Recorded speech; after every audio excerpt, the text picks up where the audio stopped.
Well, it's going to be something special and different. Welcome to CNET's coverage of CES 2021, not in Las Vegas. This is a big change in tradition, and we're here to chart it for you. I'm Brian Cooley, CNET's editor-at-large, and I've got my colleague with me, CNET senior editor Lexi Savitas, and we are both kicking things off for you here today at CES, but not physically at CES. We're all coming from our home bases. Lexi and I are here in the San Francisco Bay Area. We've got editors standing by in New York, Los Angeles. We've also got people at the CNET Smart Home Center in Louisville, Kentucky. And, of course, nobody in Las Vegas because the Consumer Technology Association made the appropriate decision to make this year's show virtual, as so many shows were this year. That was a decision made back in July. So we've got a very different course to chart with you this year. I think it's going to be really exciting, and the pace is going to be really interesting, and I think very productive. So stay with us for some really interesting coverage as we have changed things up this year for pretty obvious reasons. Now, everything CES 2021 is all online, as Brian mentioned. So that means that all the keynotes, all of those press conferences, all the product reveals, and all of the exhibitors are all doing so virtually. Now, today is actually Media Day, and so that's when all the major manufacturers are going to be giving us a sneak peek of what is to come over the next few days. It is a jam-packed schedule. We have vendors like LG, Samsung, TCL, Kohler, and Sony, and lots more coming up for you today. The final event of today, though, will be the Verizon kickoff keynote this afternoon. And I'm sure a lot of you are wondering, okay, if there's no CES there, what exactly are we covering? CES is a distributed event this year, so it's as much a place on the calendar, replacing the fact that it's no longer a place on the map this year. And it's also going to have a lot of sort of orchestrated events from those many manufacturers that Lexi just mentioned. They are not holding back on interesting announcements. We are not holding back on the team that is covering it this year.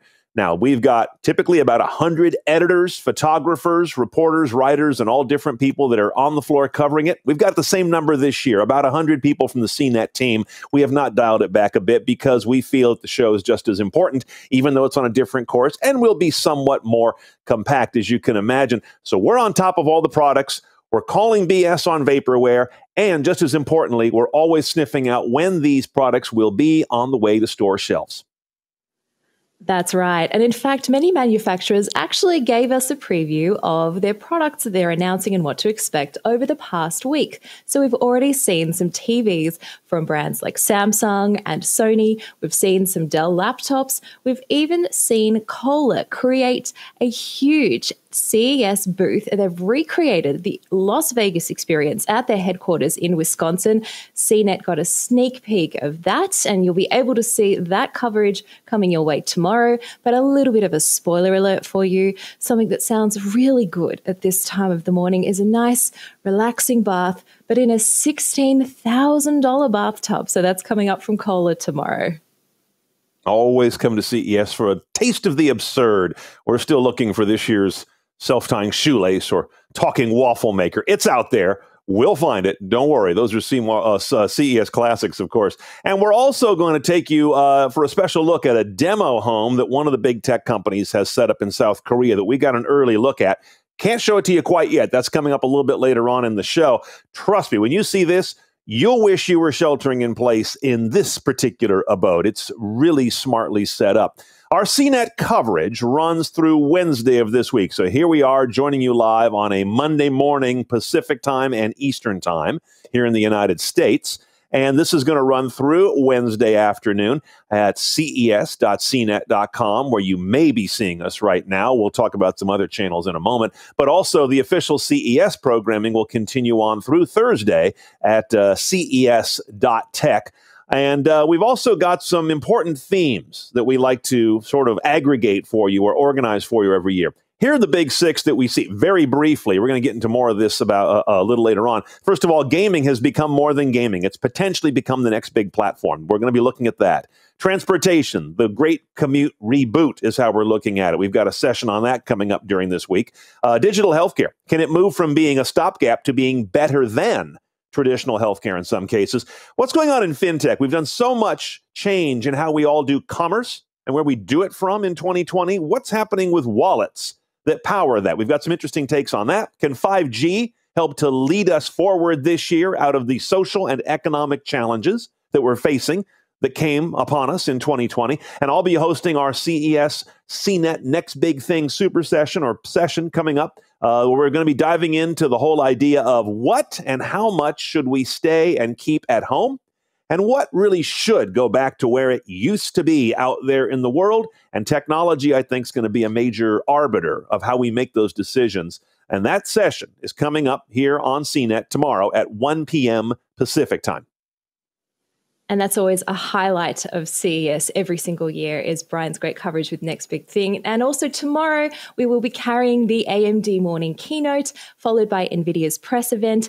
Plus, Scott Stein will be here with mind-controlled tech. That sounds pretty cool. I can't wait to see what that entails. And also, Bridget Carey will be getting an exclusive first look at a new giant gaming table from Arcade 1-Up. So I hope we've convinced you, as any other year, is to keep it right here during CES week, because CNET remains the place to come and inhale this show and do so in a way that you actually can manage, because even this year, it's so big and there's so much going on, let alone in a normal year when it's even larger. This is a show that needs management, and we're here to do that for you. So I hope you'll keep a tab open, keep a window open, whatever screen you're on, and just keep at least one eye on what's going on at the show through our eyes, that we're hoping to do a very good job of for you in the days ahead. Okay, so let's get down into some nuts and bolts here, Lexi. It's about 7 minutes before the hour. Said hour is 7 before 8 a.m. Eastern, 7 before 5 a.m. here on the West Coast. Next session coming up, in one of the first of the real biggies, is going to be LG. Give me some idea of what we've been hearing about what LG might be rolling out. What's on your list to look for? Well, televisions is a kind of a no-brainer when it comes to LG.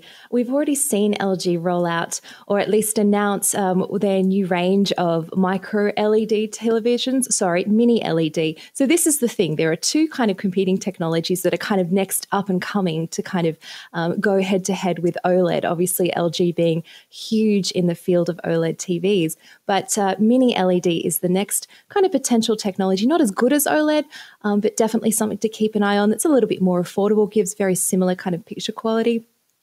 Things like that. So we've already seen a range of televisions that LG has announced. Obviously, there's always the talk of 8K. Last year at CES, 8K was kind of like the big thing.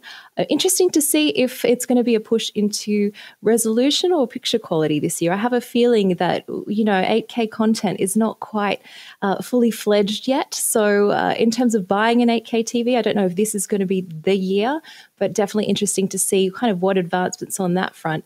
But I don't know about you, Brian, but I think that there might be, I have a feeling that this has been a transformational year for so many people and so many manufacturers. And there's got to be some sort of reference to technologies that are, making our lives a little bit better, whether that's sort of, for hygiene purposes, or whether that is, just a bigger screen to watch content on. Because let's be honest, we've spent most of the past year staring at a screen. Even more than we did in previous years, and it was already sort of pushing the needle into the red on that front. So we're way over into the red now. And I think one of the things you mentioned that's interesting is disinfection technology. I know last year, I was looking back at some of the coverage, and LG at CES 2020 rolled out a robot, and this is, no one could have seen this coming, but a robot that was a disinfection robot that was, I think, emitting ultraviolet C through various emitters. This is obviously for commercial and institutional settings, not something you'd have roaming around your house, partly because UVC has to be managed carefully or it can have some harmful effects, but it does a killer job of killing bugs. And so the idea here is that I would imagine they are going to double down on their 2020 announcement and say, we had the timing just right by sheer accident. Let's develop that. So that would seem like a no-brainer, because I'm seeing a lot of companies in some of our early previews are moving into disinfection technology. And CES is always a show where you tend to showcase robots. I think it's as big a robot show as anywhere. So the intersection of disinfection tech and it being handled by robots at a time when an awful lot of people at stores and in various locations and facilities are spending countless hours running around wiping things down. That seems like one of the things that most of us would like to hand off to a robot. It's super tedious work. It has to be done well and correctly every time. Nobody wants to be the person who's disinfecting stuff. So I would be curious to see what they've got there, as well as other manufacturers as they move in that area. And then, we always look for the gee whiz, the amazing screens that roll, screens that slide up. But yet we see these every year, possibly from LG or others, and they always tend to be just out of our grasp. That's right. And I think, though, is this the year that we're going to see something that is a little bit more accessible to us? Obviously, the rollable televisions we've had the past 2 years in a row, super expensive, very priced out of the reach of most consumers. What I'm most interested in is if LG is going to give us any kind of sneak peek in the arena of mobile technology, because LG has taken a couple of risks this past year with their form factors of their phones. I don't know if you remember the LG Wing, but it has kind of the kind of screens that kind of flip and fold like so. Really kind of innovative device, but something that is very niche. And so, is there some sort of kind of synergy that we're going to see between rollable and phone? And I say that because there is a long rumor about an LG rollable phone. Obviously, we've got a range of foldables. We've got the Galaxy Z Fold 2, the Z Flip, and also models from other brands like Huawei that are doing foldable phones as well. Is LG going to set themselves apart by doing a rollable? I think that would be a real showstopper and a real gee whiz kind of moment that you were mentioning, Brian. Are you excited for the future of foldable, rollable phones, perhaps? I'm on the fence on these transformational devices. Like you say, some rolled, some fold, some are merely dual screen that are hinged. All of those kind of fit in a basket for me, where I think we're still trying to figure out what are we trying to convert from into what when we actuate it. I was talking with Scott Stein, our colleague, last year, and we started to think about, maybe the idea of folding a phone out into a tablet isn't the right idea. Maybe the sweet spot is folding a tablet out into a credible laptop. So you're going from mid-size to big, as opposed to going from small to mid-size. We weren't quite sure what would make that so special, but it seemed better in our hands as we were testing products last year that were still very much prototypes. So I'll be curious to see where these manufacturers, who undoubtedly are going to have various convertibles that are going to be showstoppers this year, what size they're going from and to in terms of that continuum of what they become as you actuate them. And then, of course, the biggest thing, especially in this year, when a lot of people have gotten down to, okay, what really matters and what really fits in my budget in a year that may be financially challenging for them, is price. As soon as you start talking about foldable phones or any kind of device that are instantly at, near, or above $2,000 US, I think you've tuned out 99% of the market in terms of what people actually spend on devices. So you're immediately relegating yourself to a pretty small room. I mean, price matters, right? Absolutely does. We've seen time and time again the past year, manufacturers are really moving towards much more affordable handsets. The budget end of the spectrum, like the sort of the Google Pixel 4a kind of region, $200 to $300. Apple has also done that with the iPhone SE, the Redux range. So really, that's where the bulk of the money is being spent in handsets. And you're absolutely right.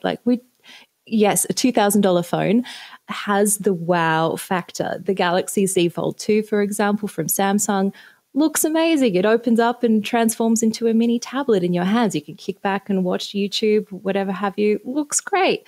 But are most people going to be able to afford it? No. I think we've got LG coming up live now. So let's go take LG's press event from the CES virtual stage here in CNET's continuing live coverage of CES 21.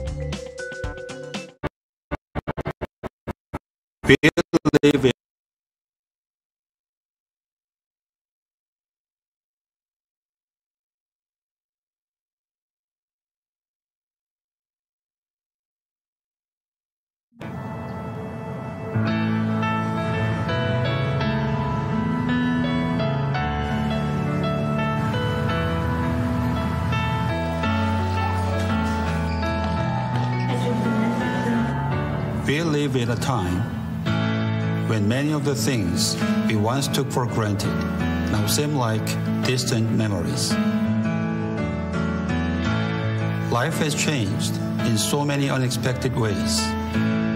While our approach to life may be different now, we persevere. We continue to move ahead, connecting with one another,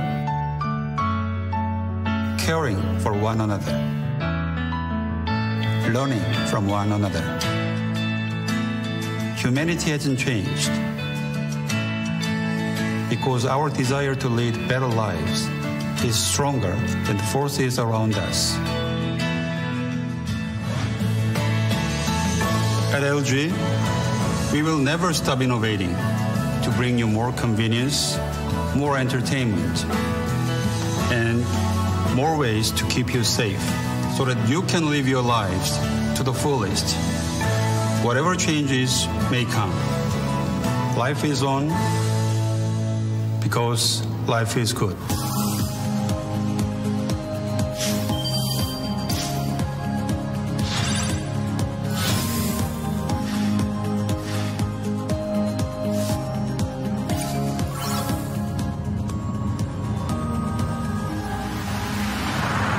Hello, and welcome to LG Press Conference at CES 2021.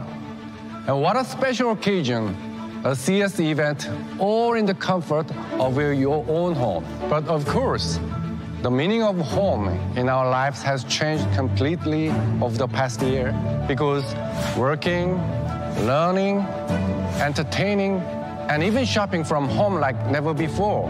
Our recent experience has redefined what it means to be at home. And that's why this year, when you say make yourself at home, we are not talking about staying content where we are with what we have. Instead, we're all about exploring new possibilities for all those essential values of home. Ensuring safety with incredible appliances for personal and environmental care. Improving convenience, as you will see with our amazing laptops and monitors. And of course, transforming your entertainment experience through our unparalleled OLED offerings. And all of that is just start, because with the ThinQ app now evolving into a lifestyle platform, we are bringing a whole range of services to help you get even more out of our products.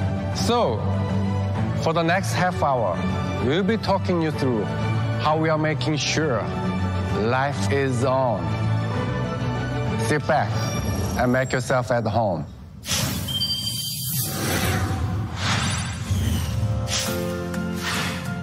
Today, we're proud to introduce to you our 2021 innovations that have already won 26 CES Innovation Awards. Every innovation was developed with two key insights in mind. First, how we live in our homes has changed. We aspire for multi-occasional spaces that allow us to live our multidimensional lives.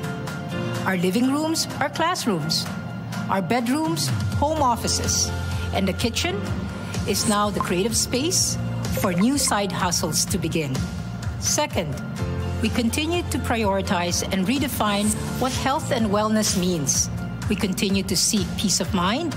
So today, more than ever, the foundation of all this is a clean and safe home. It is the air we breathe, the surfaces we touch, the clothes we wear, and the food we keep fresh in our refrigerators. So without further ado, I present to you our 2021 Home Appliance Innovations.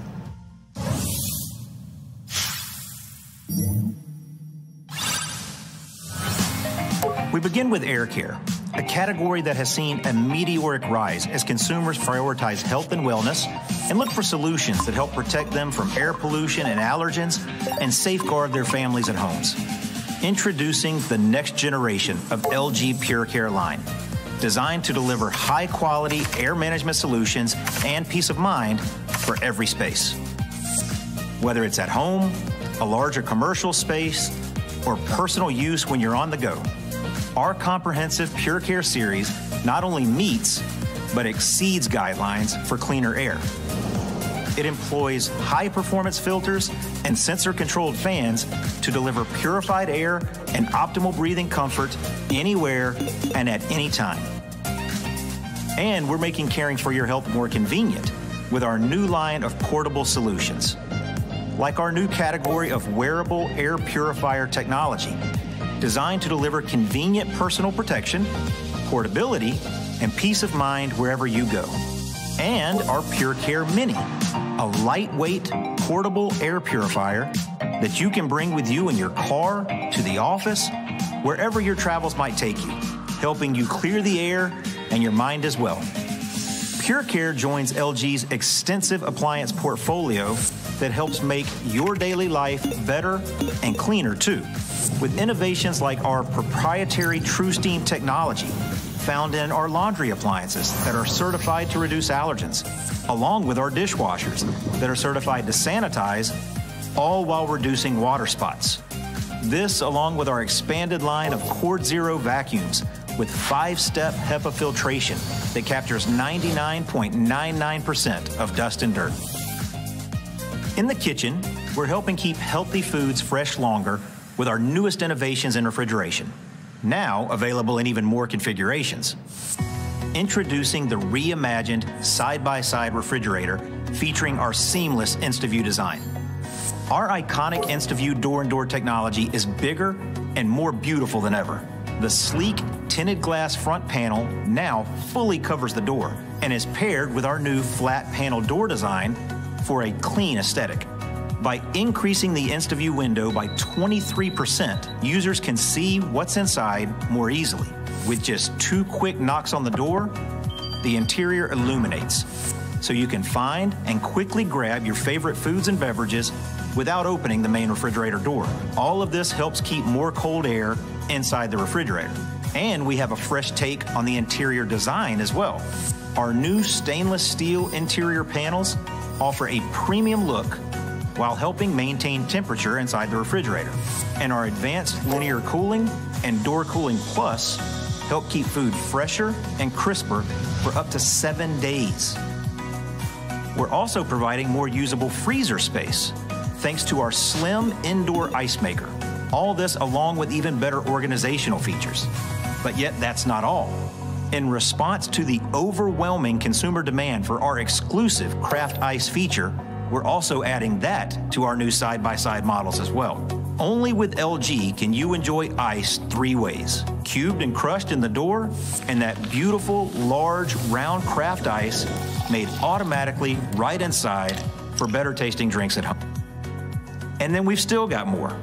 We've also added advanced cleaning technology. For the first time, we're incorporating the UV technology originally introduced in our water purifiers right into the water dispenser. Our UV nanotechnology automatically refreshes the nozzle, virtually eliminating bacteria by using ultraviolet LED light. Now your hard-to-clean built-in water dispenser is taken care of automatically, so you can enjoy peace of mind right down to the last drop. When it comes to laundry day, LG is modernizing your space and your routine with the new integrated and intelligent laundry solution, LG's Wash Tower. The sleek single unit is full size and fully featured, all while taking up only half the space. With an exclusive form factor only from LG, Wash Tower features a washer on bottom and a dryer on top with convenient controls, built-in intelligence, and advanced cleaning.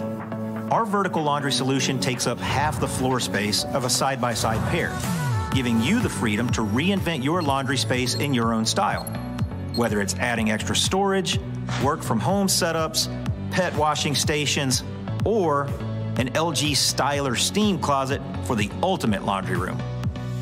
Unlike conventional stacked laundry pairs, LG's exclusive center control panel is conveniently positioned in the middle of the unit and displays both washer and dryer controls, putting comfortable access within reach for the very first time.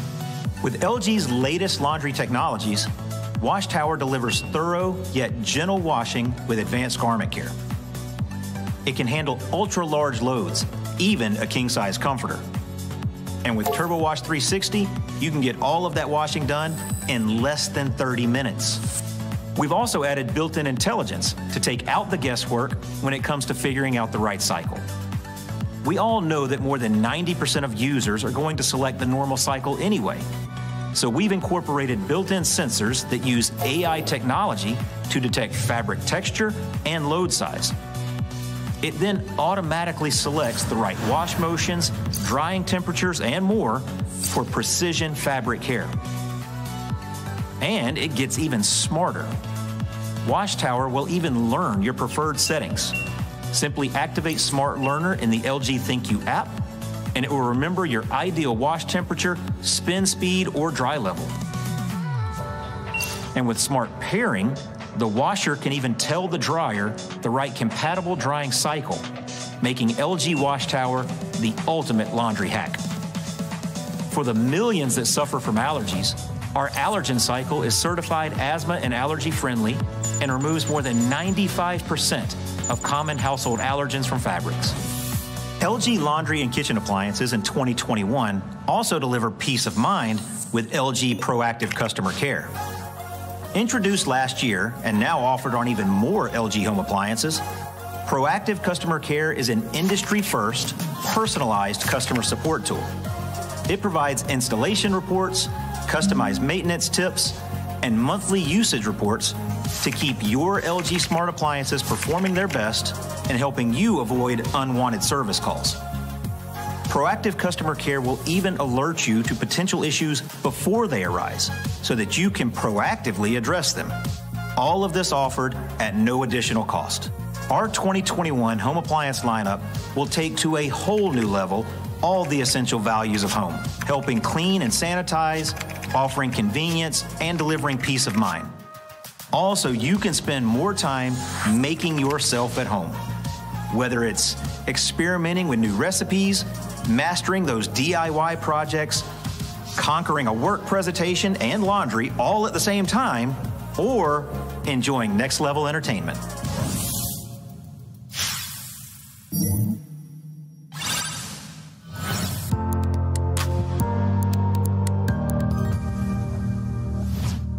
Life at home has changed over the last year, and television usage has increased dramatically.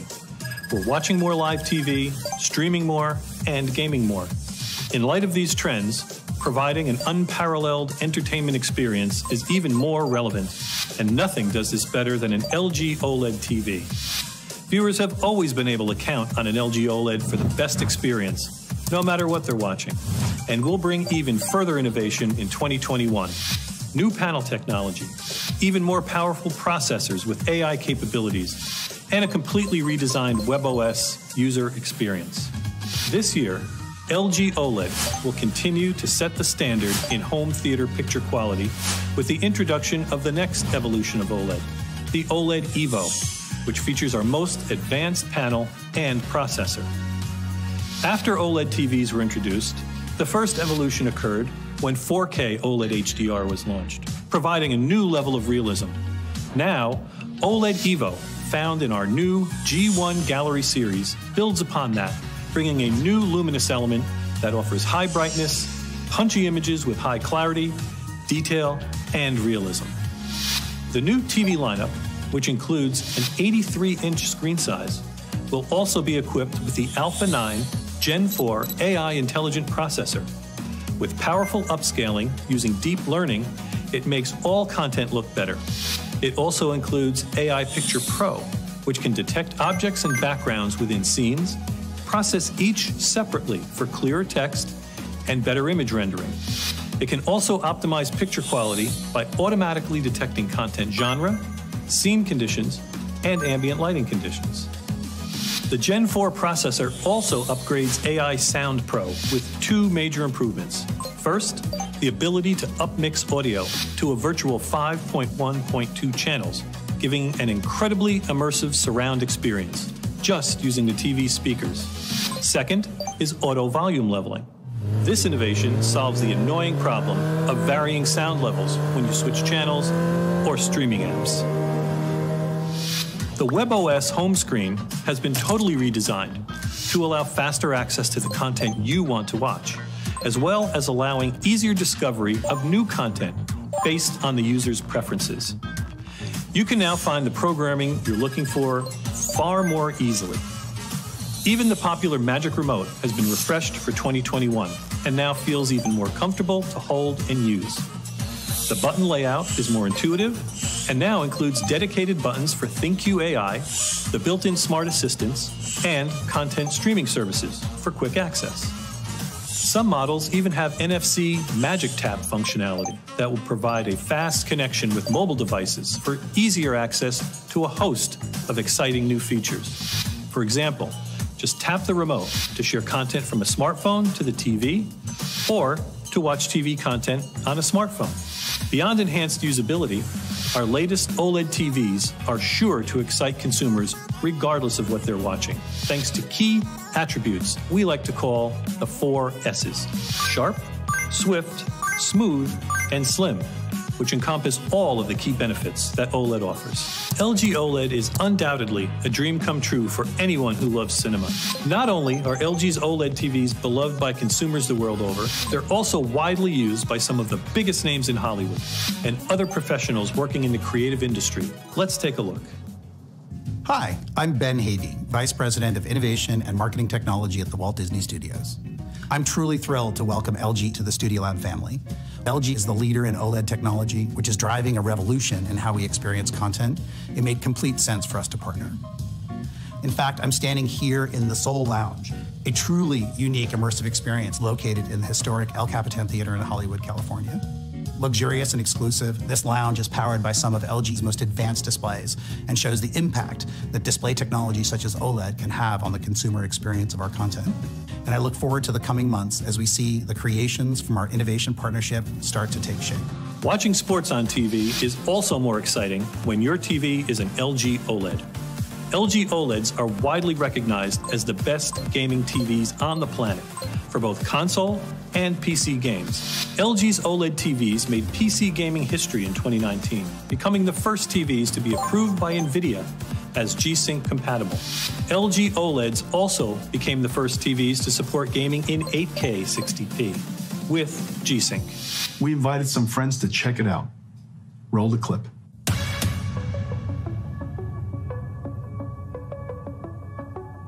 Hi. This is Andy and this is Tim. Woo! I've never been more excited to do anything. Are you kidding me? Oh my gosh. Oh my God. No way. This is incredible, dude. This is amazing. My God. You can see wear and tear on the treads. Look at this. Why is it so detailed? My mind is blown, dude. Wow. But let's see how LG OLED is raising the bar yet again in 2021 to the delight of gamers everywhere. Game Optimizer is a new feature that puts all game-related settings in one place and applies the best picture settings depending on the type of game being played. Settings such as G-Sync, FreeSync, and VRR can all be controlled within the Game Optimizer for an easier way to set up the smoothest, most seamless image quality. Cloud gaming can also be enjoyed on LG TVs in 2021 with the addition of the Google Stadia. What's more, LG TVs will also come with the Twitch app. LG OLED TVs have always had slim profiles and designs capable of turning heads. They're endorsed by some of the world's most celebrated designers and design houses. Introduced last year, the LG Gallery Design TV has been described as a thing of beauty. And this year, we're introducing the Gallery Stand as an elegant alternative to wall mounting.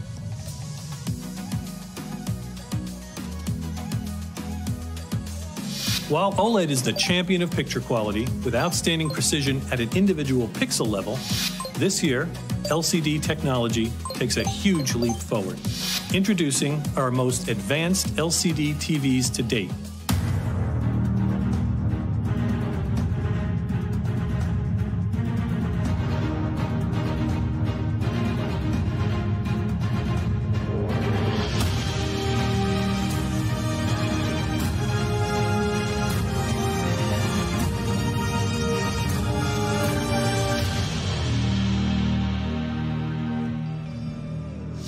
QNED, which feature mini LED technology and come in ultra-large screen sizes.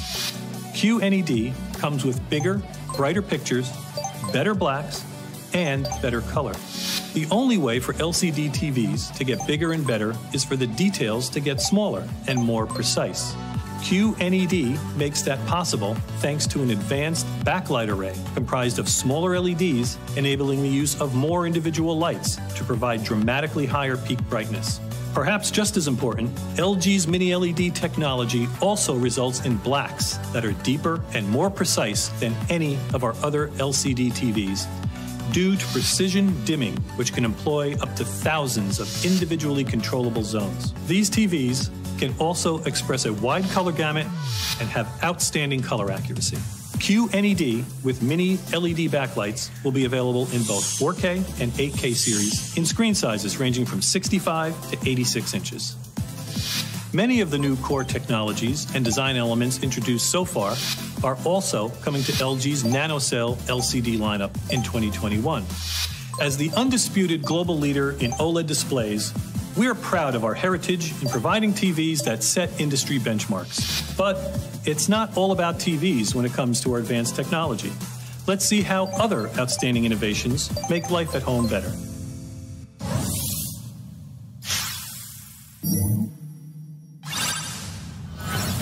Hey y'all, I'm Rhea, a songwriter and DJ, and today I'm so excited to be showing you some of the latest and coolest from LG. Being a musician, you know, traveling is a big part of my life, and inspiration, which, like so many of you, I desperately want back. So you can only guess how great it was to see this awesome new invention from LG.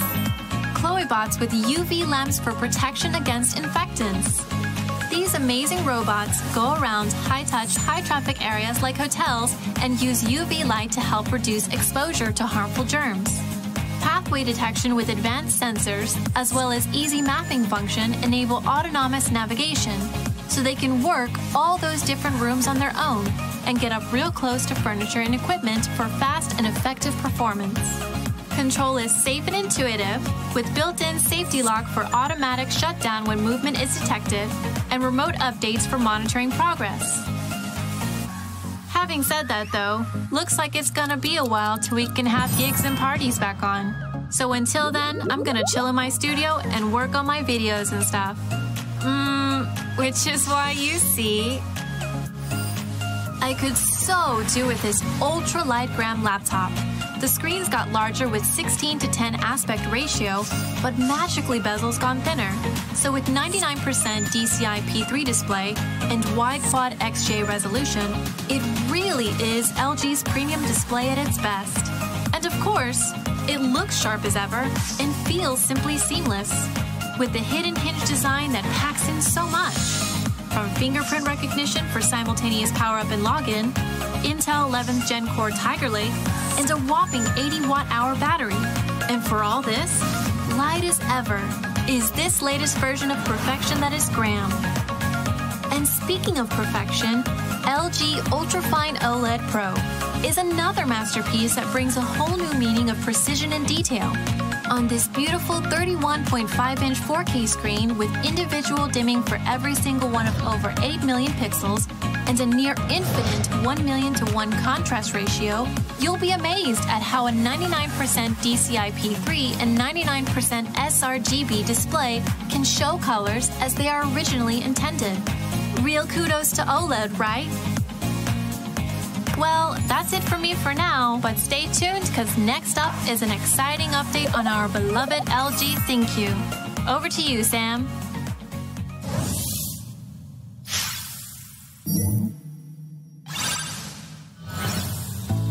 How was that? I hope you're enjoying the amazing diversity of our products. There's one key concept, though, that runs through so many of these incredible innovations. And that is, of course, LG ThinQ, our AI-empowered, IoT-enabled vision for a new future, for a better life. And the hub for all those smart, connected appliances has always been our ThinQ app, which so many of you already downloaded to enjoy enhanced control of your ThinQ appliances. But as you know, ThinkU app has always been evolving, constantly improving with new services like proactive customer care. So today, I am thrilled to share with you that starting this year, ThinkU will take its biggest leap as an intelligent lifestyle platform. The idea is simple. We are reinventing ThinkU app from a control interface to a digital platform for ever-growing range of services and solutions. From an app serving appliances to appliance serving an open platform for lifestyle innovation. And the most important thing about this idea is it be an open and collaborative ecosystem where we engage with an expanding network of partners to make things more accessible, more convenient, and more useful for our customers. For example, we're going to work with leading food brands like Nestle and Kraft Heinz. So you can purchase their products. When your orders arrive, you can use Scan to Cook to have your kitchen appliances configured with the right cooking setting for what you're about to cook. So you get that healthy, delicious meal with far less time and far less stress. Moving home? Call for home advisor assistance on ThinkU app, and they'll make sure your appliances are all ready to go at your new home. Just a few examples where ThinkU app as an intelligent lifestyle platform will bring a whole new range of services and solutions to help you get more out of your LG products. And of course, this is only the beginning. We'll be adding more partners and services to ThinkU ecosystem over the course of this year. So please, do keep an eye on your ThinkU app. Over to you, JK. So, life is on. As we continue on with our journey of innovation for a better life, from the latest in our product lineup to ThinkU app as a lifestyle platform, find out more about these great innovations at our virtual exhibition. There's also a special event tomorrow with our CTO, Dr. I.P. Park, on the future of lifestyle innovation. So do join us again for that fascinating conversation. With such unexpected and profound changes in all our lives, our hope is that these products and services will not only help you make yourself at home, but also inspire and empower you to rise above the challenges of today. For it is precisely through adversity that we change the future of humanity. Thanks for watching. Enjoy your all digital CES. Take care.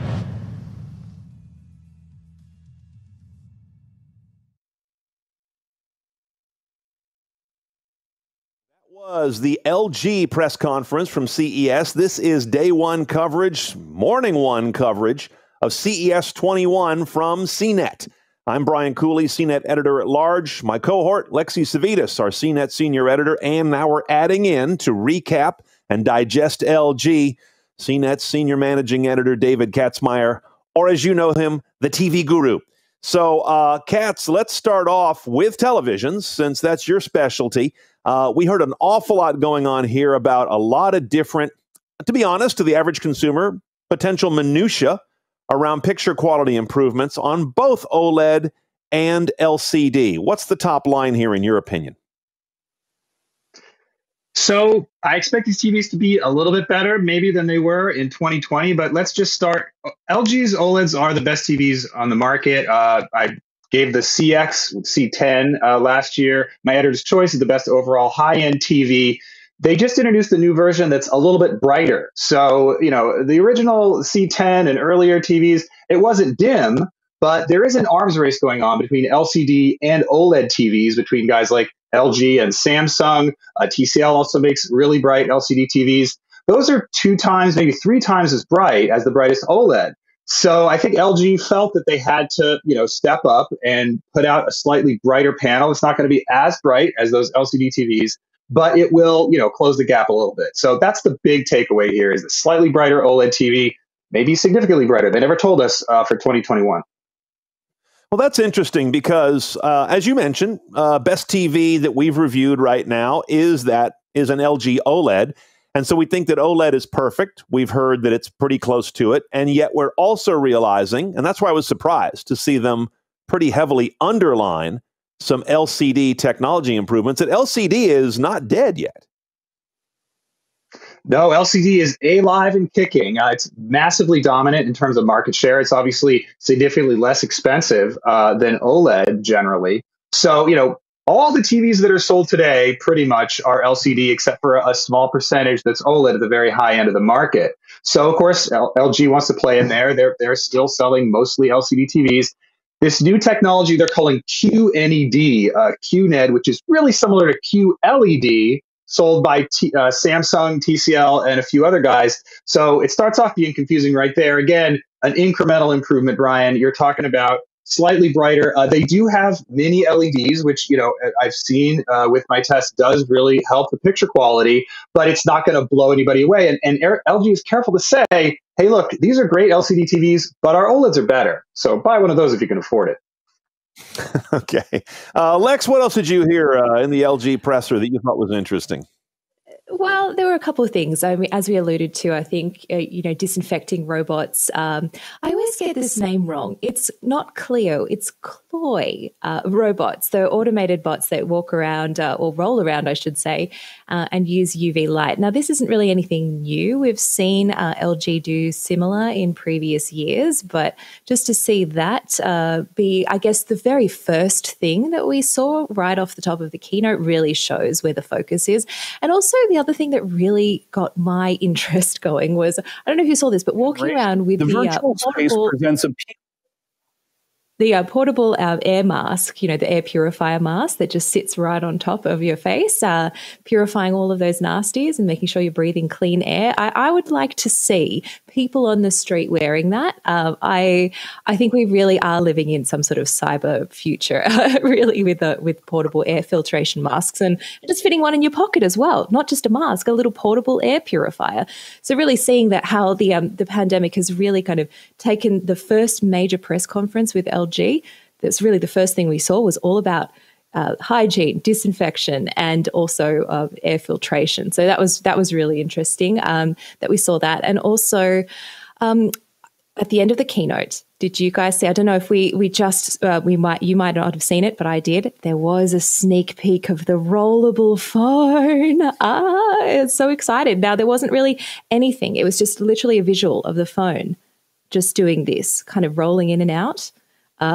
I'm very, very excited. I get too excited about odd, strange concept phones, but I am pumped for this one. I don't know about you guys, but I am excited. All right, Katz, this is a different kind of screen than you normally obsess on, but let's bring you in on this rollable phone.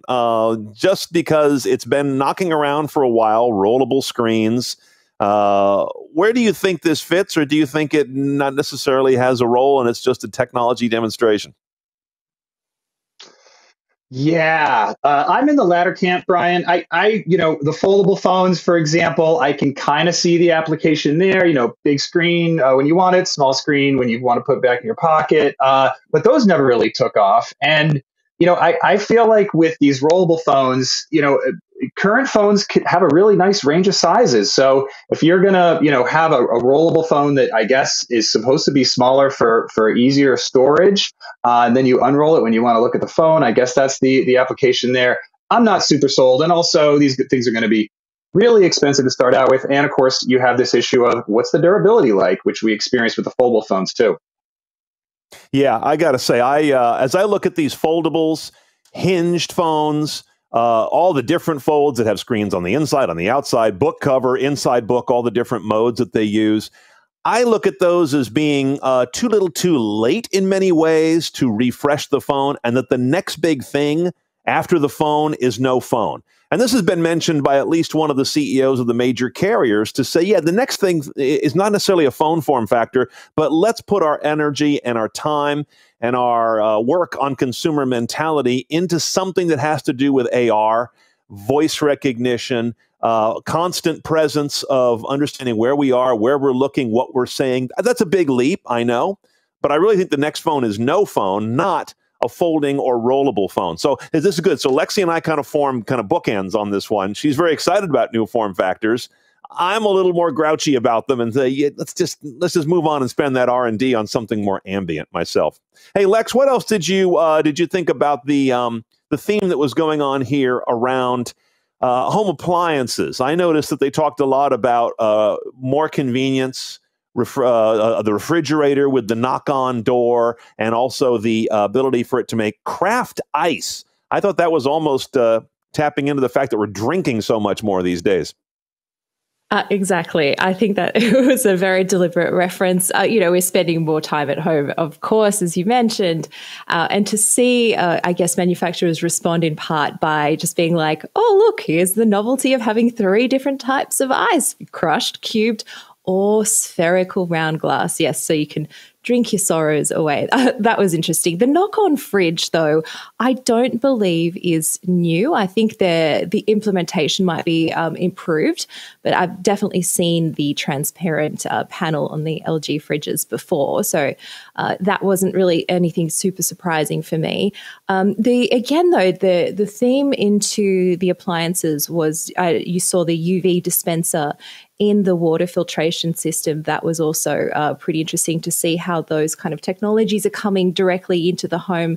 We mentioned earlier that LG was obviously started off with, purification systems and the robots with UV disinfection, but now taking that next leap of not just having it for sort of commercial outdoor applications, but really bringing it into the home, just kind of completing the full cycle there. So that was interesting.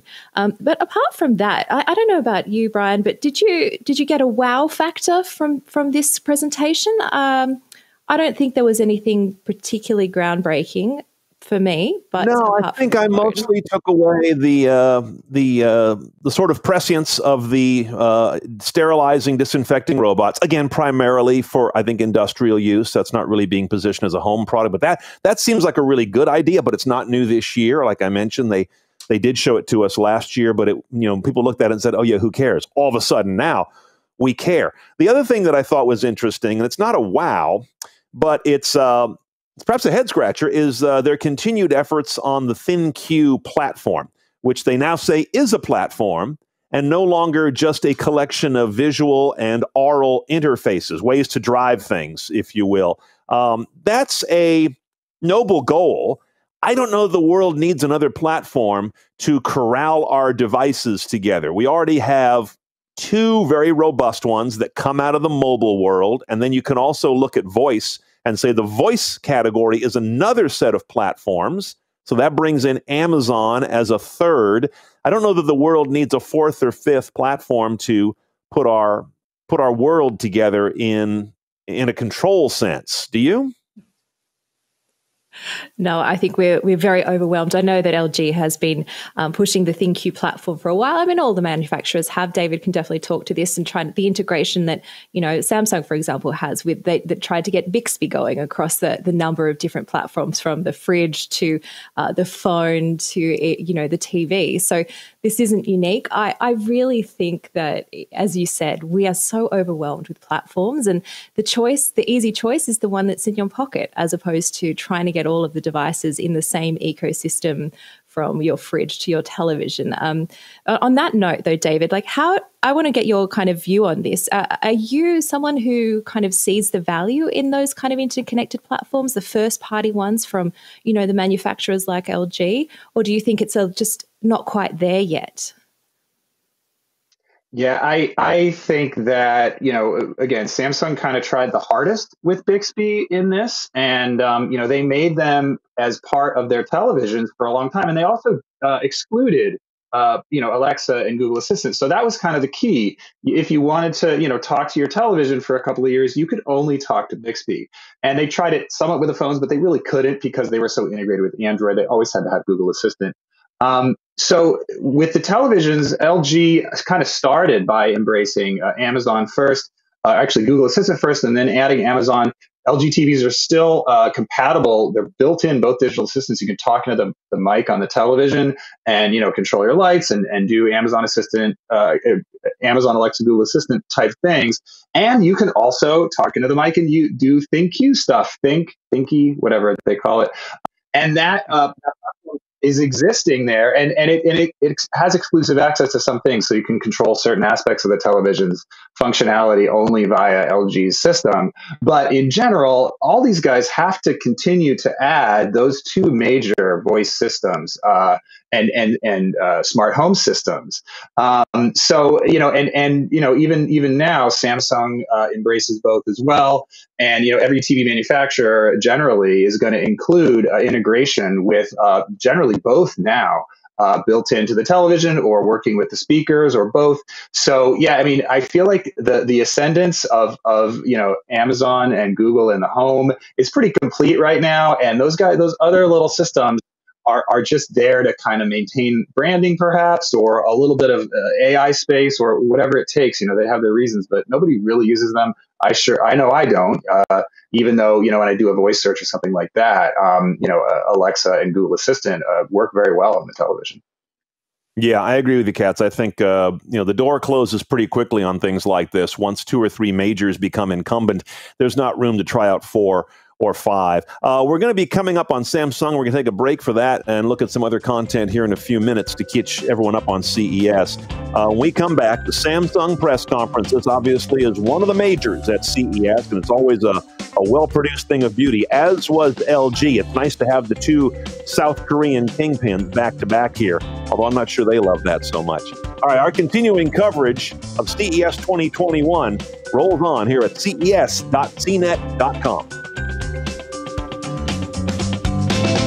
So Samsung's been selling the Frame television for a while. This is a brand new version for 2021. The idea is it looks like artwork, and it's also a television.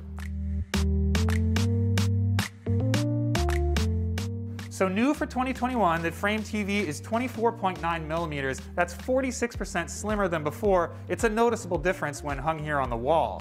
Now, just like previous generations, you can have a customized frame around the edge. Samsung now has a new beveled bezel type. It's a little bit more of an angle, again, to have it look as much like a painting as you can. Now, the frame includes artwork as part of the deal. You can actually download up to 1,400 different pieces of art onto the screen itself, so you can always have something new. There's also a new AI algorithm that'll figure out what kind of art you like and suggest new stuff according to what it thinks you're going to like. Of course, this is a fully functional television too. It's not really about the image quality, however. It doesn't have full array local dimming or any of the extras found on their higher end TVs, although it is a QLED TV. The idea is to have this really nice design, aesthetically pleasing around the edge, that you can customize to fit your decor. Now, the frame comes in screen sizes from 75 right here all the way down to 32.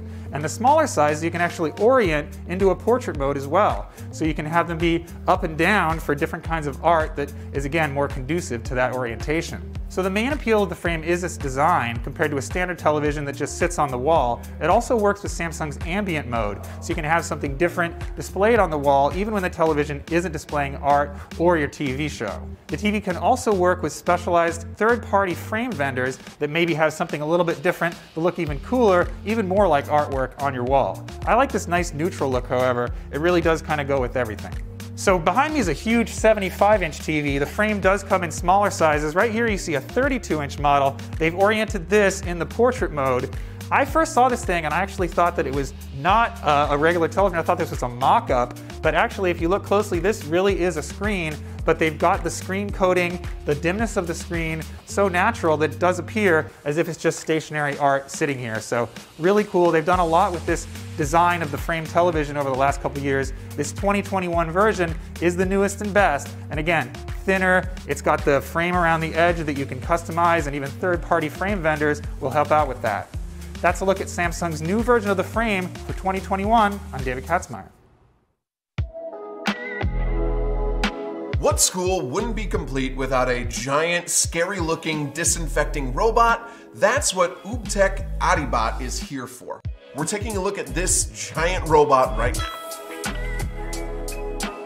So we know UBTech from making robots. In the past, they're all about consumer bots that can walk and do yoga with you. This year, they're focusing on schools and small businesses with the AdiBot, which is a giant cylinder, kind of reminds me of a monolith. It goes into classrooms or rooms roughly 900 to 1,000 feet, and then it starts disinfecting with UVC light, designed obviously to kill the coronavirus so it's timely. Now, you could get this for your home, but it's pretty expensive. The Audibot has two models, the A for autonomous and the Audibot S for stationary. The autonomous one is gonna cost $40,000.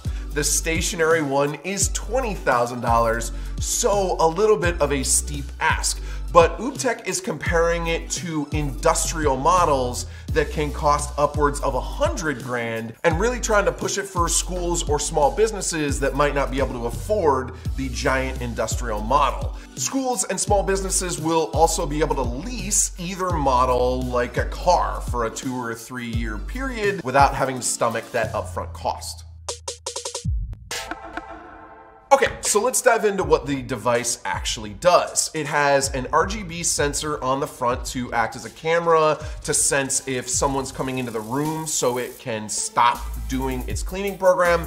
It's using UVC, so it can actually be harmful if you're in the room with it while it's working. It also has motion sensors all along the top rim, and it comes with an ordinary looking caution sign that you can put in front of the door that talks to the robot via Bluetooth. So if somebody moves that caution sign to come into the room, it'll shut down automatically, as well as if it detects anybody moving. It has 8 of those lamps that cast the light to disinfect an area, and it will supposedly work in roughly 100 seconds if you're talking about a 1,000 square foot classroom. You'll be able to control the Audibot with an app or with a remote, and in the app you'll be able to see status reports of when it was cleaning and how long it cleaned for. UBTech will be available for support to help your school figure out how long it needs to operate in a room of any given size. The autonomous unit navigates with LiDAR, but UBTech will want to send out a technician when you're first getting it set up to help it work through the floor mapping of your school. So the Audibot is certainly a cool and relevant idea, but $20,000 to $40,000 is still a lot, even for schools and small businesses, and UVC light isn't a catch-all. And so there's still gonna be a lot of work required from somebody on site to make sure everything gets properly disinfected. Plus you have a scary looking robot in your school that students will maybe be a little bit intimidated by. Maybe after this is all over, you can repurpose this giant monolith as a hall monitor. I certainly think that would get the kids running to their classrooms quickly, but it feels like a big expense for something that won't be foolproof and will still require a lot of hands-on effort to keep everything disinfected. Nevertheless, $20,000 to $40,000 is significantly less than the 100 grand plus industrial models that this is competing with, so the UBTech Audibot could be the perfect solution for certain schools and small businesses in addition to regular cleaning. Thanks for watching. For much more from CES, stay tuned to CNET. For 40 grand, that robot better learn how to love. Could it learn to love you? Or is that like part of the $100,000, like, to love Andrew? But to love... You need industrial grade love. The industrial grade, we gotta get through. There's too much grime.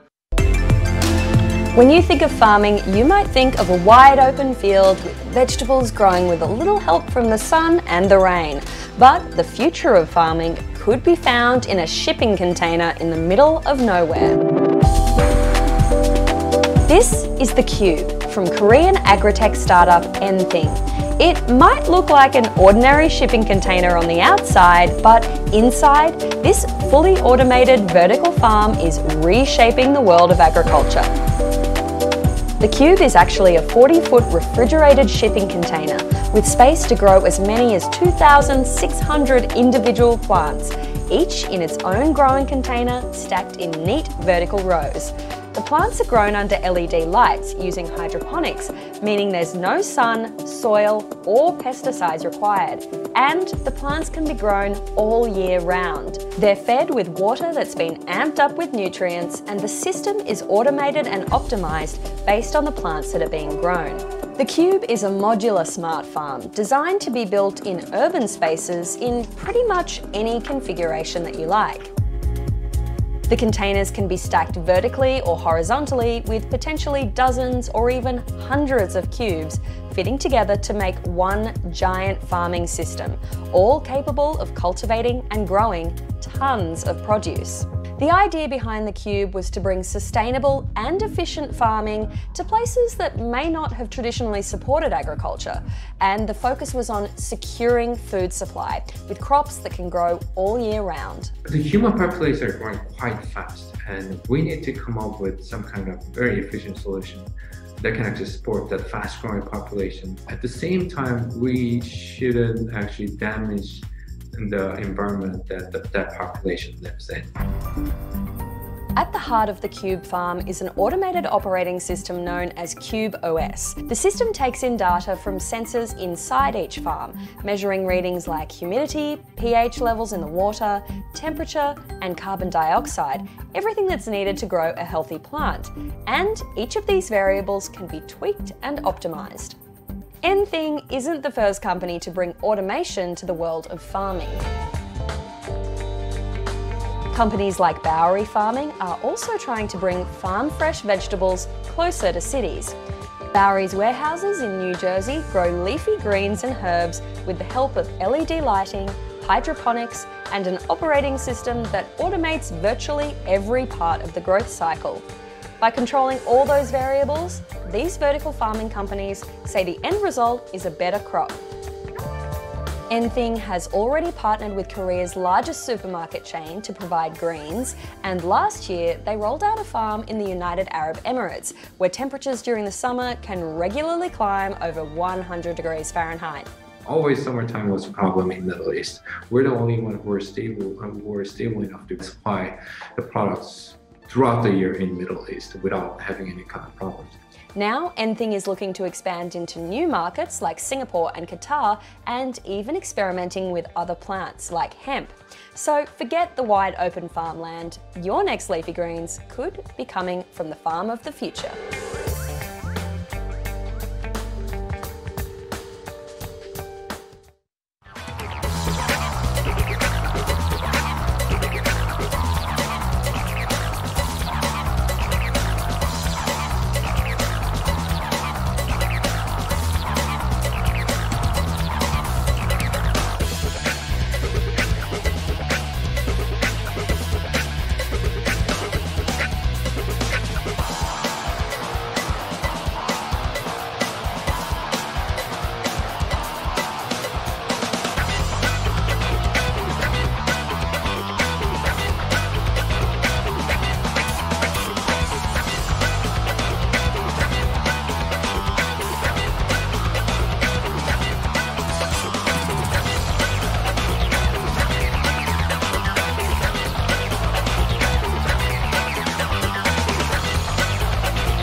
Okay, it's CES 2021. It's a very different thing. Normally we'd be in Las Vegas and hating every minute of it. No offense to CES, but that's a scrum, that show. We've got none of that on our plate this year because CES is all virtual. I'm Brian Cooley, editor-at-large at CNET.com, joined by my colleague Lexi Savitas, senior editor at CNET, and the TV guru, David Katzmeyer. We're about 2 minutes away from going into Samsung. That means we got to get a quick peek here at what we think's coming on your front, Katz, in terms of what Samsung's going to talk about. What do you think some TV highlights might be? So we got the advantage of seeing Samsung's TV pre-event earlier. They talked about their new Neo QLED backlight system, some new features for spending more time at home, including improved gaming. You make it easier to see what gaming features are on. There's also ability to connect a webcam to these TVs, again, totally optional, to do something like an exercise assistant where it tracks your jumping jacks and things like that. And there's also the ability to video chat with Google Duo. So those are some new conveniences they're adding for 2021 to their TVs. David, I have to say the highlight of your sneak peek of the Samsung TVs was watching you doing jumping jacks and getting your fitness assessed by the camera, which I thought was very entertaining. So thank you for taking one for the team. I appreciate it. But in terms of the wow factor, though, I'm really intrigued because, you know, you and I, we spend days roaming the halls in normal times of CES, and some of the most enjoyable parts about it is looking at those massive displays, in particular Samsung with the wall and micro LED. Like, feel the heat coming off the screen, the size of the screen is just so jaw-dropping. But how do you think Samsung and even other manufacturers can kind of give us the wow factor when we're all stuck at home? Yeah, Lexi, I'll give you a little inside baseball. They tried. So when I was doing those jumping jacks, we did a whole COVID protected event where, you know, we went and shot that video beforehand, and, you know, we all went there with our video crew and everybody. And, you know, it was great. They did a really good job. But Samsung told me as I arrived at that event, the micro LED, didn't make it from Korea in time. So I could have done that video there, but instead, I did the other one. So long story short, they had their issues getting it all set up, but then they told me the next day, yeah, it's here, but you can't film it. So, you know, it's just a totally different world now. And, if they're doing these things at CES, they have a little bit more time to prepare, a lot more space to set it up, and they don't have to deal with, you know, obviously all the restrictions that have to happen with any sort of a public event now. So, yeah, that wow factor is not quite there. I'm reminded of, you know, the LG, their amazing OLED, you know, kind of wave that they do every year that you and I have seen. Even LG Display, their great concept displays that we can see in person. We don't get to see that this year. Everything's virtual. So, yeah, we don't have that ability to see it and judge it and see how cool it is, unfortunately. Okay, Katz and Lexi, we're going to go to Samsung now. Let's see what they've actually got for us. Continuing live coverage of CES 2021 rolls on here at CNET. Coming up right now, Samsung.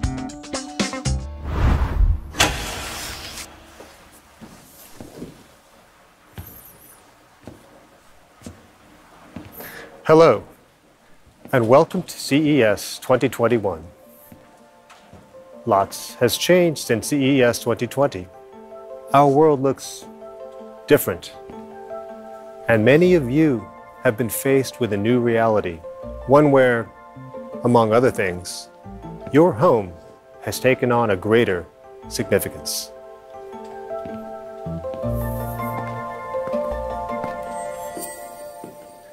But together, we've found new ways to connect. Video calls with relatives, virtual problem solving with teachers, and maybe even reinstating dinner time with the whole family. But what if that home and those technologies in it were actually built around you?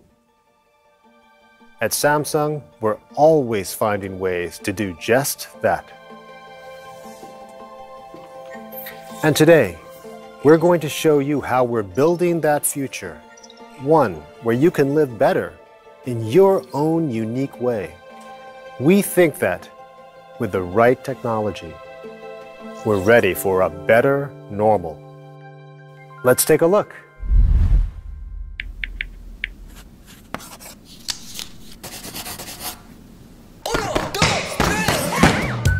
Making better choices for me. Getting better, take after take. Having better superpower. Or super intelligence. Coming up with better ideas. Doing what's better for the planet. So, what do you think? Way better. Better than last time.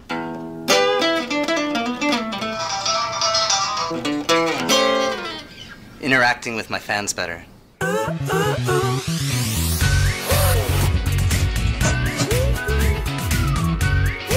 Making the future simply better.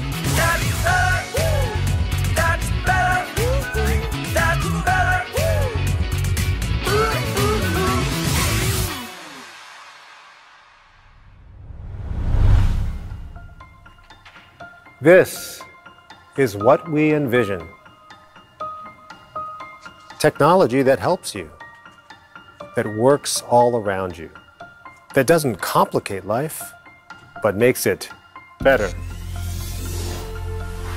Our innovations are designed to provide more personal and more intuitive experiences that express your personality.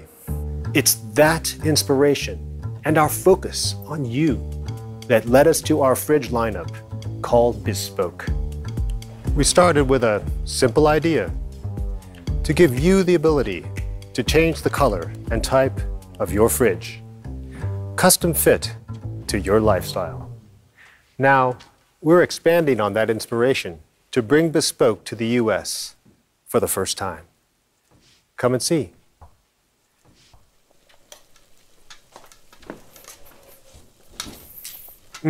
Smells so good.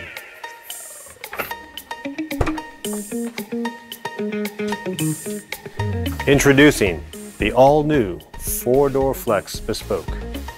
It comes with even more ways to customize your kitchen for both form and function.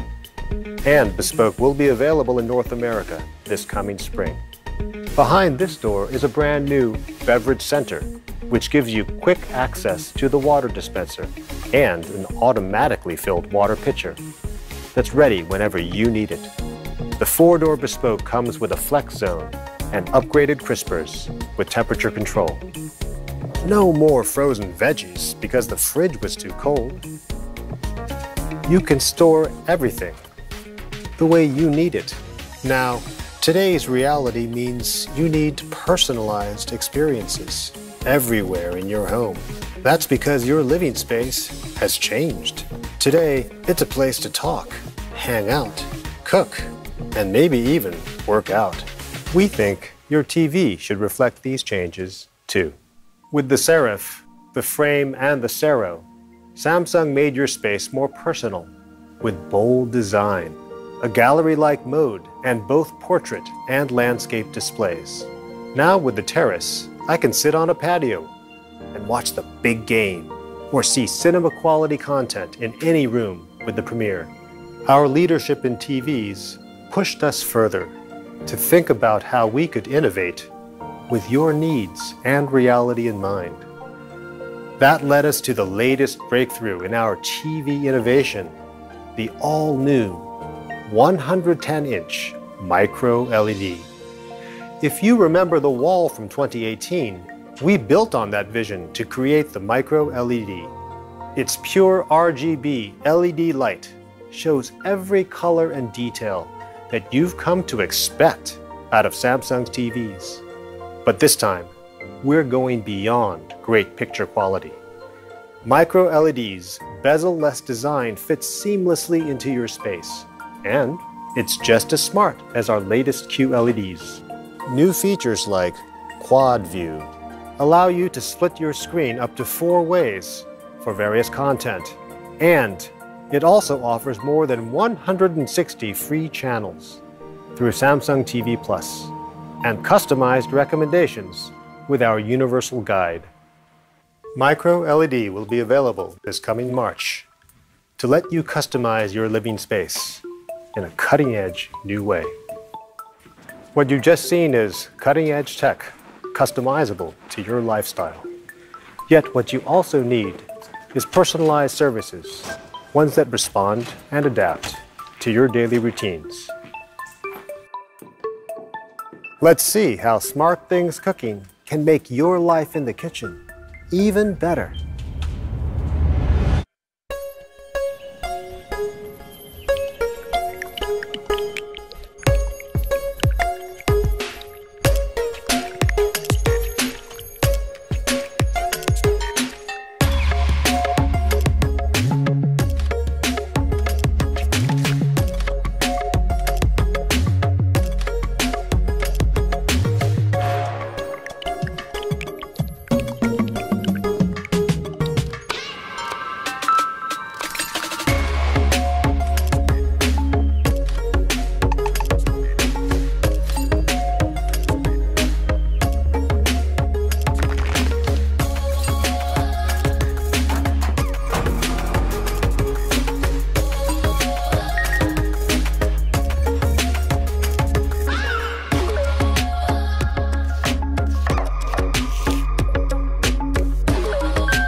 Of course, exercise is an important part of wellness too.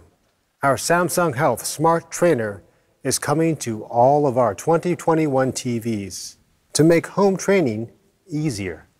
Check out what it can do.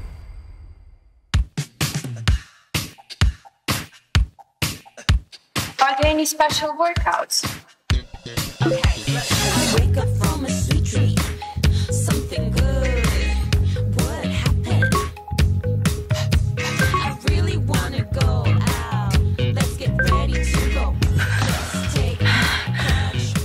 I'll take a shower, whistling, imagine fun and cool day. I can feel my day. We're so good. I take a shower, whistling, imagine fun and cool day. I can feel my day. We're so good. Let's start a workout. 1, 2, 1, 2, 3, 4. Feel so good. Feel so good. Feel so good. Hey, hey, hey. Feel so good. Feel good. I can feel so good. We like to party every day. Party, party every day. We like to party every day.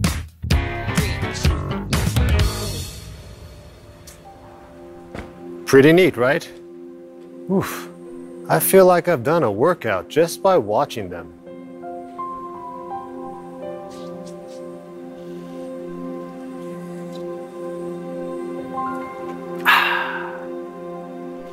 Thank you.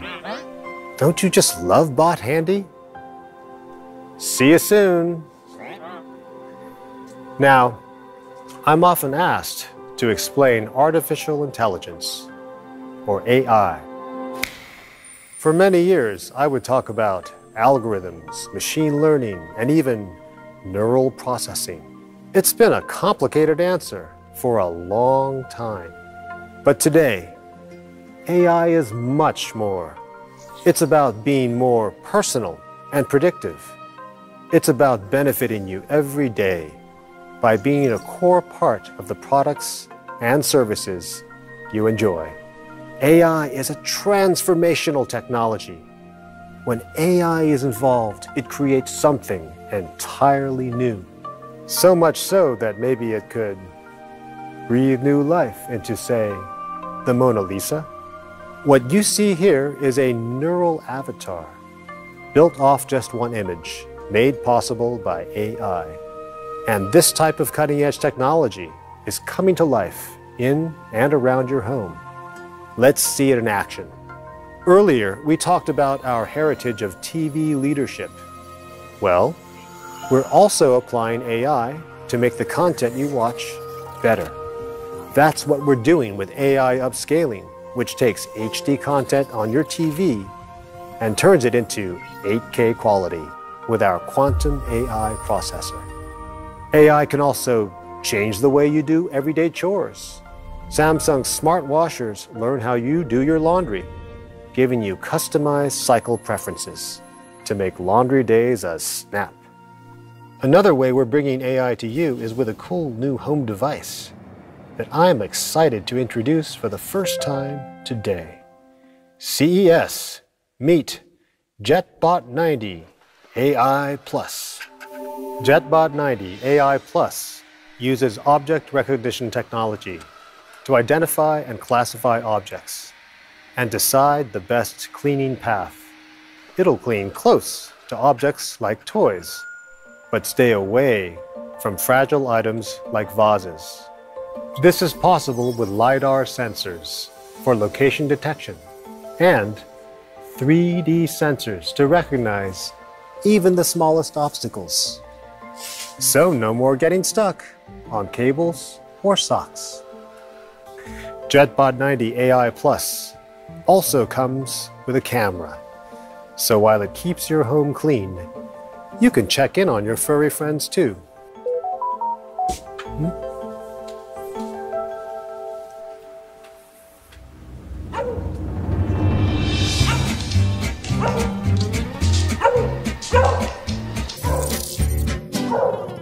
This is my dog, Toby.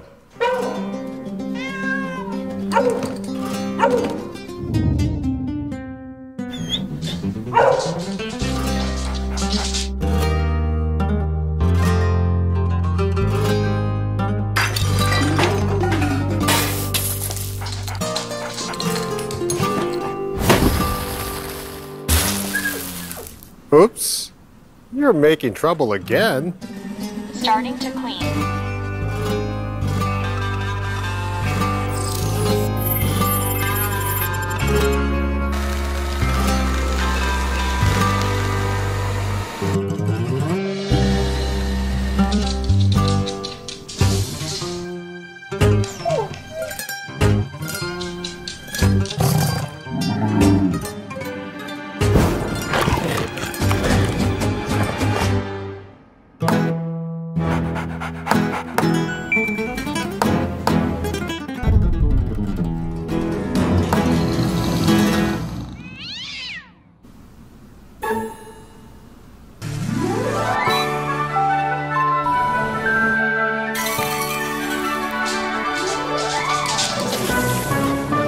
Starting to clean again. Avoiding an obstacle.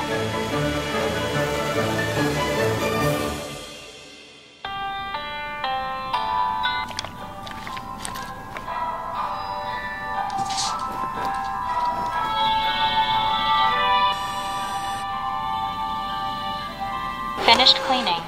Returning to the station.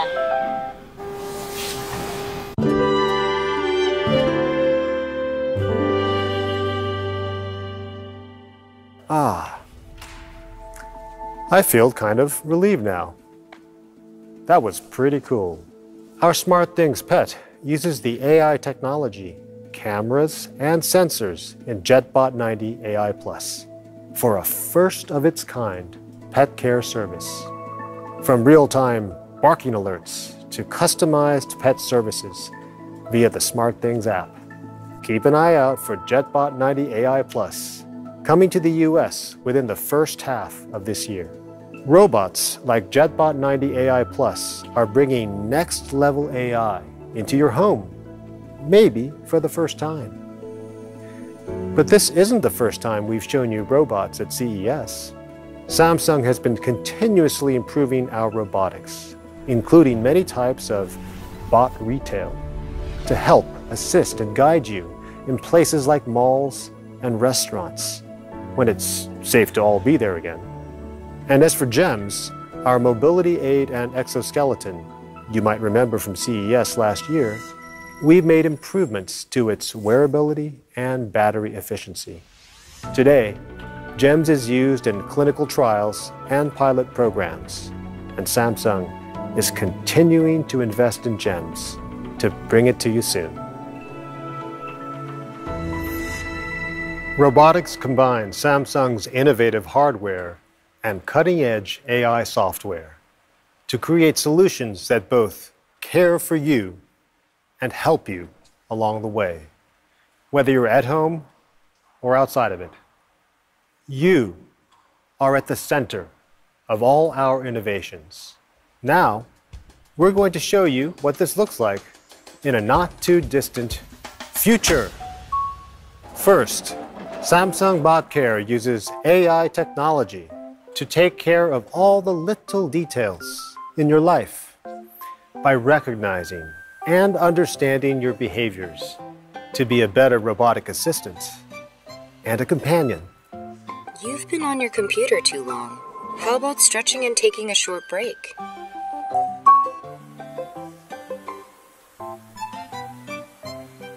The conference call is scheduled in a few minutes. BotCare knows your schedule and your habits and can remind you of the conference call you have with colleagues coming up in 15 minutes. Now remember the bot you saw in our studio earlier?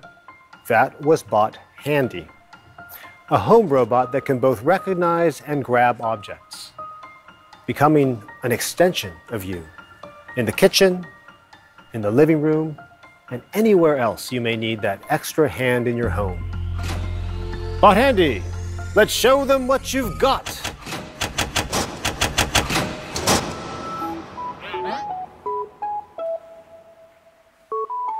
Bot Handy uses AI to understand objects, like a glass cup or ceramic plate, taking note of their shape and materials to work as your trusted partner. Bot Handy can move around and do things like set the table or put away groceries. It flips the script on what a robot in your home could look like. Good job! So, did you get a good look? Each of these robots are built with you in mind, but this is just a glimpse into the future we see. Robotics and AI adapting to you and helping you do things more easily at home and outside of it. We're hard at work to bring you next generation innovation with AI as the core enabler for your better tomorrow.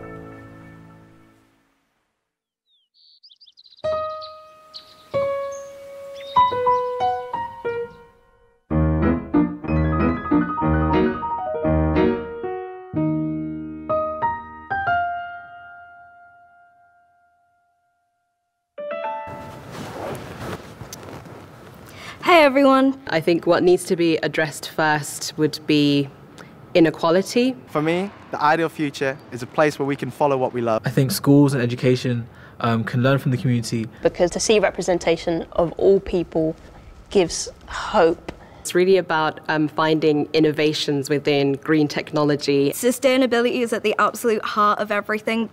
Before we try to change what we see in front of us, we need to focus on our own personal development. There's so much to learn. Technology is there to help us. Once we know we can follow what we love, that's when the true journey starts. So I think we need to start building and working towards a more sustainable world.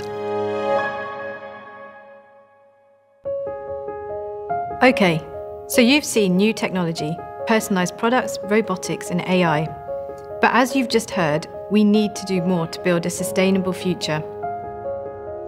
The next generation is asking for us to have a more mindful relationship with the environment, our society, and humankind. It's clear that we can't just tackle one or two issues. We need a holistic solution, and that's our goal at Samsung. So to start, we've asked ourselves, what have we done so far for people, for society, and for the environment? And how can we do better? First of all, we believe in our next generation's potential.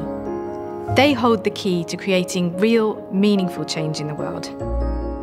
So over the past decade, programs like Samsung Solve for Tomorrow and the Samsung Innovation Campus have incorporated new ways of learning to spark their new ways of thinking. We've worked to make our products and services inclusive so everyone can have access to technology. Features like our automatic sign language zoom assist those with hearing challenges. And our See Colours app helps those with sight challenges better view billions of colours.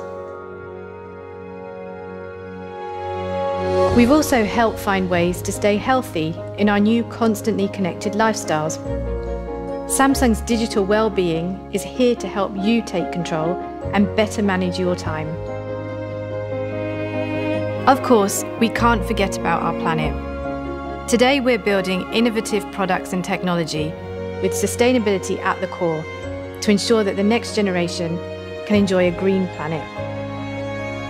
To start, we've put sustainability at the heart of some of our most popular products. Samsung's AI-powered washing machines optimize water, detergent, and wash cycles, saving water and power. Our bespoke refrigerators let you update the design and function of your fridge to respond to lifestyle changes instead of buying a new one. We will even build a TV remote out of recycled plastic that can charge via solar or indoor lighting, reducing battery waste. And our energy-saving memory solutions significantly reduce power consumption. Applying our SSDs and DRAM in all data center servers can save up to 7 terawatt-hours of energy per year, enough to power every home in California for a month. From education programs to sustainable products and services, we're constantly thinking of using our technology to break barriers for a better future. And as we look ahead, we will continue to put people, society, and the planet at the center of everything we do. As we think about sustainability, perhaps the biggest challenge facing humankind is to coexist with nature. If we want to flourish, nature must flourish too. And the technology industry has a significant role to play. There is waste around the world from technology and its packaging. The good news? Companies are working to change through reduced packaging and critical programs like upcycling, in which electronics are not simply pulled apart and recycled, but used as building blocks for entirely new devices and services. Samsung's Galaxy Upcycling program does exactly this and reimagines used phones into new roles. For example, last year, Samsung created portable eye exam devices with Galaxy phones for organizations in need. The Galaxy Upcycling program has won awards for its innovative approach to sustainability from the US Environmental Protection Agency, among other organizations. It encourages technology to solve our social needs while lengthening product life cycles and reducing waste. It's a recognition of our need to take responsibility and be in harmony with nature. Thank you. How about we take a closer look at another piece of the upcycling program? Last year, Samsung unveiled its eco-packaging, where TV boxes were repurposed as small-scale pieces of furniture. These efforts won the Innovation Award at CES 2020, and I'm pleased to announce that we plan to use eco-packaging in all our TV products in 2021. But we also wanted to find a way for you to play a bigger part in upcycling too. So this year, we'll be updating the software in used Galaxy phones and launching a new program, Galaxy Upcycling at Home. You can decide how to repurpose your Galaxy for convenient home devices. For example, you can upcycle a Galaxy into a childcare tool. Sensors in the phone monitor the audio around your baby and send an alert if it hears crying, helping you sleep easy. And your pets benefit too. A Galaxy can become a long-distance remote, so you can turn on the lights if your pet is home alone. And with Samsung security features already built in, you can create a digitally safe home too.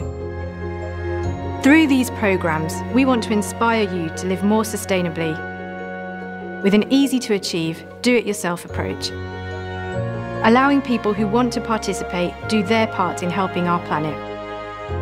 I'm so excited to be part of an initiative that is redefining sustainability in tech and the role your devices play today and tomorrow.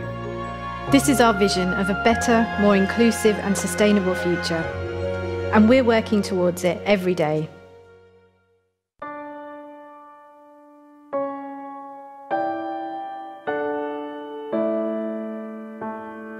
Take my hand as we go together now, tomorrow. Take on the world for a better change. So hold my hand here today.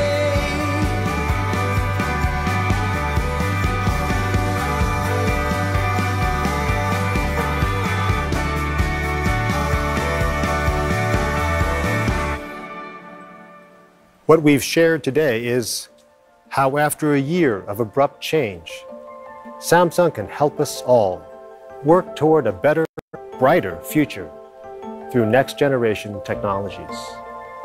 While Samsung's technologies can help make it happen, it's your resilience, your versatility that will shape the world we live in and make it better for generations to come. At our Unpacked event later this week, we'll show you more products that push us toward this vision. And together, we believe we can build a better normal for all. Thank you, and have a great CES.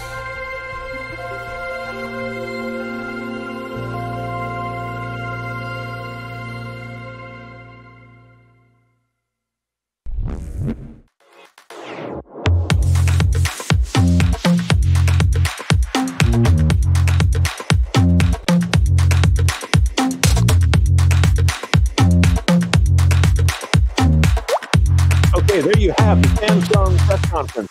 Day one of CES 2021, a very different virtual event, but we're seeing a lot of the same players come along at the traditional show and having just as much, I would argue, if not more polish in their presentation. I, for one, am enjoying the fact that these are pre-produced presentations that have a different level of production scripting and such, which some may feel is too canned, but I'd rather see that than see a bunch of executives who are crappy at reading prompters bumble through something and try to make jokes work that don't work. So far, I've been impressed by these being, frankly, better at what they set out to do than some of the stage presentations we'd see in a traditional year. Just my take on it. So I'm here with Lexi Savitas, senior editor from CNET, who's joining me this morning here in the co-anchoring desk. And also we've got David Katzmeyer, who's our TV guru and, of course, well familiar with all things Samsung. So what we've got you here, Katz, let's dive into the television discussion they had.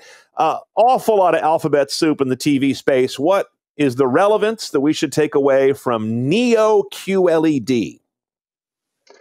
So that's not a reference to the new Matrix 4 movie coming out later this year, streaming on HBO Max exclusively, from what I understand, or Cyberpunk 2077. But it is a new QLED television, and they're using mini LED, so it's going to be brighter than before. They're promising great picture quality. We'll see. The real issue is to try and take on OLED televisions from LG and Sony. Those have been the best picture quality for years. Samsung does not make OLED, so they make these LCD QLED televisions to compete with them. And, especially in the larger screen sizes, they're a lot less expensive than OLED, so they do have that going for them, although Samsung TVs in general are not cheap. So one of the things we didn't see this year, in video form at least, was a new micro LED TV. That's their really, really large television. I've looked at that in the past. They're coming out with a new one for really, really rich people, but these QLEDs are kind of the mainstream, if you will. Here you can see they got some new gaming features on there. It's really cool because they work well with the new Xbox Series X, PlayStation 5. You can see the new features, for example, variable refresh rate, 120 frames per second displayed as part of a new little pop-up. That's pretty cool. So, but the big thing is their Neo QLED backlighting that gets a little bit brighter. So, I saw these TVs in person. Samsung put on an event, last week. Thanks to them for doing that during COVID with all the precautions and everything that they put together. So that was great. We were able to shoot some video and see some of these products in person. Wasn't quite the same as CES. But it did give us something. And of course, now they're talking about their fitness features here. So this is good times. Yeah. Yeah. Get ready for it. And they're much more, the messaging we're seeing from both Samsung and LG previously this morning is not just about great picture quality for whatever movie or TV show or sports event you want to see. We're talking about a fitness integration. We're talking about a deep gaming integration at the hardware level that you're mentioning. We're talking more and more about the multiple split screens. All of these things are getting more away from the traditional couch potato role of the television. Is that a pretty good read? You can see right there, I had to do squats for a video. So, that's no couch potato for me. I was walking around, running around with a mask on, getting up a sweat. So, yeah, one of the things they added was this webcam at the top. So we were talking about this earlier, Brian. The camera, used to be built into these TVs a few years ago. Now they're giving you this ability to add an optional Logitech webcam to the television and add a little bit of functionality there. You saw I was tracking my jumping jacks. It actually uses AI to know when I'm doing a jumping jack, how quickly I'm doing it, and then coach me and score me like a Peloton sort of. You can follow along with some celebrity trainers. They had Jillian Michaels is one of the first ones. They're going to have a few others coming out as part of this system. So that's an addendum to their Samsung Health mobile app that they're, again, extending that functionality for the 2021 TVs. So, again, working into this new reality of everybody working out at home. I'd say, yeah, I'd say get outside. What's that, Lexi? I hope you got a high score. If it was judging you and making sure that your form was correct, if you didn't get 100 out of 100, you got to practice some more, my friend. I was 86. Especially for a guy who's in street clothes wearing a mask. That was pretty darn good. Hey, Lex, what did you think about this? And they seem to make a big deal of it. The JetBot 90 AI Plus vacuum. They actually said it that way. They put a lot of weight behind that little robotic vacuum. What a catchy name, I have to say. But all things considered, I actually thought this one was one of the more interesting parts of the announcement. Obviously, using AI to kind of work out the objects around your home. I mean, that doesn't sound like anything new, but there was kind of an intriguing play that they did in the video with the dog and cleaning up after the dog. Now, I hear that, David, that there might be a story here behind how the AI works and why this vacuum has come to be. Tell me a bit more. Did you actually see this JetBot at the Samsung briefing? And if so, tell us a bit more about it, because that video sort of left me wanting a bit more. Yeah, so they had some very, very slick looking, clean looking pets in that video. Mine aren't like that. I don't know about you guys. So there's been some surprises left around the house. And traditionally these robot vacuums have a real problem with that. So yeah, Lexi, at the event they had one of these things. It was just a mock-up. We couldn't shoot video of it driving around doing its thing.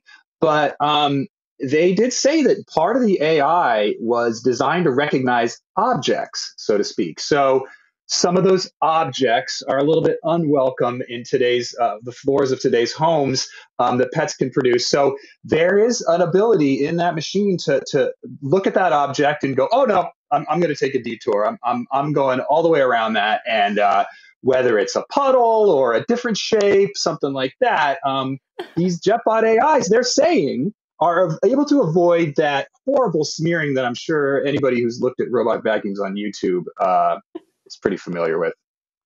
Yeah, no. I got a cat. I got a cat that'll test their AI pretty good. I can tell you right now. And as they mentioned, they've got AI in there, LiDAR. It's got a high-resolution camera, and as Lexi mentioned, the AI is able to do object classification, like you guys are talking about. This is a that, and this is a that. Don't run over the sock because you'll jam yourself up and your little brush will get all jammed up, which is, I think, a major breakthrough in terms of what a robotic vacuum can do. I still think that at some point, all this home automation, including what they talked about around grocery shopping, recipe display on screens, and automatic cooking settings, I don't know that this stuff has really caught on with a lot of consumers beyond seeming amazing and gilding the lily, as opposed to being something that yet seems practical. Lexi, what do you think about all this home automation from the fridge to the vacuum? In other words, does it seem a little elective to you still? Yeah, I think you've hit the nail on the head exactly. I mean, as someone who does spend a lot of time cooking in the kitchen, it's one of my passions. Having all of these accessories added onto a device, say a fridge that shows me an ingredients list, or a microwave that tells me the exact settings that I need to cook at, I feel like it's too much hand-holding for someone that knows what they're doing. I might be useful for people that are kind of, unable to cook pot noodle. I'm not really sure, like a 2-minute noodle. If they can't do that, then maybe they need some help.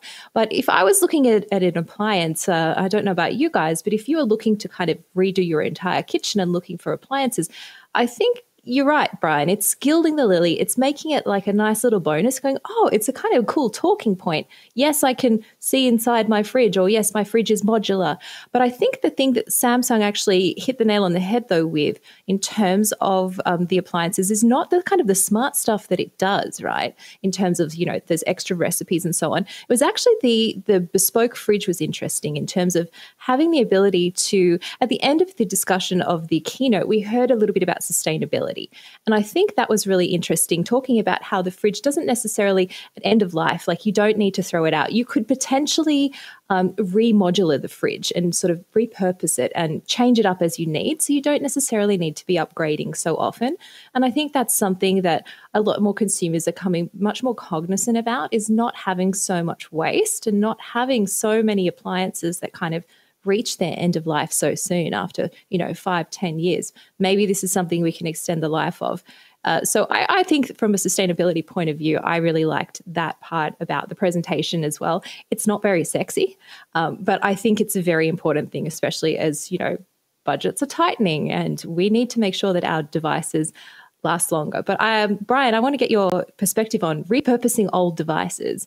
As if you saw at the end, the Galaxy. They made quite a thing about that, as you mentioned. Yeah, they made quite a thing about upcycling and recycling. The term can be used a little strangely. I thought it was more recycling in the correct sense, not the sense we think of. We think of recycling as dismantling and elemental recycling, reuse the materials. I think recycling is being reimagined, as Samsung is starting to talk about here, by sort of taking an older device and saying we can use it for another purpose without dismantling it. For example, they said there'll be future software in Galaxy phones this year that will allow the phone to be placed stationarily in your home as a pet monitor or a baby monitor, as opposed to discarding the thing and hoping it gets recycled at the elemental level.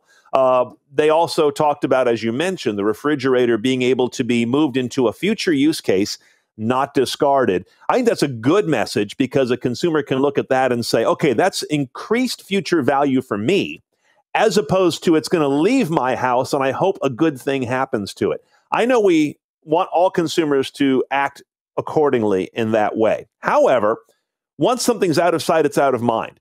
And that's how we end up with oceans full of plastic, as we say, well, I recycled it. I'm sure someone took care of it. And now we've learned that that doesn't always happen, as opposed to saying, I'm going to keep recycling it in the new sense within my home, within my life. That's a really smart kind of recycling, because it stays in my realm and I get a greater sense of long-term value. So I like what you're pointing out there, Lex, in terms of the idea that we can really think about recycling, or as they want to call it, upcycling, in a different way. So they spent quite a bit of time on that, and I applaud that, because that's usually a tough message to show all your social responsibility and your green credentials. A thing along those lines I thought was interesting here was, and they just barely touched on it, was SmartThings Pet, a new layer apparently of the SmartThings platform that will be using things like bark alerts to detect if your dog detects something and give you alerts accordingly or make automation happen, I assume. And they didn't even detail this, but custom pet services that could be delivered based on sensing what's going on with your pets. They just dangled that in front of us and didn't give us any details. I'm intrigued by that because we know it's been a pet revolution during COVID lockdown. Yes, I think as a non-pet owner, I'm going to have to basically defer to you two about if that's going to be useful or not. Fingers crossed, I will have a pet in the near future so I can test this all out. The other thing, though, that was of note was the robotics.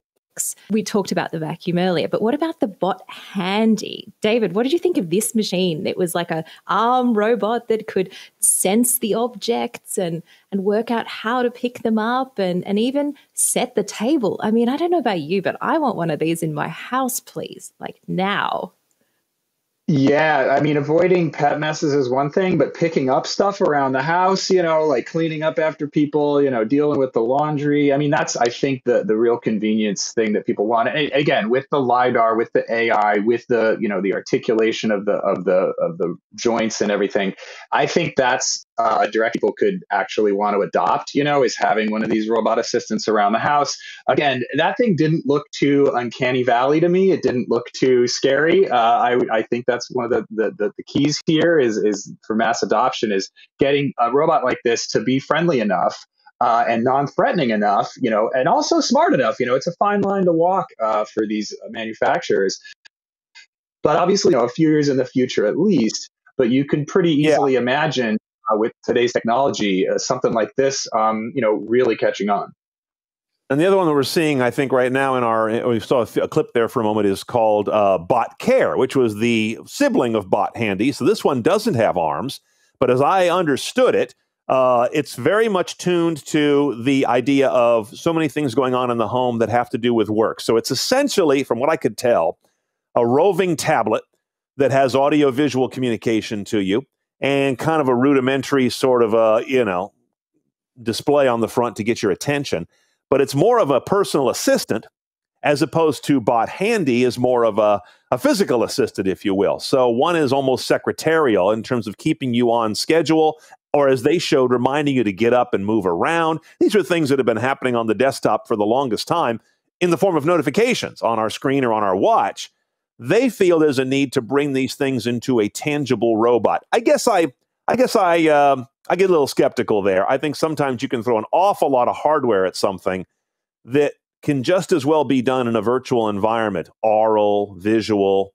So I don't know. I remain unconvinced that robots have gotten to the point yet. We've seen too many heartbreak hotels at CES around robots that looked great and then either didn't come to market or the companies completely folded within a year or two. Not that that's going to happen with these guys, but robots are still, in my mind, that water is still coming to a boil, to be honest. Let's take a break now, because coming up next, let's see, we are going to be going to Panasonic. And before we go to Panasonic, we're going to do a little recursive catch-up with you, because early this morning at 7 a.m. Eastern U.S. time was the Hisense presentation. So we're going to have the highlights of that, and then a little later we're going to come back and take you live into Panasonic as CES 2021 coverage continues here at CNET. Have been achieved. Then let us watch a short video.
Thanks to the sufficient market competition and the rapid upgrading of products, laser TV is receiving better consumer reviews. In June 2020, the Consumer Electronics Survey Office of the China Electronics Chamber of Commerce released the China TV After Sales Service and Consumer Satisfaction Survey Report 2020. They researched TV consumers over the past 3 years, and the results show that laser TV has the highest recommendation rate at 70%, greatly exceeding the industry average of 54%. Today, we introduce the new Trichroma laser TV product line and start the era of Trichroma laser in 2021. We designed a new RGB laser light source architecture. Different color lasers are separately packaged and finely controlled, which result in purer color performance. It's a high-class DLP solution featuring double area and micro mirrors of regular DMD. Trichroma can achieve 20% brightness enhancement at the pixel level, and its 430 nits picture brightness exceeds that of a regular TV. The new Trichroma laser TV also comes equipped with a 100-inch Fresnel giant screen featuring an enhanced wide view angle that eliminates ambient light. Since laser TV displays images by reflection, eye comfort is even 20% better than printed paper. It brings you closer to the screen, 12 feet or closer. It offers you an immersive feeling, so you feel like you are in a Hollywood blockbuster or deep ocean documentary. Now, I would like to discuss the color experience enhancement that Trichroma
We're back with live coverage of CES 2021 here at CNET, ces.cnet.com if you haven't found us that way, and just about on all of our video channels, wherever you're watching us, welcome to it. A very unusual year at CES, of course, because it is a virtual show this year. I'm Brian Cooley, editor-at-large, joined by my colleague Lexi Savitas, senior editor, and David Katzmeyer, who you just need to call the TV guy, because that's what he is.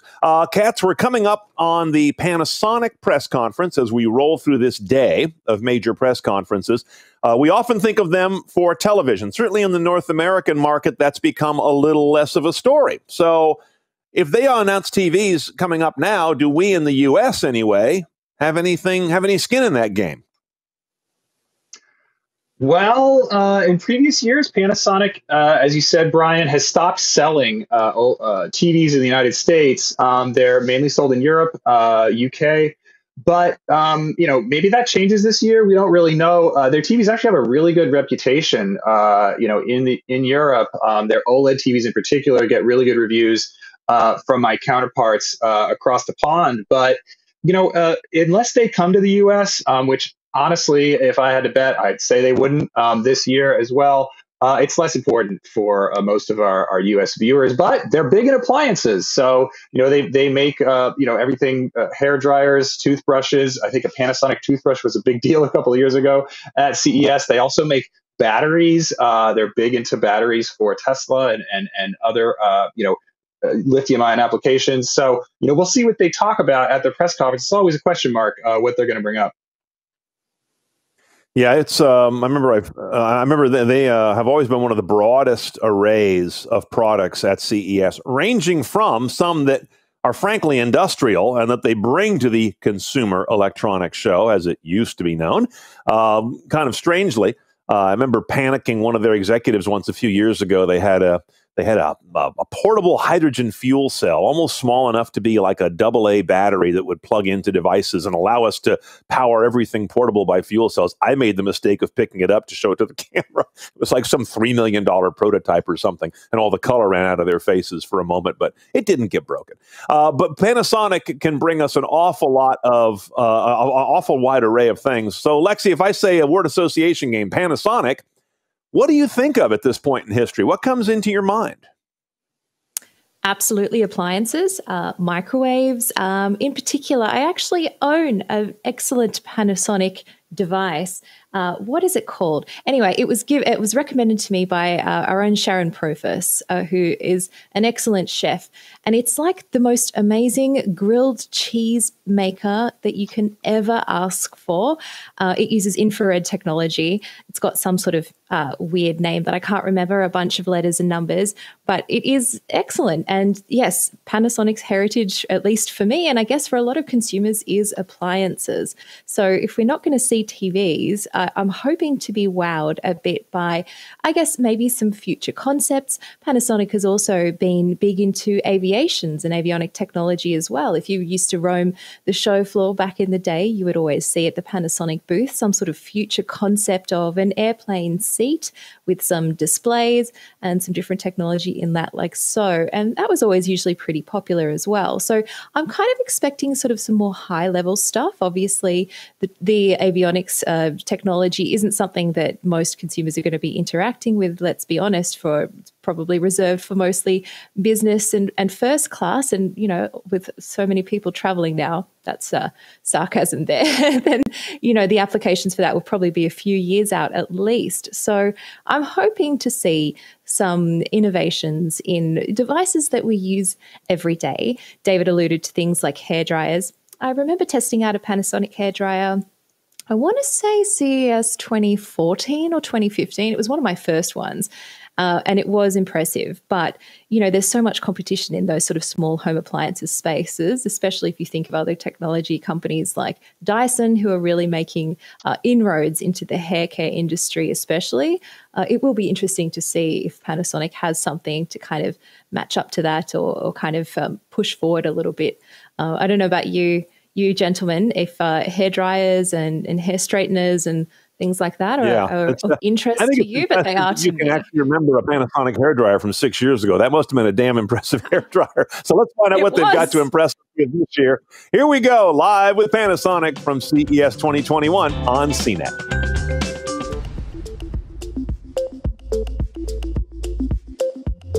Hello, everyone, and welcome to CES 2021. I'm Lauren Salata, Chief Marketing Officer for Panasonic Corporation of North America. On behalf of everyone at Panasonic, I want to thank you for joining us from wherever you are in the world today. It's been a year like no other, a year of uncertainty, loss, and challenges that have affected every one of us. But it's been a year like no other because of the way in which we have collectively taken on those challenges with resilience, spirit, and an astonishing capacity to adapt. And while it's impressive, it's not surprising because adaptability has always been a core principle at Panasonic. We are constantly moving forward, turning extenuating circumstances into extraordinary opportunities, as we have done for more than 100 years, creating the technologies that move us forever forward toward a better life and a better world. Aligning with that philosophy is our partner of more than 30 years, the Olympic Games. The postponement of the Olympic Games in Tokyo 2020 marks a first in Olympic history. But the city, the athletes, and partners like us are highly anticipating the Olympic and Paralympic Games, Tokyo 2020, coming this summer. We are honored today to have a message directly from the President of the International Olympic Committee, Mr. Thomas Bach. Dear Olympic friends, as we begin this extraordinary Olympic year 2021, please join us for a true celebration of the unity of humankind in all our diversity at the postponed Olympic Games Tokyo 2020 this coming July. See you in Tokyo. We can't wait either, thank you. Beyond the Panasonic designed and engineered audio and visual products and experience in the Olympic Stadium, we are extremely proud of our exclusive support since 2017 with the International Olympic Committee Young Leaders Program, a program which helps young people from around the world establish grassroots sports development projects within their communities. Life is better and our world is better with these kinds of programs and sports. Last year at CES, we introduced Team Panasonic, an extraordinary group of athletes, but also individuals who, along with our 260,000 employees globally, share our values and vision for giving back and helping society. This year, as so many have dealt with stress, loss, and uncertainty, they have each gone above and beyond to help people adapt, overcome, and move forward under uniquely challenging circumstances. What Katie Ledecky is accomplishing out of the pool is almost more amazing than in it. She is a passionate advocate for students and education, having herself graduated from Stanford early while training. Now she is inspiring new generations of students to pursue careers in STEAM and STEM. And this April, in partnership with Panasonic, her mission will come to life on the world stage when she becomes the ambassador for the STEAM area at the Panasonic Center in Tokyo. And if ever a year needed an advocate for balance and stability, it was 2020. Enter Sakura Kokomai. Sakura, a rising star in karate who will represent the United States at the Tokyo Olympics, stepped up in the middle of quarantine to offer free virtual karate lessons. She will also be part of Panasonic's support and sponsorship of Terasaki Budokan, a multi-use community center where everyone is welcome, set to open in Los Angeles this year. And thanks to our team captain, Michael Phelps, we are reminded that it's okay not to be okay. Michael has been candid about his own mental health, and along the way, helped countless others do the same. He was the co-executive producer on The Weight of Gold, a compelling and critically acclaimed film on mental health and Olympic athletes. During quarantine, his philanthropic work has not skipped a beat. From providing the Michael Phelps Foundation's social emotional curriculum to thousands of children across the country, to continuing to educate on mental health and water safety. And last but not least, if anyone represents perpetual motion and constant adaptation, it is blind Paralympic long jumper Lex Gillette. Lex's entire life has been an inspiration, but over the last year, he's stepped things up even more, working with Panasonic to spread his motivating message to people and communities that need it most. Adapting, giving back, and continuously moving forward.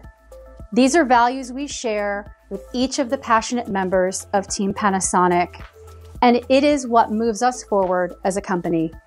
It's now my pleasure to welcome Panasonic Corporation of North America's CEO, Michael Moskowitz. Michael? Thank you, Lauren, and thanks to everyone for joining us for CES 2021. If you know me, you know that nothing would make me happier than for all of us to be together today. Because while technology has helped bring us closer together this year, I think we can all agree that we missed the face-to-face connections. Last year at CES, I spoke about our commitment to always working to be better, and how change isn't something that should define us, but something that we all have the ability to define. Little did I know how much change we were all in for. No industry, company, or family has been spared in the last 12 months. Yet individually and as a company, we keep moving forward and adapting. As Lauren mentioned, this has been part of our Panasonic DNA since Konosuke Matsushita developed the first of what would become countless life-changing innovations in Osaka more than a century ago. It's how a modest light bulb socket manufacturer evolved to become one of the world's most innovative technology companies. We believe that the potential for innovation is everywhere. It's in partnerships. It's in the energy of emerging cultural moments. It's in the ever-changing world environment and in the needs of humanity. It's that belief that continues to move us forward to create technologies that result in a better life and a better world for our customers. In the last year, products and solutions that were created for one use have been reimagined to address the current environment and our consumer concerns around health issues. For instance, in avionics, part of our wellness solutions have renewed relevance in our newly launched Welcome Aboard collection. This collection includes the Nano E Air cleansing powered by Panasonic's Nano E X technology. It is a revolutionary air purification module that generates hydroxyl radicals, which have been proven effective to inhibit bacteria and viruses and odors. Of course, these solutions transcend air travel. And our Nano EX air purification technology, which was first introduced just a year ago, is creating cleaner, fresher, and purer indoor air quality in automobiles, hotels, homes, trains, and even elevators. We've been conducting research on this technology for more than 20 years, but are the most excited about our latest study by TechCell. Those lab studies have confirmed that the hydroxyl radicals contained in ionized water particles can inhibit the novel coronavirus. The current global pandemic is one new type of this virus. We will continue to pursue the potential of the technology with the aim of creating healthy environments for people around the world. We continue to innovate to meet the growing demand for smarter, more sustainable energy. We're the world's largest battery factory and supplier of lithium-ion. As of August, we've shipped over 3 billion cells. And our Gigafactory in Nevada continues to grow to meet EV battery demand for Tesla vehicles. This year, we added our 14th cell assembly line, increasing capacity by 10% and creating many new jobs. More than 4 decades of battery leadership has positioned us for the growth that we've been experiencing and will continue to experience. Part of that growth is our strategic partnership with energy company Equinor and the industrial group Hydro. Together, we are exploring the possibility of a sustained and cost-competitive European battery business. And we are also continuing the development of new batteries, such as the 4680 for Tesla, and a new cell model with increased energy density that, when introduced, will be the world's highest energy density automotive battery. But our energy story is not complete without mentioning our continued effort around sustainability. Our partnership with Redwood Materials is focused on increasing the sustainability of the lithium-ion supply chain. We are driving towards our vision where a significant amount of future raw materials will come from recycling. And of these raw materials, we're looking to eliminate the need for cobalt. We continue to reduce cobalt content per battery, which is now less than 5%. And in the next few years, we expect to realize cobalt-free batteries. And lastly, we couldn't be more pleased to be named as a top global supplier for a leading global healthcare company, awarded for our partnership in developing processes that help them build a reliable, capable battery product. And in recognition of our ability, during COVID, to meet their lithium-ion demand, they ramped production 5-fold to produce additional ventilator inventory. It's hard to think of an industry that has been more impacted from the events of last year than food service and food retail. For convenience stores and grocery stores and restaurants, the challenges have been daunting. So much so that in a recent study, 100% of respondents in the food service industry said that COVID-19 has increased the urgency to adopt transformational technologies. Panasonic and our Husband division are providing businesses in food service and food retail with these transformational technologies, and it is truly making a difference in their survival. Our smart lockers allow food and order pickup to be completely contactless. It all starts when a customer places their order through a mobile app, website, or kiosk. Once the order is complete, the food is loaded into the locker, one side for hot, the other side for room temperature, and the customer is alerted through a text. They enter the code or scan a QR code to open the locker door, take the food and go. And this is not just quick service restaurants.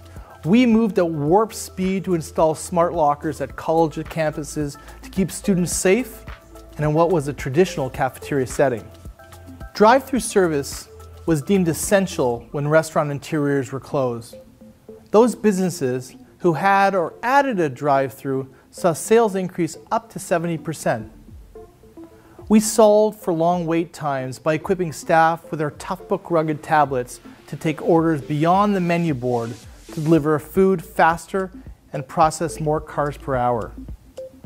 Our ClearConnect solutions for quick service restaurants integrates all the back end and front end of the house technology to work together. This integrated solution helps increase restaurants' ability to serve customers quickly and lower costs. Always putting our customer challenges and needs first is integral to how we function as a company. Our Husband division did just that, going above and beyond in 2020 by combining their product innovation and food retail leadership to bring solutions to customers when they needed it the most.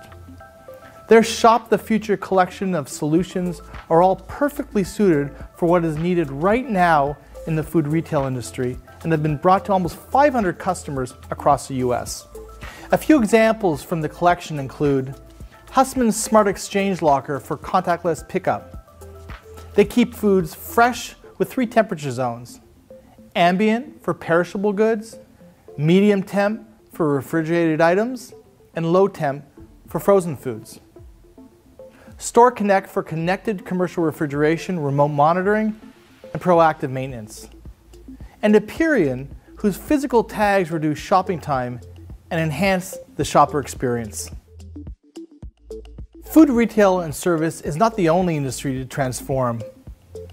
The world of live entertainment was especially hard hit, and the industry seeks to captivate audiences in new and diverse ways. From the magnificent Olympic Stadium poised to open in Tokyo this year, to the immersive, COVID-defying go-by-car experience that is on display in Toronto. What began as a walkthrough exhibit in Paris and other cities is now 600,000 cubic feet of stunning projection animation that allows visitors to see the art like never before, safely from their car. Located in an industrial space that has been transformed to magical. This is a display of Panasonic technology and human ingenuity and resilience at its very best. But our cameras and projectors are not just for entertaining. Last year we used them to help educators quickly pivot to virtual and hybrid classrooms. A great example this past fall was Pepperdine University, where we helped create a fully remote learning environment for their students with our PTZ cameras in more than 160 classrooms. And I am incredibly pleased to announce today that Panasonic is the official technology partner of Illuminarium Experiences. Our native 4K projectors, professional displays, and cameras will bring their new 360-degree immersive entertainment centers to life, to transport, and inspire audiences. The first Illuminarium will open in Atlanta and be 30,000 square feet, featuring Wild, the world's first virtual safari. Our engineers collaborated and created an ultra-short throw lens with minimal offset and loss of light exclusively for this experience. It promises to be one that has never been seen before. As a company, we're built for moments like this, combining generations of innovation and category expertise with a culture that is driven to make the world a better place.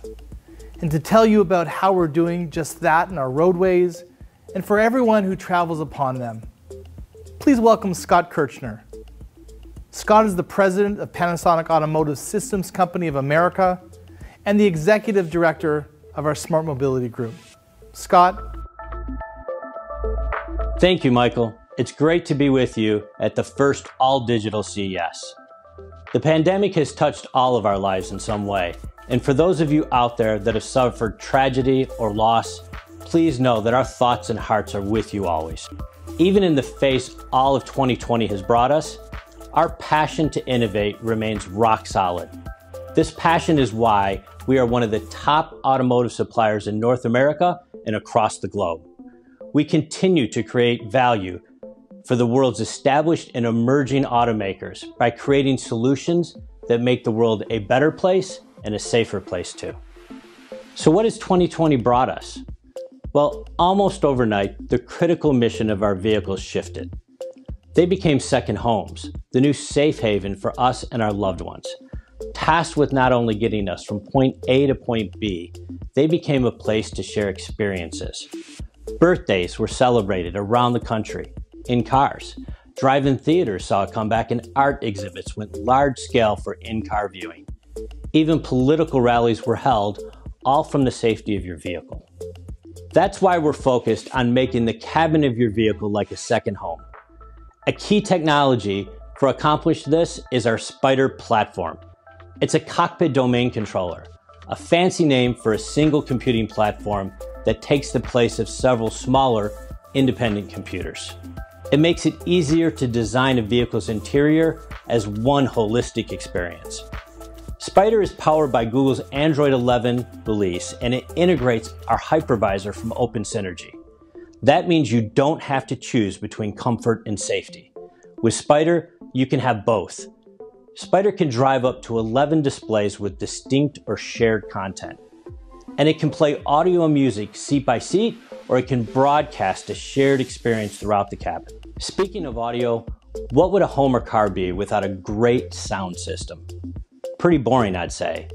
That's why we collaborate with the top audio brands and industry talent to deliver an unforgettable sound experience in your vehicle. Whether it's the studio sound of ELS delivering music the way the artist intended, or reliving the raw emotion of your favorite concert with Fender, or being immersed in the high-efficiency, low-distortion performance sound that makes Klipsch such an iconic brand, we have the sound solution that's right for you. And we're going even further. We want your music experience in the vehicle to be so immersive, you feel like you're inside the song. And now that's possible with Dolby Atmos music. Working with our friends Klipsch and Dolby, we've added Dolby Atmos music to our Klipsch Premium Audio and Spider platform. As more and more artists and music streaming services support Dolby's latest innovation, you won't be left behind if you have Panasonic and Klipsch in your vehicle. Bringing these immersive experiences from your home to your vehicle is extremely exciting. And we're also innovating to make the experience safer. Did you know research says 61% of new vehicle owners stated at least one of their ADAS features helped them avoid an incident? And yet drivers turn off many of their driver assistance systems in urban areas, perhaps when they need it the most.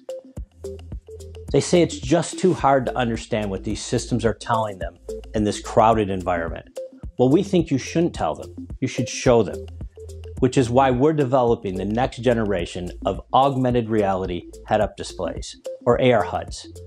In comparison to a traditional HUD, an AR HUD will open up the windshield, interact graphically with the world, and provide a more intuitive information to the driver. Will no longer need to interpret warnings or alerts, and their eyes will be focused on the windshield and the road that lies behind it. Our AR HUD is developed using our proprietary user-centric Prism process to consider all aspects of a driver's journey and AI to detect and prioritize the most important information for any situation. And while it builds on Panasonic's long-standing reputation for image generation and optics, we're not going it alone.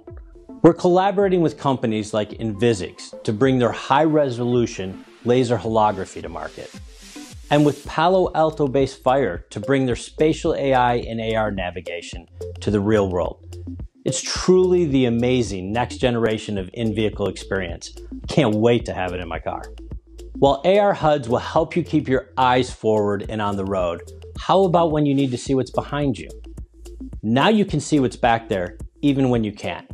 We've developed the first truly wireless, ruggedized, and water-resistant and IP68 automotive-grade video camera, and it integrates seamlessly with our IVI platforms just like you'd expect. It gives a clear view when backing up campers, boats, or any kind of trailer, and it eliminates blind spots when you're changing lanes. You can even use it to keep your eyes on that precious cargo. For anyone who tows anything, this is a must. And as you know, we're taking safety further beyond the vehicle by making roadways themselves safer. Cirrus by Panasonic is our V2X, or Vehicle to Everything, open platform for traffic management and safety. It enables communication between DOTs, vehicles, the road, and actually everything that touches it. We're helping DOTs across the country seamlessly standardize and scale connected vehicle deployment. And that's good news for everyone, because scale is exactly what we need to deliver on the V2X promise. For example, data and simulations taken from our V2X deployment in Big Cottonwood Canyon, which is part of our partnership with the Utah Department of Transportation. It shows that time between incident and DOT notification and response can be reduced from 10 to 15 minutes to literally seconds. Scaling that kind of improvement will surely make the road safer. As I wrap this up and get ready to send it back over to Michael, I just want to remind everyone, you can learn a lot more about these solutions and technologies by joining one of our Tech Talks. And while this has been a year of unexpected challenge, I am sincerely grateful to all of you out there, our customers, our suppliers, even our competitors, and especially our Panasonic employees, who have pulled together numerous times to get us through this year. Thank you. Now it's my pleasure to welcome back Michael Moskowitz to showcase how we're redefining the ways in which people are interacting with technology in their homes. Michael? Thanks, Scott. With the unprecedented experience of 2020, and with everyone spending more time at home, it's no surprise that we've all developed an appetite for products that make our living spaces more comfortable, convenient, and engaging. 2020 saw many consumers upgrading their home entertainment devices, stepping up their culinary game, engaging in more games and hobbies, and doing more at home beauty and grooming. As one of the largest consumer electronics companies in the world, Panasonic was there to deliver on all of these, anticipating the evolving needs of our customers. During this time, there's been an increase in streaming opportunities in addition to continuing traditional broadcasting. To meet that demand, Panasonic is proud to share our first box-style digital single-lens mirrorless camera, the Lumix BGH1. The Lumix BGH1 integrates the same technology used in our VariCam models for professionals and was designed for live production work with all controls handled through the computer. This makes it highly expandable, allowing multi-camera control, and it can be used in a variety of ways, from shooting on drones to IP remotes to live streaming. So speaking of live streaming, I'm really excited that everyone will have the opportunity to see our new box camera in action during our exclusive CES concert featuring the Cold War kids. We can't be in Las Vegas this year, but we can bring Las Vegas to you. We'll be filming inside the dynamic Area 15, immersed in Panasonic projection technology using 8-box cameras. It's going to be incredible, so make sure you join us live. We are proud that the BGH1 is the first Micro Four Thirds mirrorless camera that has been approved by Netflix. It follows the Lumix S1H that was approved last year. There have not been many live events to attend lately, and if you're like my family, this past year has been filled with weekends at home watching movies. That's about to get even better with the launch of our newest OLED TV, the JZ2000. Building upon last year's upward-firing speakers, this model adds side-firing speakers for the ultimate one-box sound performance. And it is not just the sound that will blow you away. The custom OLED panel delivers superior peak and average brightness. Our improved processor uses AI to identify the type of content being played and then optimizes the picture and sound quality accordingly. And while millions of people quarantined at home, movies were not the only distraction and entertainment. Gaming proved to be the way to safely socialize virtually. Nielsen research reported that 82% of global consumers played or watched. Well, the JZ2000 is built for all of these gamers too. Its input lag, which is the time it takes for a display to react to a gamer's action, has been cut in half for improved gaming performance. For all of the new gamers, we have the latest release of our award-winning gaming speaker, SoundSlayer. It is Dolby Atmos compatible with dynamic 3D sound. Designed in collaboration with Square Enix, the developers of the popular multiplayer game Final Fantasy XIV Online, and specifically for gamers. We are thrilled to announce that SoundSlayer gaming speaker has been named as a CES 2021 Innovation Award honoree in the headphone and personal audio category. 2020 was a work from home year, and I think we all have a new appreciation for headphones.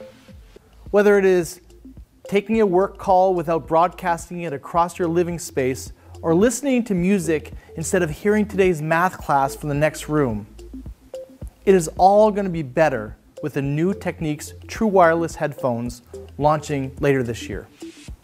Technics has been a well-known name in high-end audio performance for decades. But now, for the first time, that legendary audio experience is available to everyone. Our engineers have worked on every precision detail, from the unmatched bidirectional noise cancelling to the high-performance sound isolating microphone. These headphones deliver excellent sound, call quality, and fit, and are perfectly suited for the lifestyle that includes working from anywhere. Moving now to the kitchen, where more meals at home this past year has brought out the chef in many of us. Our recently launched Home Chef 4-in-1 multi-oven is a perfect companion to this new passion or new necessary skill. Panasonic is the #1 brand in countertop microwave ovens with inverter technology. But we didn't stop there. We took our industry-leading inverter microwave tech and combined it with an air fryer, a convection oven, and a broiler to create the ultimate all-in-one appliance. The Home Chef multi-oven can be your single countertop appliance, your second oven, or we think your only oven. And you can see the Home Chef in action during our exclusive CES cook-off featuring the Try Guys. Comedians Keith, Eugene, and Ned, viewed by millions on their YouTube show, will be going head-to-head to prepare the ultimate snack in our 4-in-1 oven. With the Try Guys, I'm sure this is going to be a cooking contest like no other.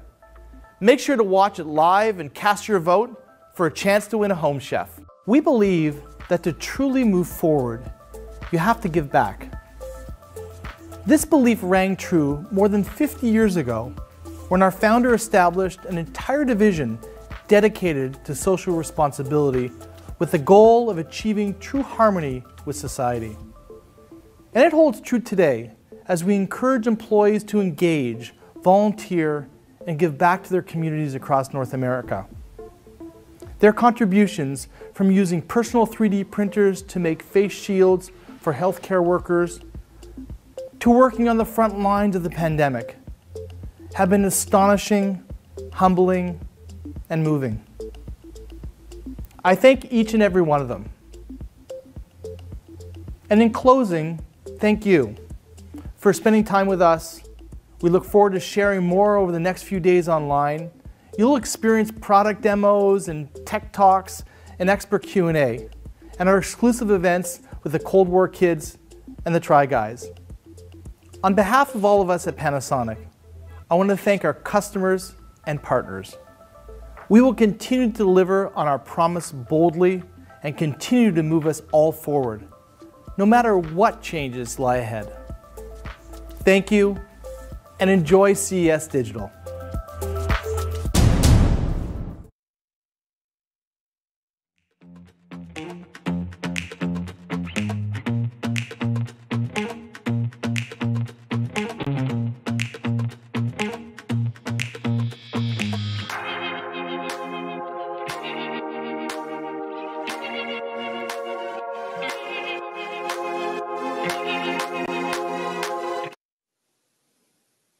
Okay, we're back from the Panasonic press conference here at CES 2021.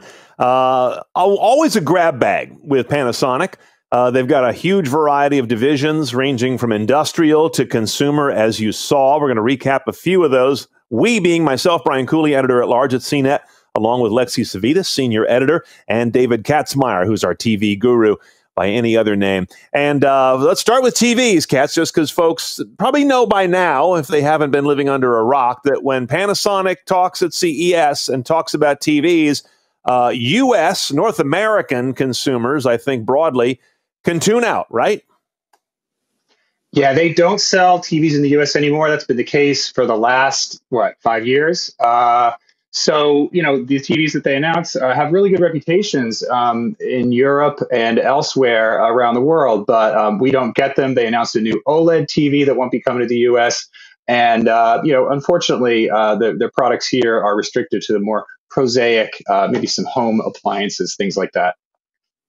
Yeah, they did talk a lot about how some of their industrial divisions, as we expected, got a lot of airtime here. They are the largest electric car battery maker in the world. Of some interest here is that they work, of course, with Tesla. The Gigafactories are Tesla and Panasonic projects. They also work with Redwood Materials, which is the project or the new company of the former CTO of Tesla and an early major player at that company, J.B. Straubel, who moved on to the other side of the equation, recycling the batteries that come out of electronics, and in particular out of electric cars. They had an interesting prediction there that they're down now, they say, to only 5% cobalt composition in their electric car batteries right now, in the basic cells that go into those. And they say within 5 years, they can get that down to 0. So for those that are watching for environmental stories around CES, and a lot of people are, and these manufacturers are definitely paying some attention to it, the end of cobalt, Panasonic says, at least in their formulation, is not that far away. Lexi, let's talk a little bit about what they announced in the home. I know we were looking for a hairdryer as memorable as the one that you recall from 6 years ago. We didn't get that. We did hear them talk generally about their love of appliances. Right. So we saw a couple of things just at the tail end, which kind of was the most one of the most interesting parts, apart from the car technology, which I know, Brian, we will talk about very soon. So, Lumix cameras obviously is part of the Panasonic stable, talking about working from home, the ability to need to have remote operations or controlled by a computer. So there's the BGH1, that was kind of like their box camera, interchangeable lenses and stuff. Actually would be very useful to use right now. I could find that coming in handy for a live stream. Home chef appliances, we're talking about microwaves and inverter microwaves, things like that. That was also, checked off the list at the end there. A 4-in-1, so like an air fryer, a convection oven, a broiler, and I don't know, something else. Air frying is all the rage this past year or so. I'm yet to try it, but this sounds intriguing.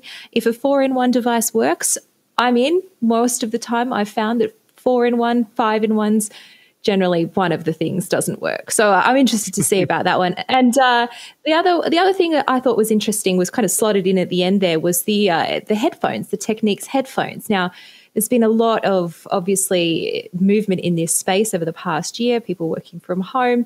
Noise-cancelling headphones have become really like all the rage. We're talking about that sort of $350 price point. We've got things like the Sony WH-1000 Mark IVs, the Bose 700s, and of course the AirPods Max from Apple, which really kind of have taken the price point up to that $550 mark.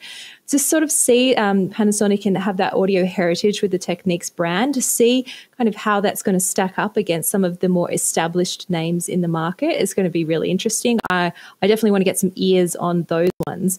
But let's switch back to the car stuff, Brian, because I know that this one is the real passion for you. Let's talk about that augmented reality heads-up display. How is this different to what's currently? Well, what's going on here is that we're starting to see augmented reality HUD in cars actually get some traction.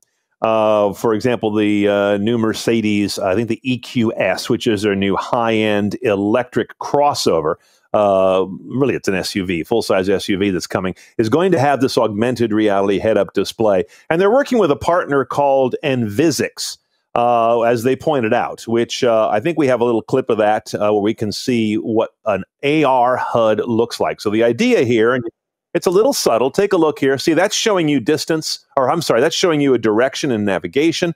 In a moment here, you'll see another way that says, here's the lane you should be in. As this clip moves on, here's one that warns you about distance changes or lane management with a cruise control system. It says, I know where I'm going, and here's the lane I'm in.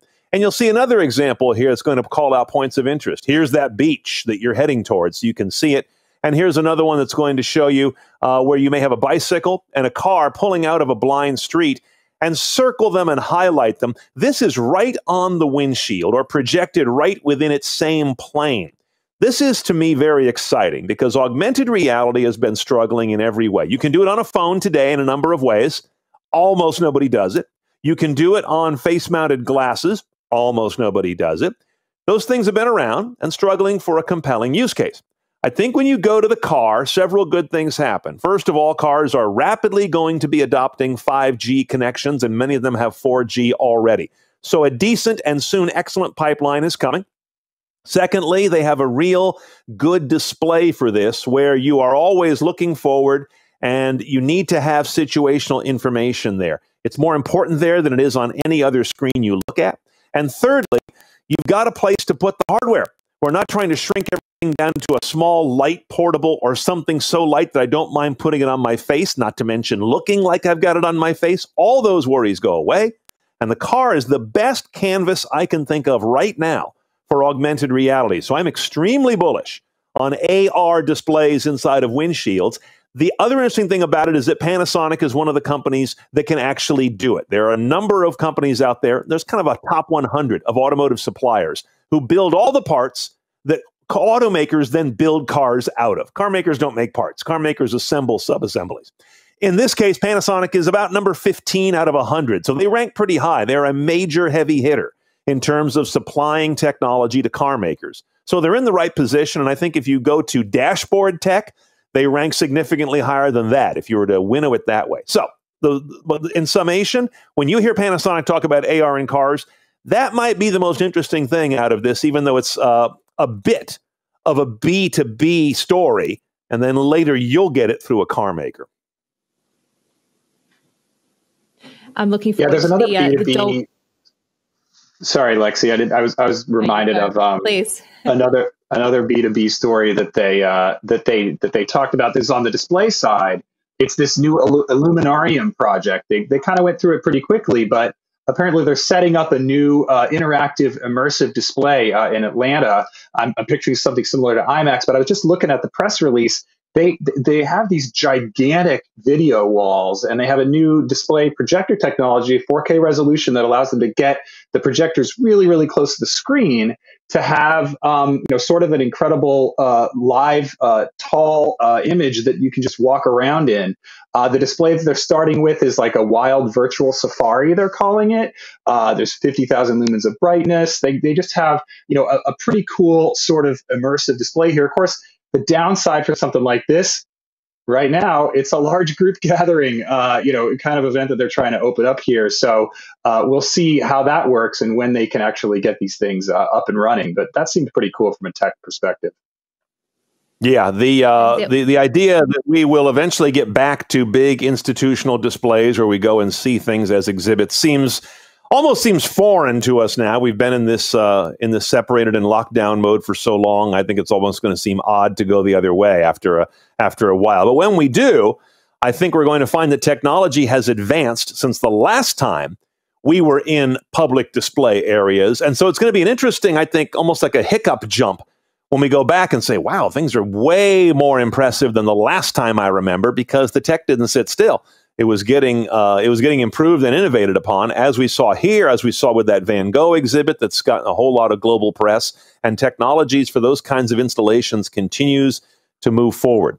I'm here with Lexi Savitas and David Katzmeyer, my colleagues from CNET, as we work your morning press conferences here on opening day of CES. Stand by. We'll take a break right now, see a few highlights of what we've harvested so far. When we come back, we're going to see the press event for TCL, an absolutely ascendant technology brand.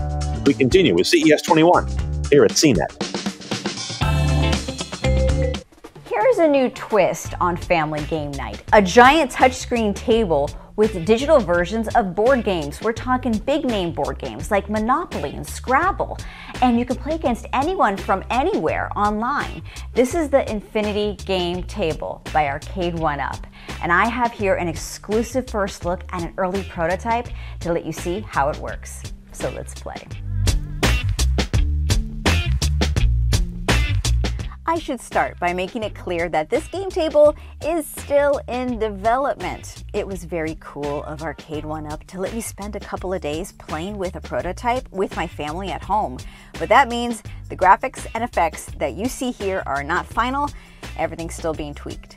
Now on the surface, it's a pretty simple concept. You make a giant tablet with legs, you load it up with a bunch of well-known tabletop games, and gather around to play with your family, just like you would with any board game, except no pieces to set up, no cards to deal, no one has to be banker, you just dive right in. The Infinity Game Table found success on Kickstarter with more than $1 million pledged to bring it to life, and the first tables are coming out next month. The price starts at $600. It's about the same as a high-end iPad. Now there are two options for the screen size. There is a 32-inch screen and a 24-inch model. That's the one I tested. Or if you want to measure it another way, you could say it takes up roughly 7 boxes of games. The table is sturdy. It's got some weight to it. You can take the legs off if you want. I used a power cord, but there is an option for a battery pack. And there are also ports to expand gameplay in different ways. Hasbro worked with Arcade 1UP to have its board games turned into digital versions for this system. There are titles for all ages, and the team took some creative approaches to reimagine how a game could play in a digital way. You may be wondering, how do you play Operation on a touch screen? Well, they made it a finger maze with varying degrees of difficulty. Hit the edge, and the table buzzes with a vibration. The sound of the patient's heartbeat picks up to give you more anxiety. Different games will rumble the table for different reasons. If you're playing Pop-O-Matic Trouble, the table's gonna vibrate when you tap that bubble to roll your die. And animations send your pegs flying around the track. These animations are where the team can get really creative.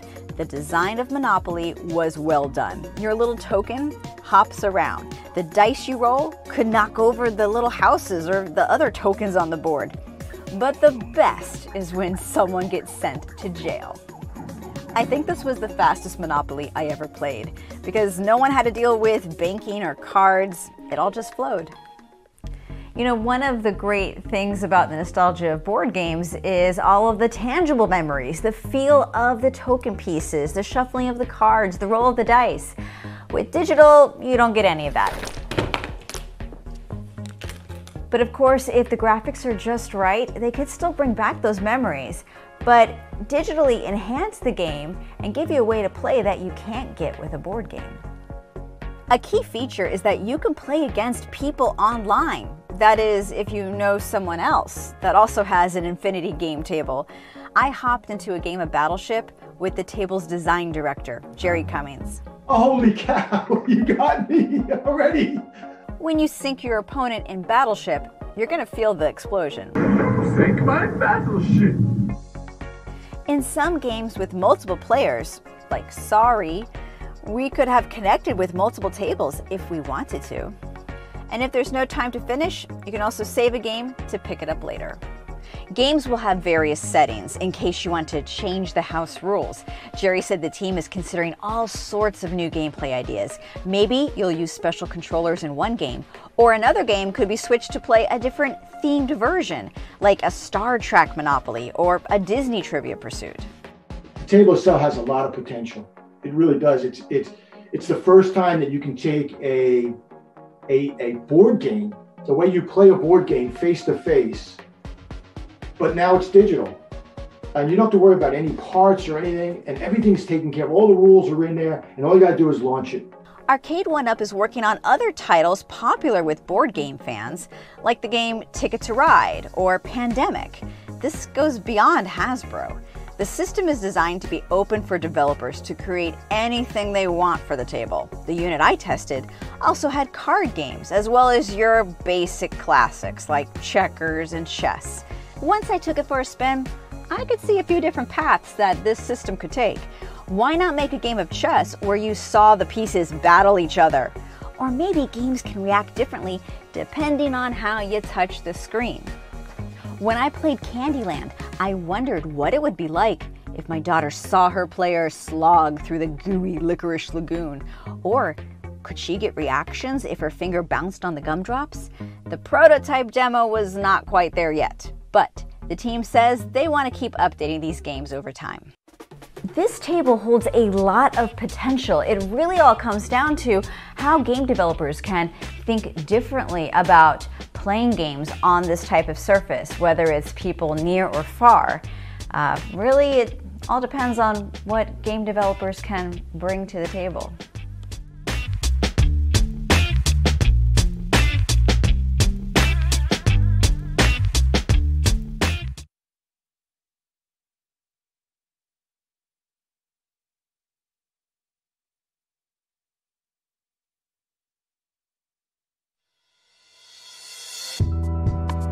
It's tempting to dub 2021 the year of the big monitor. After all, we're spending more time in front of them and have to do serious work and schooling on them, so it helps to stretch your screen real estate. Take for instance Dell's UltraSharp 40 curved 40-incher. The latter gives it power delivery up to 90 watts to drive your laptop, as well as downstream USB ports. It also has 9-watt stereo speakers and a 98% coverage of the P3 color gamut. Dell's UltraSharp line is the more color-accurate models, but keep in mind that despite the wide gamut, this display is only calibrated to sRGB, not P3 or Adobe RGB. Its design remains relatively unchanged from the rest of the UltraSharps, though it comes with a newer stand. While it's a common convention, I'm really not a fan of the way the connectors sit under a lip in the back. I always find I need to contort my hand in bizarre ways in order to locate the proper port and plug things in. Dell does label the ports, which include DisplayPort and HDMI, so that does help a little. But the USB connections are on the back too, and I really like at least a couple that are easily reachable, like on the sides. Like almost all the new Dell monitors, the 40 has its eye on enterprise use, with an integrated KVM switch. That's a really nice convenience for people with two systems because it lets you share a keyboard, mouse, and monitor between them. It also has an Ethernet connection for manageability and Wake on LAN. But you'll want to buy this on your company's dime as well. It starts at $2,100. For a little less money, you can step down to the $1,500 38-inch UltraSharp 38. It's 4K, has USB-C rather than Thunderbolt, and a slightly smaller color gamut. And if you're a heavy video conferencer, Dell's new trio of video conferencing monitors focuses on the daily meeting grind with built-in webcams, which I wish more monitors had, as well as mic arrays and speakers. Their stands all offer tilt, swivel, and height adjustments, which isn't as common as it should be for wide, curved monitors like the biggest 34-inch. There's no shortage of large monitors to help you get you through your days, and a lot of them look good while doing it. Dell's features aren't unique, but there aren't a lot of choices with the UltraSharp 40's complete package.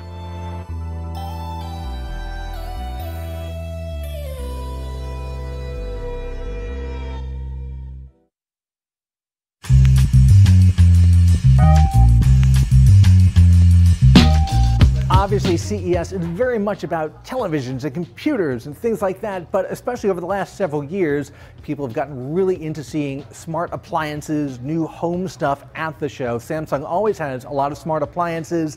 I think the most interesting category is probably refrigerators, especially for people who've been mostly trapped at home for the last 9 or 10 months and have, like me, been spending a lot more time in their refrigerators. So new to the US this year, but existing in Korea, is the Bespoke range of refrigerators, and that really is a mix and match kind of line. You basically have 4 quadrants here, and you can decide to put a full freezer on this side or like a refrigerator and freezer, and we have the refrigerator and freezer here. You mix it and match it, and more than just mixing and matching the units, you can actually mix and match these panels on the front.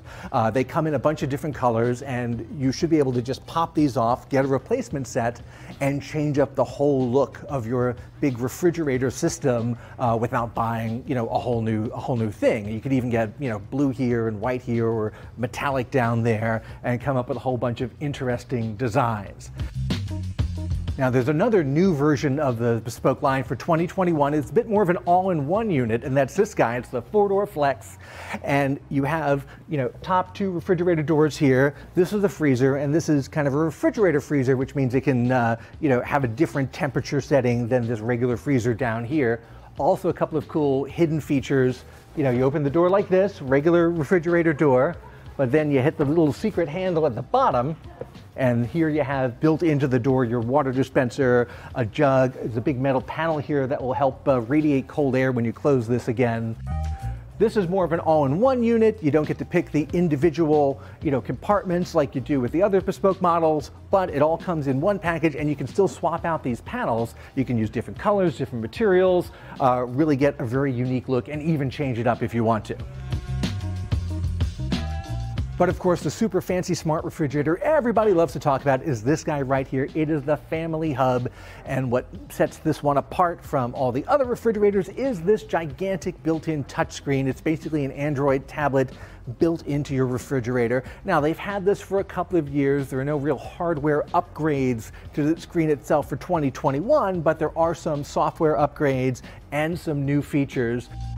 So the big new feature for the Family Hub screen for 2021 is this new meal planner app, and that lets you stack up different recipes day by day, week by week, lots of options. You can drag them in there, and then when you launch one, it gives you an overview, and then you can even start step-by-step cooking instructions that you can follow along right from here. So once you launch a recipe, it goes into the Samsung SmartThings cooking app, and that's been on this particular device for a while. Now you can actually get that cooking app on your phone as well. So if you don't have this particular device, you can still use your other Samsung smart kitchen appliances and make these recipes and follow them along on your phone instead of only being able to get to them through the Smart Hub screen. The Family Hub screen now also works with more digital assistants. Obviously, there's Samsung's own Bixby built in, but now there are some hooks into Amazon's Alexa and the Google Assistant as well. But I'll tell you, my favorite feature is still this guy right here, the inside view that uses a little camera mounted inside the refrigerator to show you what's inside without opening the door. I could watch this all day.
Okay, welcome to CES 2021 coverage. I'm Brian Cooley from CNET, joined by my colleagues Lexi Savitas and David Katzmeyer. We're about to finish the last hour of the first morning of CES coverage. And today, being Monday, as is always the case, is all major press conferences. And we've had a number of them so far. We've already brought you and helped to dissect Hisense, LG, Samsung. Just saw Panasonic. Coming up in about 3 minutes, we're going to go to TCL. A lot of you will still have a kind of a fuzzy concept of where TCL sits in the hierarchy and the mind leadership of where tech is going because it's a relatively new brand.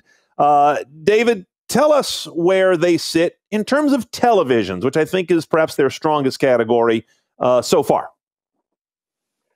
So, thank Brian. Yeah, TCL TVs, I've been giving them really good reviews for the last couple of years. But in terms of market share, they've been slowly creeping up. So Samsung, for a decade or more than a decade, has been the #1 worldwide TV manufacturer. But, 2, 3, and 4 have been shuffling around a little bit. Right now, at the end of 2020, TCL is in second place, 15% market share, just a tick above Vizio. So, to put it in perspective, Samsung has 25% market share. Again, this is US sales of all units. So, again, a huge number of TVs sold. TCL Roku just announced that the Roku TV operating system is the #1 for 2020 in terms of sales. So, most TCL TVs sold are Roku TVs, and then most of them are really inexpensive televisions. So, again, we like them at the budget level and also at the mainstream level. And that's what's so interesting about the combination of TCL. I believe they were the first, if I recall, a few years ago to bring out Roku TVs, weren't they? Yeah, they've been the first. They're always the first to roll out new innovations with Roku TVs.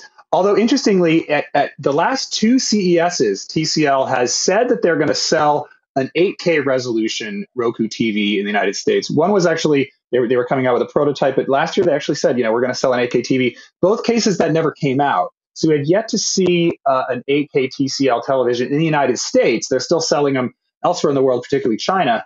But, who knows, this time around, we might see them finally fulfill that promise and give us that higher 8K resolution and, with TCL, maybe make it less expensive.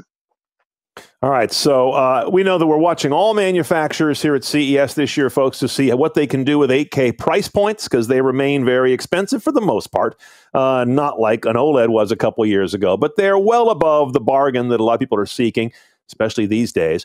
And, of course, there's the fact that people don't fully understand why they would need 8K.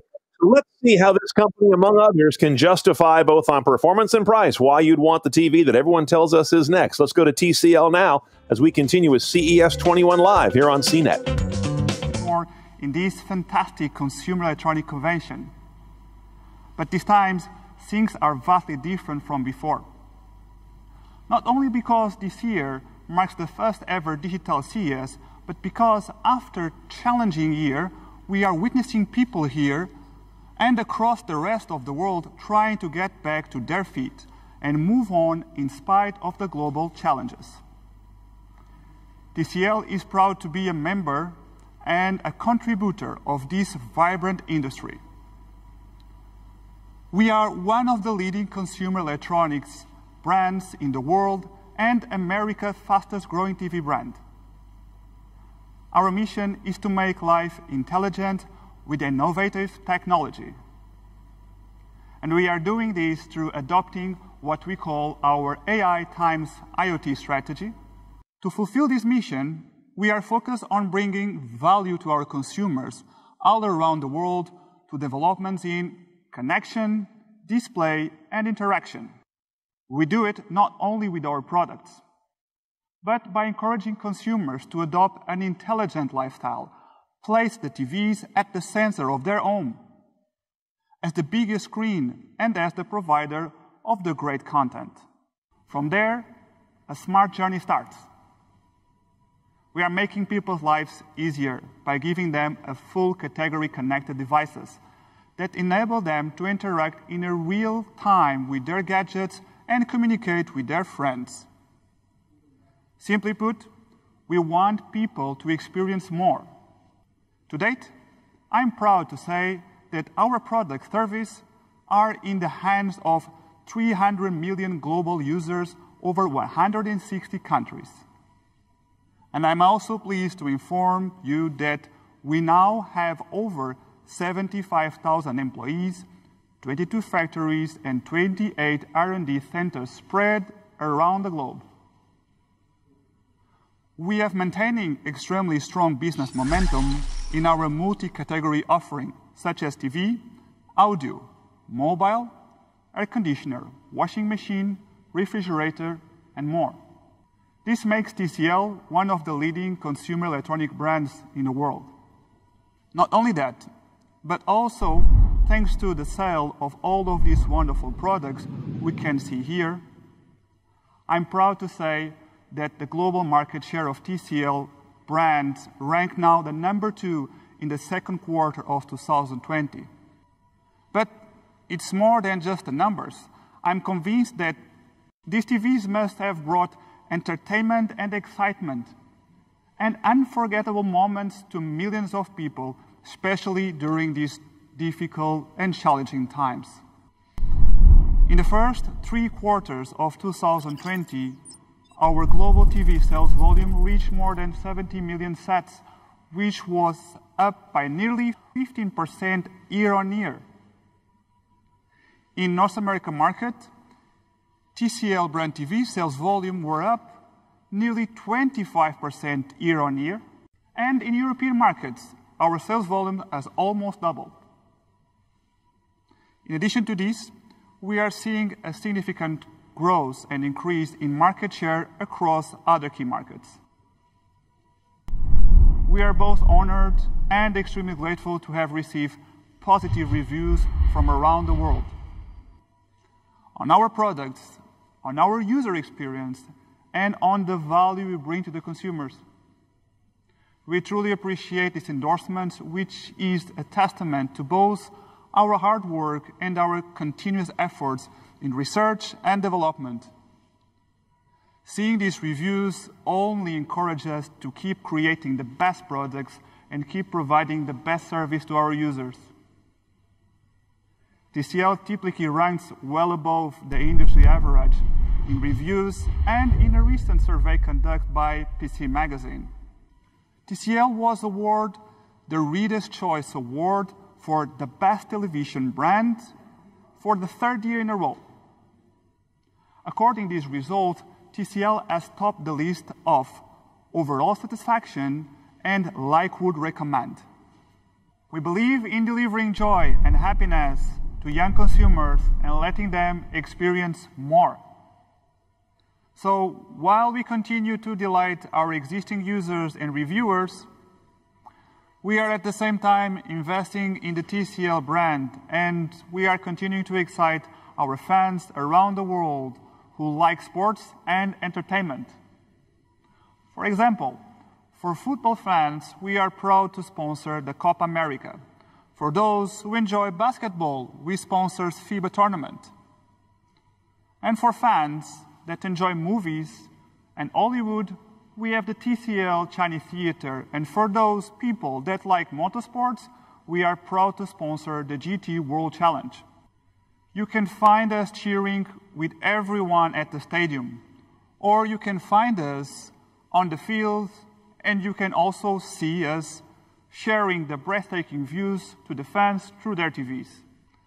And this exciting experience are a factor of our global business and sponsorship, but only possible because our focus on technology. TCL has been investing in the transformative power of mini LED since 2018. We showcased our first mini LED product at IFA that year, and we have been investing in the next generation display technology ever since. In 2019, we achieved a mass production and we launched the world's first mini LED TV around the world. And last year, 2020, we proudly introducing Vidrian mini LED on glass. Today, I'm excited to announce TCL's latest mini LED development, the OD0 mini LED. This is the TCL latest advancement with mini LED technology. OD0 mini LED delivers a superb precision in contrast. To achieve this, we use thousands of local dimming zones that allow the brightness to be adjusted in real time alongside the corresponding backlight areas. This improves the image performance, reveals remarkably accurate picture, and provides brilliant whites alongside the deep black. All this means that the viewer can experience a more realistic picture and even sharper picture details than ever before. Along with the smoothly brilliant luminance and the wider high dynamic range, OD0 mini LED provides our users with unrivaled viewing experience of a striking and uniform brightness. This high uniformity is achieved by reducing the distance between the light source and the LCD panel. This controls the range of astigmatism and those two things. Firstly, improves the contrast, and secondly, it minimizes the optical crosstalk.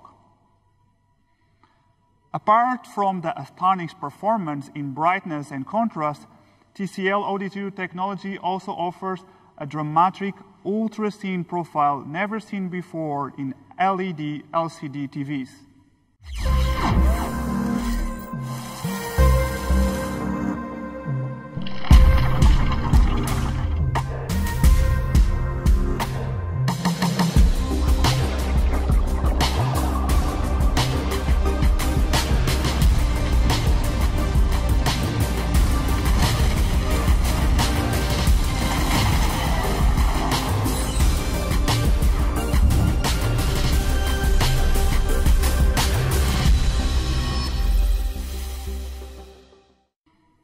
The zero represents the distance between the top of the mini LED backlight and the button surface of the diffuser plate. The distance of ordinary LED or QLED is generally between 10 to 25 millimeters. Due to the limit of number of light sources, ordinary LED backlights need to be diffused through a lens and need a certain light mixing distance, which means that having zero distance cannot be achieved. TCL's OD0 technology is different. Audio technology uses smaller LEDs, so there are more light sources, which allow us to minimize the distance between the light source and the panel to an astonishing 0 millimeters. This has two benefits. It improves consistently of the brightness, while at the same time it lowers the thickness, making an ultra-thin TV profile possible. Today, I'm proud to say that we are a pioneer in the mini-LED TV industry. And more than that, thanks to our continuous investment in R&D, we are one of the world leaders in innovative optical solutions with smaller backlights and thinner lens designs. Looking into the future, we will continue to provide the best image with the greatest clarity and industry-leading color performance on the market. All made possible with our TCL Mini LED, 8K and quantum dot display technology. Now, let's look into the future. For the future of display, we are thrilled to introduce the world's first 6.7 inches AMOLED rollable display and the world's first 17 inches printed OLED scroll-on display from TCL CSOT. There is absolutely no doubt in my mind that this will redefine the standards of portable devices. To begin with, let's check our AMOLED rollable display.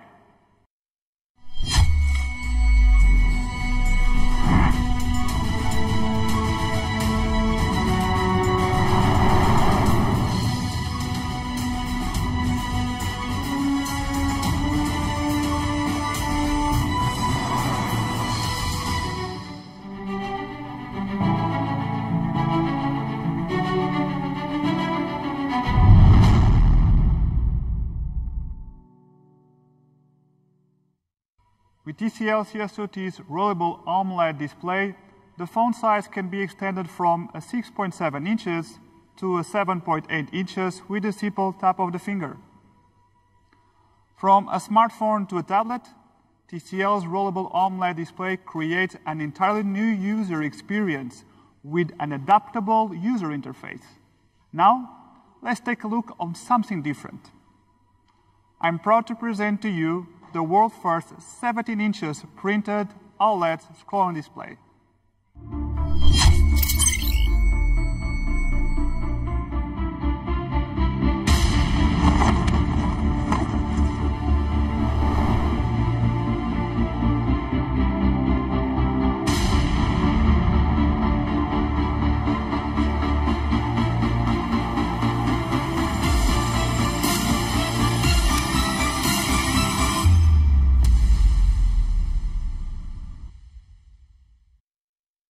The printed OLED scrolling display benefits from the world-leading injecting printing technology with 100% color gamut.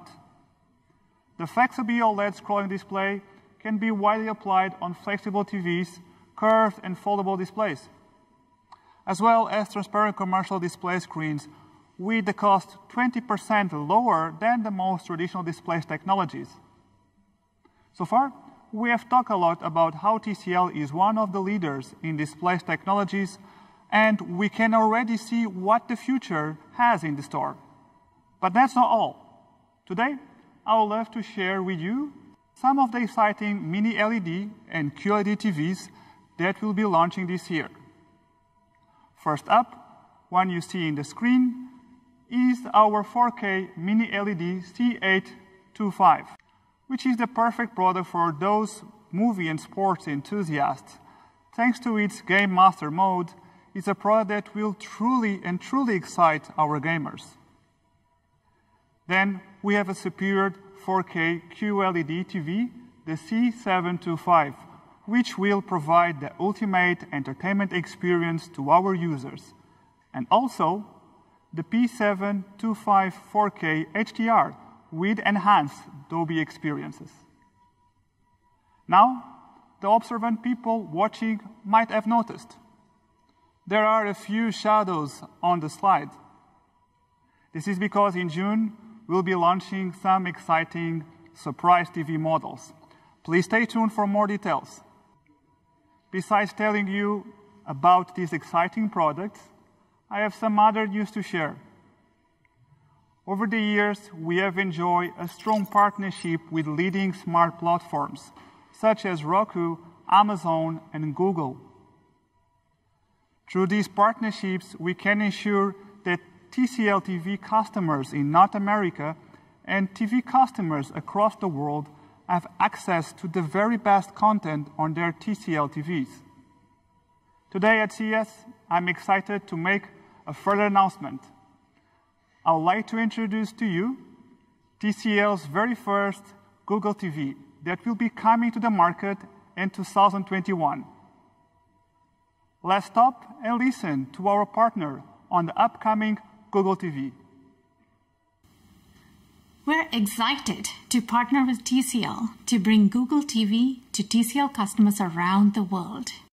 Google TV is a more helpful and delightful TV experience that helps users find the content they love more easily than ever before. Google TV brings together movies, shows, and live TV from across all of your apps and subscriptions and organizes them just for you. Users can discover new things to watch with personalized suggestions and even ask Google to answer questions on their big screen or control smart home devices. Here's a quick look at our new TV experience, Google TV.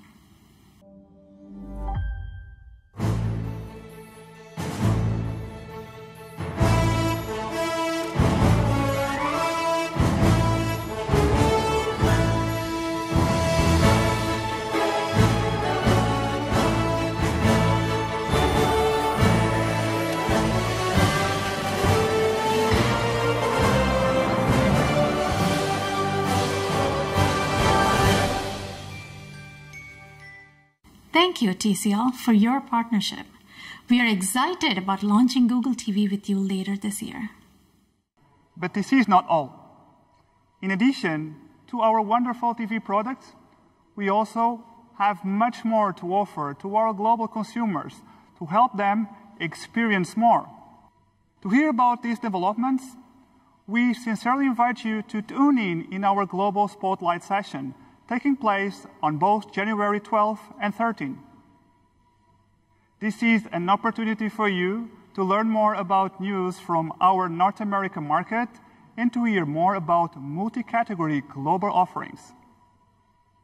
With that, it's my honor to introduce our next speaker to tell you the latest and newest TCL mobile devices. Ladies and gentlemen, please welcome Mr. Stefan Streit.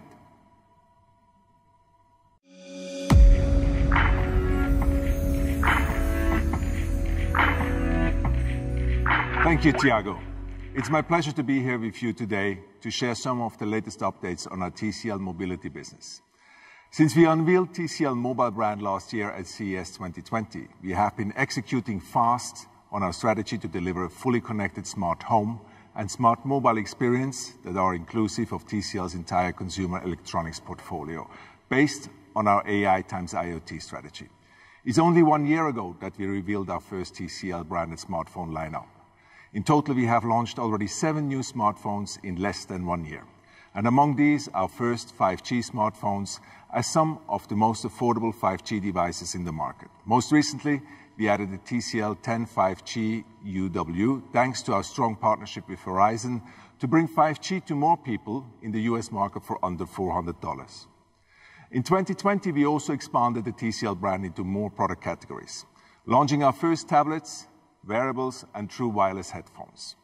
At the same time, we're also growing our geographical footprint to all key regions globally to make TCL products available everywhere.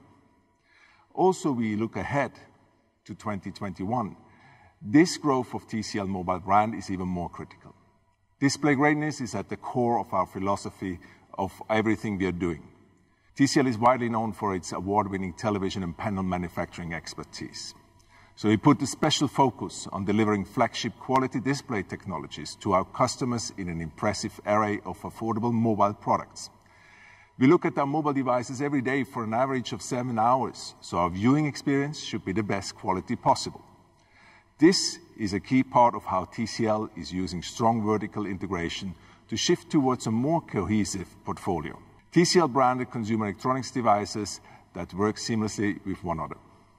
Display greatness is also our promise to our customers in terms of product differentiation in a very crowded marketplace. More importantly, we see this as a powerful call to action for our users to celebrate their personal moments of greatness. Our display greatness philosophy is to highlight what makes our products stand out of the crowd, and we developed our own intelligent display technology powered by NextVision. NextVision is the next level visual experience with a whole new scale of innovation display technology to reveal the most vibrant colors and richest details thanks to its dedicated display engine. This will bring images to life through fantastic color accuracy, better brightness and contrast. Video playback will have an automatic SDR to HDR conversion in real time. NextVision also ensures that we protect the eyes of the viewers. Furthermore, in 2021, we are also adding the next level of display interaction across multiple products with the focus to make it very easy to display and interact with your content across many different products like TV, tablet, and PC. This is our way to deliver a fully integrated smartphone experience, seamlessly connected. Let's get going with the first products of our new 2021 portfolio.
Ladies and gentlemen, it's my pleasure to introduce you to the all-new TCL 20 series.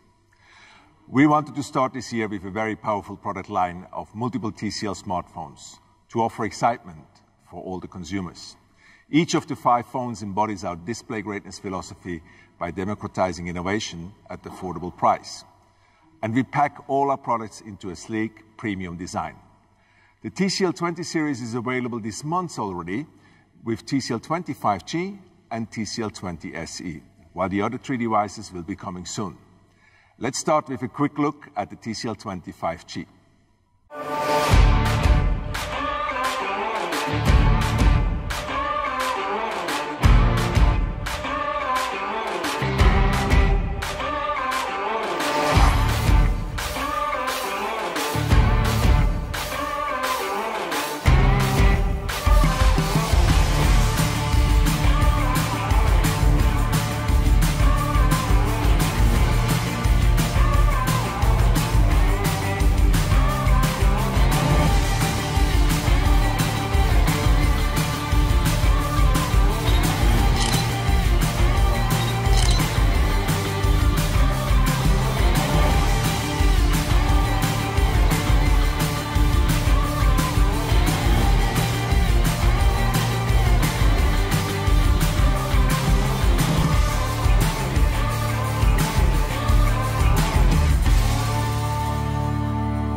TCL 20 5G is our most affordable 5G smartphone that brings 5G to a new price segment, making it accessible for even more consumers.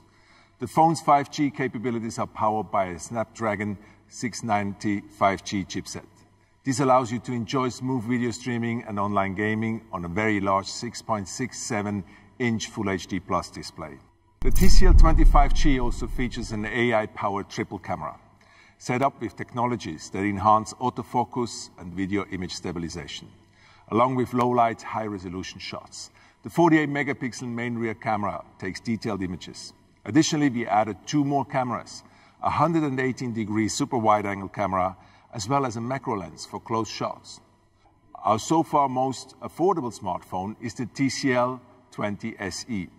The device has all of its features associated with an advanced smartphone, along with a superior video entertainment system delivered with a massive 6.82-inch screen, with 90% screen-to-body ratio for a maximized viewing experience. The smartphone's dual speaker system also enhances the audio experience, and it's capable with high-resolution audio hardware. The device's powerful 16-megapixel quad rear camera also provides users with the ability to capture different types of memories thanks to its additional wide-angle, macro, and depth options. Powered by a massive 5,000 mAh battery, which lets you watch videos for 17 hours non-stop. TCL25G is already available today, and we continue to roll it out across multiple countries globally. We want to bring 5G technology to even more users and make this our most affordable 5G smartphone for just €299. And the TCL20 SE is starting to be available within these months across multiple countries for €149. With a very fast pace, we keep rolling out 3 more smartphones of the TCL20 series in early 2021. And we'll give you more details about these products very soon.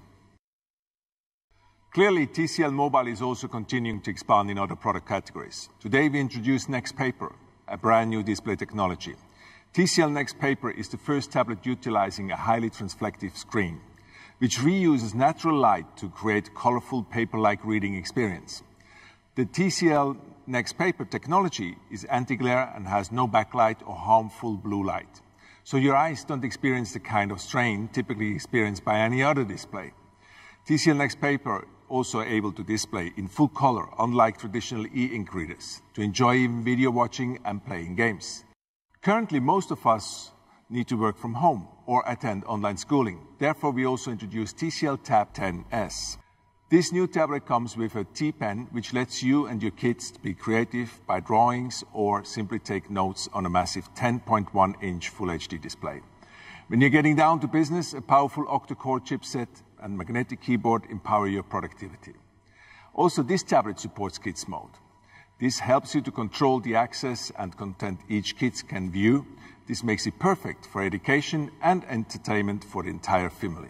For headphones, the TCL Move Audio S600 is our latest pair of true wireless earpods, in stunning design equipped with a charging case. The earphones support Google Voice Assistant and Google Fast Pairing services. TCL Move Audio S600 earbuds have built-in active noise cancellation. Each bud has 3 microphones included to form a powerful noise reduction, allowing the person to hear you more clearly during a call.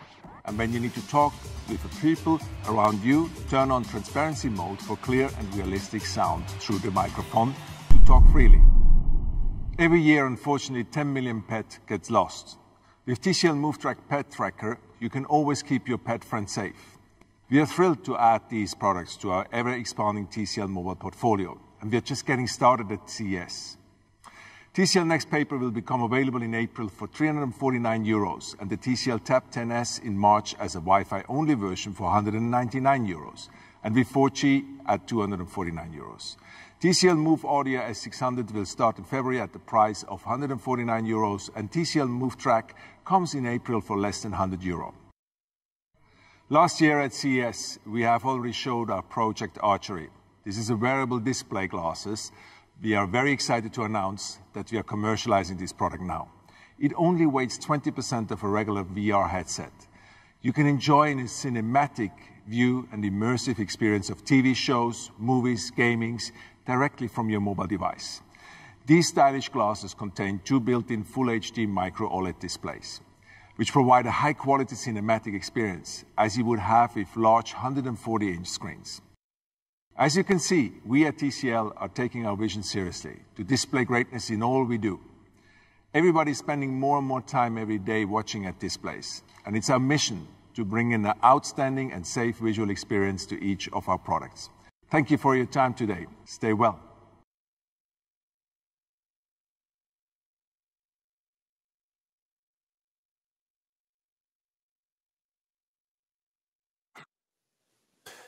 Okay, here we go. We are back now at CES 2021, and it's our live coverage here on CNET. We are just wrapping up the TCL press conference here on this Monday, day one, and it's all a day of press conferences.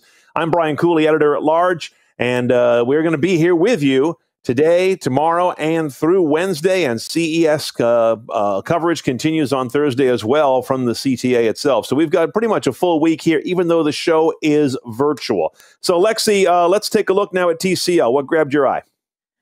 Yeah, let's recap a couple of things we saw. Obviously, the TVs were the flagship. The lead off, we're talking about mini LEDs, which we'll talk with David in a moment, who is our TV guru.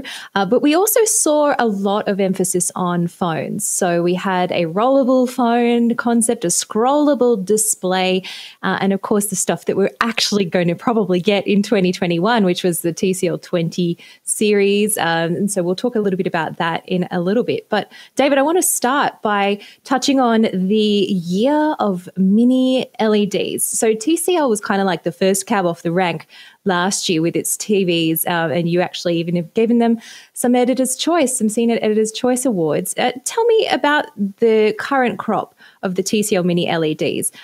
Given that LG is also in this space, has TCL got kind of the leg up just because they were kind of first to market? And how do their technologies really kind of differ, and what sets them apart?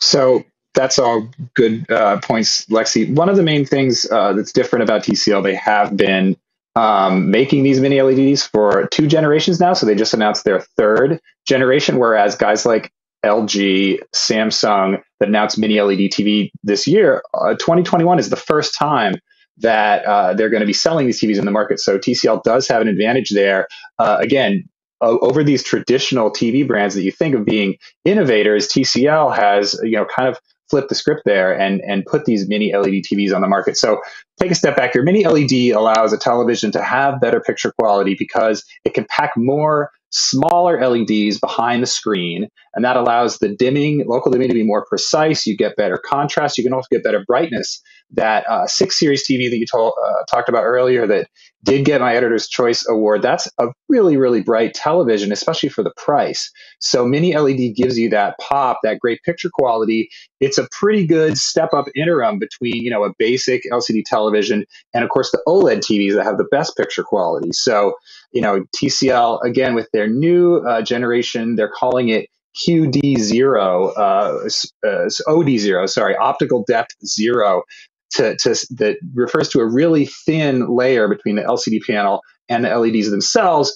That allows the TV itself to be thinner when seen from the side. So traditional LED full array with local dimming backlight TVs are pretty thick. So that's the innovation here with these newer models is they can be a lot thinner, and they're also talking about, again, packing more LEDs behind the screen. So that's the big thing they talked about on the TV side for their press conference here.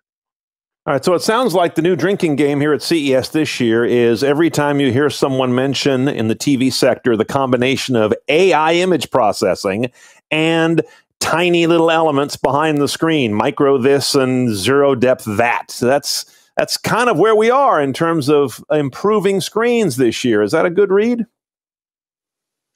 Yeah, it's increments, little bits. One of the things that TCL, though, does really well is bring that technology down to an affordable price point. So again, their mini LED TV right now is 65 inch for about $900, incredibly good price.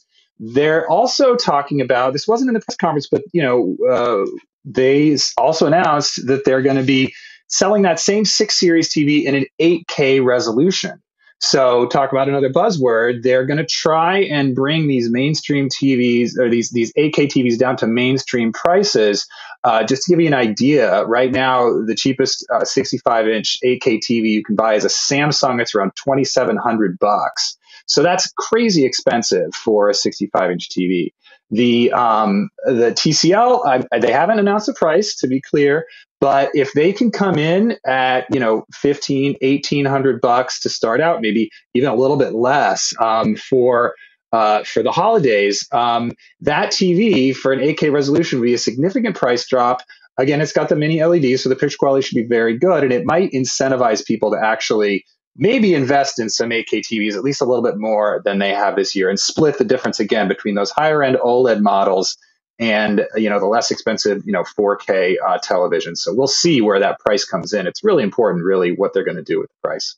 Okay, so I got to ask you this. They also spent a little bit of time talking about embrace of Google TV, and they've already had such clear, strong success being synonymous with Roku-based TVs. Why blur the waters? What do you think's going on there?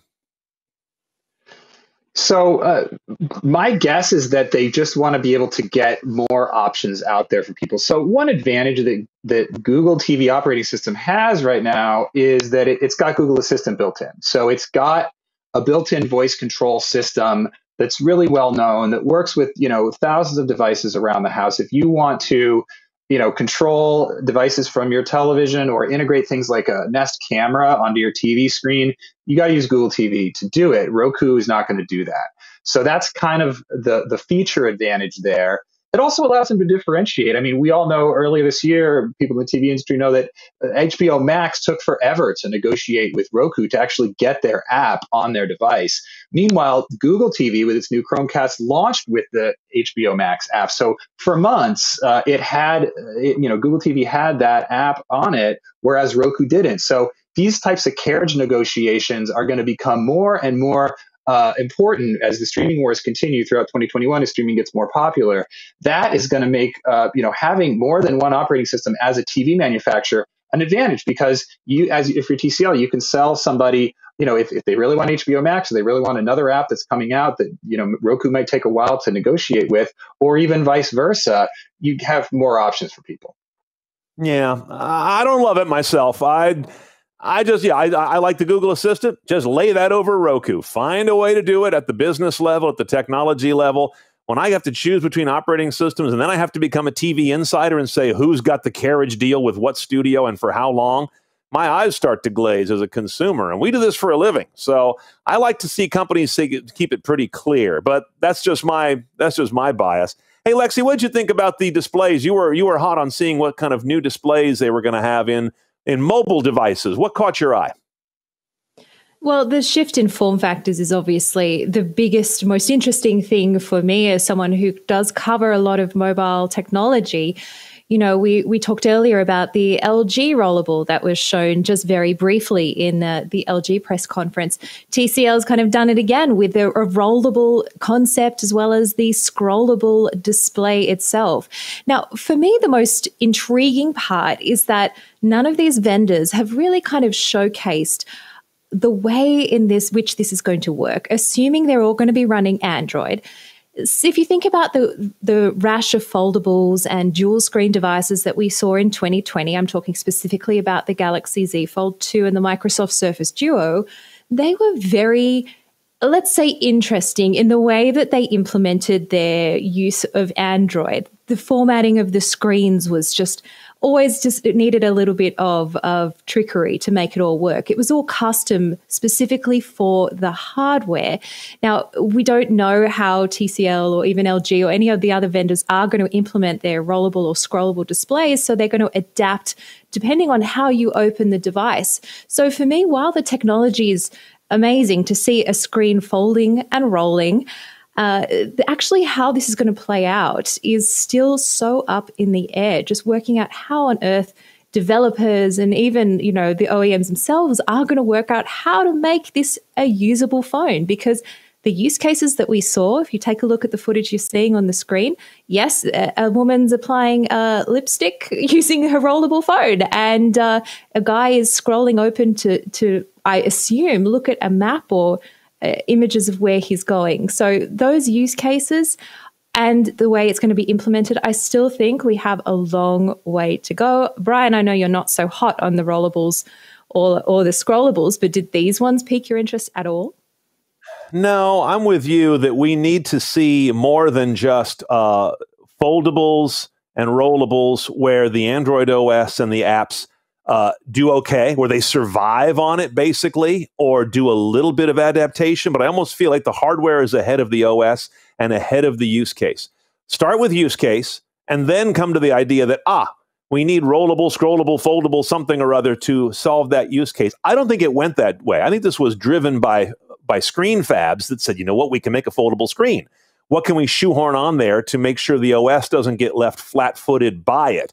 That's going the wrong direction. So I've yet to see a really compelling, and I've seen the adaptation, but not really compelling adaptation of how mobile operating systems, and it's Android at this point, operate on these highly transmorphable screens. The scrollable that goes from 6.7 to 7.8 and only in one direction, big whoop. I don't see the point of that. And then the other one was the 17-inch printed scroll, like you're some digital Moses. I don't quite know where that's going to go. The one that I thought was more interesting at the very end was something called Next Paper, NXT Paper, which appears to be a run at a color Kindle technology, basically. Uses natural light, apparently very low power consumption, and has all the attributes of e-ink, but the holy grail is, does it with supposedly vibrant color. But I don't think there is a product that I've seen, and they say it's coming in April for 349 euros. I just wasn't quite clear on whether that is I guess that's a tablet, if I understand it. Yeah, I think you kind of talk about the Holy Grail in a way. I think the Holy Grail is actually, in this instance, battery life, because all the devices that we're talking about, whether that's phones, tablets, especially with the foldable form factors, rollables, they are so battery hungry. Yes, you're getting 4,500 milliamp hour batteries, 5,000 on some of the Android phones at the moment. But, you know, that's going to last you a day and a half. What if you can have a battery that lasts you the entire week? And that is, I think, where the real premise, it's the real promise, I should say, of these new display technologies are going to be. But yes, I think still so much of this is up in the air. And for me, I just want a phone that lasts a week, because I am lazy when it comes to charging my devices. Gentlemen, I am lazy at charging.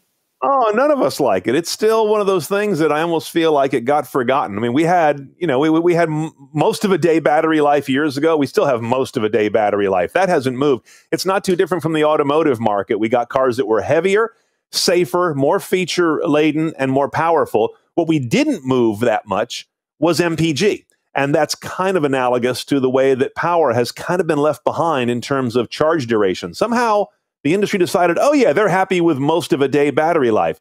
Give us 4-day battery life, and you can't imagine how many devices we will buy. All right, well, that's TCL, a really ascendant, and I've used that word a couple of times now, but a company worth looking at, because I know a lot of people still look at them and go, oh yeah, what's their story? Their story is a big story, and I think you're going to see in the next year that they get bigger in more categories than just the televisions that they are known for, and Katz has given an outstanding editor's choice to for their Series 6, which may be coming to a very affordable 8K form factor coming up later on this year. Okay, been a big morning already, and it's just coming up on noon Eastern time here in the U.S. We've still got plenty more coming up today. More press events. Intel is still coming up. That's a company in a lot of flux right now. They've got some major challenges, and they're supposed to answer with some really substantive news. We've got some more smart home news coming.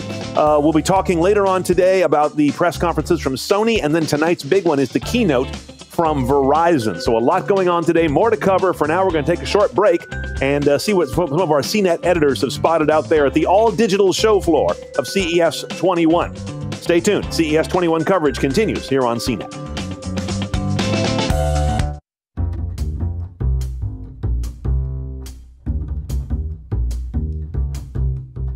Measuring blood pressure is crucial to help manage a range of medical conditions.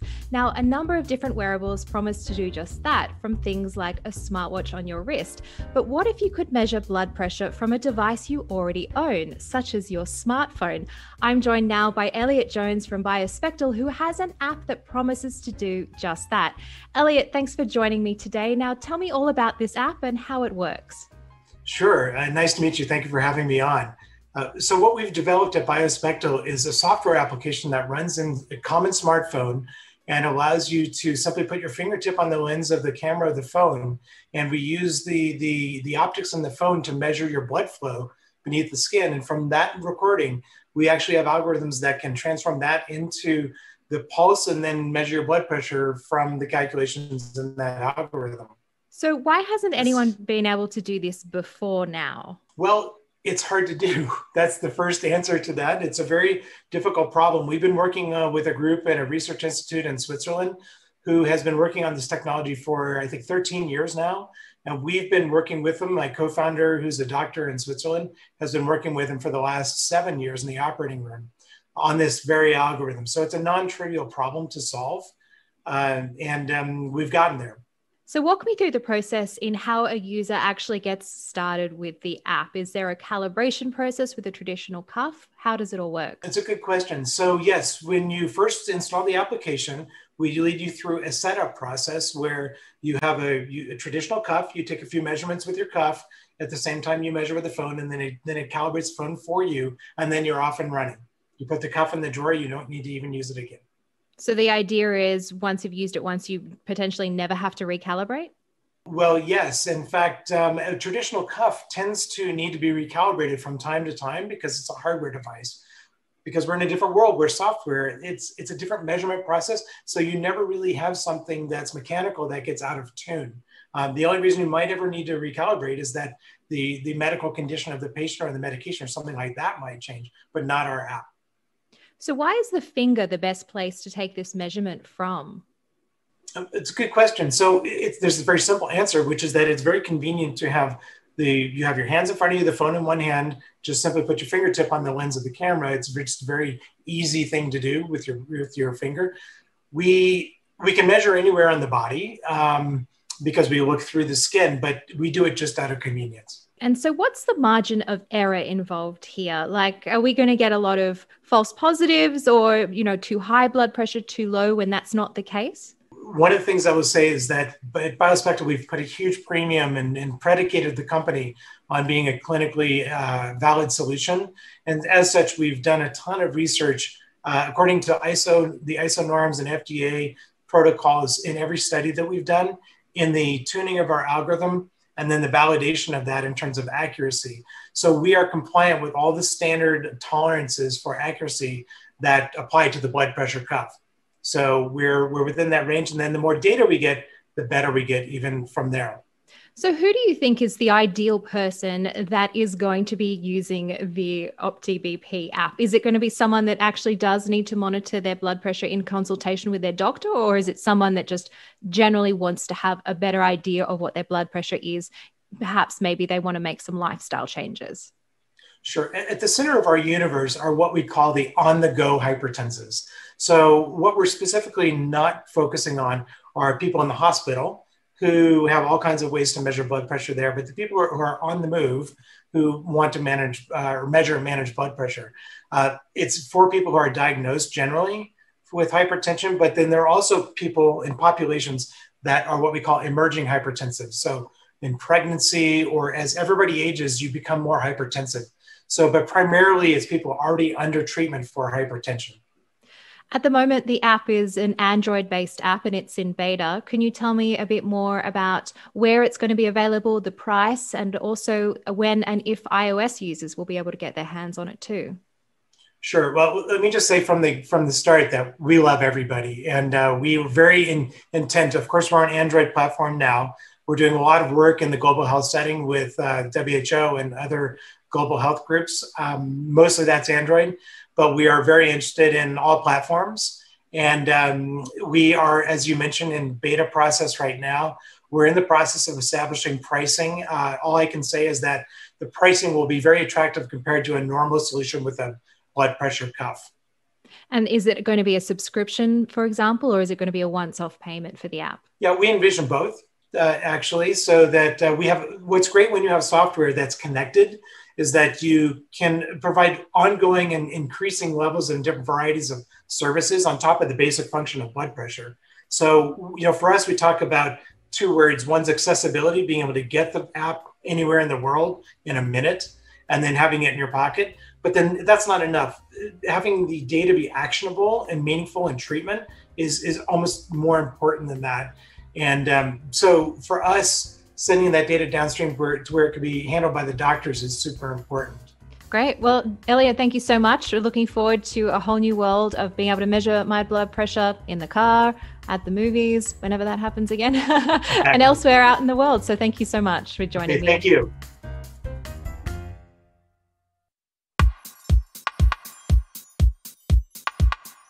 Hey everyone, ready for the latest futuristic TV concepts at CES 2021?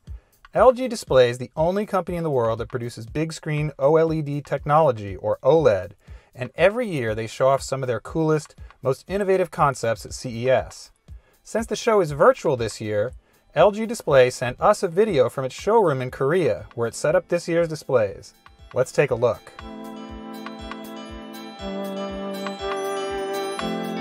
The focus is on transparent OLED. That's right, screens you can actually see through.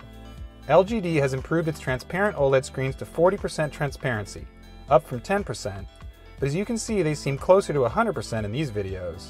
The traditional use for transparent OLED is commercial spaces, seen here at a smart sushi restaurant. A customer can sit down in front of the screen, browse through various menu items, and choose what they want to order, just like a standard screen.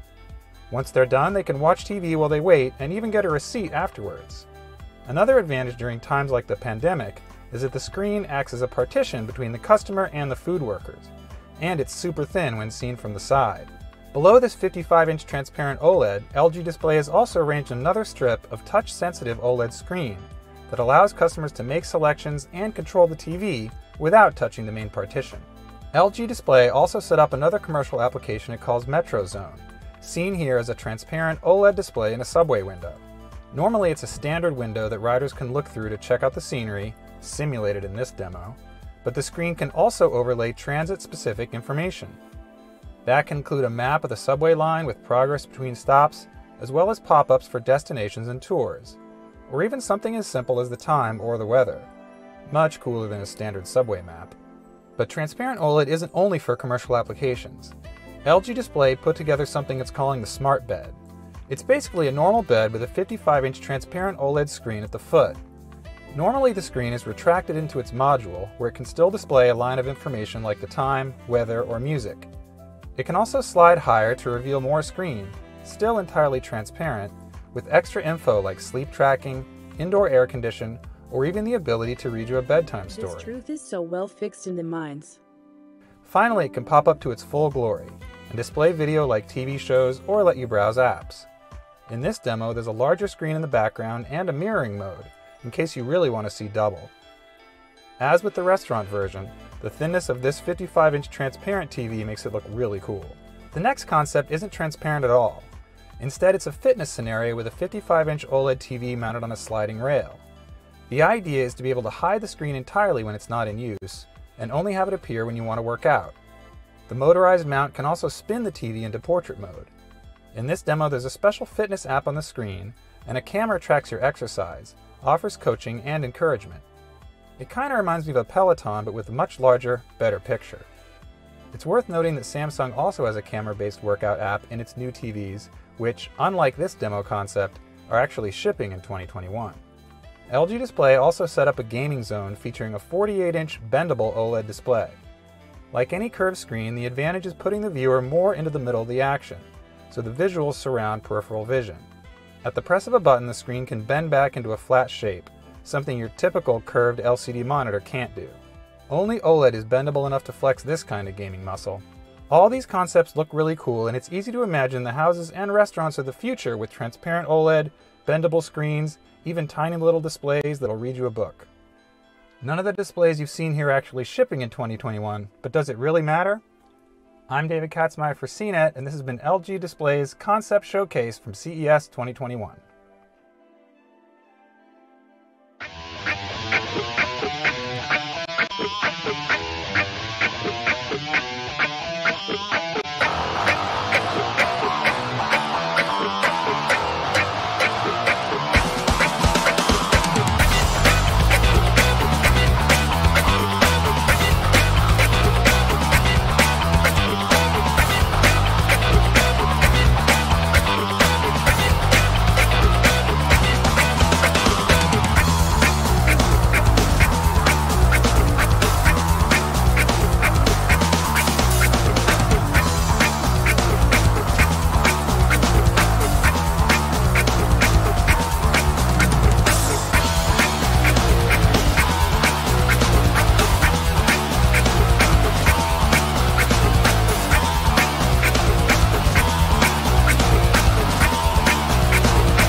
Welcome back to CNET's live coverage of CES 2021, the all-digital press day. We're joining you from our homes. A big thanks to Brian Cooley, Lexi Savides, and David Katzenmeier for kicking things off for us this morning.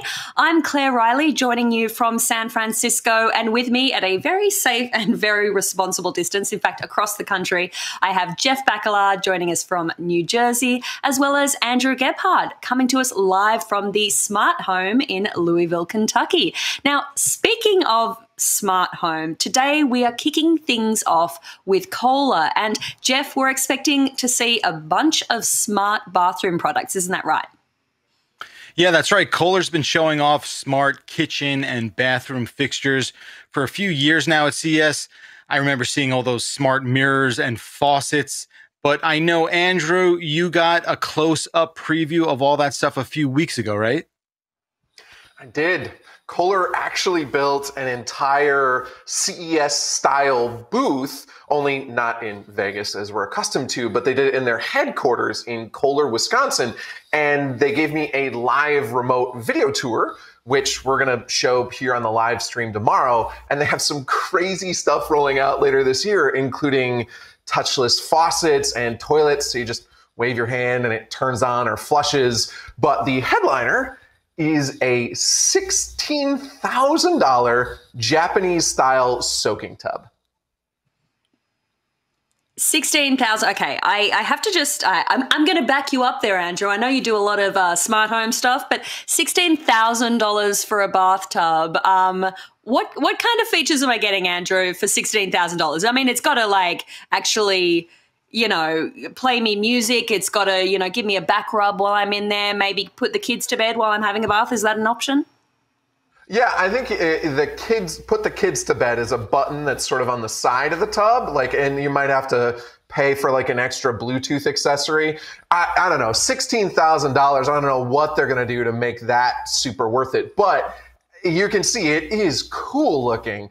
I mean, and it's got this sort of infinity flow going on where the water flows over the edge into these wood grates at the bottom and then reheats and cycles back into the tub. So you get like this full experience. And then that's the mist isn't a lighting effect or something they did for the show. It's going to include that sort of mist tower that you can also have essential oils. So it's elaborate. It's really costly, but it's elaborate. Yeah, I mean, Jeff, I have to ask you now. $16,000. I mean, also, let's to backtrack. It recycles the water. I suppose that's environmentally conscious, and I suppose I'm in a bath, so I'm kind of sitting in my own juices anyway. But something about recycling the water back into my bath is a bit weird. Jeff, $16,000. Is this something you would buy maybe if you were doing a refurb on your home, or is this just like, is this beyond the pale, too much for you? Well, now you got me thinking about dirty bathwater recycling into my tub. I'm not too happy about that. Would I pay $16,000? No, it seems insane to spend that amount of money on a bathtub, but I think this would really seal the deal for me if I was booking a hotel and they're like, yo, we got a bathtub that's got smoke on the top of it. You're gonna want to stay at our hotel because we got smoke bathtubs. That's the reason I would pick one hotel over the other. So that's pretty cool. Personally, no, yeah, I'm not spending $16K on a bathtub. Yeah, that's it feels like maybe this is the top end luxury thing that gets all the news headlines, but there sounds like there's a lot of practical tech we're going to see. Andrew, you mentioned touchless faucets, touchless toilet flushes. That's really handy considering the current environment. We're all very conscious of germs. Yeah, they're trying with a lot of their tech to involve, you don't have to touch the toilet to flush it. You can just wave your hand and turn on the sink. Thus, you're interacting with your environment less with physical touch and less likely to spread germs. And the faucet is almost kind of practical because they have, in addition to a full replacement model, they have a little retrofit puck. So I dig retrofit gear, and that will be a cool addition if you have, not the budget for a full remodel. You can just wave your hand and the faucet turns on. It's pretty cool. Yeah, I think that's the big barrier to entry for smart home, right? It's the fact that, I mean, I'm a renter, and a lot of people renting or not really necessarily having the money to totally refit their home from square one. The idea of being able to retrofit your home with some of this smart tech, I think that's probably why we saw things like smart light bulbs take off. It was a really easy way for you to get some sort of smart speaker integration to have voice commands for your light bulbs. It's a low barrier to entry, but, you know, the 16,000 full install for the bathtub, maybe not as accessible for everyone, but I love the idea of retrofitting. Andrew, is that becoming more common in the smart home products we're seeing? Yeah, and it's generally what we recommend at the, you know, from our smart home team. We always recommend starting small with like a $50 smart speaker or a light bulb, like you mentioned. And so there are a handful of retrofit options like smart garages, where you don't have to replace your entire garage door. You just put a little sensor up there that can trick your garage into opening. So you have a variety of options. Building the American Club as a home for foreign-born associates. Kohler Company is determined to provide gracious living to all, including rural communities without the modern convenience of power. Enter Kohler's engine-powered electric generator. With the flip of a switch, we're in the power business. Suddenly, Kohler is powering Admiral Byrd's trek across the Antarctic and energizing industrial efforts back home.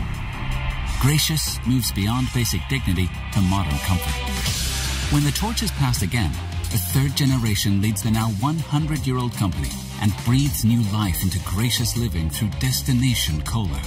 The American Club is transformed into a 5-star destination. Kohler, a maker of products, is now a maker of experiences. Experiences begin to shape our commitment to art and nature. Through the Arts Industry Program, artists set up shop in our factories, exploring the edge between art and industry. And the Kohler Forest contributes to China's reforestation efforts with over 90,000 trees planted by Kohler associates. A fourth generation with a global vision is the future of this legacy. The world is still a canvas for innovation, but with more voices, diverse voices, offering meaningful solutions. And now, in the heart of Gracious, beats innovation for good. We pool the skills, expertise, and passion of associates from across the company and dive deep into some of the world's most pressing issues. While taking bold strides toward net positive, we're discovering ways to truly make a difference. Waste Lab asks, what if instead of waste, we saw possibility in the process? Kohler Clarity brings safe water to those without.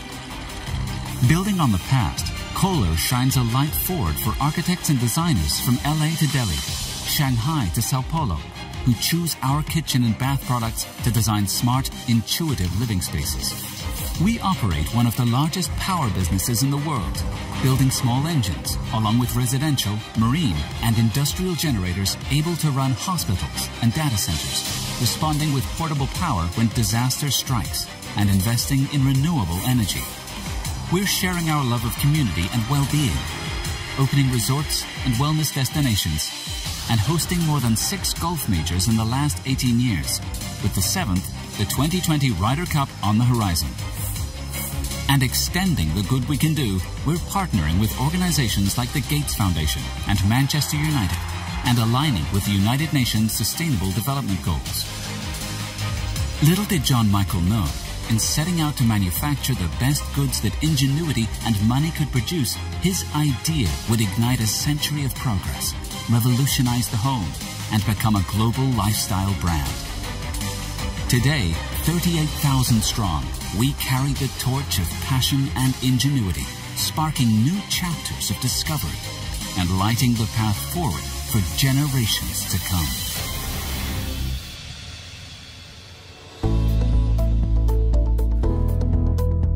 Kohler's vision of smart home technology is this continued expansion of the portfolio. Meaningful technologies will continue to find their way into products, and that doesn't have to mean app and voice control. That can mean these clever innovations in terms of automation, and it's all focused on moments made better. trying to make consumers' lives a little bit simpler, a little bit easier throughout the day, and making sure we're not doing tech for tech's sake. Making these notions of convenience and comfort, our intelligent toilets with automatic opening, automatic closing, this notion of safety and security, and giving you insight into water usage throughout your home, preventing damage. And of course, one of the great benefits of smart home is entertainment, control over lighting and music, creating scenes throughout your home. That's what smart home means to us, and the portfolio will continue to grow in line with those thoughts. Smart home is all about changing consumers' lives, making it that much more efficient, that much simpler. Think of this notion of being able to walk into your bathroom and have a toilet automatically open and automatically flush, never even touching that experience. The convenience and cleanliness of that is very powerful. Entertainment, right? The advent of Amazon Alexa and Google giving consumers insight into information and different ways to interact with information is powerful in the bathroom space. We all start our day there and we end our day there, and having access to those meaningful technologies incorporated into our core products can be powerful for consumers. I want our audience to remember that Kohler Company is invested in this space. We're invested in consumer insights, and I hope you'll see that the portfolio continues to grow in very dynamic ways. We have DIY solutions, we have professional solutions, we have different feature sets ranging from simple automation all the way up to app and voice, really allowing our customers to build the smart home that they want. We understand how personal of a space it is. We want you to have the choice to build the home the way that you want it built. Welcome to the CES 2021 booth. I'm Jonathan Bradley, the product manager for Smart Home and Emerging Categories. You're joining me in our fully built out, fully functional space here in Kohler, Wisconsin. We felt it important this year to still showcase all of our technology products fully functioning and fully built out in these truly interactive spaces. Throughout this past year, the home has dramatically changed. It's now a gym, a home office, a daycare, even a place for personal retreat and relaxation. As we venture through and I show you the products, you'll be able to see how they make simple moments throughout your day that much better.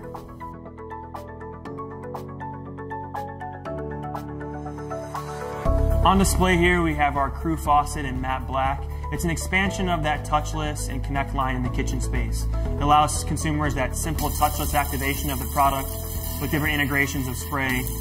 With that connect functionality, you get app and voice control, the ability to set presets and command them back through your phone or through voice with Amazon and Google and Apple. Also the ability for monitoring of water usage and leak detection, really providing a seamless experience in the kitchen space. The voice commands that we have implemented in this product are focused around basic on and off, as well as dispensing. So give me a cup, give me a liter, give me a gallon, and then tracking water usage. So you can do things like, Alexa, ask Kohler to dispense 1 cup of water. Right, so that metered pour, virtually eliminating the need for measuring cups in the kitchen space. And now that we have that metered amounts of water, we also can track water usage at this faucet. So how much water has this faucet used today, this week, this month, this year? And then also give users insight into notifications around leak detection. We launched Sensei and the rest of our connected faucets back at CES 2018. This year we're continuing the growth in the kitchen space, introducing a ceiling mount kitchen faucet. Provides simple touch control with a puck built into the counter. That puck also incorporates temperature control, allowing you to dial up and down the temperature. This allows a simple but elegant solution in the kitchen space. It's meaningful technology. It doesn't have to incorporate app or voice to still provide a great solution for the customer. Kohler is focused on kitchen and bathroom products, but also focused on innovation in the entire home. This year, we're talking about an evolution of water monitoring. We brought you Sensei and Aquifer the past couple of years, those single source water monitors, and now we're launching a Kohler whole home water monitor in a partnership with Finn. We're bringing a DIY solution that mounts underneath the cabinet, which gives consumers that top level understanding of water insights as well as granular down to a fixture, and also launching a Pro version which mounts in line with your water main. That Pro version gives you the ability to have an automatic shutoff valve in the event a catastrophic leak is detected. Still in that vein of whole home, we're excited to announce a free over-the-air update to our generators partners. Anyone that has the OnQ system today will have the ability to have voice control over their generator in their home.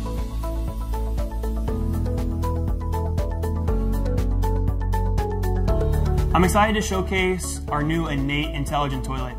It's a new addition to our Intelligent Toilet offering, and it really rounds out the portfolio nicely. It's our entry-level intelligent toilet. But it's entry-level in price, but not from feature set.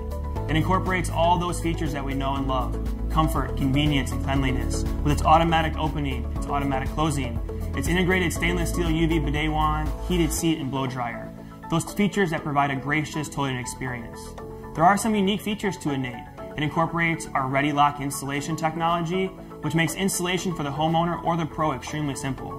It also is the only intelligent toilet to incorporate a gravity flushing toilet platform. So you have that trusted Kohler flushing experience coupled with that innovative technology. We're excited to bring CNET to our consumers and really lower the barrier of entry to providing gracious toilet experiences in the bathroom.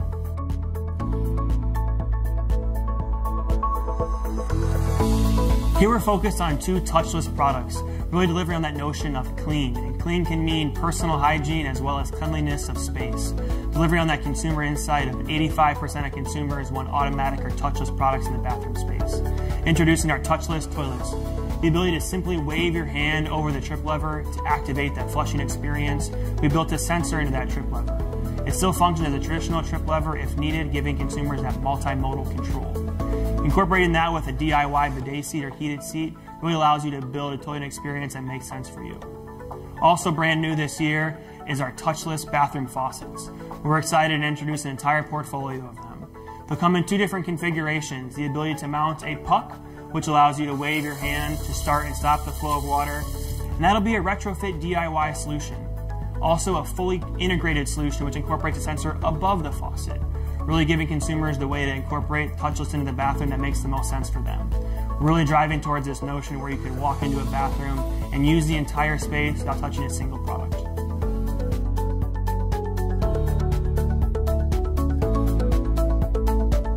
Welcome to our wellness bathroom, where we're providing consumers an escape and the ability to relax within their own home. Especially with the changing nature of our home and the fact that most consumers are going to spend more time, with 77% saying they're going to spend more time in their home even after restrictions ease. We want to provide the opportunity to escape within the bounds of your home. Kohler has been playing in this space with many years with our introductions of performance showering and intelligent toilets, and new this year we're talking about our stillness bath. Stillness bath really embodies that notion of relaxation and recharging within the bathroom space. What you see is a design that takes its heritage from traditional Japanese soaking baths. We'll have a version that is just a freestanding bath, which complements our bathing portfolio well in the line of freestanding baths we have now. And then you'll have upgraded experiences that complement our hydrotherapy portfolio. Some of those experiences include the addition of Perfect Fill to create curated experiences for depth and temperature of water. Also the integration of our Experience Tower, which you see there in the rear. That creates aromatherapy and fog across the water. And then the premium experience, which has this infinity overflow, where the water overflows into the grates, gets reheated, and then circulated back into the tub, creating that continuous flow of water. The benefit of IoT is the interconnection of all of those elements and the ability for Kohler Connect to create curated journeys for our customers, really promoting relaxation and wellness within the bathroom space. Thank you for joining us in our virtual CES experience. To learn more about these products and others, visit kohler.com/smarthome.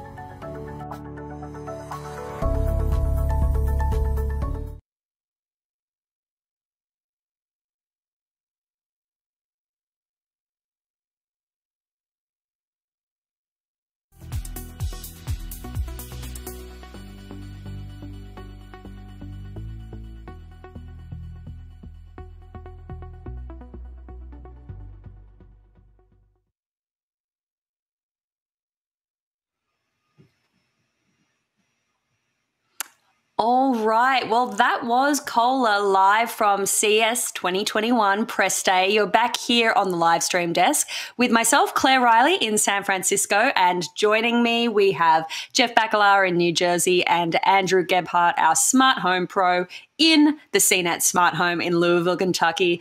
Now, Andrew, I got to throw to you. I heard so many phrases there. Curated journeys for my bath time. I'm going to get to the toilet. That's a whole conversation. Tell me about what we just saw. What's your reaction? I also just loved these phrases. Like, yeah, curated bathing journeys. There was trusted Kohler flushing experiences. That was a phrase we heard, which is just... it's just a delightful way to describe a toilet. Yeah, there was a lot of what we expected, and a lot of pomp and circumstance around a smart faucet and a smart bathtub. but it's what we expected. And some of the tech is really cool and really useful. And like the smart toilet that's going to be touchless, that has a bidet and has a blow dryer. And then you saw that bathtub in there as well. So a lot of neat, smart fixtures, complete with just wonderful phrases to describe them. Now, Jeff, you don't live in the smart home world. You're not necessarily one of our cadre of smart home journalists at CNET. But what do you think when you hear curated bathing journey and trusted flushing technology? When you, as a kind of a regular average person, what's your reaction to that, Jeff? My reaction is maybe my bathroom sucks. Maybe I need to upgrade some of that stuff. I mean, I don't know. I am super jazzed about anyone that could make the future of bathrooms sound that cool. So I think a lot of that stuff is really intriguing. And look, from a personal standpoint, you know, I've got a 5.5-year-old. He's a disaster in the bathroom. So if there's any way that I can avoid him or I touching less stuff in there, you got a thumbs up for me. There's a lot of options there for ways of dealing with the toilet. So kudos to Kohler. I want to have a much less germ experience in the bathroom. So rock and roll. Jeff, I think you were very restrained there. I immediately regretted throwing that question to you, but I think, you know, I appreciate your maturity and not taking the bait of the trusted flushing technology that I threw your way. Andrew, I have to ask, it doesn't... No, go, tell me. Throw some immature stuff in. I'm ready, Jeff. No, it's not immature. It's just like, how is a flushing system trusted? Like, all toilets flush the same. They all just go down. How do they have a different way of flushing? It's just gravity. I don't understand. Anyway, all right, maybe Andrew, you could explain, like, their trusted flushings. We go this way where the competition goes the other way. I don't know. Explain it to me. Well, I think it's based on the hemispheres of the world, right? Doesn't it spin the other way in the southern hemisphere? So, I don't know. Maybe ask Claire. I can confirm that due to the Coriolis effect, yes, our toilets are different, and that insulting toilets in Australia is a bootable offence. Andrew, the bidet that we saw there, that the last time I saw a bidet in an American toilet was when I was in a nuclear missile bunker doing a story on the apocalypse. Are bidets popular over here, or is that kind of a niche technology that we're not necessarily going to see in a lot of American homes? Oh, it's still super niche over here. Yeah, it pretty much takes the apocalypse for us to even think about using a bidet. So it's a rarity, but obviously Kohler is trying to roll this out on their, experiences, their smart toilet experiences, in addition to the trusted gravity flushing system. So yeah, the bidet and the blow dryer and all that sort of stuff are in there, and the thoughts of these things still kind of freak me out a little bit, but maybe that's just my American sensibilities. Maybe like bidets as a whole are more normalized in other places, but it still kind of freaks me out. Yeah, I definitely remember my first trip to Japan, and, as we see that beautiful Japanese soaking tub, my first trip to Japan and seeing there were more features on the toilet than there were on my phone, and I was a little bit confused. To sort of back up, though, we saw some features around water wastage, and I know that later on today we're hearing from Schneider Electric. They do a lot around smart home energy management. Beyond the kind of, the bells and whistles that you might see in your bathroom or in your kitchen or around your home, is the smart home trend going a bit more towards, management of resources, maybe getting smarter about your electricity and your water and gas bills? Is that a thing, Andrew, that we're starting to see more of? Yeah, definitely. So a lot of smart plugs will track how much power you're using, so you can monitor that over time. And then a lot of the things that Kohler's doing, like you heard them talk about that smart kitchen faucet. So the smart kitchen faucet already exists, but what they're rolling out this year are new finishes. But similar to the bathtub, you can say to a voice assistant, hey, give me a cup of water, and then it will fill up and dispense that exact amount of water. So in a way, being able to ask for exactly how much you need might reduce waste because it's, you're not expensing extra or too little or running the water. It's dispensing the right amount. And the smart fill on the bathtub will be able to do the same. It'll be able to heat the water, fill up to the amount you want. And then again, with that infinity pool, the overflow is going into grates, which catch it and then cycle it back in. So Kohler's obviously being very conscious about waste. And that is a trend we're seeing in the smart home from a number of different areas, managing power, managing the resources you're using in order to make your home smart. Yeah. And Jeff, I have to ask you, because once again, all my questions I throw to Andrew, who lives and breathes this stuff. I think of maybe you and I, maybe more of the kind of occasionally tinkering with smart home, but not as nested and buried into it as Andrew is. How do you feel on a kind of a stepping back from this all? When you come to CES every year, do you get excited by the smart home things, or is it still not really something that you find yourself integrating into your everyday life? No, I do get excited by it. I do own a home now, so it's a thing that I, am constantly sort of just keeping in the background, sort of percolating, and keeping my eye on it, because a lot of these things, in seriousness, a lot of these things do address wastefulness, and that's a super important thing to me. So I do think these companies coming out with that mindset at the forefront of what they're doing in terms of introducing new stuff, to me is a personal, care for my own personal financial situation and for the planet's, right? So it's sort of this win-win thing. So that when things lean in that direction, I definitely pay attention. So yes, it's not a thing I read about every day, but when you come to CES, that's what is, at the forefront. So I pay attention, and yes, I do care. And I bet you didn't think I was going to say that, Claire.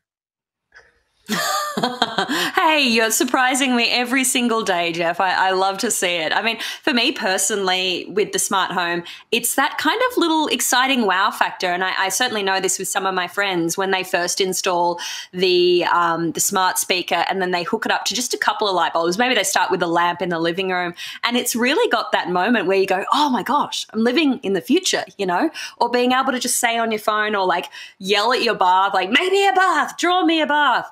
I don't know that your smart speaker would respond to those kind of medieval call outs to your bathroom, but I think that's exciting, and I think that's what people get to see at events like CES, to kind of go like, I'm not necessarily going to install this just now, but I love the idea that I could have a sort of a really nice experience in the, it might just be a little gimmick, but it is a really fun experience to have those touch points in your home.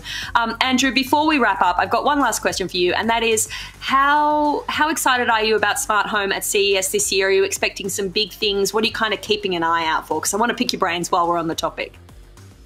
Yeah, so like you said, it's that big, exciting concepts. That's what sort of CES is for, is to show us the leaps that the smart home can take, such as, I don't know, stillness baths that we didn't see that accessory that can put the kids to bed, but it can, have fog over the top. It can have that infinity thing. It's, $16,000 for a bathtub. It's not realistic for most people, but it's a leap. And so there's going to be other leaps like that, like concept robots that can pick up after you. Or this year, there's a lot of focus on disinfecting and germs and such like that, which, given the state of the world, makes a lot of sense. But it is still super lofty, because even that, so they mentioned that smart toilet, the entry-level smart toilet, it's over $3,000. So It is still, the entry-level smart toilet is $3,000 plus. So this is still lofty for a lot of people. And I tend to want to gravitate towards those retrofit stuff. But there's a lot of, aspirational stuff here that does get me excited, even if it's costly. Fantastic. Well, I love to have the expert on the panel and kind of pick their brains while we're here. So, look, thanks so much. That was an interesting presentation from Kohler. I learned a lot. I got some new buzzwords for my pocket there. We've got plenty more coming today from CES 2021, the all-digital press day. Next up, we've actually got autonomous vehicle tech, which is kicking off with the Intel and Mobileye event. So we'll see that after the break. It's actually the first of two self-driving car vehicle demonstrations that we're going to be seeing today. We've got a very exciting one after that, so make sure you stay tuned. In the meantime, our editors have actually been very busy. Even though there's no show floor, they've been wandering around virtually and checking out everything that's on show at CES this year. And we've got a couple of exciting products that we can show you from CES 2021. Take a look, guys. A fire pit could be a smart product. Well, it can be. And I've been using BioLite's fire pit for a few weeks now. And believe it or not, there is some insane technology that allows you to control the smoke and burn intensity of a fire pit in your backyard or camping. You could even cook on this thing. I wanted to find out more about how this product came to be, so I talked to the company's Director of Product Management, Ryan Gist. Ryan, thank you so much for being here. Yeah, thanks for having me, Jeff.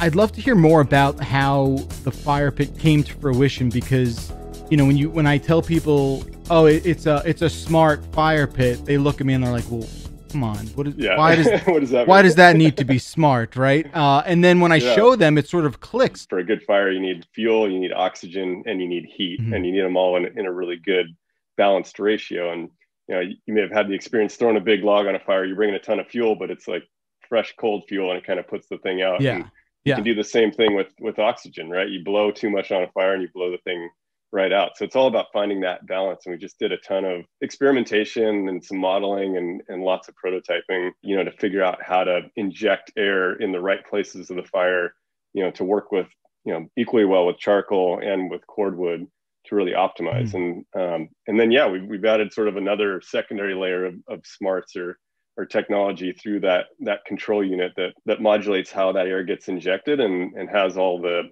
Bluetooth capabilities to share what's happening in your fire with your mobile app, and you can kind of control it and monitor it that way.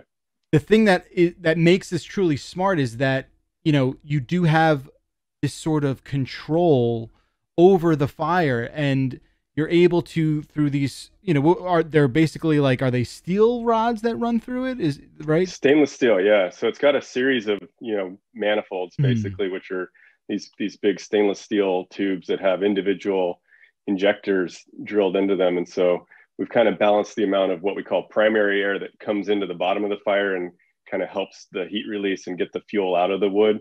And then secondary air comes in over the top. And that's what really helps to clean up the combustion. It's what, you know, burns off all that last bit of fuel before it has a chance to escape in the form of smoke. You know, you don't realize like, oh, that's what you need to have a smokeless sort of fire. The fact that you can kind of at the same time control the speed at which the fire burns, right? Like you can basically say like, I want to rip through logs and I want to, you know, have this fire going at all cylinders. I'm not going to lie, man. Like, you know, look, I had this thing and I was like, come on, what are we doing here? And then I'm like, this makes perfect sense. I understand why there's a battery attached to this fire pit now. The element of our fire pit in particular that really brings that home is also the way we've incorporated all that injection technology and clean burning alongside what we call the X-ray mesh, which is like a perforated enclosure for the outside of the fire pit. And basically we've used, you know, a really high temperature material coated in a really high temperature enamel that's got the right size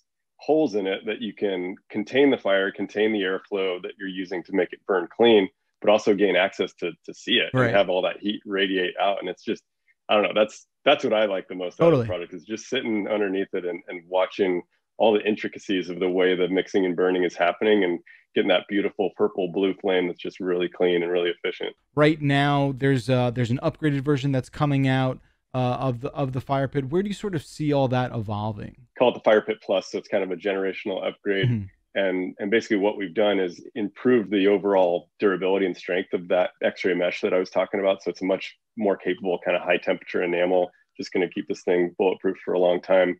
And then we've been able to pack even more battery storage into that control unit. So, you know, you just never have to worry about the fan. This thing can run, and depending on the settings, you can run for 8 hours or 30 hours or even longer if you need to. So really happy about kind of those upgrades. But in terms of where we go from here, I mean, there's a lot of different opportunities, and we built the fire pit to be, you know, both a social gathering device and have people come and sit around the fire pit, and also a cooking device, as you've said a couple of times. And so we're expanding sort of the types of cooking that you can do and the size of cooking you can do. You know, the current fire pit it's well sized for a gathering of maybe 4 to 6 people around it, and kind of cooks for a similar amount of folks. And so I think we're looking at opportunities, you know, moving up and down to make, you know, maybe a more compact version of that, but also a larger format version of that, so you can get even larger gatherings, do even more cooking. And I don't know, everything's on the table at this point in terms of, you know, maybe you can roast a whole hog on this thing, or, you know, have a nice pizza oven experience. So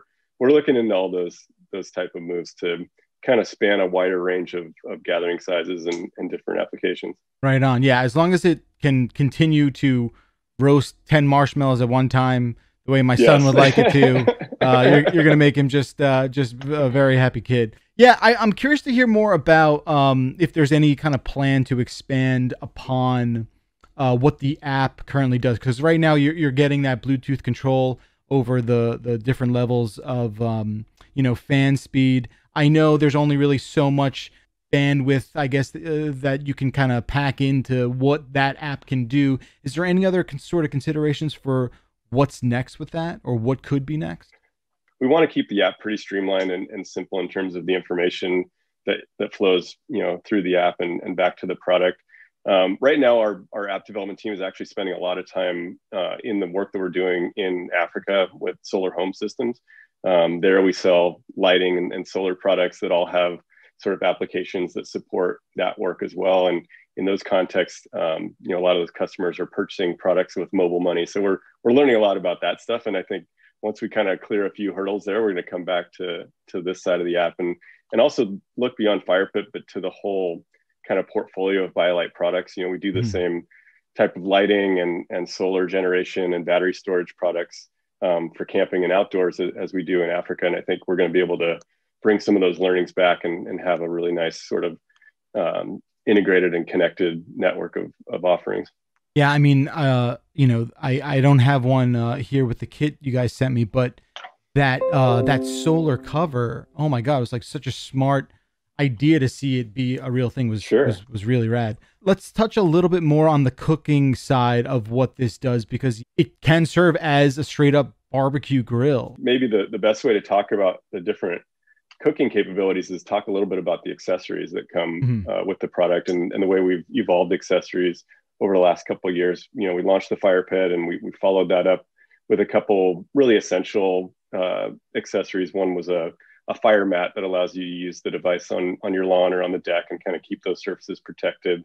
We had a fire poker that was specially designed with some details that help you move the fuel grade up and down. So if you want to do really hot cooking or bring the coals down for low and slow, you can do that and helps you with cleanup. But this season for the holidays, we just launched 3 new accessories that really expand the types of cooking you can do. So we've always had the grill grate, and you know, that's kind of your basic functionality, just like any backyard grill. But now we've got a lid as well, a grill lid, which really kind of expands the type of cooking you can do and really, you know, lock in that heat for the lower, slower cooking. The cast iron griddle is the second accessory in that lineup. And then the third in that line is a grill and prep toolkit. So we kind of gave you like the tongs and the knife and the spatula that you need all in a nice roll up bag that is, you know, water resistant, weather resistant, and kind of rolls up and fits inside your fire pit. And where can people get the fire pit again? Best place is bioliteenergy.com. Just go straight to our BioLite website. You get the fire pit there for $249.95. All the accessories are available as well. And we've got a couple different bundle kits that you can choose from depending on how much of that additional cooking capability you want to add on your system. These are available through rei.com as well, and can be seen at some of those REI stores, anywhere else that BioLite products are sold. Excellent. Well, like I said, I'm really looking forward to seeing what you guys come up with next. I love using this fire pit. Thanks for letting me check that out. And it's been a pleasure talking to you, Ryan. Really appreciate you coming on. Yeah, totally. Pleasure talking to you, and glad you're happy with your fire pit. Okay, he's gonna catch him. All right, blow it out. Right in my face.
all been in the situation when it's late at night, we've just finished a movie, we want to start another one, we go to the freezer, open it up, and there's no more ice cream. Imagine if you could make ice cream on demand within a minute or so in the comfort of your own home. Well, that's the premise behind Cold Snap, a new machine that's being launched as part of CES 2021. And I've got Matt Fonte here to tell me all about it. Now, Matt, thank you so much for joining me today. And we're going to taste some ice cream, right? Yeah, Lexi, thanks. We're glad to be here. We're excited to have you preview our Cold Snap. So let's talk about the machine itself. So it's sitting right behind me on my kitchen counter. Now, this is kind of, to use an analogy that maybe some people might be familiar with, this is like, to be correct, the Keurig of ice cream, the Nespresso of ice cream, because it uses pods, right? It's a pod-based technology. It's a single serve, and we're using an aluminum beverage can because aluminum's more recyclable than plastic. But essentially, there's liquid ice cream mix and liquid smoothies and coffee drinks and even cocktails, all in liquid form inside the aluminum pod. And once you insert it into the machine, you close the lid and hit one button, and 60 to 90 seconds later, you have your frozen ice cream or frozen smoothie or a frozen cocktail. Sounds pretty good. And I've got one of the pods here, and I can definitely hear that there's liquid inside. So is this essentially like just a plain ice cream mix before it's been frozen, or have you got other sort of magic in here that makes it work? No, it's pretty much, it's a clean label. It's pretty much just ice cream mix. We do some special things to it to make it shelf stable. So that pod could literally stay in your pantry or cabinet for a year before you use it. And the whole idea behind our business is that it's customization or personalization. So if you want a non-dairy ice cream and maybe your family member wants a regular vanilla ice cream, or somebody prefers a protein shake, everybody can choose their respective product and flavor that they want. And it's not just ice cream, because I see sneakily in the case of pods that you've sent me, we have a mango passion fruit smoothie and a margarita frozen cocktail. So let's switch over to the machine, and you're going to walk me through how to make my very first Cold Snap ice cream. So let me see, which pod should I choose? I think it's been a day of chocolate. It's been a tough day, so I think I want some chocolate. Now, at the top of the machine is where the pod is inserted. So I need to basically lift the handle, push it all the way back, and then insert the pod. Now, it has to go a certain way, right? There's a QR code on the top, so that it needs to be facing up. That's correct. And just make sure you push it all the way down, Lexi. All the way down. Okay, cool. Let's see if I can show you this as I do it. All right. All the way down. You should be able to close the lid without it interfering with the can. Yeah, perfect. All right. So that's pretty easy so far. Now I see on the screen, it says select product. So I'm going to choose ice cream, obviously, because we're making ice cream. But what would happen if I did, say, like a cocktail mixed with an ice cream base? Would that those don't freeze? Those recipes don't freeze as long. So when you're making a frozen mudslide or daiquiri, they don't quite turn to the same frozen consistency as ice cream. So your ice cream would come out not as frozen as we'd like it. All right. Well, I definitely want ice cream because it's been one of those days. So I'm going to take a cup and put it on the machine like so. And then we're going to hit ice cream. Please wait, relax, and chill. Okay. Walk me through the actual technology in what it needs to take basically a liquid form into something that is like a soft serve. Well, it's a similar technology to the compressor condenser technology that's used in a refrigerator or freezer. We've just kind of made it more powerful, if you will, and packed it in a smaller space. In addition to that, inside every pod, there's actually a stirring mechanism. And as we're freezing the ingredients, we're removing the ice off the inner diameter of the can and churning and mixing it for about 90 seconds. So how do you keep a machine like this clean? I mean, ice cream is a pretty messy undertaking. Yeah, so we're freezing inside, we're intentionally freezing inside the pod itself. And we're dispensing directly from the pod to the bowl beneath the pod. As such, there's no reason to clean the machine because no dairy or smoothie or any food products touch the machine at all. So we intentionally made it where once you remove the pod, It's clean, the machine's clean, and it's ready for the next pod. So this machine is quite heavy. It's about 50 pounds. Is that kind of the size and sort of shape in people's kitchens that you're expecting the final version to take, or is it going to be a lot lighter than this? Right now, it's probably going to stay around 50 pounds. It's always a compromise. We could perhaps make it smaller, but then the freeze time becomes longer. So we thought this was we're striking a balance to make a machine that could sit on the counter, fit underneath the cabinets, plug into the wall, not take too much time. So this is what we have. It's dispensing. Look at that. All right. We just saw the dispensing. Let me bring it close so you can take a look at the finished product. So I'll show you. This is the soft serve style chocolate ice cream. So now it looks like a soft serve. Does it taste like a soft serve? I'm an ice cream, I would say, aficionado, an ice cream snob. So I really love ice cream. Let's see if this one tastes as good. That's really good. It tastes like a combination of chocolate mousse and a soft serve. It's not too sweet. The consistency is actually really nice. It's not too airy, so it sort of feels like almost a hybrid between a soft serve and a traditional ice cream. This is really good. Don't mind me, I'm just going to be here all day eating my ice cream. I'm glad you like it, Lexi. Delicious. Before I eat my feelings, let's talk about some of the other things that the machine can do. Obviously, we mentioned the margarita cocktails and the passion fruit smoothies. Is the sky the limit? Could we go all the way to making like anything, the craziest things that we want? Say, for example, if people have custom smoothies that they like with protein shakes or things and they want them to be not necessarily something that's given to them in a can, but could they potentially make a mix, put it in a can, and then put it into the cold snap? Yeah, so we'll see where this technology takes us. Right now, we're focused on controlling the ingredients inside the pod, so the machine works as intended. But we are coming out now with a line of healthy frozen confections. It's smoothies that are fortified with nutraceuticals, and they could be viewed as a meal replacement. Very exciting. Okay, now, please don't break my heart, but how expensive is this going to be? Like, am I actually going to be able to afford to have one in the house and also be able to afford to have the pods every night that I want to have ice cream? Yeah, so we're thinking between $500 and $1,000, depending on the volume we're selling of the machines. And then the pods around just under $3, $2.50 to $2.99 per pod. Excellent. Well, I'm really excited to see when the final cold snap product finally hits the market. You said around maybe 2022. So fingers crossed for that. And I am just going to go finish this and probably the rest of the other pods too. So thanks for joining me, Matt, and stay tuned for more CES 2021 coverage. Thank you, Lexi. It's a real pleasure. Appreciate it. Thank you.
You might have seen them on Kickstarter. Peak Design is a company known for great photography products, But now they're moving into something a little more interesting. They're moving into mobile. Last month, Peak Design closed out a crowdfund raising over $2 million for mobile. And to talk about what they have going on, we have the CEO of Peak Design, Peter Daring. How are you today, sir? I'm fantastic. Thanks for having me. Pleased to be talking about this. Mobile is not just a case. It is a system where you're able to mount your phone to all kinds of different things.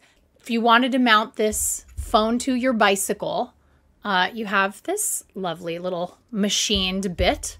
And you can see there's actually a catch here so that it won't fall off.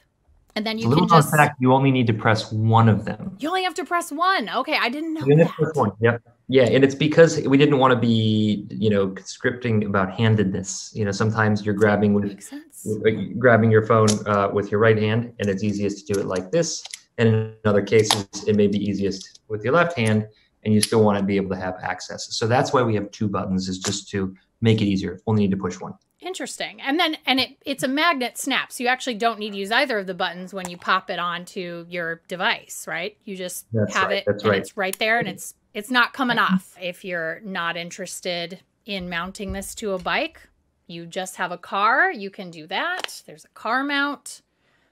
There is a wall mount, which is very flat and very small. Also just pops right on there. This is only 2.25 millimeters in thickness. And the way that we're able to achieve a hard lock, which is something that we're basically saying, in order for it to come off, it's about 150 pounds of braking strength. It's no phone interaction. I think you'd be hard pressed even in an accident to have this thing come off.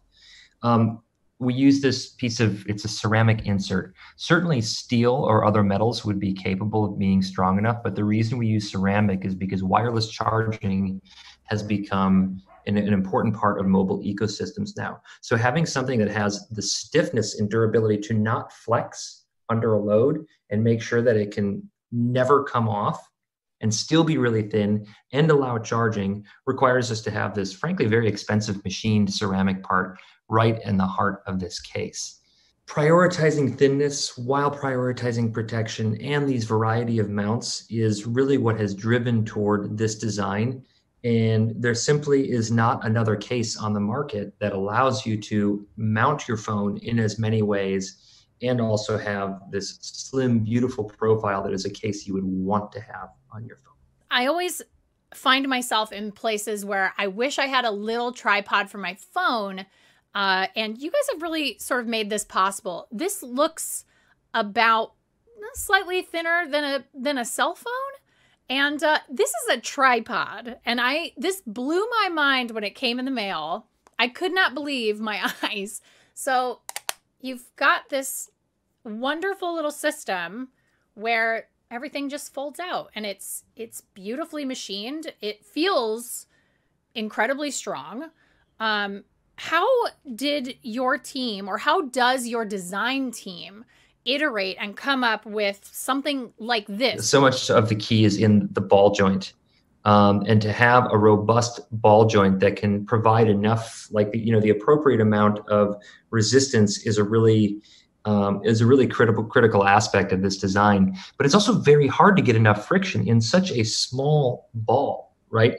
And so one of the ways we've solved for that, have you observed the tool that is in the middle of this, which you push on? No. Oh my. So push on the thing that looks like you just discovered it. I can't believe this. So push on that and it pops up and it's magnetically attached in place. Okay. Yep. Okay. Right. Got it. Exactly. Okay. Now the reason that's there is because if we're going to be so bold as to use a ball head, at some point the friction on that ball and aluminum interface is going to wear it down. And it's critical that you be able to tighten that, but also have it be small enough where it is with you all the time and completely unobtrusive to the point where it's hidden, right? And these are the little aspects of joy. So much so that I had no idea it was there. Yes, exactly. These are the aspects of joy that you get with Peak Design products. And actually, that tool is going to be used for another purpose. It's going to make this thing removable. And the reason it needs to become removable is because the Apple cases, of course, don't have this beautiful ceramic insert. They don't have that. And so if it's going to fit in there and just magnetically attached to the back, that positive piece can't be there. But the thing is that the product is better with that positive piece. And so at Peak Design, we're very much about having our cake and eating it too. And what that actually means in this case is like, gosh, it would be super nice to be able to keep that boss for people that buy into the Peak Design ecosystem. But we know this is going to be a valuable product for every single person who owns an iPhone 12 and beyond, whether they have an Apple case, some other MagSafe case. It doesn't matter. It's going to be a useful product. So how do we accommodate both of those uses? You also have other things that I don't have here. You have a creator kit that you can add on to that Kickstarter. You've got motorcycle mounts. You've got, I mean, there are a lot of different things. And charging stand. Yeah, that stand is really interesting to me. So it stands up and also lays flat, right? It goes flat. And I mean, it's a charger, right? That's meant to compete with Apple's, very small circular MagSafe. Sure. But it solves the problem of two things. One, the phone remaining stuck to the actual charger. And then also it actually is quite nice to be able to articulate this and turn your phone into more of like, a computer. A display. Yeah. A display. Yeah. Nice display. And also let's mention that the creator kit, like we haven't actually marketed this at all.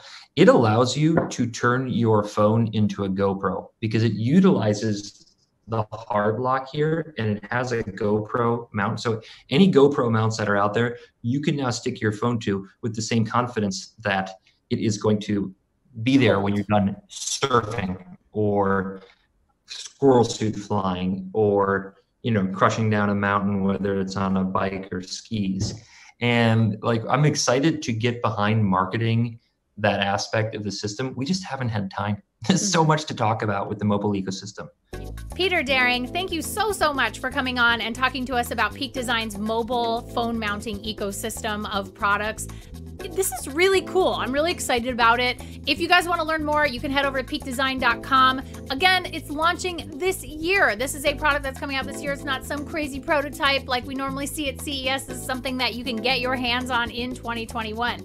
You can head over to peakdesign.com. There's a Slacker Backer initiative available. So if you missed out on the Kickstarter, you can still get in. And we will be bringing you lots more CES 2021. Stay tuned.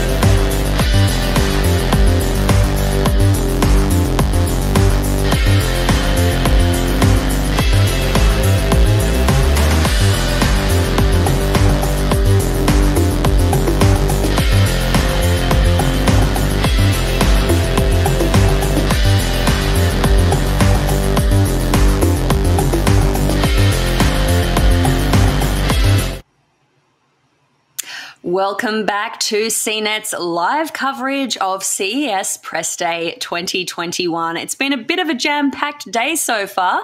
I'm Claire Riley, and joining me now we have Jeff Bacalao in New Jersey and Andrew Gebhardt joining us from Louisville, Kentucky. Now, before the break, we were in smart home world, but now it's time for Intel Mobileye. Now, Mobileye is the autonomous vehicle division of Intel, and they essentially look after all of the software and systems that are required to support driverless cars on the road. Things like mapping and autonomous systems that bring in all the data from the sensors around the car to make sure it can drive without a driver. Now, we normally at CES see a lot of talk around the concept driverless cars of the future. We've seen a few of these in years past, but Andrew, Mobileye is going to be showing us everything that's going on under the hood, all that processing power, right? Yeah, so that's pretty much the big barrier to entry for making these driverless cars a reality, because some of the sensors and stuff, like we have the technology, there's LiDAR to be able to detect people and see the road. And in terms of actually physically steering the car, a lot of cars can already do that with driver assistance systems. Like, think about lane change warnings and emergency braking. But to get a fully autonomous vehicle, there needs to be a ton of processing power to be able to take all this data and distill it down instantly to be able to make these rapid decisions. So that is a big hurdle that they need to climb. And, you know, in theory, we're going to see Mobileye making steps in that direction, in addition to showing all the tools they'll use to get there. You're absolutely right. I think the thing we forget about driverless cars is we're making a lot of decisions on the road, and these are lightning fast because we work at the speed of, I don't know, what's a human's processing power? We don't quite have those stats yet, but we're making these lightning fast decisions. A driverless autonomous vehicle needs to be able to kind of take in all this data for there to be zero lag and to make mission critical decisions on the road. We've seen what happens when this goes wrong. Jeff, tell me, driverless cars for you, are they exciting and a way to bring more safety to the road, or are you one of those people that's still a little bit cautious about having autonomous vehicles out there in the world? You know, for me personally, this is actually a subject that I have very strong opinions on. And those opinions are that I cannot wait until our automated driverless robot overlords come into effect, because you and I both know that people are increasingly becoming more terrible at driving day by day. I mean, we are absolutely miserable on the road, and I don't think there's going to take that much more advancement of technology before a computer is better than a person at driving. As someone who lives in and around the New York City area, we have some of the absolute most heinous drivers on the planet. And I'm telling you, the second robots start to kill less people than people kill each other on the roads, that's it. There's no looking back. I mean, I truly believe like this cannot come soon enough. We just can't be bothered anymore. Like humans just can't be bothered with paying attention to the road anymore. We've got too much interesting stuff on our phone to have us, you know, pay attention to someone swerving into our lane during a merge. So I cannot wait for this to happen. I just hope it doesn't take as long as some of the, you know, estimated times that we've been hearing.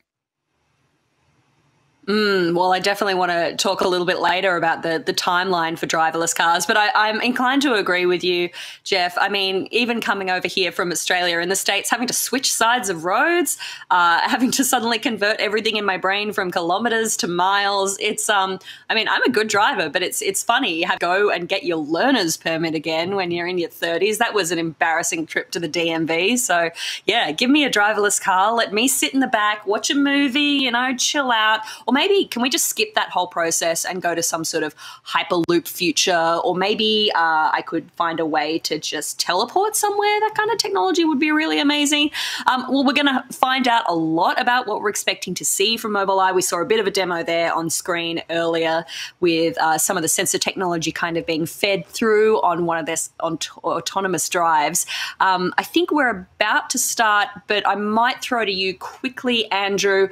What would it take for you to convince yourself to get a driverless car? Like to just, I suppose it has to be on market. Oh, no. Okay, before I jumped a gun, we're going to go to Intel Mobileye now.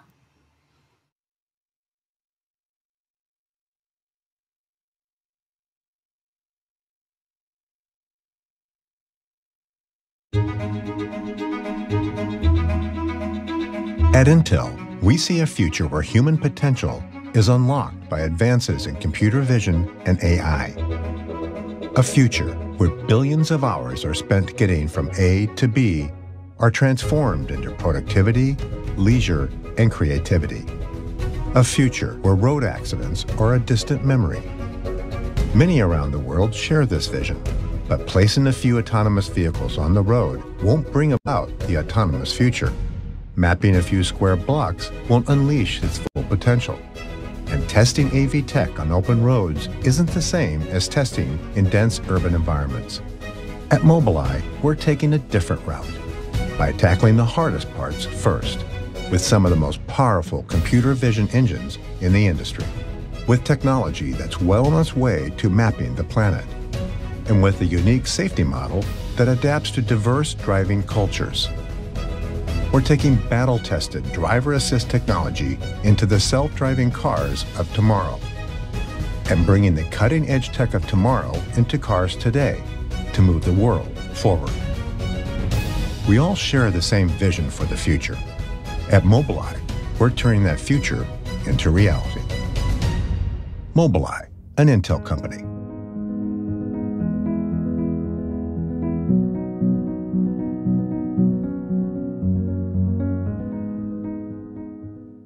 Welcome to the Intel press conference. I'm here in the Mobileye garage in Israel, where we are working on the future of mobility. And I can't wait to tell you what we have been up to. You may ask why Mobileye is giving the Intel press conference. First, it's because Mobileye is a growth engine for the company, and Intel is fully committed to the business. Later today, you'll hear more from Gregory Bryant, where he gives his perspective on the power of computing. I thought it might be interesting to have an outside perspective on what the Mobileye news means for the industry. So I have invited Ed Nudermeyer to join me on stage to help unpack the news. Many of you know Ed from his Autonocast podcast, as well as being the head of communications at PAVE, Partners for Automated Vehicle Education. Welcome, Ed. Thank you for joining me today. Thank you so much for having me. I'm really looking forward to getting the chance to talk. I've really been enjoying some of the videos that Mobileye's been putting out from the testing that you're doing in Jerusalem. It's really impressive to see what can be done with cameras. But it sounds like you're starting to test elsewhere. Could you tell me about that? Sure. When you think about scale of testing, this is what enables us to test in different geographies. There are two factors. One factor is how general or transferable is your driving policy algorithm. So driving policy is all about decision making, about the car merging into traffic. So if you are overfitting to many driving data, lots of driving data, then you'll need lots of drives in a new location, and that will limit your scalability. The second point is, how fast can you build a high definition map of the new area that you want to test? And if building the high definition map requires lots of manual labor, that also limits scalability. So on both fronts, we made huge progress. On the driving policy, we by embedding our RSS into the algorithms of driving policy, we're able to kind of abstract the problem in a way that is no longer data-driven and is really Occam's razor. It's generalized and transferable, so we believe we can go from territory to territory without, testing. Second is our REM technology, this crowdsourced idea of using driving assist cameras in production vehicles, sending us snippets of data to the cloud, and in the cloud we build high-definition maps. After kind of development of 5 years, we have passed a threshold in which we today can build high-definition maps at scale. No manual labor, data coming from production vehicles. We have hundreds of thousands of production vehicles sending us data, and we're basically mapping the world, all automatically, everything done in the cloud. And then came the COVID-19. So the pre-COVID-19 era, if we want now to build a new site, we would send 20, 30 of our best engineers to the new site, but travel is impossible there today. So in Munich, we have two people that are not even engineers.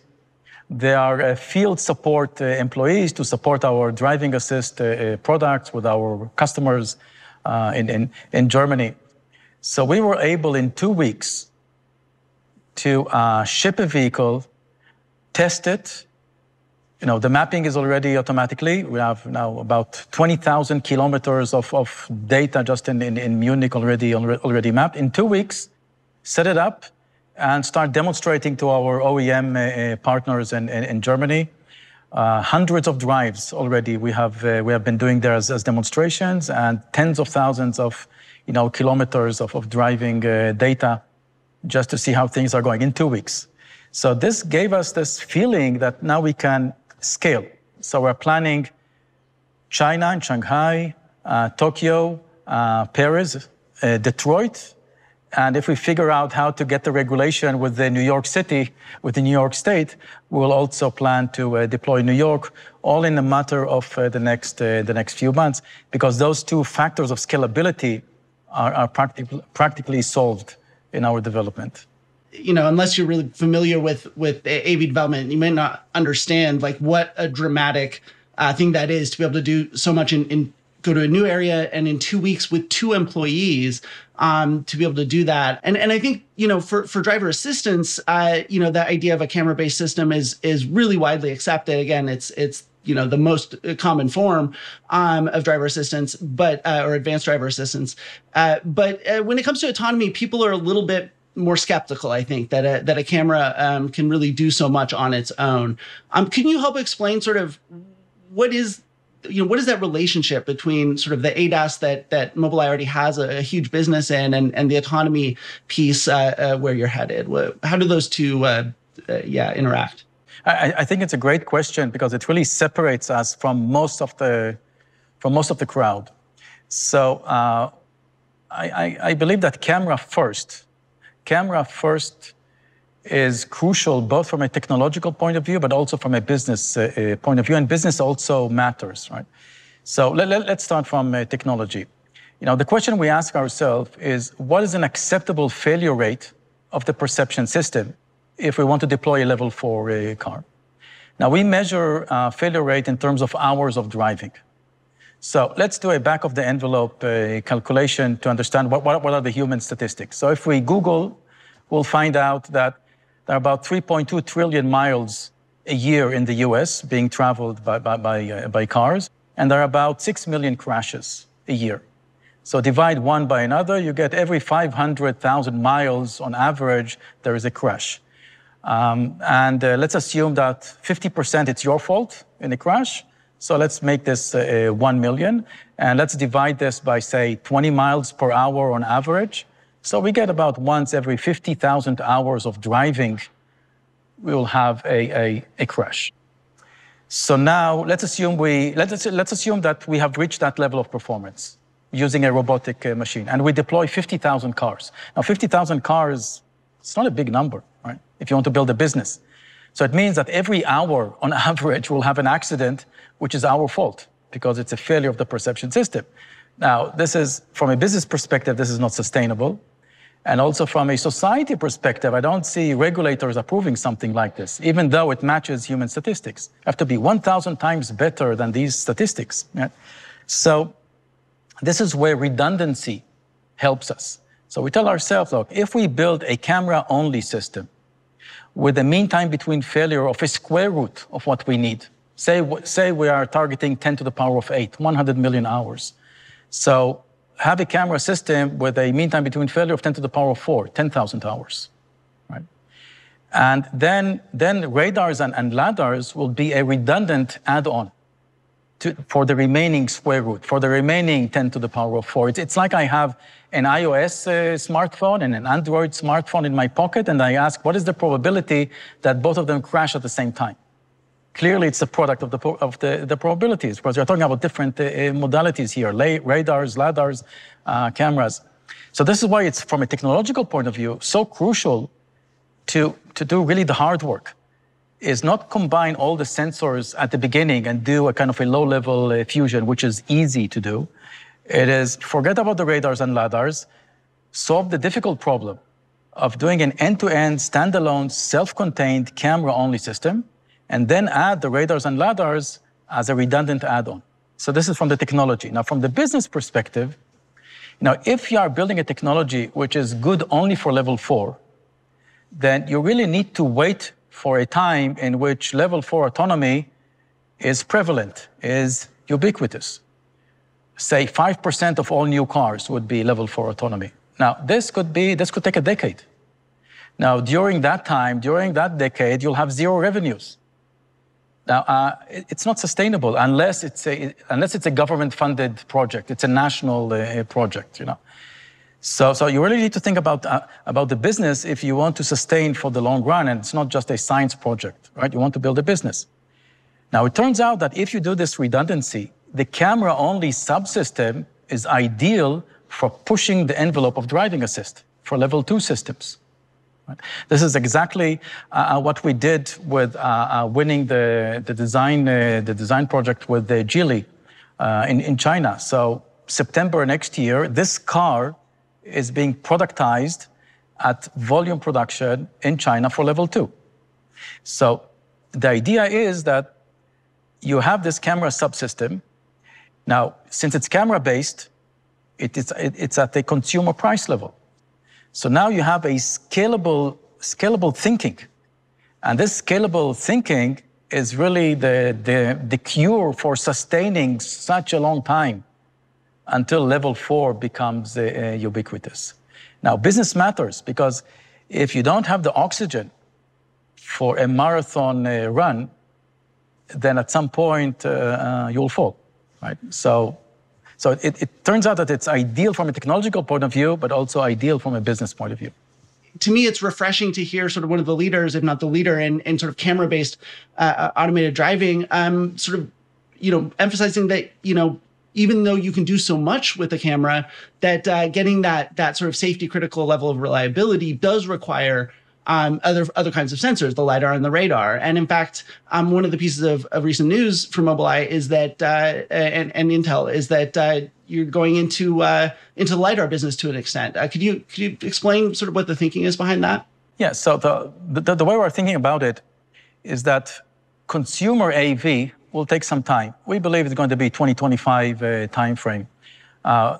Therefore, if we want to start practicing, we need to start with the robotaxi, because the robotaxis are less price sensitive in terms of the cost of a self-driving system in a car, and then we can build this radar LiDAR subsystem in parallel to the camera subsystem. So our first generation of robotaxis are going to be based on the Luminar lidars and also a cocoon of radars around the car. And we have a separate vehicle. You don't see it here, but we have a separate vehicle, Luminar lidars, few radars, no cameras at all, that has the same performance level of our camera-only subsystem. And then at the end of development, a moment before we launch, we put the two subsystems together. Now, in parallel, we're also building second generation, the 2025 timeframe, because as I said before, it's a marathon run, right? You can't think just 2 years ahead. And there we're looking at the next generation, the next technological leap in lidars and radars. So in lidars, it's called FMCW, frequency modulation coherent wave. So it's a completely different principle. It's a kind of a Doppler principle rather than a time-to-flight principle. And it turns out that Intel has a huge advantage over everyone else.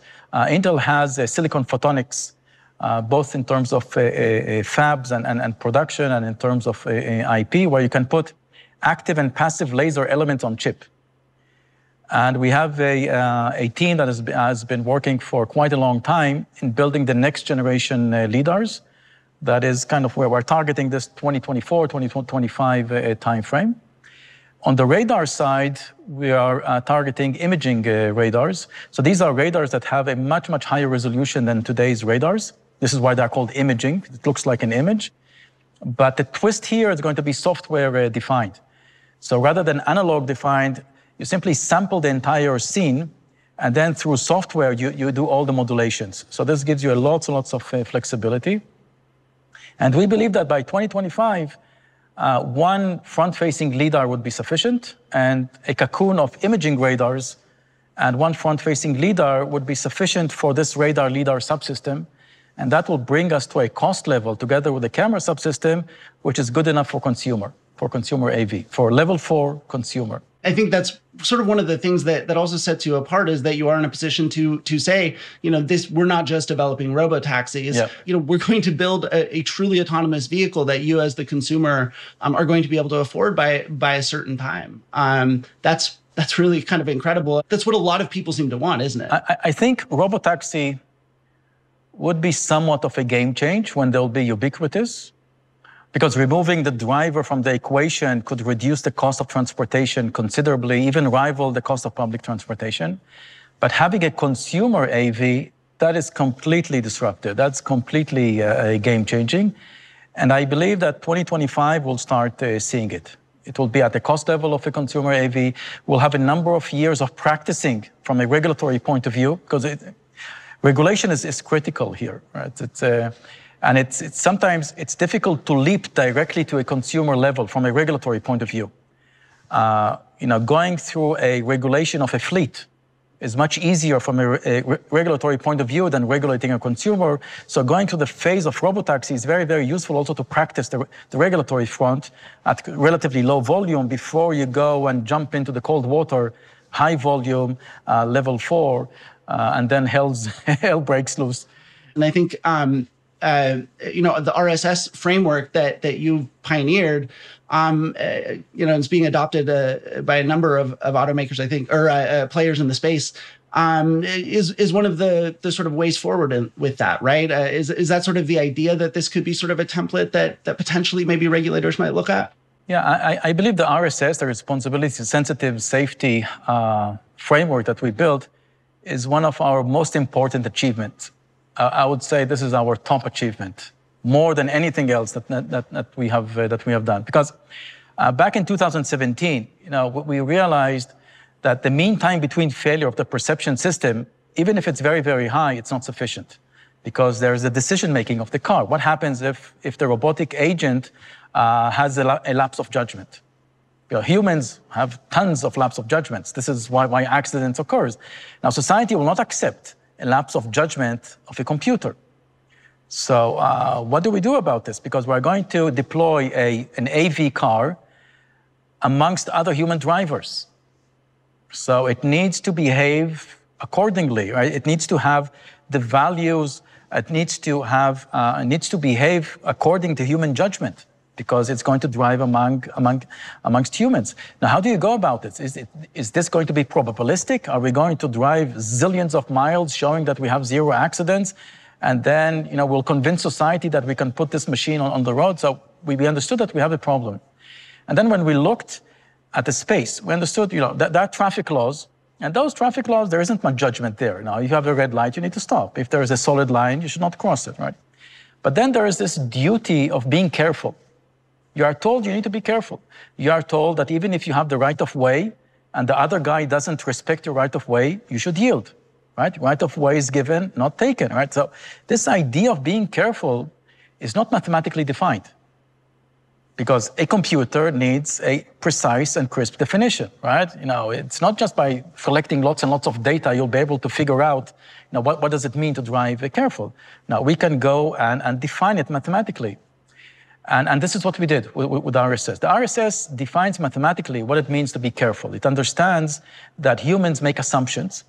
So we replicated those assumptions in a mathematical way that has parameters, so that we can start engaging with regulatory bodies about the values of those parameters. And then once we have set those assumptions, the framework takes the worst case. That means I don't need to predict what the other guy is going to do, because I'm taking the worst case under the assumptions that have already been agreed with the regulator. So this gave us kind of the Asimov rules, the 3 Asimov robotic rules. So it's a rule-based kind of thinking. How do you define what is reckless and what is careful? Once you define this, you know where the border, where the dividing line is, and you simply don't cross it. And then if the other guy puts you in a dangerous situation, you have kind of proper actions, how to get out of it without causing an accident. So we built this theory, and it was clear to us it has to be transparent. No hidden equations, no hidden sauce. It has to be fully transparent so that we can communicate with regulatory bodies. We can convince also industry actors to take this as a basis so that we can together work with regulatory bodies in order to standardize it, because safety cannot be a secret sauce of an agent, of an actor, because society will not accept it in the long run. RSS I think is one of our crown jewels of achievement, and we deliberately made it transparent. And I believe that eventually it will be standardized. One form of it or another will be completely standardized. I want to shift gears a little bit to sort of one of the other pieces you mentioned as being a key enabler of this rapid scaling that you're sort of embarking on, and that's the REM piece, the mapping piece. My understanding is that, and you know, you already described sort of what it's enabled in terms of getting, you know, the Munich operations up and running with 2 people in 2 weeks, which is amazing. But you know, for those who aren't and I'm surprised that people aren't as familiar with RAM. Could you sort of explain it, but then also maybe explain why Mobileye decided to use that huge data to map rather than maybe to focus on things like using that for training data? Again, it's a great question, because you know, when you think about collecting data from a car, you can think of 2 uses. Well, the first use that comes in mind, the most natural use, is to do event recording. So kind of find corner cases, cases where, say, the driver intervened, took action, or through other measurements like the braking profile, decide that there is an event, and simply record everything from your cameras, and then when you are connected to Wi-Fi, send it to the cloud. And then in this way, you can have kind of a very scalable way of collecting events and use that to improve your system. It sounds reasonable, but actually it's a brute force way of going about things. You know, kind of deploy a crappy system and then in a brute force way, kind of call it beta, and then in a brute force way, kind of improve and improve and improve. Eventually, you'll kind of get into a glass ceiling. Another way of looking at collecting data is to understand what is the source of problems in building a perception system. So in building a perception system, there are 2 things that you need to perceive. One are objects, road users, vehicles, pedestrians, you know, buses, cyclists, and so forth. The amount of data that you need to train a deep network to recognize these objects is not huge. Years ago, at Mobileye, we surpassed human capability of detecting cars and pedestrians and the data that we had years ago, right? So this is not a bottleneck. What is a bottleneck is all the rest. Understanding the semantics of the road. Where are the drivable paths? What is the relevancy of drivable paths and traffic lights? Where do you stop in order to wait in a 4-stop kind of intersection or in an unprotected turn? What are the priorities?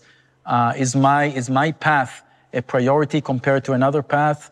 So I need to yield, or the other guy needs to yield. There are tons of semantic data in a road. Delimiters, where are the delimiters places I cannot drive into, like curbs and things like that. It's so detailed that the probability of not making a mistake in a single pass, so kind of in online, the probability of being perfect, again, we want to reach a mean time between failures of tens of thousands of hours, is almost unachievable. And then we told ourselves, well, crowdsourcing, it's not a single pass. I can have zillions of cars passing through a complicated area, and by piecing all the information from those zillions of cars that pass through, I can do something that a single car would never be able to do, no matter how good my perception is. So this switched the idea is we don't need data for event recording.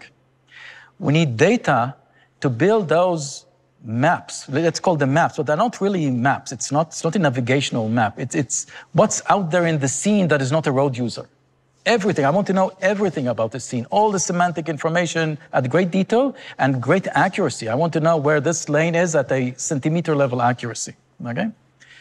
So the switch of the mind was that we need to build technology that will take information, data collection from cars, but has to be very, very low bandwidth. Because if it's not low bandwidth, we will not be able to convince our car makers to cooperate with us and send the high bandwidth data to the cloud, because it costs a lot of money, right?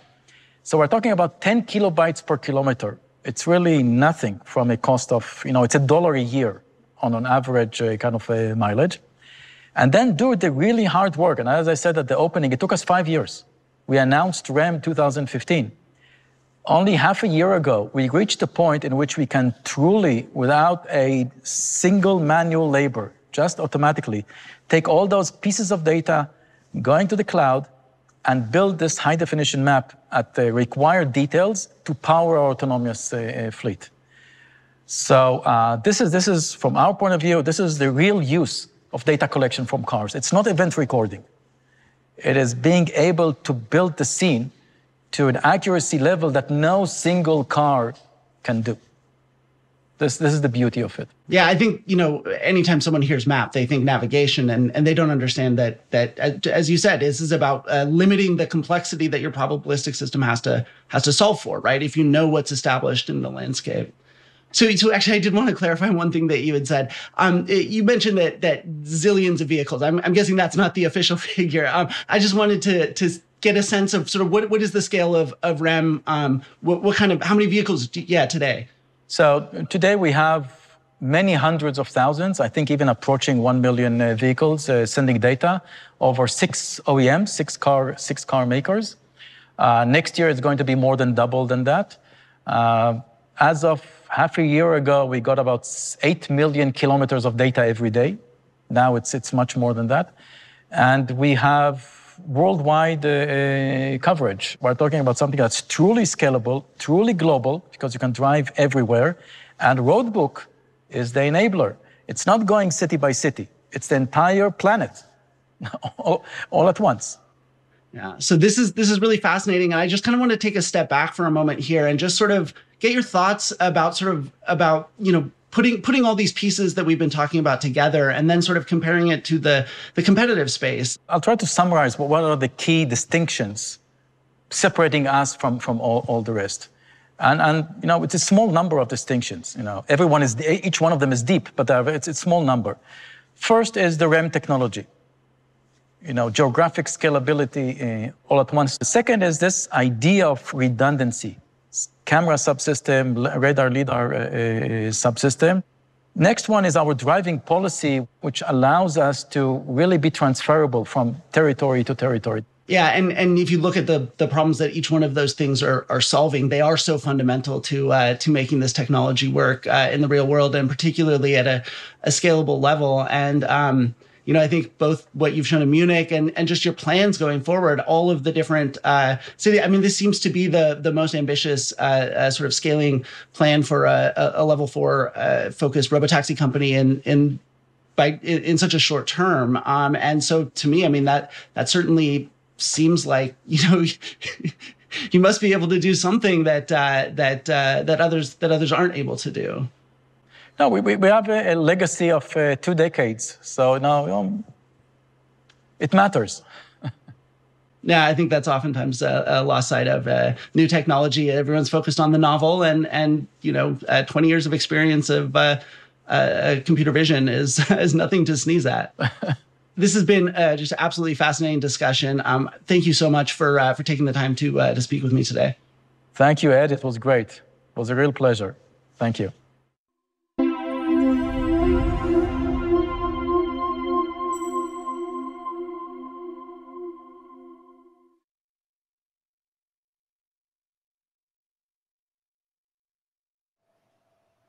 Well, that was the autonomous vehicle technology info session that we heard from Mobileye. Now, that's a division of Intel. It was a lot of chat there about robo-taxis, the future of autonomous vehicles. I want to break it all down. You're here with Claire Riley from CNET, and joining me, we have Jeff Bakalar and Andrew Gebhardt. Now, to kind of wrap up, there was a lot of info there all about the future of autonomous car systems. Super interesting conversation. I'm personally very excited to hear about the future of robo-taxis. I want to start with you, Andrew. We heard a bit there about processing systems. Now, we're used to CES being conversational around, we might see a reveal of an actual car. We didn't really see any big prototype vehicles today. It was all about what was happening underneath the hood, wasn't it? Yeah, there wasn't even really any announcements or any tech showcase, so it was a bit of a strange one for CES, but there was a lot of good, fascinating info, and one of the things that I found most interesting is that they're going to try to make it so that the actual camera built into the car can do all of those recognition functions necessary for a driverless vehicle, and then they're going to be adding on like LiDAR and radar and all the other stuff we've come to think of alongside driverless cars as built-in redundancies, just to make sure that the car is going to have all the info it needs. So a bit strange without any product announcements or anything, but I did think a lot of that info was pretty fascinating. Yeah, you're right. I think it's quite interesting to see how these cars are actually going to work on the road. And one thing we sort of talked about a little earlier is timelines. I mean, we have this idea of, I personally do, of the robot taxi, something like Total Recall or the total future of cars, and it's always got a picture of like a flying car in there. You know, maybe we're all wearing jetpacks. You're getting an idea of how my brain works here. We've had a whole bunch of different timelines. I remember I was talking to the Uber team in Tokyo a few years ago. They were heavily spruiking the idea of Uber Air and flying taxis. They said to me 2023 would be the year that they would have trials of that. Now, that's 2 years away, and in December they announced they were getting rid of their Uber Elevate division. So there's a lot of kind of hokey-pokeying with this kind of technology. People dive in, then they step back out and say, oh no, we can't do it in 2 years' time. Jeff, tell me, what do you think the timeline of this is realistically? How far off do you think we are? Well, I mean, you know, we heard what they were talking about in the Intel press conference, that stuff like the Mobileye, you know, they're looking at 2025. I think the one sort of, you know, thing that a lot of these companies who are very much invested in automated driving, I think the one thing they're not really willing to come out and say is it'll be ready when it's ready. And that's kind of the deal, right? Like, these press conferences are, and all these sort of like transparent, you know, drops of information are super interesting, because I don't think most people consider all of the different variables that come into play when you are attempting to essentially, you know, emulate the way the human mind thinks as it pertains to driving. So I think there are so many things that that are a part of that equation that are not considered by the public, that these sort of, you know, look behind these looks behind the curtain really give people who aren't, you know, intimately, you know, following this trend to sort of get a good idea of what really goes into this sort of stuff. So I think that's really, you know, a thing we have to consider really when it comes to talking about timelines. But, you know, I hear a lot of these like really wild timelines talking about, you know, 25 years, 30 years, that stuff to me is just like, just throw that out the window. I mean, I don't understand how we can appreciate the technology we have in 2021 and make an educated guess as to where that will, you know, where that will reach, you know, exponentially in a few years. It just doesn't seem like it's fair to kind of guess that far into the future. So, you know, look, me personally, I want it tomorrow, but you know, it's good to know that there are so many things being taken into consideration so that this is done correctly and, you know, most importantly, safely. Yeah, I think you're absolutely right. We do hear these kind of like, it'll be ready by January 14th, 2042. And it's like, guys, we can't give that kind of firm timeline. I think the entire technology this past year has realized what happens when the whole world shuts down. All of your timelines get pushed back. So there's all of these factors we can't really anticipate. But what I thought was interesting about the Mobileye conference today was that we didn't see so much of this is a flying taxi and it'll be coming to your town in 12 years. We saw more of okay, this is how we're slowly going to tick towards a driverless future. We're going to integrate these things now. This is what's coming next. This is what's coming after that. Andrew, you were talking earlier, I think we were having a conversation offline about Mobileye and how they're actually using some of these technologies in cars at the moment. So you might see some of that smart sensing already in your car. This is paving the way for that driverless future, isn't it? Yeah, absolutely. You know, maybe their conference actually gave me more faith that we'll see driverless cars sooner rather than later, like you were saying, as opposed to showing off of big fancy vaporware that is never going to see the light of day. And so Mobileye develops driver assistance technology for like helping you if you're starting to drift out of your lane or automatically brake if somebody's stopping in front of you. A lot of that stuff is already in play, and Mobileye can collect data from those cars if you agree. And that's actually how they map cities. That's how, you know, in the conference, they were talking about how they can get an autonomous car up and running within 2 weeks. Well, part of that is because there's all of these existing production models that are already out there that are doing a lot of the legwork for them behind the scenes, under the hood. So that's what they did actually last year at CES, is they created a whole map, a digital map of Vegas that these cars could use. And they've done that in Munich, where they actually have some autonomous cars out and driving around. So a lot of this tech and a lot of what they need is sort of just being low-key rolled out right now, which is, yeah, paving the way for us to make a leap, hopefully sooner rather than later.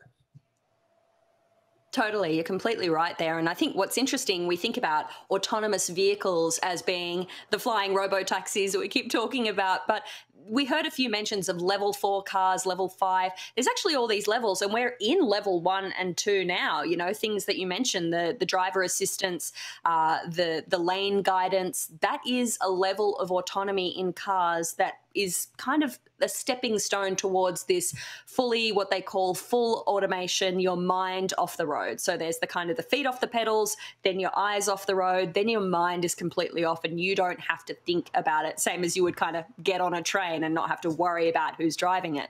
I think that's what's going to be really interesting as we sort of start to creep towards this future. We see that level of automation. And I think what's also interesting is starting to think about the smart city technology that's going to have to enable a lot of this stuff. So, you know, the idea of if you've got a driverless car, could it communicate with an ambulance that's coming up along the road, you know, 2 blocks away? Do we need traffic lights visually in the smart cities of the future? Because, you know, you can have a car that's communicating with a sensor. You don't need a visual cue. So I don't know, Jeff, as a sort of final question to you, is this smart city of the future? I'm not going to get that for a good couple of years, am I? No, that I definitely don't think. I think we can comfortably say, just because you're talking about a complete revolution of, like, you know, urban infrastructure, it's just not going to happen overnight. But I do think what these little sort of baby steps are able to provide us, when you talk about the level 1 stuff where it's like, you know, lane changing and you know, that sort of assistance, slowly but surely the human acceptance of driverless cars is where we need to be, because that's going to be, in my opinion, the biggest hurdle through all this is, you know, just your average person becoming accepting of this kind of stuff. For my money, humans resist change and they are afraid of things they do not understand. So these little sort of, you know, baby steps as we edge towards what a full autonomous driving experience could be like, you know, those are the things we have to concentrate on now. The city of the future, I'll be happy to get there. Just it's going to be a little bit. I think you're right. You probably are just pouring some cold water on my dreams of living in the 5th element. But I think there's a few more steps we need to go before we get to the full multi-pass future. Look, always good to chat about futuristic stuff with you guys. Super fun. And yeah, I think you're right. Humans suck a bit. We're the ones stopping all this cool stuff coming through. So we just got to accept it. Accept our robot overlords. All right, guys. Awesome chat there. And after the break, we're actually going to be doing some more autonomous car tech. This one is very cool. We are going to be heading to the Indianapolis Motor Speedway. We're going to be heading there virtually, at least, because we're going to hear all about the Indy Challenge to get driverless cars on a racetrack. That's something I definitely want to hear more about. And then after that, later on this afternoon, we have Caterpillar. We've got more stuff coming from Schneider Electric and, of course, one of the big players of CES, Sony. But in the meantime, I'm going to bring you a bit of stuff from around the virtual show floor. Our editors have been checking out all the hottest new products and news and gadgets coming out of CES 2021, this all-digital show. We've got that right for you now. Stay tuned. If you're not getting enough screen time in front of the computer at work, playing on your smartphone all day, or watching TV, Mercedes-Benz wants to make sure you don't go through withdrawal while driving. The German automaker just revealed its beautiful new MBUX Hyperscreen ahead of CES, which kicks off next week as a virtual trade show because of, you know, the Rona. Living up to its name, the Hyperscreen, technically, it's 3 separate screens, but who's counting? It's a ginormous assembly spanning about 56 inches across, basically from one A-pillar to the other. And that trio of displays, there's one in front of the driver, another for the passenger to play with, and then of course a third in the center, provides 377 square inches of real estate, and it's all housed under a sheet of glass, which makes the whole shebang look seriously space-aged. And they even integrated some physical air vents onto the thing, which is a cool touch. Of course, Mercedes-Benz is not the only automaker offering big honking screens. I mean, you can get them in Teslas or the new Escalade from Cadillac, and Byton is working on some pretty cool stuff too, but nothing else is quite like this. I mean, even the 12.8-inch central display that you can get in the new S-Class, I mean, that car's not even out yet, and it basically looks old-fashioned in comparison. The Hyperscreen will be optional on the upcoming EQS all-electric sedan, which is slated to go on sale at some point this year. But beyond that, I've got to think it's something the automaker will adapt to the rest of its lineup in pretty short order. I mean, maybe not a Sprinter van, but they'd be fools not to really extend this technology everywhere they could. Powering all those pixels are 8 CPU cores, and the Hyperscreen also has a whopping 24 gigabytes of RAM, and I don't mean the truck brand. Beyond that advanced hardware, there's also a new user interface to talk about. The current generation MBUX infotainment system is good, but it can be pretty complicated with a steep learning curve. Cleaning things up, the Hyperscreen comes with something called Zero Layer, which basically puts all of the most important applications right up top so you don't have to dig like a little meerkat through a bunch of different menus to get at what you need. But we'll see how easy all of this will be to use, because I'm not totally convinced it's simple based on what I've seen here. Artificial intelligence is another cornerstone of MBUX Hyperscreen. The system is designed to learn your habits and preferences and respond accordingly. So if, for instance, you always call your mom on Tuesdays after work, it can automatically remind you to do that, and hopefully you're still on speaking terms with her. And if you always use the suspension lift feature at a particular location to, say, drive up a steep entrance ramp or something, the system can remember that GPS location and then prompt you to raise the car when you return. It's pretty clever stuff that should make driving much easier in the future. The MBUX Hyperscreen is an intelligent and eye-catching new infotainment offering, one that appears to give Mercedes-Benz a big leg up over its competition, for now at least, because you can bet rival automakers, they ain't sitting in park.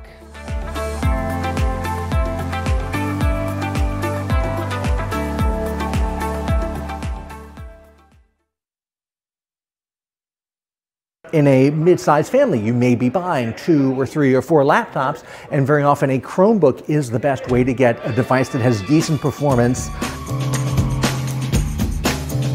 The Samsung Galaxy Chromebook line, they start at $549, there's an upgraded model for $699, and it's a lot more laptop than you get for buying a $500 or $550 Windows laptop, where you're still going to get something that feels very plasticky and frankly pretty sluggish most of the time. Whereas for $500 or $600, you can get a pretty premium Chromebook, again like this version, the second version, it's called the Galaxy Chromebook 2. Now the big differences between this new version of the Chromebook 2 and last year's original Galaxy Chromebook is that they've taken the screen here and it is now what they call a QLED screen. That's Samsung's name for one of its screen technologies, and you'll find the same QLED screens in a lot of their TVs. So that's now built in here on the laptop as well. Also, we've got Wi-Fi 6 because we're moving into a Wi-Fi 6 world. One interesting thing I learned about the Galaxy Chromebook 2 is that it is notably louder than many other similar sized laptops. And one of the complaints that people have, especially about small laptops, even expensive small laptops like a MacBook or something, is that frankly they don't get very loud. And the audio quality is often not very good. Especially when you're down around $500, $600, you can't expect a lot, especially from a very thin laptop like this. But having some additional amplification inside to make things louder, I'm not going to say they're going to sound great, but especially if you're doing remote learning and all the kids in the class are talking at the same time, or the teacher doesn't have a good connection or a good microphone, which I see all the time, getting a little more loudness out of your very thin laptop, you can't go wrong with that. I also like that, again, for this sort of mid-priced product, you get something that is not just a laptop, it's what we call a 2-in-1, and that's a laptop that has a special set of 360-degree hinges, so you can fold it flat like this and go all the way around like this, so you can use this, you know, in tablet mode for reading or video viewing. I like to set these up a lot of the time like this. I call this kind of a kiosk mode, where the keyboard is on the bottom, it's deactivated when you fold it like this, and you just stick it down like this, and you have an adjustable screen that looks more like a standalone display. So if you're watching a movie or playing a game, you know, this is a good, or watching a school lecture, frankly, you know, this is a good way to do that. That's my favorite thing, I think, to do with these 2-in-1 devices. So the Samsung Galaxy Chromebook 2, it is a step up from entry-level Chromebooks, but it's less expensive than premium Windows laptops. And I think if you're looking to spend $5, $6, maybe a little bit more, $100 on a device you can use all day, every day, and not feel frustrated with, and not feel like it's not comfortable and it's too plasticky, a Chromebook is generally where a lot of people are starting off these days. Something we've really discovered over the past 3/4 of a year. I think it's going to continue to be true in 2021. And the Intel Celeron version of the Galaxy Chromebook 2 at $550. The Intel Core i3 version, which should be pretty zippy, frankly, is $699, and they will both be out sometime in Q1 of 2021.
LG OLED TVs are some of the best TVs you can buy, and at CES 2021, which is entirely virtual this year, the company's promising to improve their already excellent picture quality even more by making them brighter.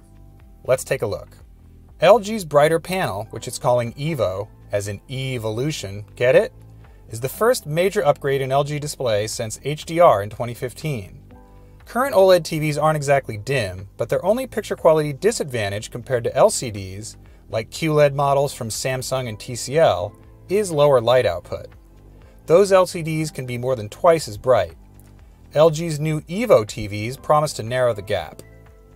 EVO TVs have a new luminous element described as a new layer of green in the WRGB sandwich, which provides more color purity and, of course, extra brightness. Exactly how much brighter, LG won't say, however. LG is only using the EVO panel in one series of 2021 OLED TVs, the G1. The company hasn't announced pricing, but the G1 will definitely cost more than mainstream C1 models. All in all, LG announced 4 series of OLED TVs for 2021. The Z1, which has 8K resolution, the G1 with the EVO panels, the C1, which is the mainstream series that includes 48 all the way up to a new 83-inch size, and the A1, which is designed to be less expensive and includes a lesser processor than the other models.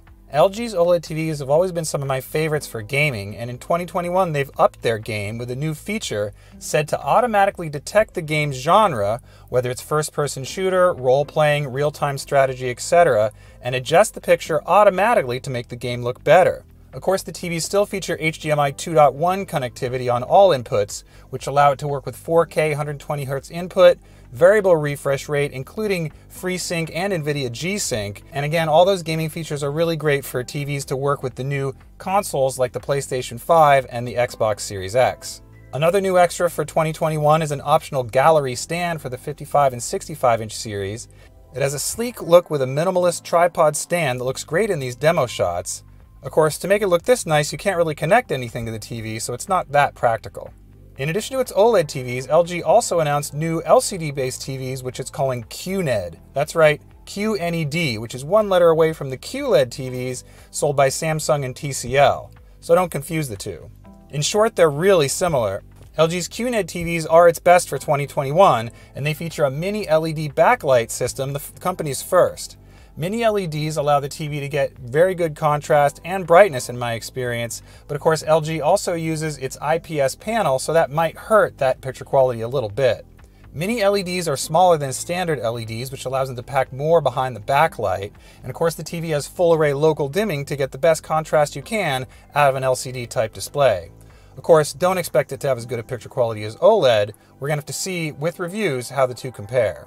That's a quick look at LG's new OLED and QNED TVs at CES 2021. Pricing and availability haven't been announced yet, and that'll come later this year. I'm David Katzmeyer for CNET.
Welcome back to CNET's live coverage of CES 2021 Press Day. Now, we've had a lot of stuff going on today. We're breaking it all down for you with a wonderful panel of CNET hosts. I'm Claire Riley in San Francisco, and joining me, I have Jeff Bakalar in New Jersey and also Andrew Gebhardt in Louisville, Kentucky. Now, before the break, we heard all about the guts of autonomous vehicles, inside, under the hood, with processing power from Mobileye. But now we're about to go to the Indianapolis Motor Speedway in Indiana. Now, this is the home of the Indy 500, not something you'd necessarily expect us to be talking about at CNET. That's more of a roadshow kind of gig. But we're going to hear all about the Indy Autonomous Challenge. Now, Jeff, you were across this. Tell me about autonomous cars on a racetrack. Tell me what's going on here.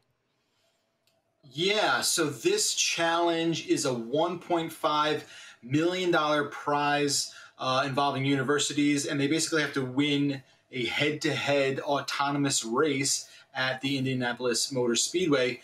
What they're doing is they're modifying these Dallara IL-15 race cars, and they will be racing head-to-head. They're talking about getting these things up to 200 miles an hour, which seems horrifying, but it's really all in the name of advancing the technology, getting it to be safer, really pushing the limits and hopefully, pushing towards that sort of benefit to increasing awareness about this and increasing improving the technology, because that's the main goal of where we really want to get to. My question, though, is, when they have that guy who's like, gentlemen, start your engines, he's just going to be talking to like robots. That's kind of, is he still going to do that, or how's that going to work? Maybe he'll send the start of the race call via email or something. I don't know. That's a good question, Jeff. Yeah. Did you get my Slack? It's time to start the race now, guys. If you could. Oh, sorry, Slack's down. Yeah. Oh, topical humor. Now, 200 miles per hour on a racetrack is, as you say, Jeff, very terrifying. We were talking earlier with Intel Mobileye and just kind of hearing about, they were averaging out the rates of crashes, saying that if you take all of the crashes, 6 million human-caused crashes that cause an injury every year, which is horrifying. If you take all of those crashes and you average them out by the time spent on the road, you're seeing one crash every 50,000 hours on the road. And that's with an average speed of 10 miles an hour. Andrew, you amp it up to 200 miles an hour and suddenly those mission critical decisions being made by the computers, everything sort of becomes much bigger, much more high risk, much more mission critical, right? Oh, yeah. So on the one hand, it's definitely going to be much more dangerous than putting like an ordinary autonomous vehicle on a road, because on an ordinary street, they're not going to be going at 200 miles an hour. But that's why the racetracks are going to be like, they're not going to put the one human driver in amongst these robots going 200 miles an hour. That would probably be a problem. So in theory, you have that safety net of it's only robots out there. If something goes wrong, it would be bad, but I don't think anyone's going to actually get hurt. And then, like Jeff was saying, you can use that as a proving grounds. Because, yeah, the difference between going 200 versus 10 miles an hour, I mean, it's a lot. It's there in the numbers. So if you can get these cars to make those decisions that quickly, then you can take these developments made by university students for this contest and roll them into the consumer models that these companies are still trying to work for. So it's a great use case for proving these things under extreme circumstances. Absolutely. In Australia, we have a university competition where students have to build and develop a solar-powered car and drive it across the Australian desert.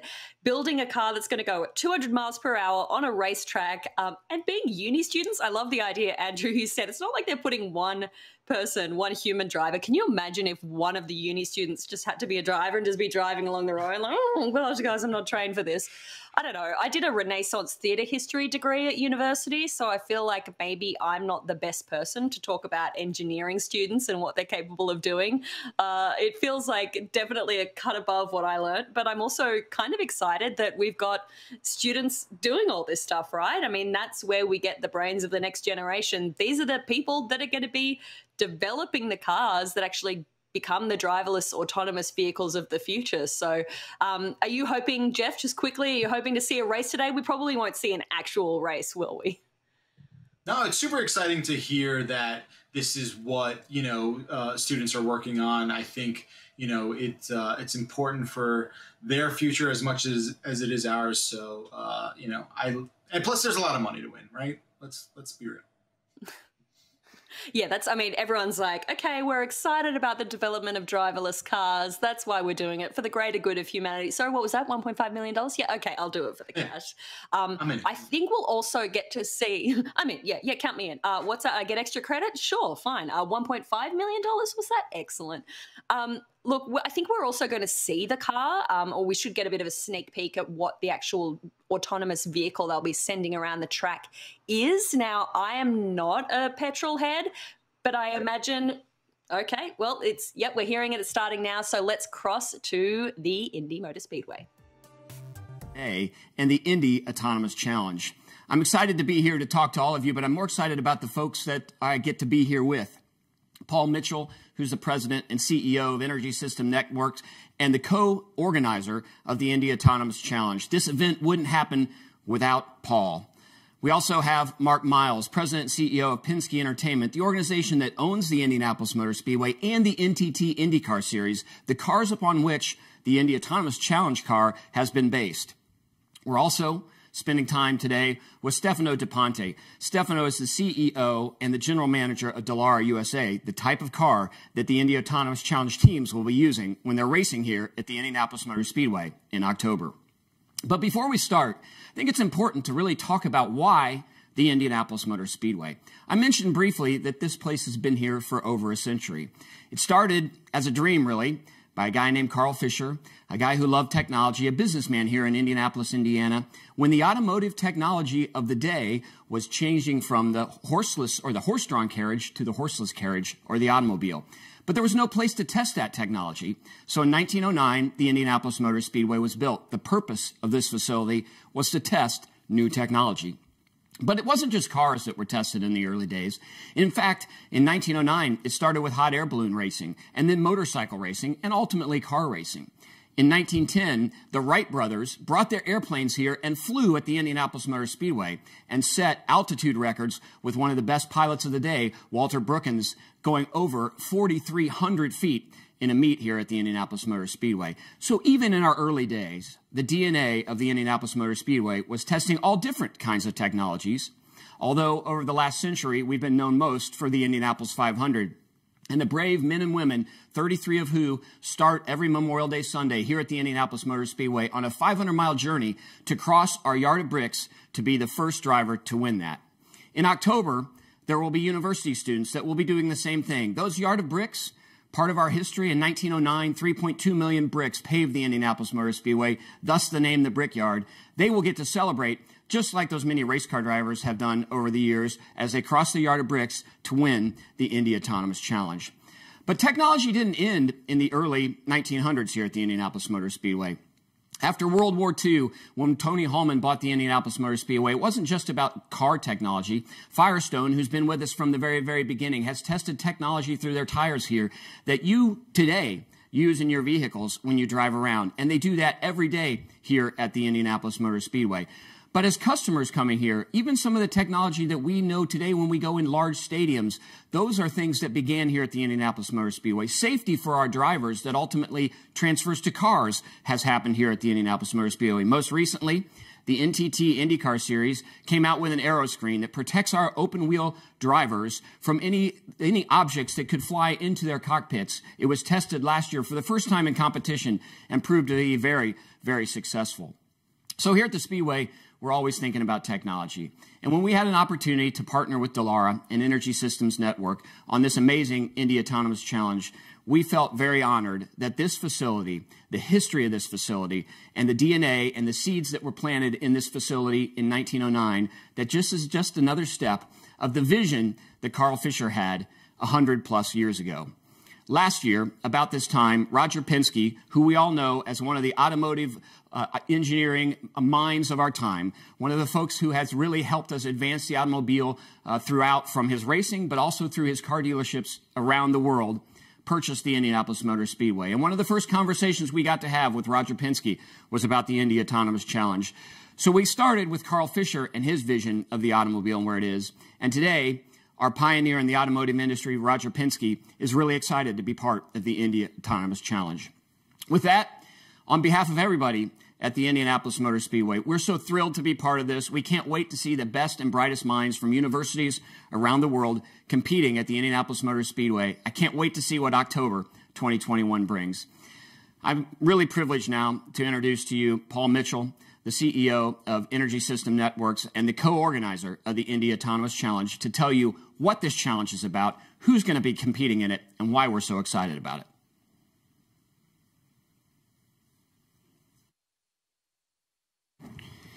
Thank you, Doug, and thank you to the entire Indianapolis Motor Speedway team for partnering with us on this groundbreaking challenge.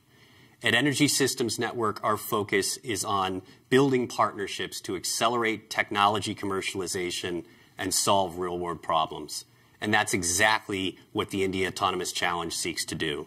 Harnessing the power of prize competitions to attract the best and brightest minds from around the world to further the state-of-the-art of safety and performance of automated vehicles. The response to this call to action has been remarkable, with 30 university teams signing up to compete. These teams represent top engineering programs from 14 U.S. states and 11 countries. And on October 23rd, here at the racing capital of the world, they will compete in a first-of-its-kind head-to-head race of fully autonomous vehicles. The winner will go home with $1 million prize, and the promise of autonomous mobility will have leaped forward forever. Let's learn more about the Indy Autonomous Challenge. The Indianapolis Motor Speedway was established over 110 years ago to test new technologies. And now self-driving cars are the next grand challenge in automotive technology. But we're still a ways away from having the autonomous vehicle that can drive anywhere and everywhere. We knew that there was a major leap that had to be taken. What better way to do that than a high-speed race at the most famous racetrack in the world? The Indy Autonomous Challenge, it's unlike any other challenge. 30 teams from around the world, 20 laps, $1 million grand prize. Our cars here at the Indianapolis Motor Speedway touch 240 miles an hour. The minute that car is on the track, it has to control itself entirely. It's racing, but in a futuristic way. We've known for years that prize competitions can drive innovation. Competitions are great places to do this because once you get competitive, you most likely will stop sleeping to make sure you win. The DARPA Grand Challenge led to tremendous advancements in the industry. Sebastian Thrun, who won that DARPA Grand Challenge, said, you know, you've got to create some type of autonomous vehicle competition that would bring back the excitement of the DARPA Grand Challenge. The real challenge is the software. How do you take the information that's coming in from these sensors, compute it, and make decisions that are typically made by a human? We had more than 30 teams coming from 14 U.S. states and representing 11 countries sign up. University students looked at this problem with fresh new eyes. We are certain that the future of our racing is going to involve drivers and cars. But if we can go 240 miles an hour and keep cars from colliding, then surely we can make highway traffic safer. It's all these universities from around the world with the next generation of the brightest minds, and some of them are going to look back and say it started at the Indianapolis Motor Speedway in the Indy Autonomous Challenge.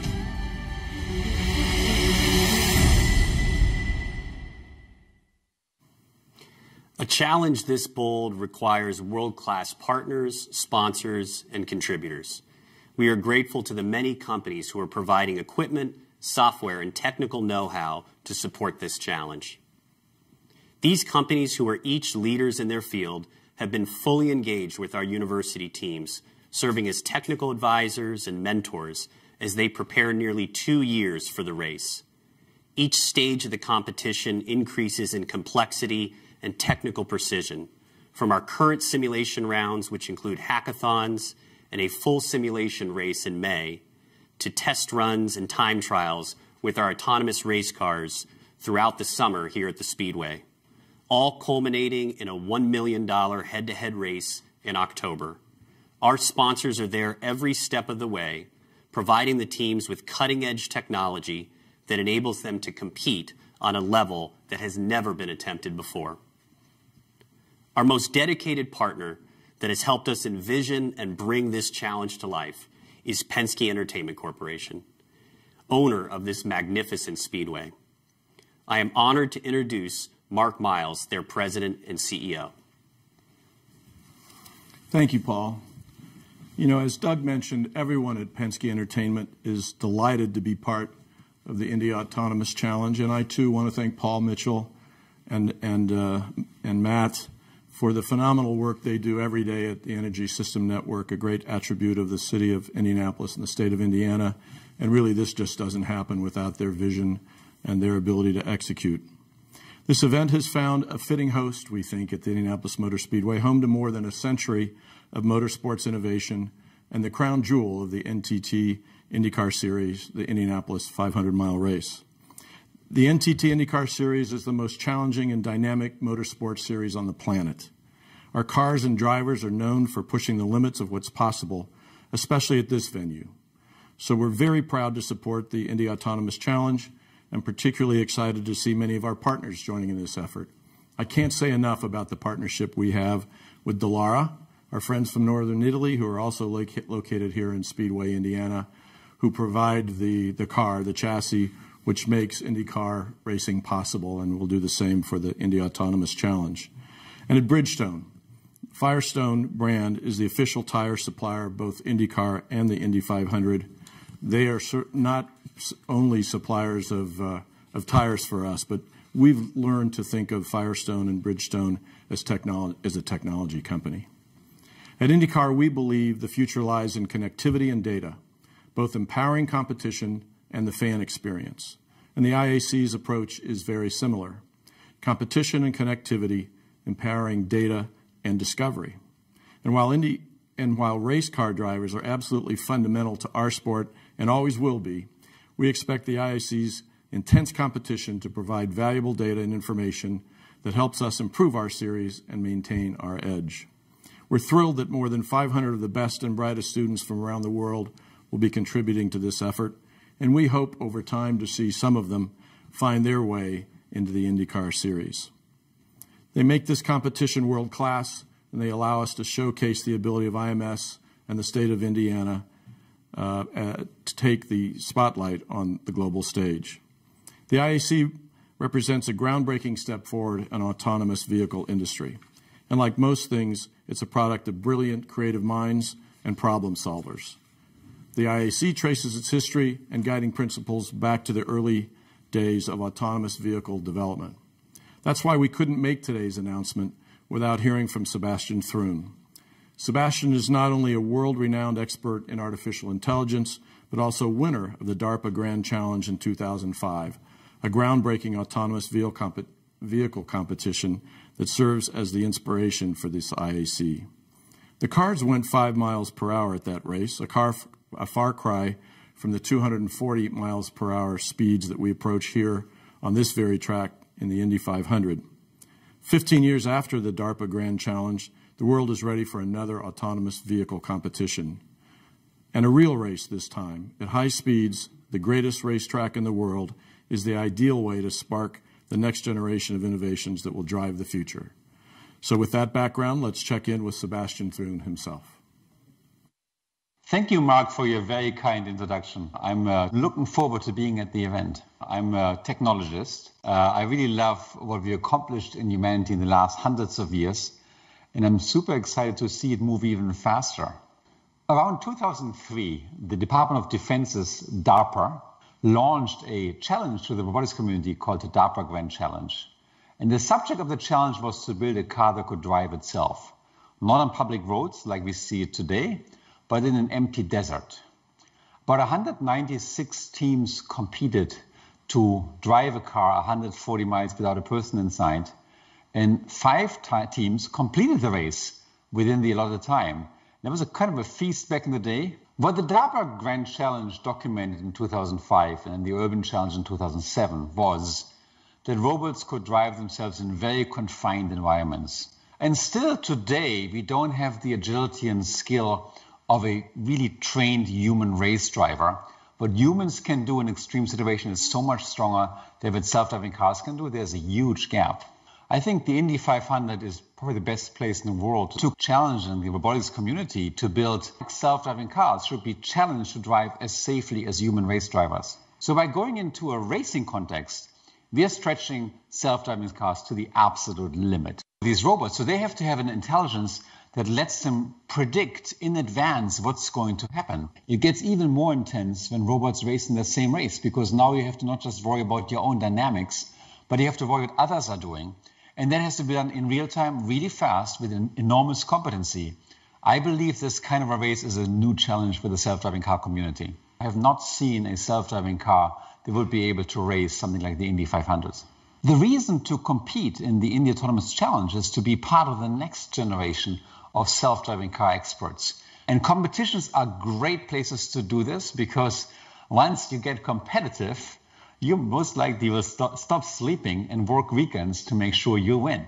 And winning, you should. How much fun is that?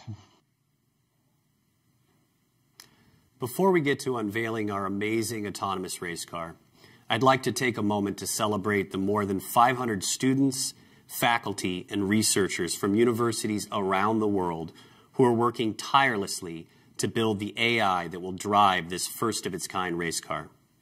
These brilliant minds will serve as the talent base powering the autonomous technology industry for years to come. And it is their commitment to innovation, even working and collaborating virtually through a global pandemic, that has kept the Indy Autonomous Challenge going strong.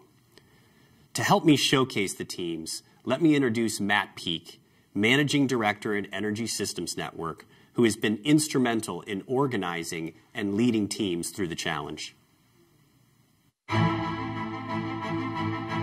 The Indy Autonomous Challenge is a head-to-head high-speed race of fully autonomous vehicles at the world-famous Indianapolis Motor Speedway. The talent that's showing up is just unparalleled. When we saw this opportunity come up, that just seemed like a great opportunity to get involved. I've done slower vehicles, probably 20, 25 miles an hour, and to go at speeds of like 200 miles an hour seemed like a really interesting opportunity to do something that hadn't been done before.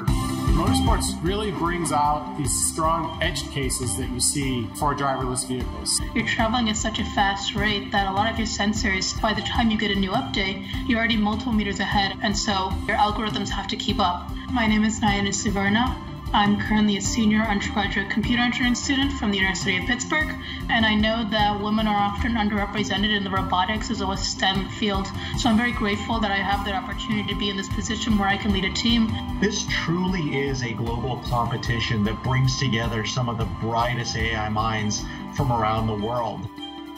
In Italy, racing is something which is really the classical heritage of our culture. It's in our DNA. Competition and racing is a very simple and undisputable way of assessing the quality of what you're doing. Having 10, 15 cars on the track simultaneously creates a ridiculously complex scenario. We are the sole German team entering the competition. There are no lanes, there are no real rules, and you really have to understand what the other people are going to do. When we're designing our software, we're really trying to mimic the way that a human race driver would be driving the car. All these teams are really talented, and so to be able to beat them, you can't do it casually. You have to really give it everything. In motorsport racing, there is a saying that if everything seems under control, you are not going fast enough. Traveling at such great speeds, you don't have the luxury of time to figure things out. Right? By the time you figure things out, you're already there. The more risky vehicle may just win, but the more risky vehicle may also be the one that crashes on turn one. We really don't want to mess this vehicle up, and so that's why safety has been one of the biggest things we've been striving for. I imagine a lot of tech will come out of the Indy Autonomous Challenge for sort of high-speed maneuvering for safety reasons. We're also very fortunate to have Clemson University's International Center for Automotive Research. So it was a natural fit for Deep Orange to take on the project of designing the common vehicle that would be used for the Indy Autonomous Challenge. It's that traditional open-wheel race car format that fans are used to seeing at the Indianapolis Motor Speedway. It screams when it's going all out at 200 miles per hour. The performance is going to be intense and the competition's going to be fierce.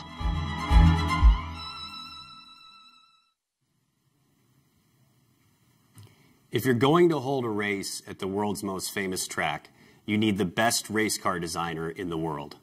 Dallara has a rich history of developing race cars for nearly every series, including the NTT IndyCar series.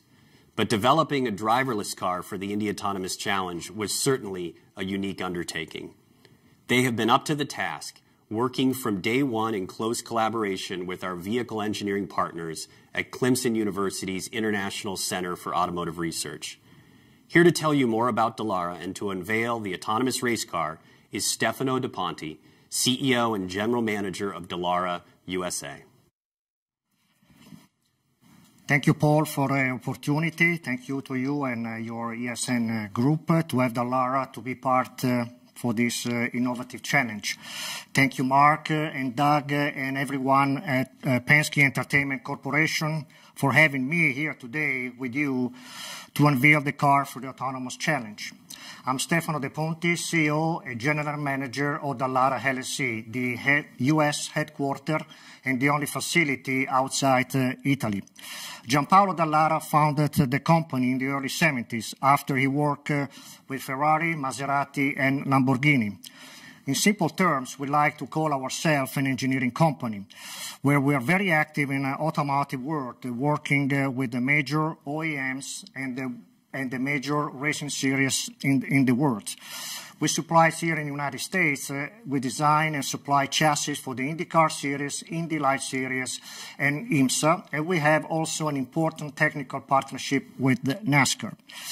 Upon expansion of our operation into our Speedway facility, which is just a block down of us, we are working diligently on prepare for our next racing seasons, including preparing the delivery of the first autonomous vehicle chassis here within the next month or so. In addition, in our facility, we also have expanded on our engineering and manufacturing skill to work with aerospace and defense companies. As an engineering company, we love innovation and technology, and of course, all the challenges relating to these new projects and what they bring. Surely, the IAC as itself represents for us a great engineering challenge.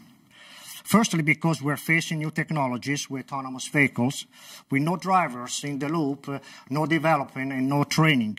And secondly, because we have a great team working with one and another to achieve something special. We are welcoming this new challenge and looking forward to work with all our partners involved for a successful outcome that will surely positively affect into the public transportation environment. Here is our founder, Gianpaolo Dallara, to tell you more about it. Good morning. I am Gianpaolo Dallara, founder and president of Dallara, and I am very proud to join you today from my office in Varano de Melegari, Italy, to be part of the official unveiling of our new Dallara race car, designed for the Indy Autonomous Challenge. I have been racing in all my life, first with Ferrari, Lamborghini, and Maserati, and Formula One, founded Dallara in '72, 49 years ago.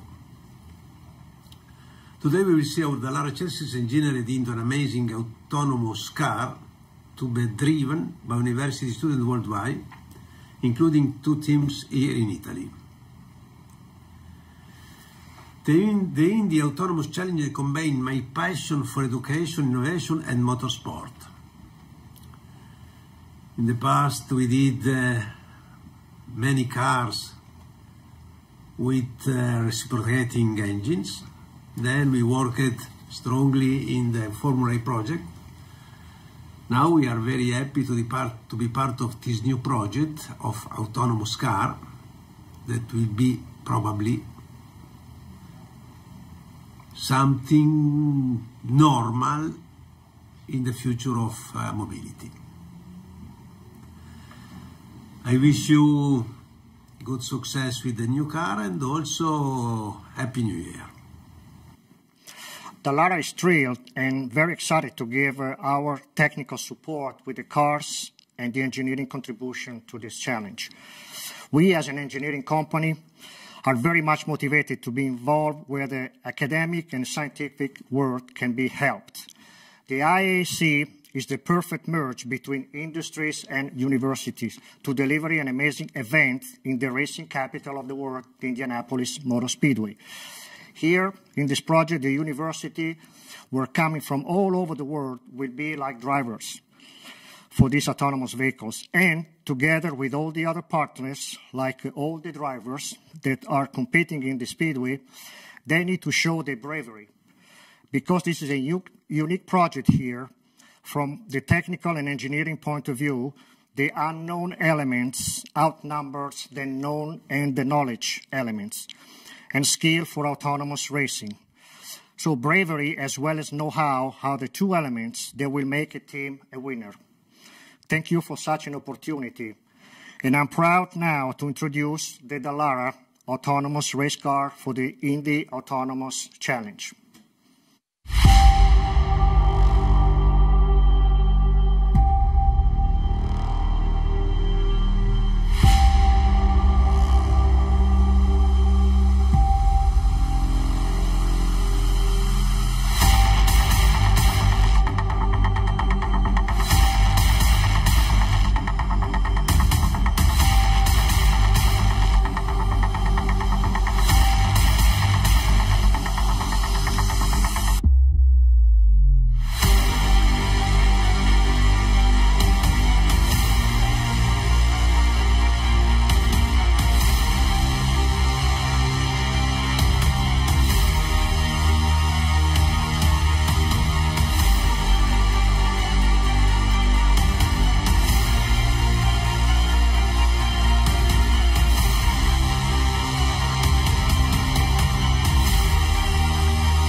So that was the Indy Autonomous Challenge, ending with a very impressive looking autonomous race car there. You are back with CNET for CES 2021, the all digital press day. We are streaming to you live from our gorgeous homes. You're here with Claire in San Francisco. I've also got Jeff Bacalao in New Jersey and Andrew Gebhardt joining us from Louisville, Kentucky. Well, we got a lot of information there, and it felt like a kind of had the element of sexy race car news that I, expect from a kind of a motorsports event. But tell me, I want to know, guys, and I guess I'll start with you, Andrew. Would a race involving autonomous cars be as exciting for the petrol heads out there? I think petrol heads is an Australian term. Rev heads, gas guzzlers, whatever you guys call American car lovers over here. Do you think it's still going to be exciting if they're robots driving the cars? I mean, I know a lot of people really want to see the human reaction times and that human element. What do you think, Andrew? Let's go with gas guzzlers. I think that has a good catchiness to it. So early on, I think it's going to be really exciting because the chance of something going wrong is probably really high. And then you also don't have to feel guilty about it because it's just an autonomous car. Like you see this big crash and it's going to be exciting looking and no one's going to get hurt. So I think it might end up existing in its own separate world. I mean, it's never going to replace human-driven racing because I think that's going to be its, own sport. And I also think that there's probably a point of diminishing return. Like once the robots get really good at the racing, then it's probably not that exciting anymore. But, I think it's going to be really exciting, especially at first when they're in this like experimental phase where it, could go great or terribly wrong. It's living right at that edge makes me want to watch. Yeah, it's quite interesting because before I had a kind of a deeper appreciation of motorsports, I really just thought it's not a sport. It's not in the same way as a running race or swimming or something like that or soccer, because really it's machine versus machine. It's, who has the most money to throw at this. But then I worked with a former editor who gave me a deeper appreciation of car racing. And it's sort of, no, it's all about that reaction time. It's all about how you push it to the limits. It's down to the pit stops and how quickly you can kind of like replace the tires, that kind of thing. I think it's an interesting point you make. If it gets so good, then it's really just, two cars going head to head and just mildly getting in front of the other. And then this robot has, they patch themselves mid-race so they can go slightly faster. I think it's going to be interesting to watch this play out. Jeff, what do you see as the logical future of this kind of move into autonomy and robotics for motorsports and maybe even for sports in general? I mean, are we going to go to a driverless truckosaurus situation? I mean, you can go to that. That doesn't sound as exciting as maybe the robots going head to head. I mean, look, if it's all about I'm all about the safety aspect of it. So like, sure, as long as people are, not in harm's way, rock and roll. But here's something I thought about while I was watching that press conference is, you talk about the human element and how important that is to, racing. And, I think what the future of this could lead to is this sort of, proprietary robotics versus another proprietary robotics and pitting these algorithms against each other. I think that has a more sort of realistic, future when it comes to like the spirit of competition as opposed to, just, driverless cars kind of like, getting an award for just completing the race. I think that is maybe where we're headed, where like you back an algorithm as your favorite racing team and maybe not, the person, but like the hive mind of programmers and racers who like program these algorithms. I think that's a cool sort of thing to think about. Or I'm just watching too much sci-fi movies. I don't know. I just feel like maybe that is what makes sense out of the gate. Yeah, so maybe I don't follow Lewis Hamilton anymore. I follow the DriveBot 4000, and I'm really excited by its algorithm and how it's going to advance in the in next year's F1. Is that how it's going to go? I mean, sure. I think it's interesting though. It sort of feels like this entire world that we're entering in. And I think sometimes technology gets a bit of this criticism, right? Or when I come back from CES and I tell my family and my friends about what I've seen, they say, oh, I don't know if we need that, or I don't really want such and such spying on my conversations, or I don't really want to lose the element of humanness in motorsports. I mean, and also there's a lot to be said for it's not going to happen straight away, because I don't know if you've ever watched robot soccer, but there's another university challenge where students have to program these robots that are sort of yay high, and they just walk around this field. It's so slow. All of them keep falling over. They're so useless, and they just walk up, pull back, kick the ball. It's like, come on, man. He was right there. You could have blocked him. It's not going to take over regular football and soccer just yet. But I want to talk about actually something that's sort of tangential to this, and that's we were able to go to the Indy racetrack today, which is something that is kind of new for CES, this format. I mean, do you think it's kind of fun to be able to see that, or do you think it's like something that we've lost from the live element, Andrew? Is it great that we can go all around the world with these press conferences today? Oh, that element is great if folks would actually utilize it. I mean, we were able to go to the Indy racetrack, but all we saw were people talking. So if we were actually able to go to the Indy racetrack and they were to show, for instance, a race, I would have been all about that. That would have been so cool. Like, we actually would get to see the Indy Autonomous Challenge. So if this is the wave of the future for CES, if we're doing this more remotely with these, like, you know, video conferences, I'm all for it. But like, let's not make it the marketing program for a race that happens in October. Let's actually let's have like a couple of cars go down the track racing. That would be great. That'd be really fun. Yeah, I think you're right. We were having a couple of conversations about this yesterday, and it's very different having this all online CES, because the thing for us, especially in the video team, we go around, we touch, we feel, we maybe demo. I don't know if they'd let me get into a very expensive Dallara car. That's probably not going to happen for me. It's not my truth right now. But, you know, we get to test stuff out and we get to see it. And I guess in a way we get to kind of test some of these claims, but when it's all pre-recorded, it's a very different vibe of show. And you're right, Andrew, like, show us a bloody race. Don't just take us to the racetrack and then say, no race for you today. It's like showing me the ice cream store and then saying, but you're not having any ice cream today. I think what was really interesting out of this, though, is it was a slightly different brand. Maybe we wouldn't have seen this kind of announcement on press day in previous years, which has always been stacked full of the Sonys, the Samsungs, the LGs, the Panasonics, all those big brands announcing their suite of consumer tech. It's kind of cool to be able to see something a bit different and see some of the stuff that's happening in the tech world, and to, I guess, get a sense of where the future of tech is going, and in that sort of the big picture sense. But I suppose for me, it really comes down to, are we going to see this soon? I mean, what the date we got from them was October for the race. That's right, October for the race. 30 universities from 14 American states and 11 countries, all competing to be the first over the line for $1 million. I guess it's an exciting engineering challenge. $1 million is a lot of money. It certainly feels like a lot of money this year. Would you be watching the race? Are you going to tune in, Jeff?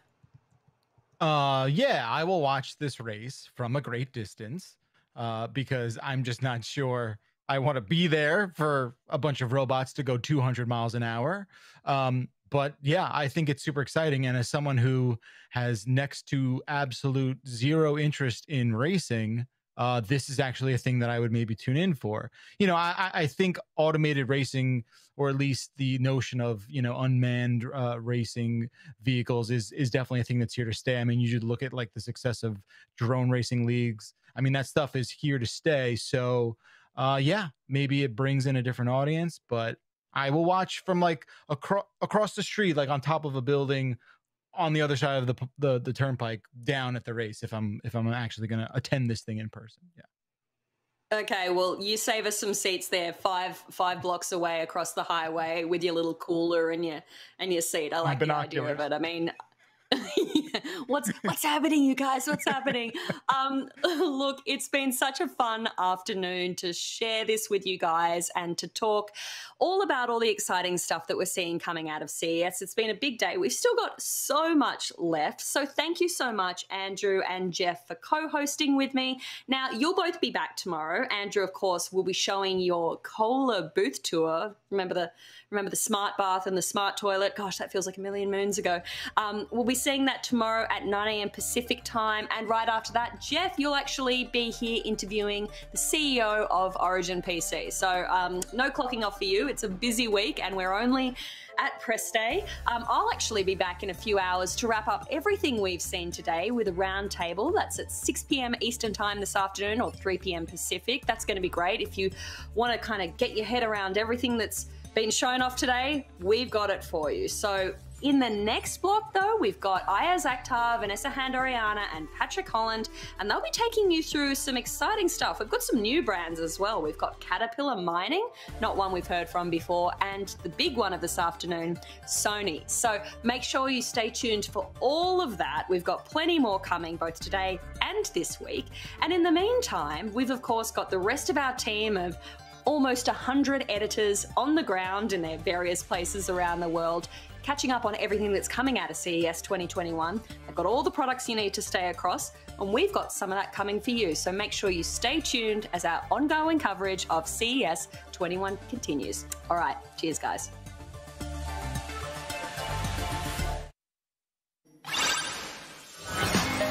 We begin with air care, a category that has seen a meteoric rise as consumers prioritize health and wellness and look for solutions that help protect them from air pollution and allergens and safeguard their families and homes. Introducing the next generation of LG Pure Care line, designed to deliver high-quality air management solutions and peace of mind for every space. Whether it's at home, a larger commercial space, or personal use when you're on the go, our comprehensive Pure Care series not only meets, but exceeds guidelines for cleaner air. It employs high-performance filters and sensor-controlled fans to deliver purified air and optimal breathing comfort anywhere and at any time.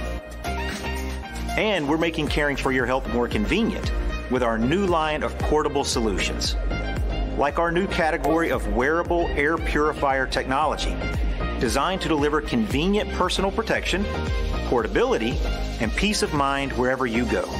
And our Pure Care Mini, a lightweight, portable air purifier that you can bring with you in your car, to the office, wherever your travels might take you, helping you clear the air and your mind as well. Pure Care joins LG's extensive appliance portfolio that helps make your daily life better and cleaner too, with innovations like our proprietary TrueSteam technology found in our laundry appliances that are certified to reduce allergens, along with our dishwashers that are certified to sanitize, all while reducing water spots. This, along with our expanded line of Cord Zero vacuums with 5-step HEPA filtration that captures 99.99% of dust and dirt. For the future of display, we are thrilled to introduce the world's first 6.7 inches AMOLED rollable display and the world's first 17 inches printed OLED scroll-on display from TCL CSOT. There is absolutely no doubt in my mind that this will redefine the standards of portable devices. To begin with, let's check our AMOLED rollable display.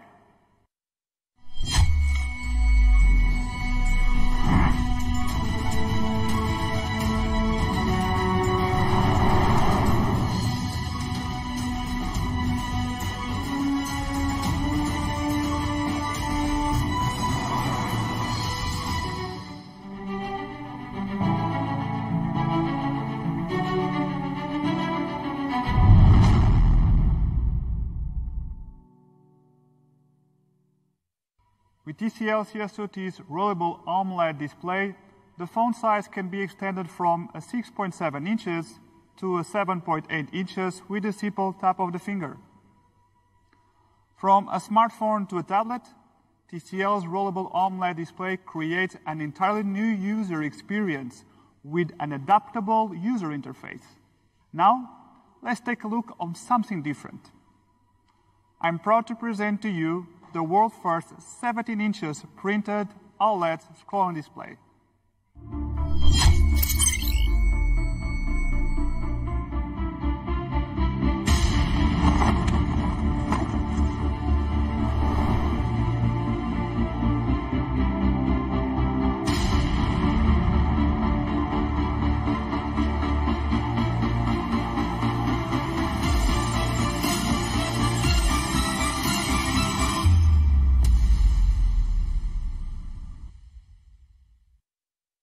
The printed OLED scrolling display benefits from the world-leading injection printing technology with 100% color gamut. The flexible OLED scrolling display can be widely applied on flexible TVs, curved and foldable displays, as well as transparent commercial display screens with the cost 20% lower than the most traditional display technologies. Laundry days as snap. Another way we're bringing AI to you is with a cool new home device that I'm excited to introduce for the first time today. CES, meet JetBot 90 AI Plus. JetBot 90 AI Plus uses object recognition technology to identify and classify objects and decide the best cleaning path.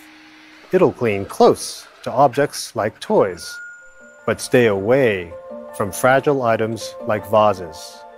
This is possible with LiDAR sensors for location detection and 3D sensors to recognize even the smallest obstacles. So no more getting stuck on cables or socks. JetBot 90 AI Plus also comes with a camera, so while it keeps your home clean, you can check in on your furry friends too.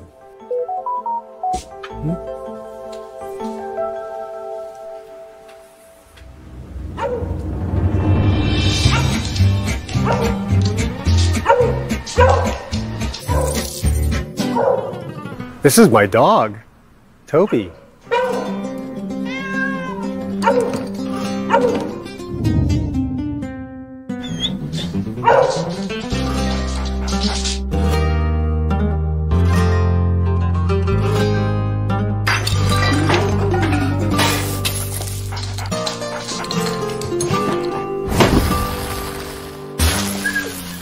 Oops, you're making trouble again. Starting to clean.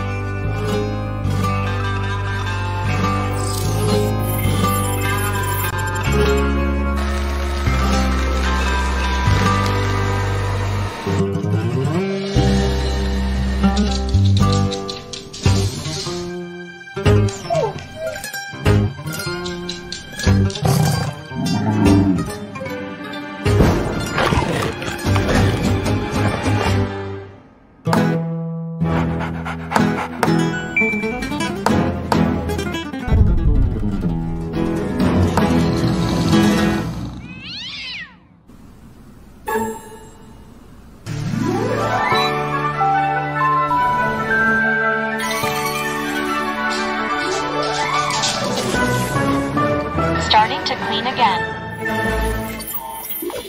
Avoiding an obstacle.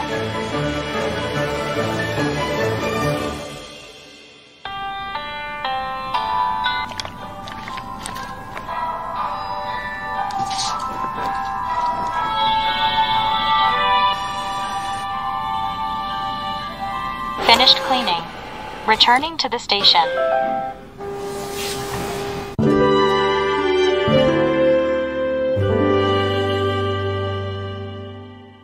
Ah, I feel kind of relieved now. That was pretty cool. Our SmartThings pet uses the AI technology, cameras, and sensors in JetBot 90 AI Plus for a first-of-its-kind pet care service. From real-time barking alerts to customized pet services via the SmartThings app. Keep an eye out for JetBot 90 AI Plus, coming to the US within the first half of this year. Robots like JetBot 90 AI Plus are bringing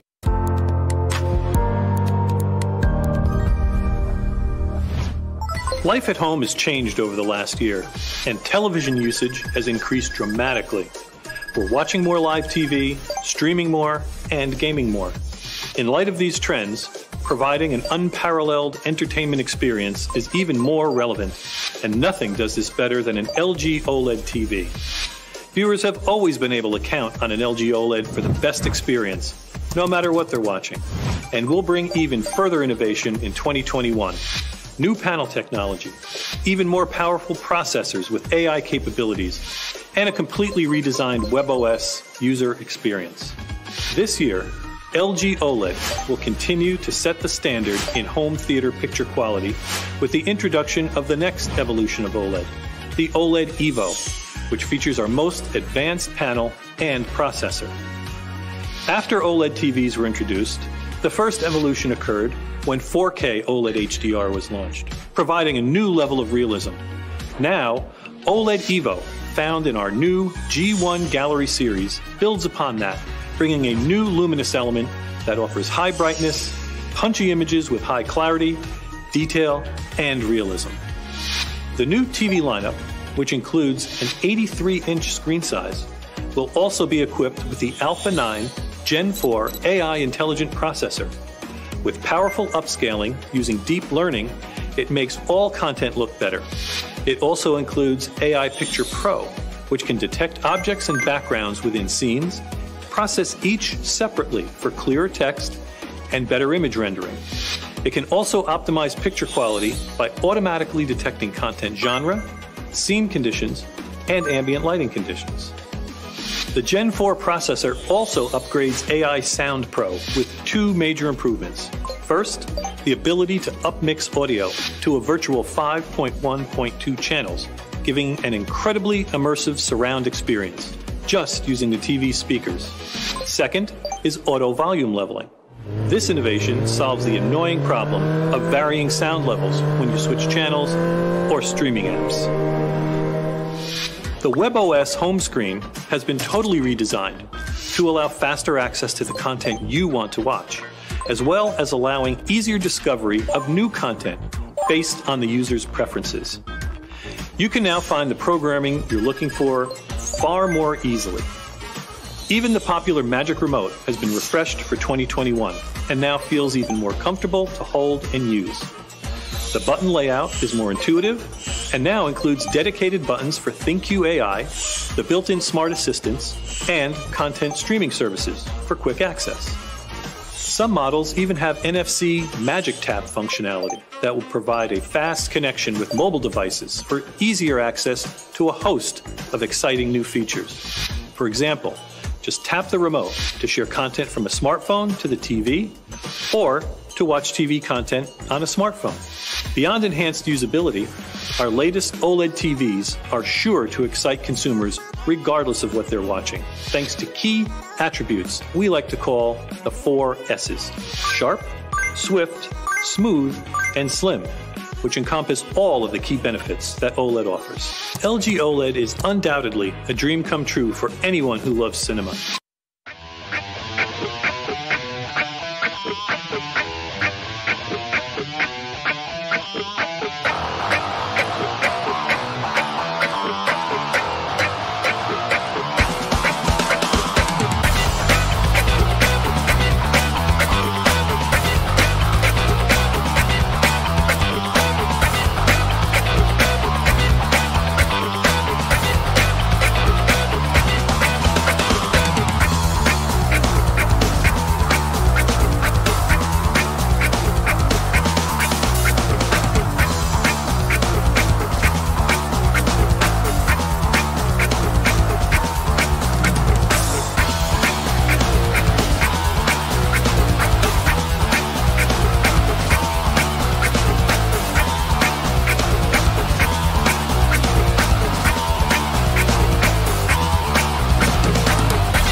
I'm excited to showcase our new Innate Intelligent Toilet.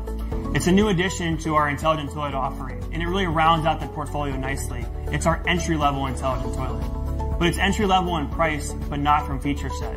It incorporates all those features that we know and love: comfort, convenience, and cleanliness. With its automatic opening, its automatic closing, its integrated stainless steel UV bidet wand, heated seat, and blow dryer. Those features that provide a gracious toilet experience. There are some unique features to Innate. It incorporates our ReadyLock installation technology, which makes installation for the homeowner or the pro extremely simple. It also is the only intelligent toilet to incorporate a gravity flushing toilet platform. So you have that trusted Kohler flushing experience coupled with that innovative technology. We're excited to bring Innate to our consumers and really lower the barrier of entry to providing gracious toilet experiences in the bathroom.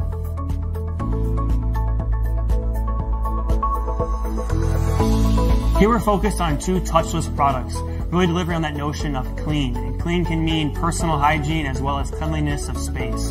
Delivering on that consumer insight of 85% of consumers want automatic or touchless products in the bathroom space. Introducing our touchless toilets. The ability to simply wave your hand over the trip lever to activate that flushing experience. We built a sensor into that trip lever. It still functions as a traditional trip lever if needed, giving consumers that multimodal control. Incorporating that with a DIY bidet seat or heated seat really allows you to build a toilet experience that makes sense for you. Also brand new this year is our touchless bathroom faucets. We're excited to introduce an entire portfolio of them. They'll come in two different configurations: the ability to mount a puck, which allows you to wave your hand to start and stop the flow of water, and that'll be a retrofit DIY solution. Also a fully integrated solution which incorporates a sensor above the faucet, really giving consumers the way to incorporate touchless into the bathroom that makes the most sense for them. We're really driving towards this notion where you can walk into a bathroom and use the entire space without touching a single product.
Hey everyone, I'm Ayaz Akhtar coming to you from New York, and joining me here in the stream this afternoon in South Carolina is Patrick Holland.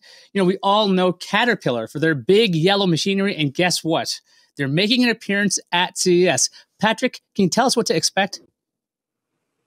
Yeah, today Caterpillar is going to show off its autonomous mining technology. It's a virtual showcase, so it's not in person. But that's not all. The company is also set to demo how it tracks technology deep underground in the Australian outback. Now, you might not think of Caterpillar as being part of CES. In fact, in previous years, they've had phones they've launched there. But what's neat about this is it speaks a lot to how things could be used for autonomous cars, as well as rolling into everyday traffic, especially when you think of the mining industry. It's a massive industry around this world. And if they were to add automation to that and find ways to make it safer, I think that's a pretty good thing. What do you think, Ayaz? You know, I was looking this up, and, you know, mining is still an extremely dangerous activity. And, you know, you think about all the technology we have in our consumer worlds, all the stuff that we do for safety. You don't think about trying to get the actual materials, the stuff that's in the earth, and to get that is a really dangerous endeavor. So what Cat's going to show off could be very impressive for us long term, but for consumers, I could imagine some of the technology that works with mining. I could almost imagine like a device that could survey your backyard to see if you could actually have a pool or something like that. Any ideas where you could expect some of this tech to go into your regular life? Well, and go back to something I said earlier. So Caterpillar has actually launched smartphones over the years, and a lot of people probably don't realize that. And their phones have had one really interesting feature, which is a FLIR thermal monitor. So that means like I could use it to check a building for gas leaks or see hot spots on my roof if I'm looking to make my home more efficient. We don't have to even guess. They're about to start. Let's go to Caterpillar with their stream right now. Because of mining. Nearly every product you own, regardless of who makes it or what it does, would not exist as you know it without mining. And in the mining industry, CAT is the leading provider of big yellow mining machines and innovative technology, like autonomy. Caterpillar has been in the autonomy business for more than 30 years, and the results we've achieved aren't promises or forecasts. Our results are fleets of real machines doing real work on real mine sites all over the world. Really. No one is behind the wheel of CAT autonomous haul trucks, even when they're operating in the harshest environments on Earth. Plus, these trucks are big. The one you're looking at here is the CAT 797F autonomous haul truck. It's as large as a 2.5-story, 3,000 square foot house and weighs 284.6 tons, empty. When it's fully loaded, the CAT 797F clocks in at an impressive 687.5 tons, which is roughly the same weight as 15 standard 189-seat passenger planes. Since our autonomous mining trucks began operating commercially, they have now moved enough rock and earth to build a 4-lane dirt highway longer than the Earth is round. That highway, though, would be 6 feet tall, and it's still growing. CAT autonomous trucks have now successfully moved 4.91 trillion pounds of material. That's right, with a T. That's enough to build the Hoover Dam 503 times. So why does Caterpillar make autonomous vehicles? Because autonomy makes a big impact for customers who use it. It makes their mining operations more efficient. It cuts costs. It boosts productivity and profitability. But here's the stat our customers appreciate the most.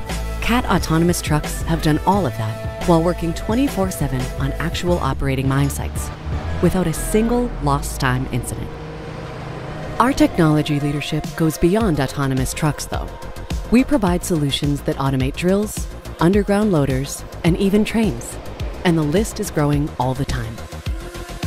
We also provide advanced technology that helps mining companies better manage, deploy, maintain, and adapt their fleets of mobile equipment. And many of these help keep people safe by tracking people when they're deep underground, using cameras and radar to let machines know when another vehicle is nearby, and alerting machine operators if they start falling asleep. There are a lot of reasons why Caterpillar has become a successful innovator. We have a global team of talented software developers and researchers, computer engineers, and data analysts. Every day they are making discoveries and working on new groundbreaking technologies. And they're fully supported by our continued investment in research and development, which is paid off with a growing portfolio of patents and intellectual properties. We also create partnerships with other best-in-class technology providers who add to our strengths and help us get our tech into the market more quickly. But we could always use more.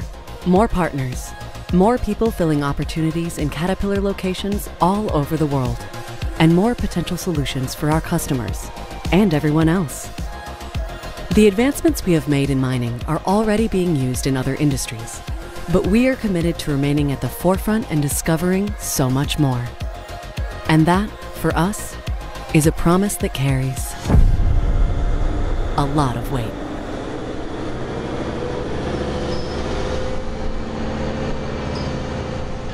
Hi, my name is Bill Deers, Worldwide Sales and Market Manager at Caterpillar, representing the Cat MineStar products. Before watching that video, you may have wondered why an equipment manufacturer like Caterpillar is participating in CES. And now you know. It's because we do so much more than make machines. We also innovate, develop, build, and deliver game-changing technologies, just like the other technology leaders participating in this show.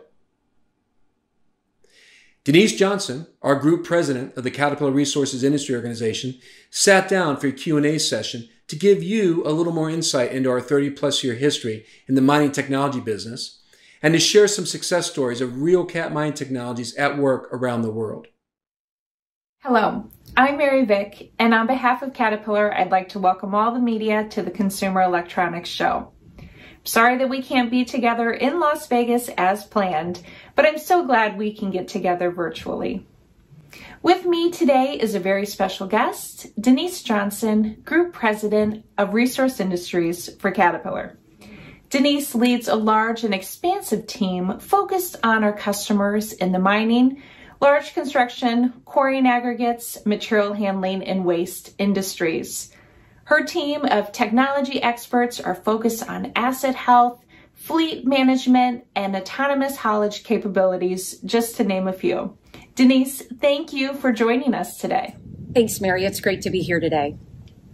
Denise, let me first start with maybe the most obvious question. Why would a heavy equipment manufacturer like Caterpillar be interested in attending the Consumer Electronics Show? Well, Mary, actually, that's exactly the point. Because many people think that manufacturing heavy equipment is all that we do. And certainly we're proud of our reputation for building some of the biggest, most productive machines in the world. But the technology that goes along with those machines is built by Caterpillar too. CES is a great opportunity for us to connect with new business partners that are making breakthroughs in areas like autonomous vehicles and underground tracking systems. When we combined our collective efforts, we're able to more quickly advance the technology offerings that we have for our customers. It's also an opportunity for us to find more talented people to join our team.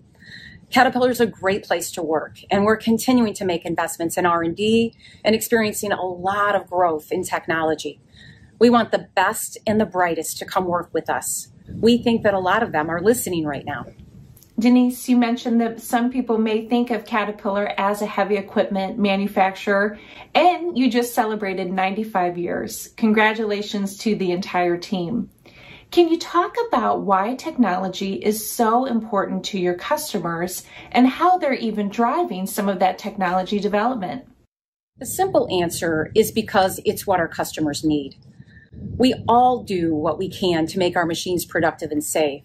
But technology and autonomy are game changers that take that productivity and safety to unprecedented levels. Number one, of course, is safety. Incorporating technology into machines and operating environment is the most important thing that we can do to keep people safe. We can give machine operators better visibility to what's around them. We can identify when they're fatigued. Second, I would say, is that our technology is helping our customers get better outcomes from the work that they do. They're already working really hard to squeeze every ounce of productivity from their operations. So technology can help make every aspect of their operations more efficient and productive. They can monitor machines and people, manage their performance, and in many ways, automate the work, which delivers the greatest gains in efficiency. Denise, we talked about Caterpillar being new to the Consumer Electronics Show, but you're not new to innovation and technology development. Can you talk about some of the successes that you've seen over the years with your customers and share some of those with us now? You know, while the adoption of technology and automation has certainly exploded in the last decade or so, our technology journey actually started about 40 years ago. We were one of the early adopters of GPS, back when there were very few satellites in the sky. So we've been at this a long time, and we've been looking for ways that we can use new ideas and new technologies to help our customers. We began the development of our autonomous vehicles back in the 1980s, too. By the early 1990s, we had autonomous trucks running at a quarry in Texas. And we've continued to grow, and much more quickly. Our first official command for hauling site began operating just 7 years ago. And today we have more than 350 trucks operating 24/7 on 3 continents. We have a single largest fleet of autonomous trucks running in the world. And they're setting records not only in productivity, but in safety as well. CAT autonomous trucks have traveled nearly 87 million kilometers without a single lost injury. I think that's really impressive. We have success stories across our entire portfolio of MineStar products. Our Detect driver safety systems helped one mine site uncover a magnitude of operator fatigue and reduced it by 94% in just 90 days. Our MineStar health offerings make it possible for machines to tell us when there's a problem and then make a recommendation for how to fix it and when. Our newest technology solution is called MineStar Edge. It's already delivering results. Edge is cloud-based, so solutions are easy to deploy and update and require less infrastructure. With access to real-time data that is 97% accurate, we're seeing customers who have achieved a return on their investment in just 3 months. Denise, last but certainly not least, let's go behind the scenes and talk about the people developing these technologies and solutions for our customers. Well, there's no question that the success that we've had in the technology space over the last 4 decades has been because of the people on our team. We employ hundreds of deep experts, like talented software developers and researchers and computer engineers and data analysts who are at the top of their fields. You know, once a customer buys our technology products, they work with a team of specialists and experts who have years of experience in implementing the solutions and making sure that they know how to get the maximum value from them. On our mines, we've implemented autonomous trucks where we've dedicated CAT employees who work on site supporting the autonomous operation. We also provide ongoing technical support along with our Caterpillar dealers. Denise, as we wrap up, any final comments you'd like to share? Well, thank you, Mary. In closing, I want you to see Caterpillar in a different light. We're not changing who we are, but we certainly are a different company today than we were just a few years ago. We have great people doing amazing things, and we're going to continue to invest in that work because it's important. It's good for our customers, and really it's about building a better world. There's so much left to discover, and we're excited to be at the forefront. Thank you. And now that you've heard about the CAT technologies and what they do, it's time to see them in action. This video takes us to the Canadian oil sands, a large deposit of crude oil that's located in a harsh, remote environment located hours north of civilization. The CAT autonomous haulage solution, called Command for Hauling, has been proven on sites for almost a decade. But in this video, you'll see the first application of Command in these challenging conditions and hear from the actual users how this solution is having a positive impact on the site's productivity.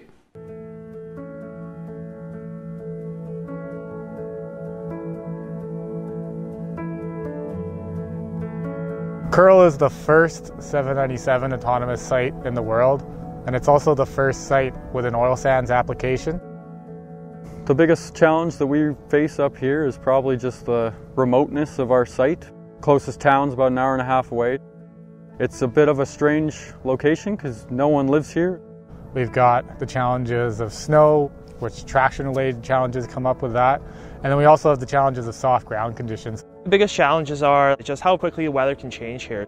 Anything from the snow to rain, super soft underfoot conditions. And our autonomous trucks, they can handle everything that we throw at them. So in the early days, this was really more of a tabletop exercise. You know, how do we make curl safer and more profitable? We started discussing the idea with Caterpillar, who are our partners. 2016, we started with a data truck. A year later, we were operating 2 trucks in kind of a sandbox testing environment. And then a year afterward, in late 2018, we started moving productive material 24/7. And now we're hauling material day and night. We're more productive in the staffed operation. The challenges we experienced here were unknown when we came up to do the agreement. We didn't know how the product was going to respond, didn't know what the environmental conditions were going to be. Then secondly, how the technology was going to perform in the field with the unique environmental conditions that we're facing. We've done significant testing, validation, further development, and we're in a position now where we're very comfortable.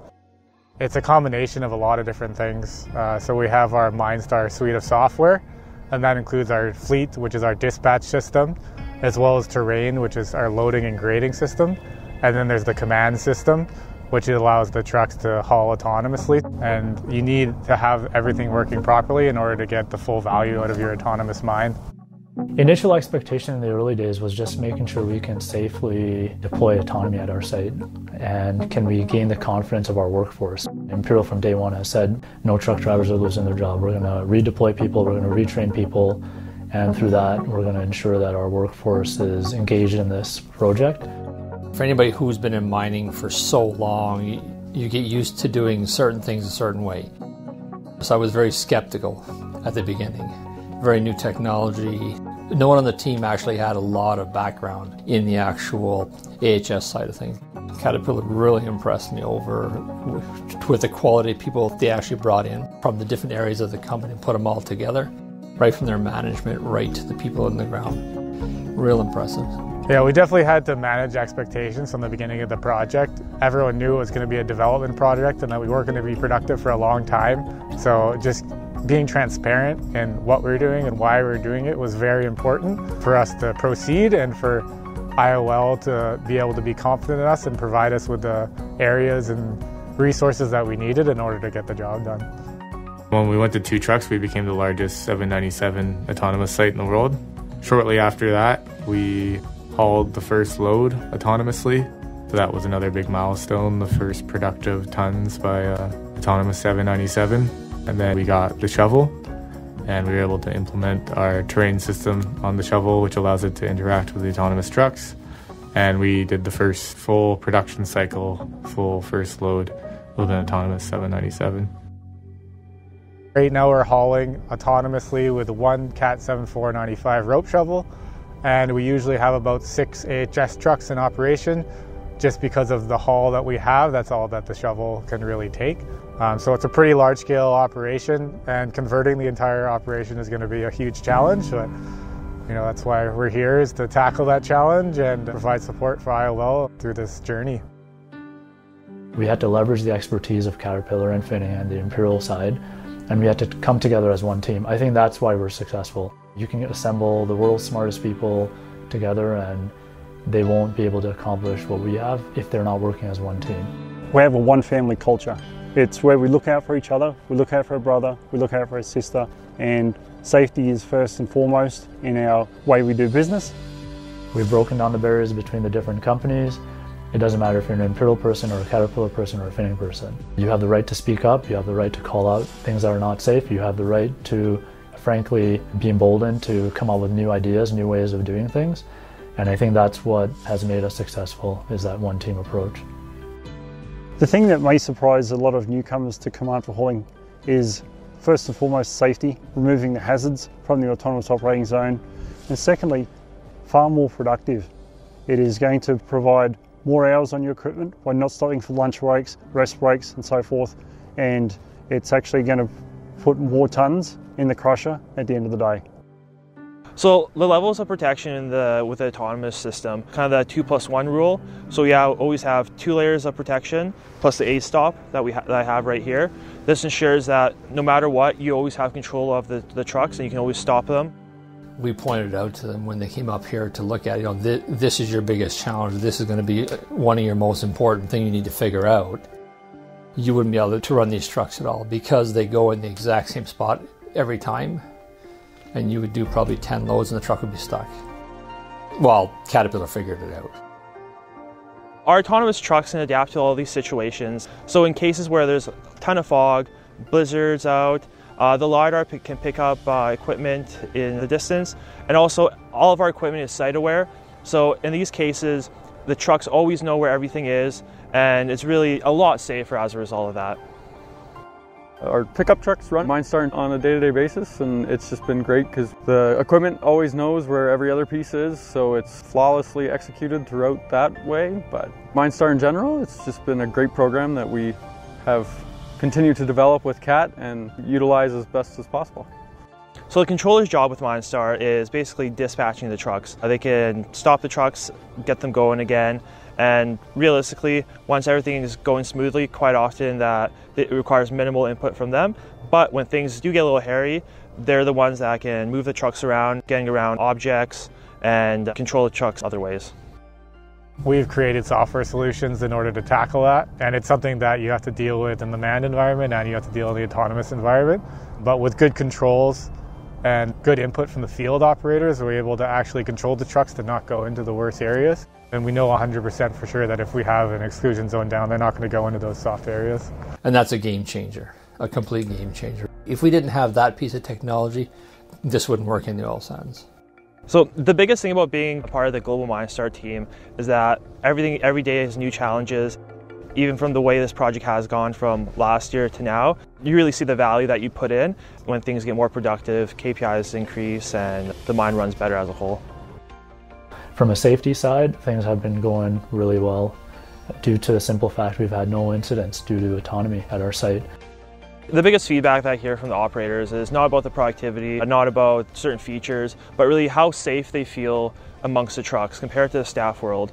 Every time that they have to drive through the staff world, they're a little bit more hesitant, knowing that the staff trucks are more unpredictable. They don't know what they'll be doing, where they'll be going. They don't know if that turn signal action means the truck will be turning or not. Whereas in the autonomous world, the operators know that which path the truck will be taking. They know that the truck will stop because of the site awareness, because of the perception system, and they feel more at ease in the autonomous world compared to the staff world. The biggest benefit, I think, would be the shift change as well as fly days. You get to avoid the downtime that your trucks are sitting there while you switch out operators. So as long as your shovel's running, your autonomous trucks can be running 24/7. So it can build up to quite a bit of difference between the manned versus autonomous. So that's kind of like the background benefit that a lot of people don't see, is that these trucks are consistently coming at certain increments to the shovel, so they're not all coming at once, and same as the dump as well. Seeing the trucks running on their own and knowing that they're controlled elsewhere, and for the most part they're just controlling themselves and driving safely, productively. Getting the operator out of the cab and removing them from the machine, if there was an incident with a tire failure or a serious incident, it removes them from the machine and creates a safer environment for the operator. The relationship we have with Imperial Oil is by far the best I've ever been involved with. They are very transparent, very open. They certainly set the bar very high, and it's what we strive to achieve in terms of being able to deliver a product. And it's a very open, transparent process and relationship. In this day and age in Canada, to get full regulatory approval to proceed with a project is a pretty big achievement. It's been a good win for us on our team. I think it works just because we brought everyone together every day and don't really have any closed doors. My desk is right there. The IOL people are sitting right here. We've got CAT desk over here. Like, we work together every day for 10 days straight for 12 hours. We know each other personally, and we're all kind of working towards the same thing. Working for CAT on this project, and we're working with the dealer hand in hand, working with the customer hand in hand, and everything just blends in together. Quite often you don't even realize you're working with different teams because everyone just is part of the one team, the one family here. Very early on, I didn't think that this level of cohesion could be possible in such a diverse team. We're talking about operations and engineering and accounting folks, then we're talking about 3 different companies, different cultures. But I'm most proud of the team that we have up here at site. They've done an excellent job. We're all like a family, and at Curl we say that, one family, and I think this team truly represents it, and it's been awesome to work with everyone here. Imperial Oil, Finning Canada, and Caterpillar. Together, we are mining better.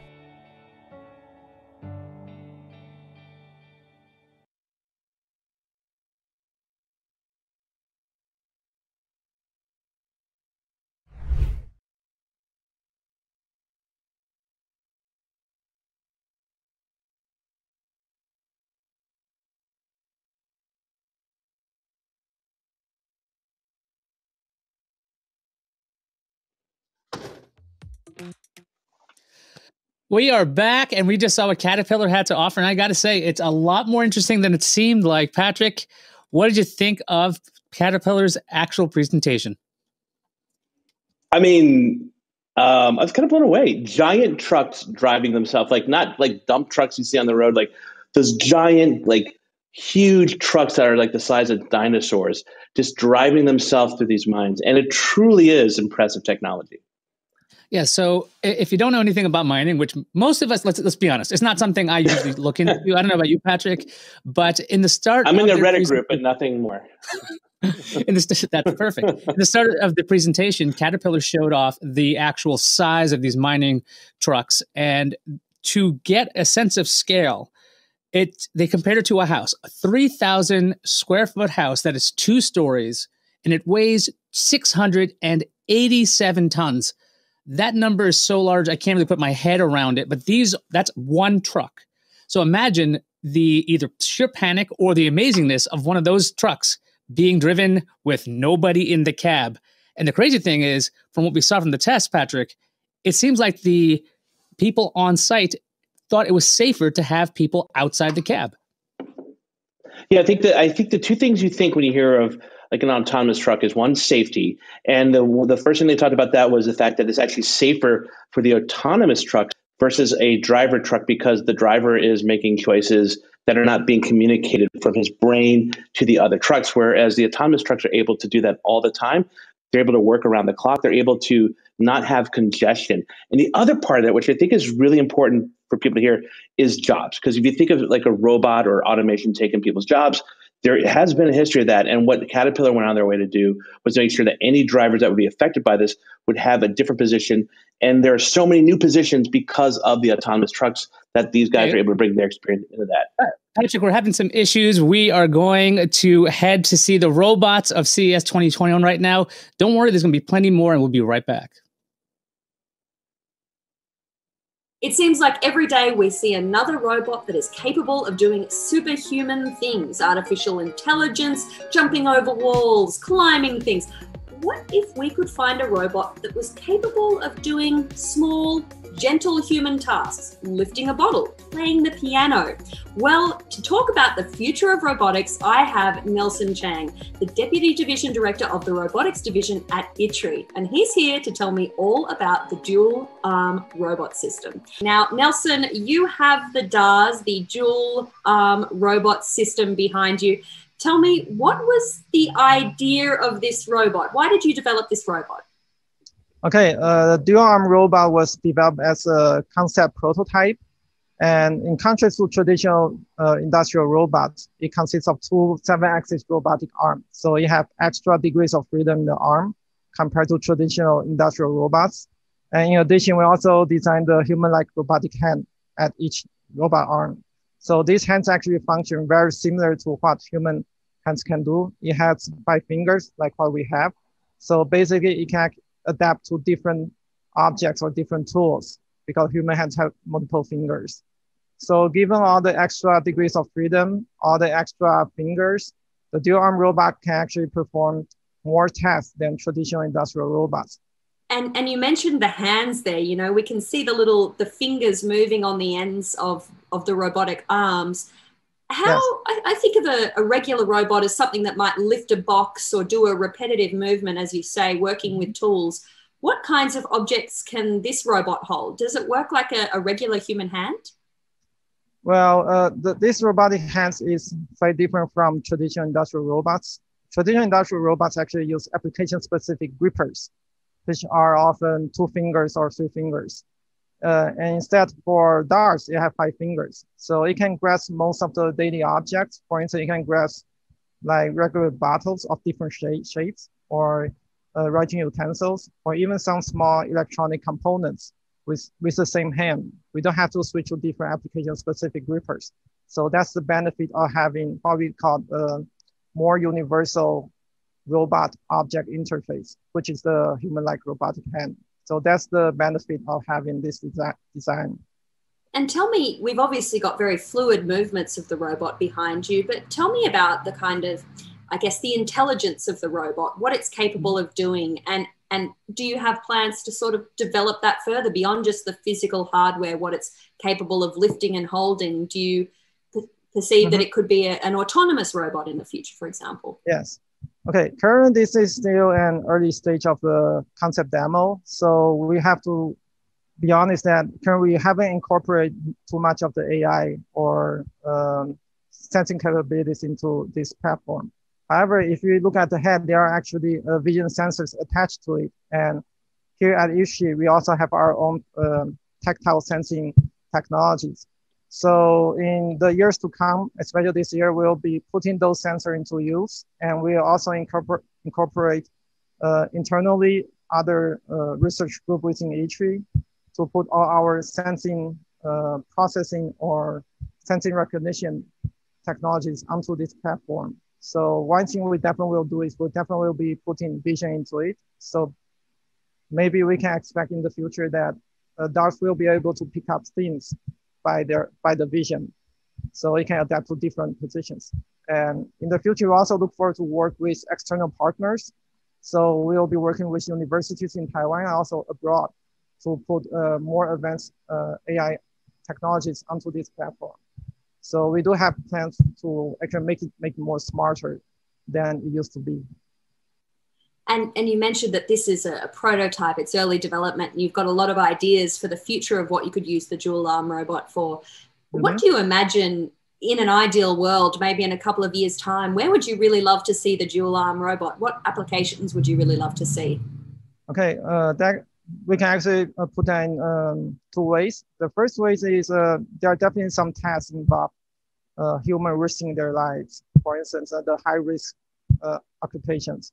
So for those applications, we definitely believe robots will be very useful for those scenarios. That can include, for instance, let's say, for example, people are making COVID-19 vaccines or they are doing some inspection in a biohazard environment. Robots can do that. Also, for traditional industry, you can work in high temperature environment or high voltage environment or environment with chemical substances. So that's definitely the field that we would like robots to go in, and dogs should be very well suited for those tasks, especially for tasks that still require human hands. And the other way we are expecting is the regular applications. For instance, I believe everyone has seen robots working in kitchen. So robotic chef is one example of regular applications, which is not only interesting, also very useful, especially when it's hard to find good laborers these days. ITRI is obviously at the forefront of robotics technology. Where do you see the future of robotics in 10, 20, maybe even 50 years? How do you think they'll be incorporated in our everyday lives? Okay, well, I would like to say, put it this way. Even for today, there are something similar to robots in everyday home, in everyone's home. For instance, you got those washing machines, laundry machines, and also there are cleaners in almost every house currently. So there are already what we call automated machines in everyone's house. And in the near future, we'll be putting a lot of intelligence onto it. So to make it more adaptable to how humans use them, we can actually view that as one kind of robots. And from the other front is robot with similar capabilities to humans, for instance, robot with arms, etc. It will come to I believe in the industrial field first. It will first be used in the business part, and later we'll gradually move into our daily lives as the cost becomes lower. So that's what we have in mind for now. But I'm actually quite optimistic in the future that maybe within next decade, robots will definitely be really close to our daily lives. That's something that we believe in. Well, we've talked about all the amazing things that this robot can do in terms of industrial applications, but can't help but notice you've got a keyboard there in front of the robot. Can we get a bit of a music demo maybe?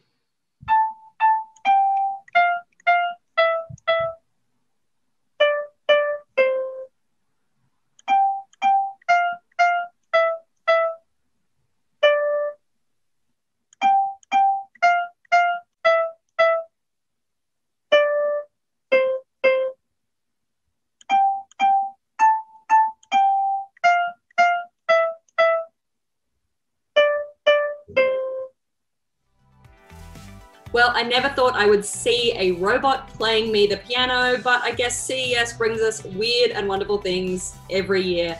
Thanks so much for tuning in, guys. Stay tuned to CNET for plenty more from CES.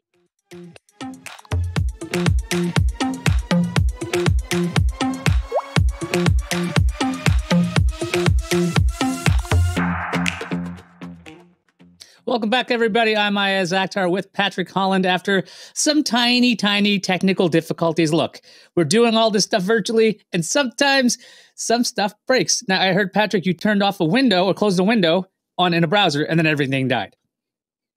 Yeah, that, and I was playing Xbox. I'm not going to lie. I'm kidding. I could use some of this Caterpillar autonomous technology to fix my internet if they do such things. Let's get back to Caterpillar, because that was the last event. We just saw their keynote. They discussed how long they've been in the autonomous world. Now, one of the things I hadn't known is they gave us a nice history lesson at the beginning, talking about how they were one of the early adopters when it came to GPS. In the 1980s, they started their autonomous vehicle program and had things running by the 90s. Patrick, were you surprised to know that this giant machinery company was actually working in the autonomous field? Because it seems like it's furthest from my mind that Caterpillar was on top of this.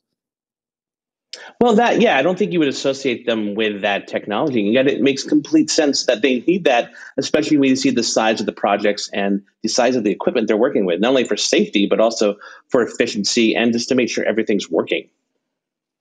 And I apologize to the viewers that I'm going to look over here where my notes are every now and then. When it comes to what we saw in the presentation, they showed off the first application of what they called command for hauling. Now, what this allows this whole system to do is for these trucks to be running continuously in these remote areas, like in Alberta, Canada, this thing called Curl Sears Oil Sands. Okay, so right now you can take a look at some of the video. Right now, there's nobody in the cab of this giant mining truck. This thing is the size of a 2-story house. I just don't think these videos do it justice unless you see it compared to something. It is enormous. And the fact that nobody's in there is, I think, quite a feat of engineering. Well, and can you imagine if you were seeing this live and you saw a giant house-sized truck driving itself and you didn't know what was going on? You'd be like, did someone have a heart attack and fall out? Like, what is going on there, right? Yeah, and I will say that the hubbub before this event was not exactly great. It's Caterpillar. I mean, who's thinking this is going to be interesting? But I will say that was one of the more impressive keynotes we've seen throughout the day. I've sat through some boring ones. Panasonic, I'm looking at you. Sorry. But Caterpillar showed off the ability for these trucks to go on their own. And one of the items I didn't even think about was the fact that if one of these trucks breaks down, there is nobody in that cab to rescue. You don't have to worry about the danger of this. In fact, one of the operators that was on the grounds of one of these places, they have remote stops on their jacket. They can stop the trucks as they're coming towards them. It's a really impressive exhibition. I cannot believe I'm saying this, but so far, I think Caterpillar's winning the day. Dude, I got to completely agree. It is mind-blowing. I mean, not only just because of the sheer scope of the technology, that it's this huge thing that it's applied to, but it's also because it's really helping humans out. It's making things safer. It's allowing work to be conducted around the clock, like you said. But it's also, Caterpillar made a point to say that the people whose jobs might normally be affected when you think of taking the driver out of a truck, that those drivers have been put into other positions and their expertise is used to help with the autonomous program, which I think is really cool. Also, I don't know if you saw that movie Logan years ago about Wolverine when he got older, and there's a scene where they're crossing like a highway and there's these autonomous trucks going. Now, those are obviously movie trucks or all this stuff, but it made me think a little bit about that. And what I thought was neat about the Caterpillar ones, not only are they bigger, but it's like you said, they can sense if there's going to be someone there or an impediment, and they can adjust for that in real time. There was also a mention of Caterpillar's recognition technology such that the cab is checking the operator. It's seeing if the operator is getting tired, if he's getting sleepy, and they've reduced a lot of accidents by this technology. I thought that was another great thing. And we think about where are we going to see this in our day-to-day lives? This is the Consumer Electronics Show, right? So when do we see this? I think some of this could actually be used in the fitness realm, because if you're being watched by something, assuming you allow it, and it tells you you're getting tired at a certain time and your body's changing, you could really use that to find out a better health picture. What do you think, Patrick? Yeah, I mean, or we've seen similar things, but not exactly the same, just with passenger cars, right? But if you take that to this level, that could be pretty amazing. Also, think about like something like deliveries, because the truck going by itself, it's a fleet of these giant trucks. And when the trucks get to a station, there's a not a train, but a crane that's like loading the truck, and all that's this synchronized between those two vehicles, right? So imagine like you're getting a package from FedEx or UPS, and that it's synchronized with your like camera doorbell feature. I won't name any brand names. And that way you're able to get that all in one sense, and there's no more like porch theft. So there's a lot of ways this could apply. The same way GPS has applied many different ways since the 1980s to our daily lives. So let's talk about the actual presentation. The presentation. We're getting meta here. We started off with some awesome video, some history on this. Right now you're seeing some of the excellent footage they showed. But a lot of the video we were seeing was pretty low tech. It looked like almost, I'd say, an upgraded Zoom call. How are you looking at the style of presentation that is being forced upon by this unprecedented situation? Well, I would say two things. The Zoom part is to be expected, and I think there's something kind of charming about that, because in a weird way, it seems a little more intimate, a little more personal. But also that could also bite you in the keister, so to speak, because you might not have the most professional thing, or someone's connection might drop off, right? But I have to say, go back to the video. That video was like, I don't know how long it was, but like a 10-minute documentary, and it was really well done. The story was compelling. The visuals were compelling of that. So, we've seen virtual events like Apple, where there's these slick camera moves handing off from one person to the other. And I don't know if we're going to see that level, because part of the Consumer Electronics Show, aside from the big names, are these kind of medium-sized companies that aren't going to have that kind of budget or wherewithal to do it. So I don't know. I kind of dig the Zoom thing when it works like that, because it's a little more charming, compelling, and they're not as robotic, so to speak. What do you think? Do you think Zoom presentations are compelling enough for a CES event? I think in this particular case, it's about variety. Because if we're going to see one after the other, they need to have a different kind of feel as a whole. But if you're making one video and you're only expecting like your whole audience to watch that one video, I could see the need for the mirror, the smoke, the whole thing. But I will say I was impressed with this somewhat low-tech, high-tech, hybrid kind of presentation. Patrick, thanks for your ideas. We're going to be back soon. We've got a lot more to see, including events from Schneider Electric. We're going to see how they do it. And Sony. Yes. That's going to be awesome. But first, let's take a look at some of what our editors have seen so far at CES 2021. Stay with us. HP has a whole fleet of new work laptops at CES 2021, and those include an updated Elite Dragonfly G2 and the new Elite Folio and EliteBook Aero and the HP Envy 14. And all of them have features aimed at people who might not be working in the same place every day, even if that place is their home. Let's take a look.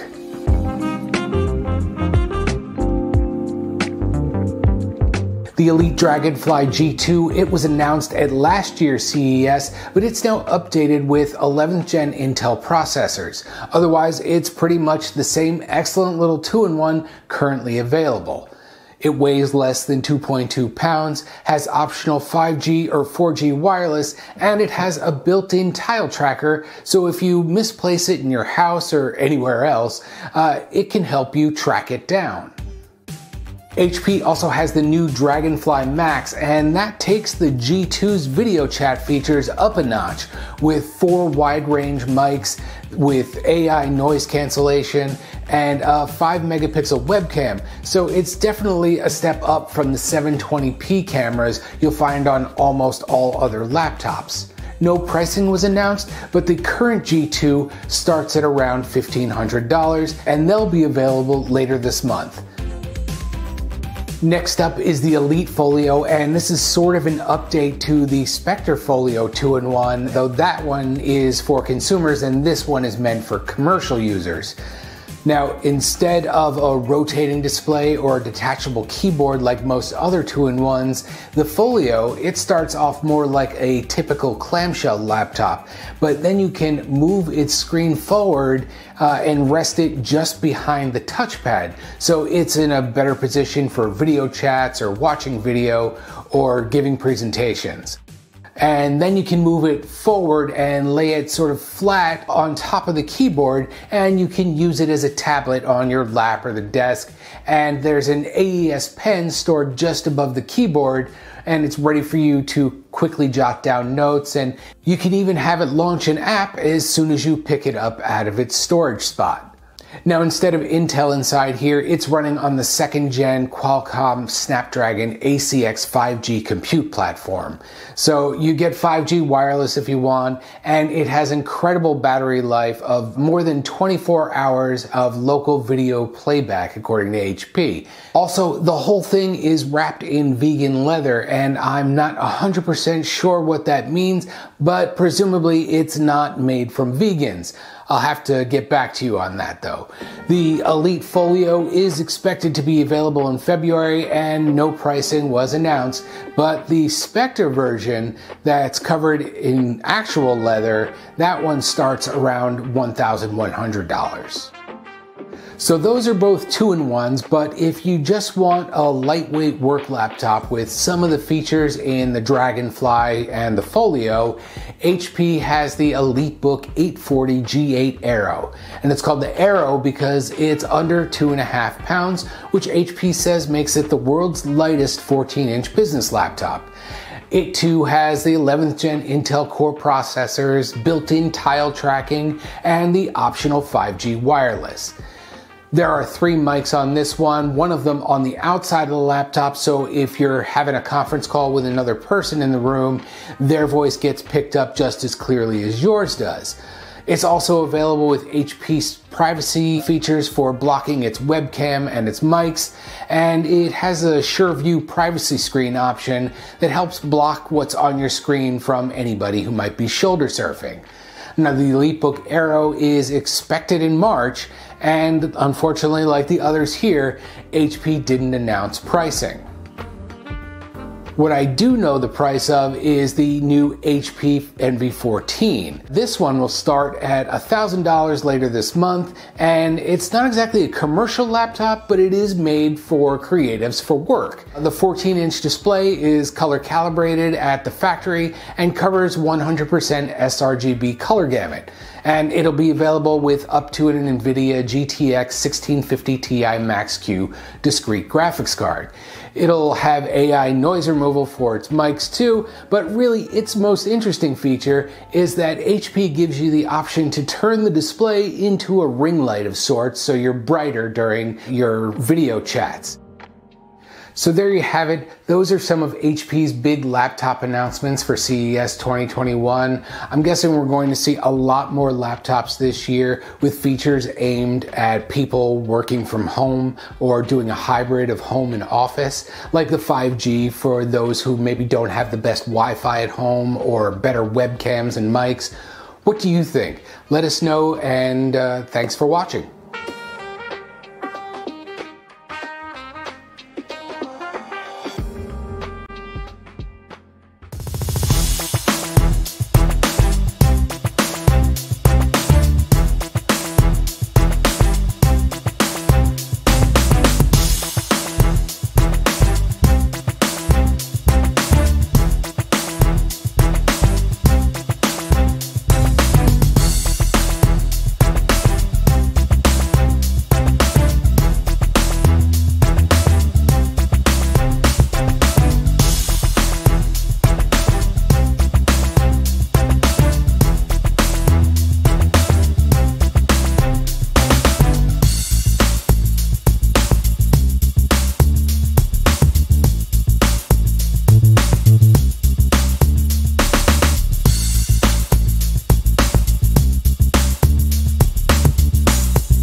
CES without the debut of some awesomely quirky robots. But even in the robot category, there's a subcategory of robotic pets. I'm CNET's Kara Suboi, here to show you all sorts of cute and cuddly bots that you can soon adopt into your home.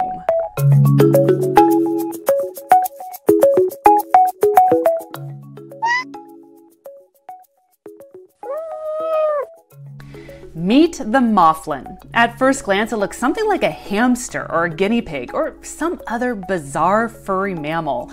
But then you realize it doesn't have any legs or a mouth or ears or really any anatomical parts that would make it look like a real animal. Oh, but those squeals and that strange snuggling movement. It's almost convincing of a real pet. The palm-sized Mothling is an AI pet with 8 hours of battery life and removable, washable fur. And over time, it will develop its own unique personality like real animals. Their personality will depend on the environment and how their owners treat them. And by creating an algorithm that analyzes changes in their environment through sensors. The Mothling was first introduced on Kickstarter, where it raised more than $600,000 of pledged interest. Designed to be a pet, a therapy device for elder care, a sleep assistant, and an educational tool, the Mothling will cost $400 and ship this spring.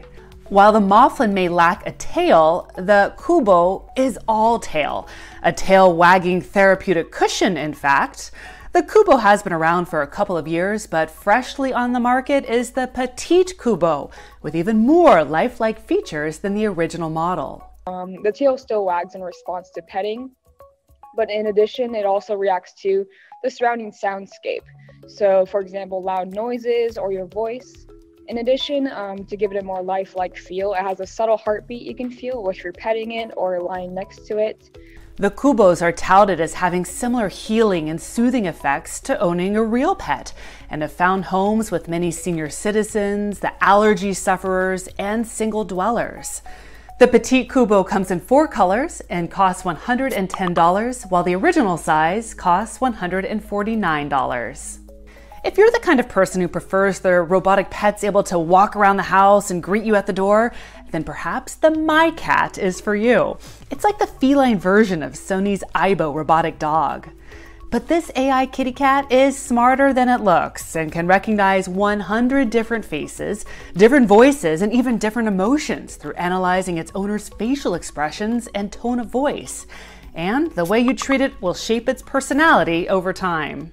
The MyCat can work with or without Wi-Fi, clocks in around 2.5 pounds, and runs for a couple of hours on a single charge. And just like a real house cat, its days are divided into periods of activity, followed by plenty of cat naps. Reserve your MyCat through a Kickstarter campaign coming this summer. They're expected to ship in the fall for the price of $1,000. I'm Kara Suboi with CNET.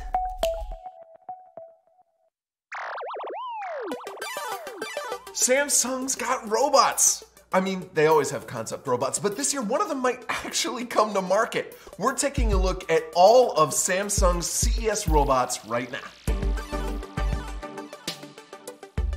Up first, the Samsung Bot Handy. Yes, that's actually what it's called.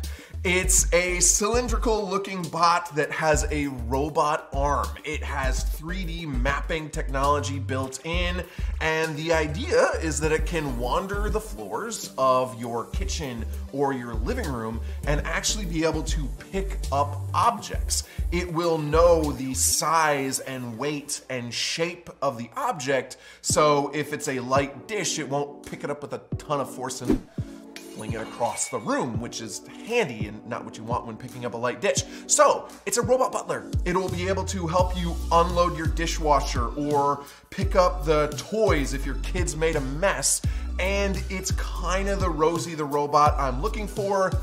It's still a concept. It's a cool concept, and it will be able to change its height. The cylinder can go up and down. The robot arm looks like it has a decent amount of reach, and the footage looks pretty polished, so I have my fingers crossed that it actually happens. One robot that actually will happen is the JetBot 90 AI Plus. Lots of words there. What it means is that it's a robot vacuum with a security camera on top, LiDAR, 3D mapping, all sorts of fancy tech. Not as exciting as a robot butler, but actually coming to market this year. And finally, Samsung showed off the Bot Care, which is sort of an all-encompassing robot assistant that will follow you around, respond to your voice commands. It looks like it has kind of a personality. It has LED lights on the front to make different expressions. It also has sort of a tablet thing that will extend via this pivoting arm so it can log you into a video call. So a useful robot helper, but if I have to pick one, I want the robot bot handy the most because I want that robot butler to help pick up after me. Regardless, I'm hoping we see one of these cool concepts, and in the meantime, at least we have the robot vacuum, which will kind of be able to pick up after me, so that's something. For much more from CES, stay tuned to CNET.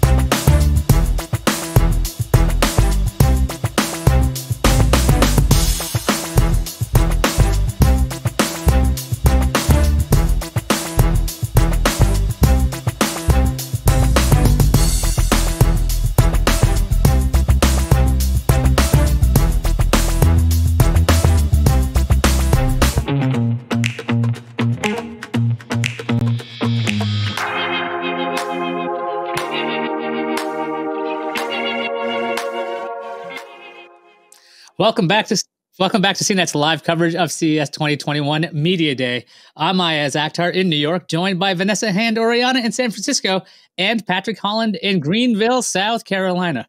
Now, before the break, we went underground with Caterpillar to talk mining tech. Haha. Next up, we're hearing from Schneider Electric. Could you fill us in on Schneider a bit, Vanessa? Sure. So when we think about smart home technology, we kind of think about the smart speakers or voice-activated light bulbs, but Schneider Electric is kind of the brains or the nerdy part of this because it's about smart energy management and using automation to make your home more sustainable. So think about putting smarts in your fuse box. And, you know, Patrick, with all of us staying at home, we've been thinking a lot more about our energy consumption and our electric bills. So this might play a role in making that more efficient so that your energy bills can come down. So what do you think about adding even more smarts into the home, Patrick? We've already allowed everything in terms of smart technology into the home. What about the fuse box? Why not?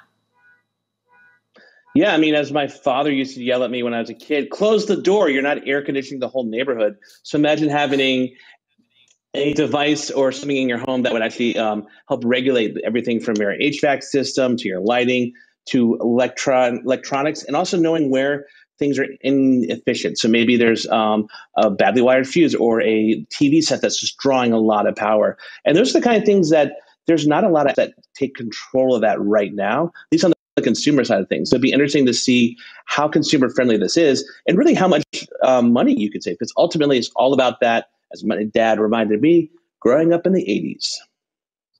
You know, I'm in my apartment in New York, and I would love if this whole Schneider Electronic stuff was in my building. So maybe my landlord would know, hey, something's not working.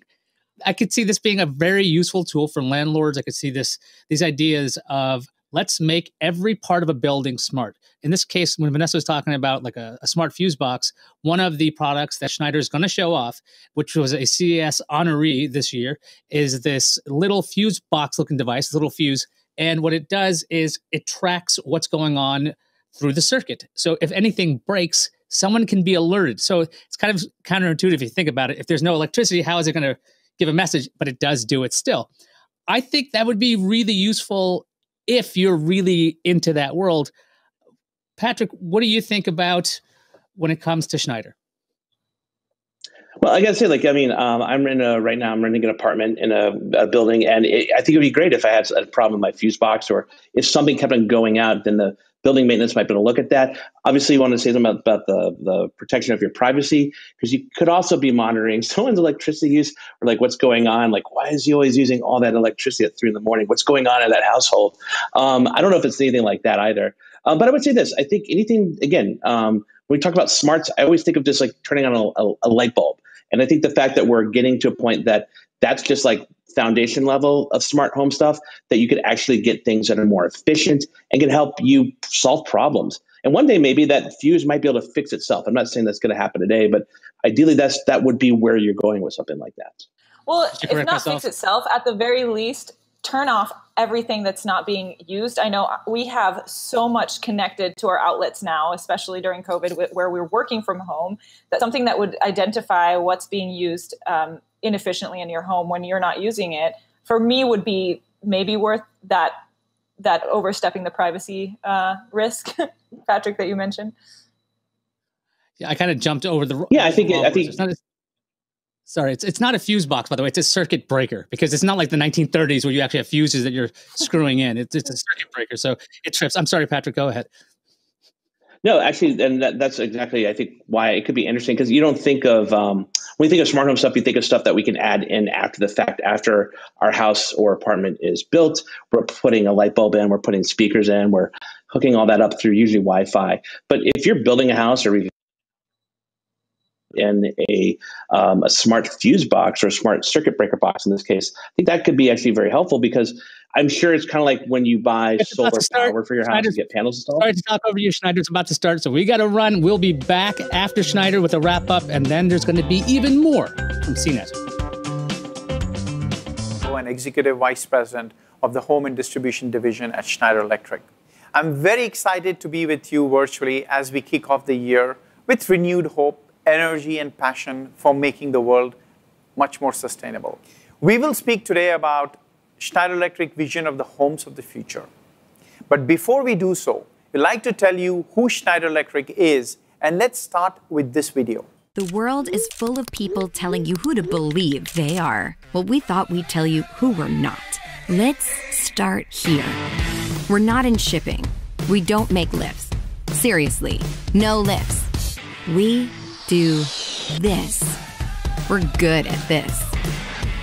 And we make all of these. And even though you'll find us here and here, we don't make energy. We make you save it. And you'll be saving the environment too. Are we an internet company? Well, we connect and power just about everything around you, helping machines talk to each other and to you, making your world more personal. We're seeking out the big questions and answering them honestly. Like, how can we make the most of our energy and resources? Or can we make access to energy and digital basic human rights? We're real people, employees, developers, partners, investors, and inventors, all passionate about doing what's right. We're open. Humans of all sorts from all over, learning from each other and about each other. We're not here to save the world. It'll go on with or without us.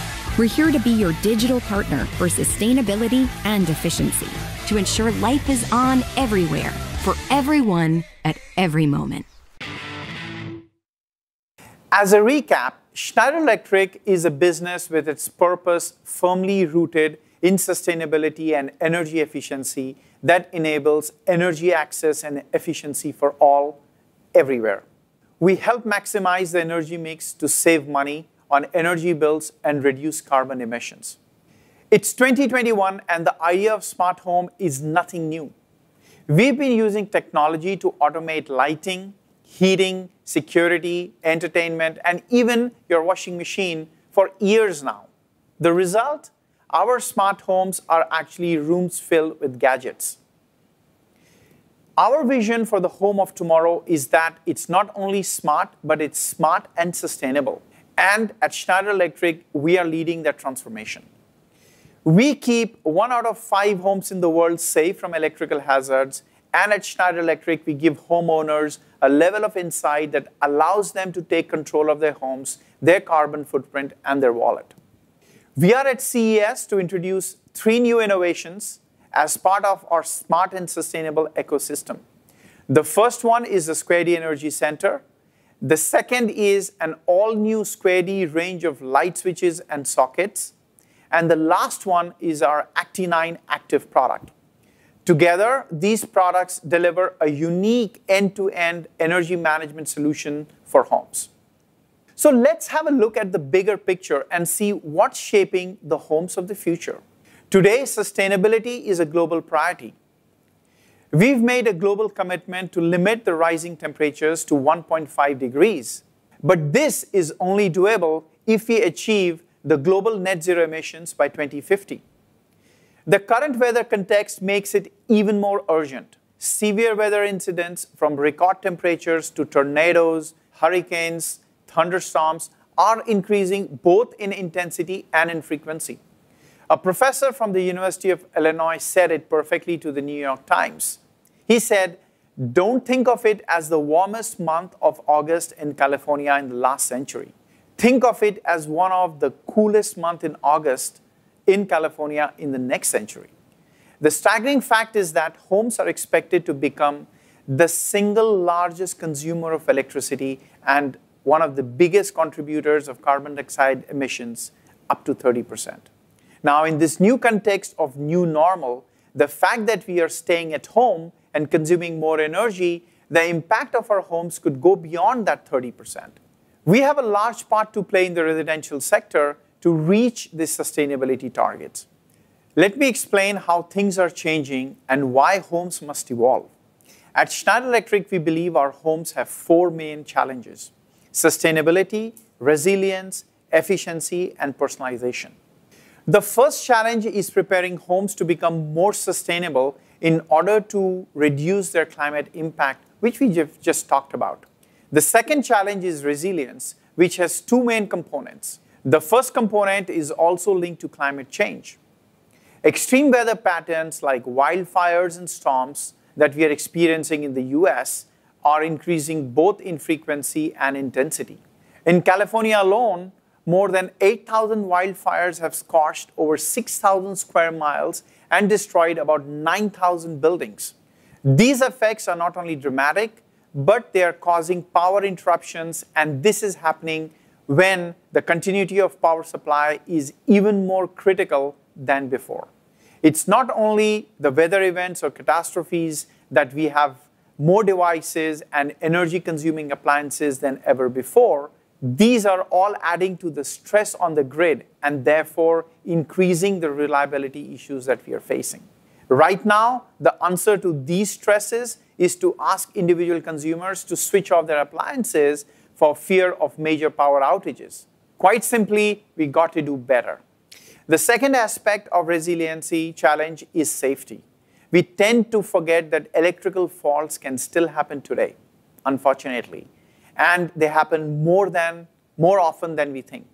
Electrical fires have cost homeowners $4.2 billion every year in Europe and the US combined. Most of this damage is preventable. The third challenge is efficiency and is a direct consequence of the increase in electric consumption. There are several factors which are creating this increase. First, we spend more time at home. At my house, the electricity bill has doubled in the past couple of months, and I'm not alone. A recent study in the Wall Street Journal said that New York City apartments are consuming 23% more electricity during the traditional business hours. Second, we are introducing big energy guzzlers in our home, like the electrical vehicles.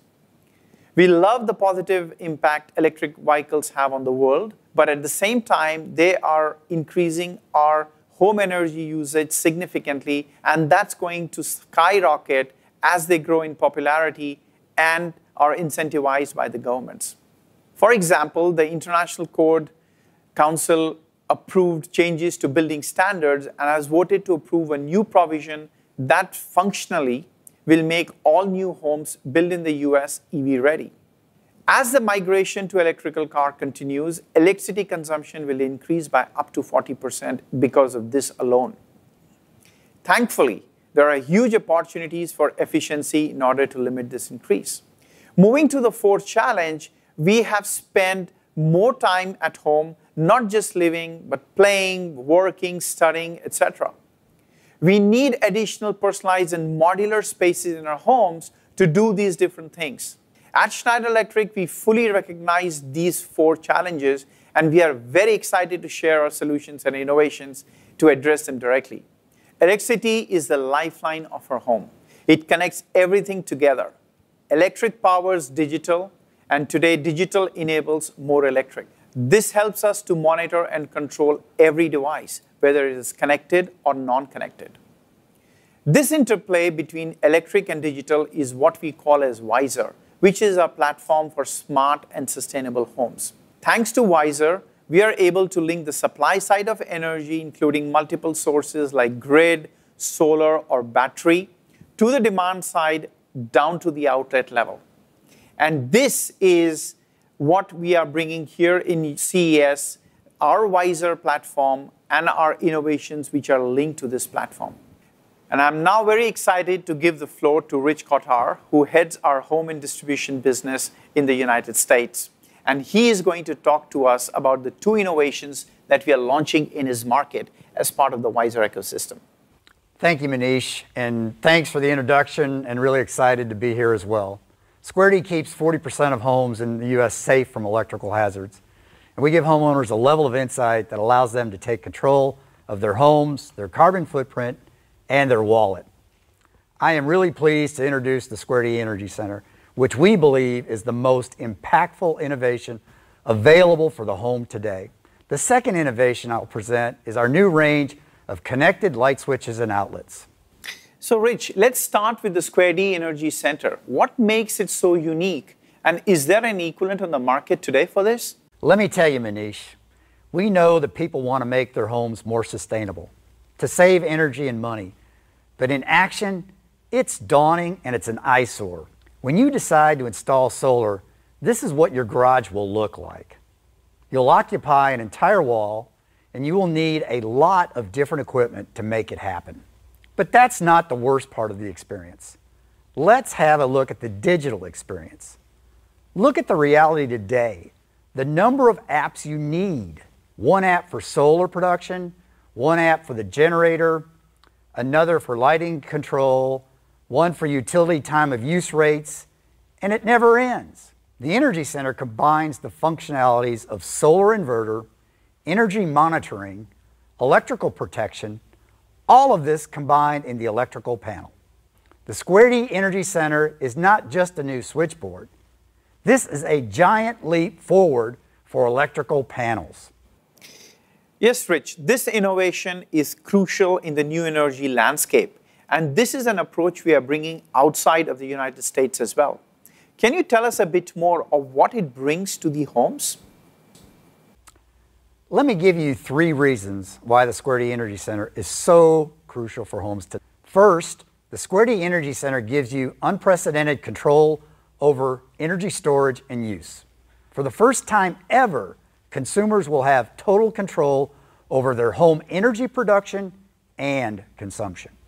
The second major advancement of the Square D Energy Center is to maintain power during outages. The backup-ready QO Load Center interior ensures priority areas of the home remain powered. The Energy Center gives you the flexibility to decide what you want to keep on. Fridge, TV upstairs, but disconnect the TV downstairs. This level of control is unique. You can be specifying down to the individual appliance. The third important reason to consider the Square D Energy Center is because it will save a significant footprint in the garage wall. The all-in-one equipment is 50% smaller than average. In addition, our U.S. designers created a stylish and ergonomic design suitable for modern homes today. This innovation introduces the Title 24, the new standards that make the solar panel on rooftops mandatory for any new construction. And we know that California is just leading the pack. The rest of the states are going to follow. So can you elaborate, Rich, a bit more on how Square D Energy Center is solar ready? The Energy Center contains a silver bullet, Quick Connect. Quick Connect is our proprietary device as part of the Energy Center, which is fully compatible with any hybrid string inverter. The all-in-one solution can be installed in significantly less time than traditional solar installation. It saves more than an hour of installation time. For an electrical contractor installing 200 houses on a project, that's 200 hours saved. And we made it even easier if the inverter is produced by SolarEdge. The SolarEdge inverter can be simply plugged into Quick Connect without any tools. As you mentioned, the smaller footprint in the garage, that reminds me of the digital experience for customers. How can we make that better? The Energy Center is part of our Wiser smart home ecosystem. With Wiser, homeowners are able to consolidate all the apps we've seen before in one place, the Square D edition of the Sense app.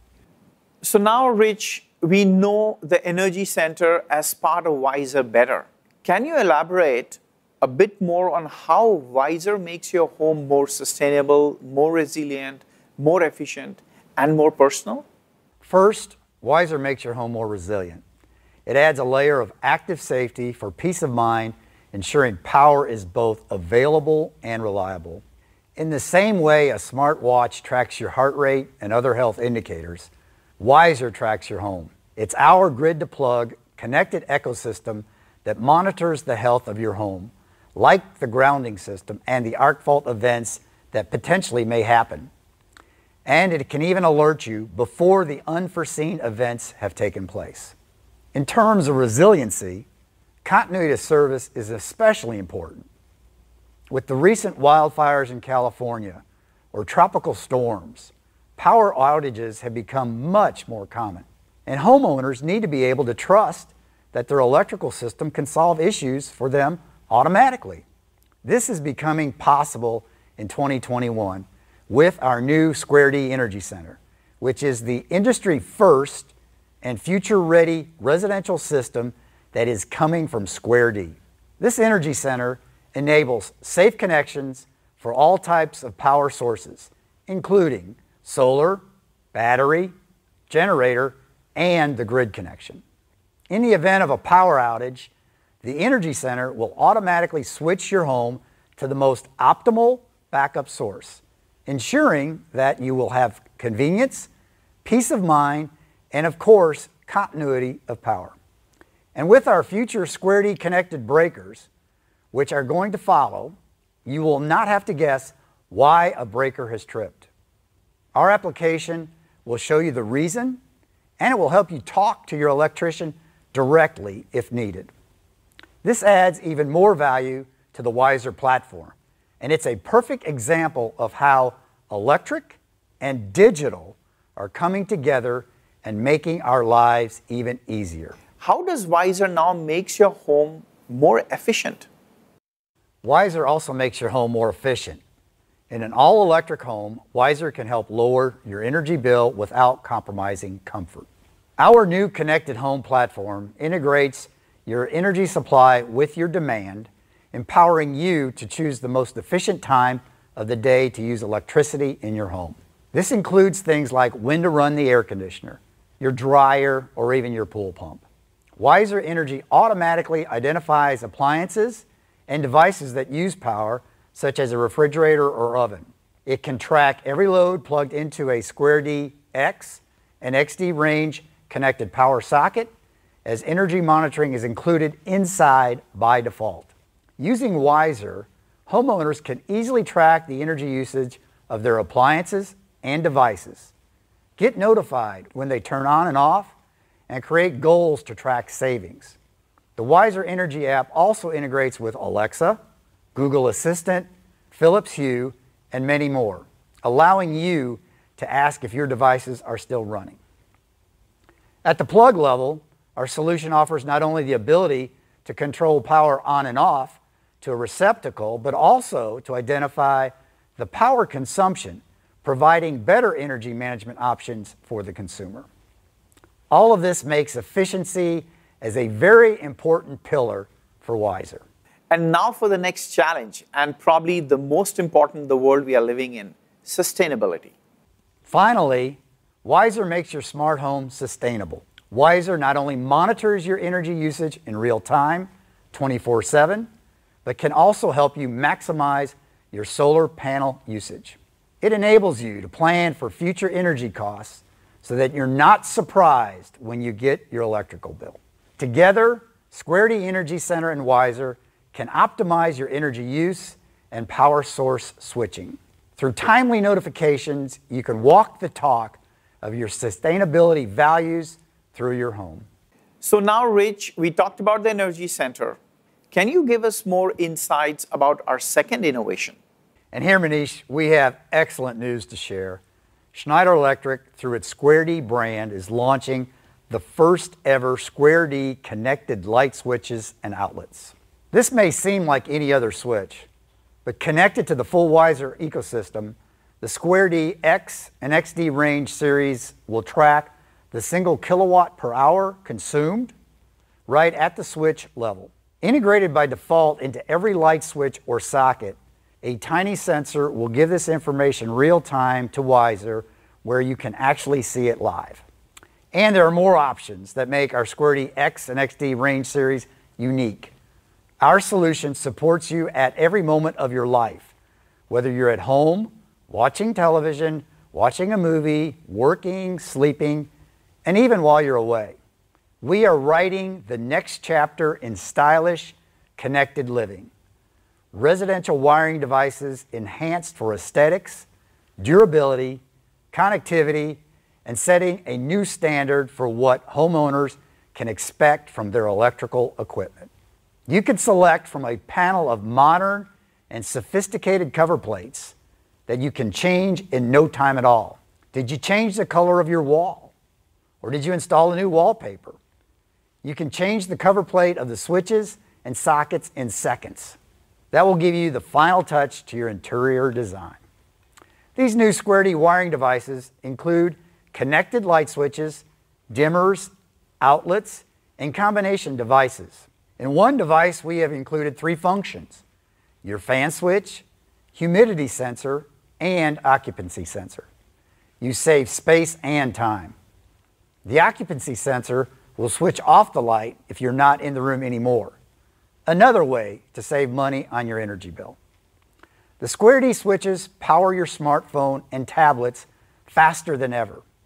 You can charge 2 devices at once faster than the average receptacle with high amperage USB charging. Our connected devices are going to provide control of your home at both the switch and outlet levels and give you the ability to personalize scenarios activated by sensors, voice assistants, or app control.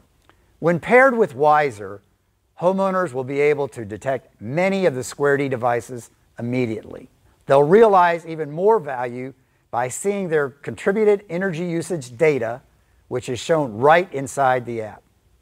That's the direct link between the outlet itself and its consumption.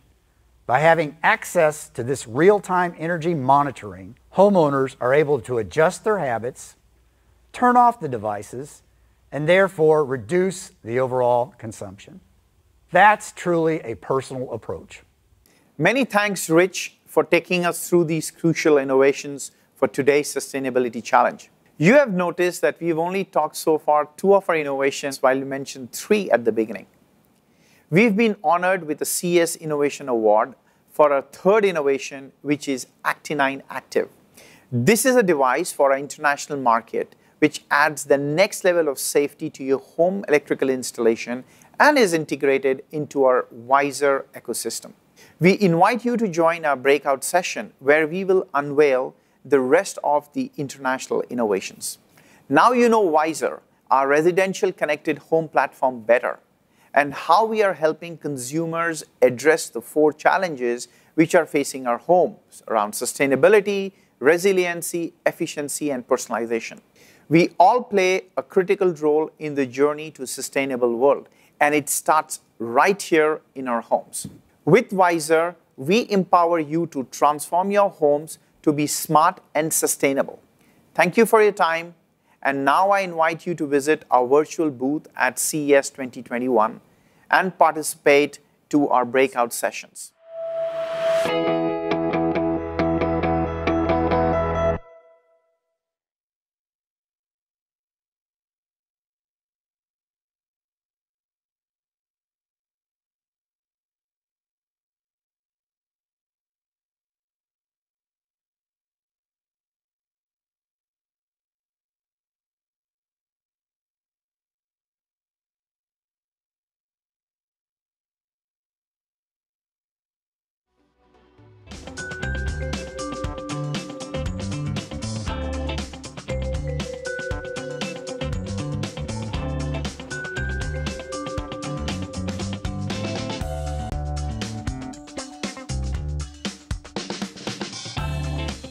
Everybody, welcome back to CNET CES 2021 coverage. I'm Ayaz Akhtar with Vanessa Handoriana and Patrick Holland. We're all over the country, and we just watched Schneider Electric's presentation at CES 2021.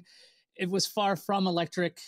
I mean, look, guys, we've been through a lot of these together over the years, and I gotta say, this presentation was beige. Vanessa, what do you think? Well, beige was one of the color options that you can turn your panel into. A lot of the presentation focused on broad topics, sustainability in the household, and I think in terms of what we're getting at the consumer level, it was a little bit hard to grasp. But I think ultimately, it's nerdy, but it's important because they mentioned California wildfires as one of the sustainability things, and what. I'm in California right now, and that's been definitely top of mind. It was a couple of months ago, and what this new, are we calling it circuit breaker? Are we calling it, what was the word that you used, Ayaz? I believe I said circuit breaker. Circuit breaker. Fuse box. Not fuse box, circuit breaker. What it's going to help to do is it's going to be able to identify what is most important when these power outages happen. So we have power outages over here just to reduce the risk of fire danger.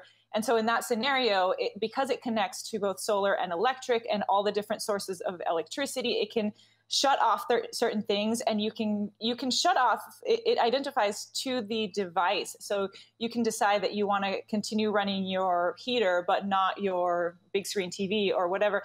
So you're going to be able to make those decisions, or it will make those decisions for you. So I think, it's not the sexiest of products for a consumer, but I think it has the potential to make a lot of impact, especially as we continue to spend more time in the home and continue to use more power in our home. So I guess I was pleasantly surprised as to what we can expect in terms of power management. Ayaz, how about you guys? What resonated most from you? Because neither one of you have the California wildfire situation, but you do see power outages and have to prioritize what you're going to use your power on. I'll defer to Patrick on this. Well, first, as I say, I think that presentation was drier than the air in Las Vegas, so it was nice to have some of that dryness. Thank you, Schneider, for putting that there. Yeah, I think it's interesting products because you're talking about the example of a wildfire, but even something simple like you're remodeling your home or you're buying a new home and you're upgrading like the wiring and stuff. This is something you'd put in your home, and think of it kind of like a few years ago we had these showers come out where you can install like a water heater and you're controlling it through your phone and through the internet. So that way you could like wake up and it's warm water. So think of something like that for your home, and it's not only able to identify problems like with the power, but also shut things off or identifying devices. But what's nice is it's safe.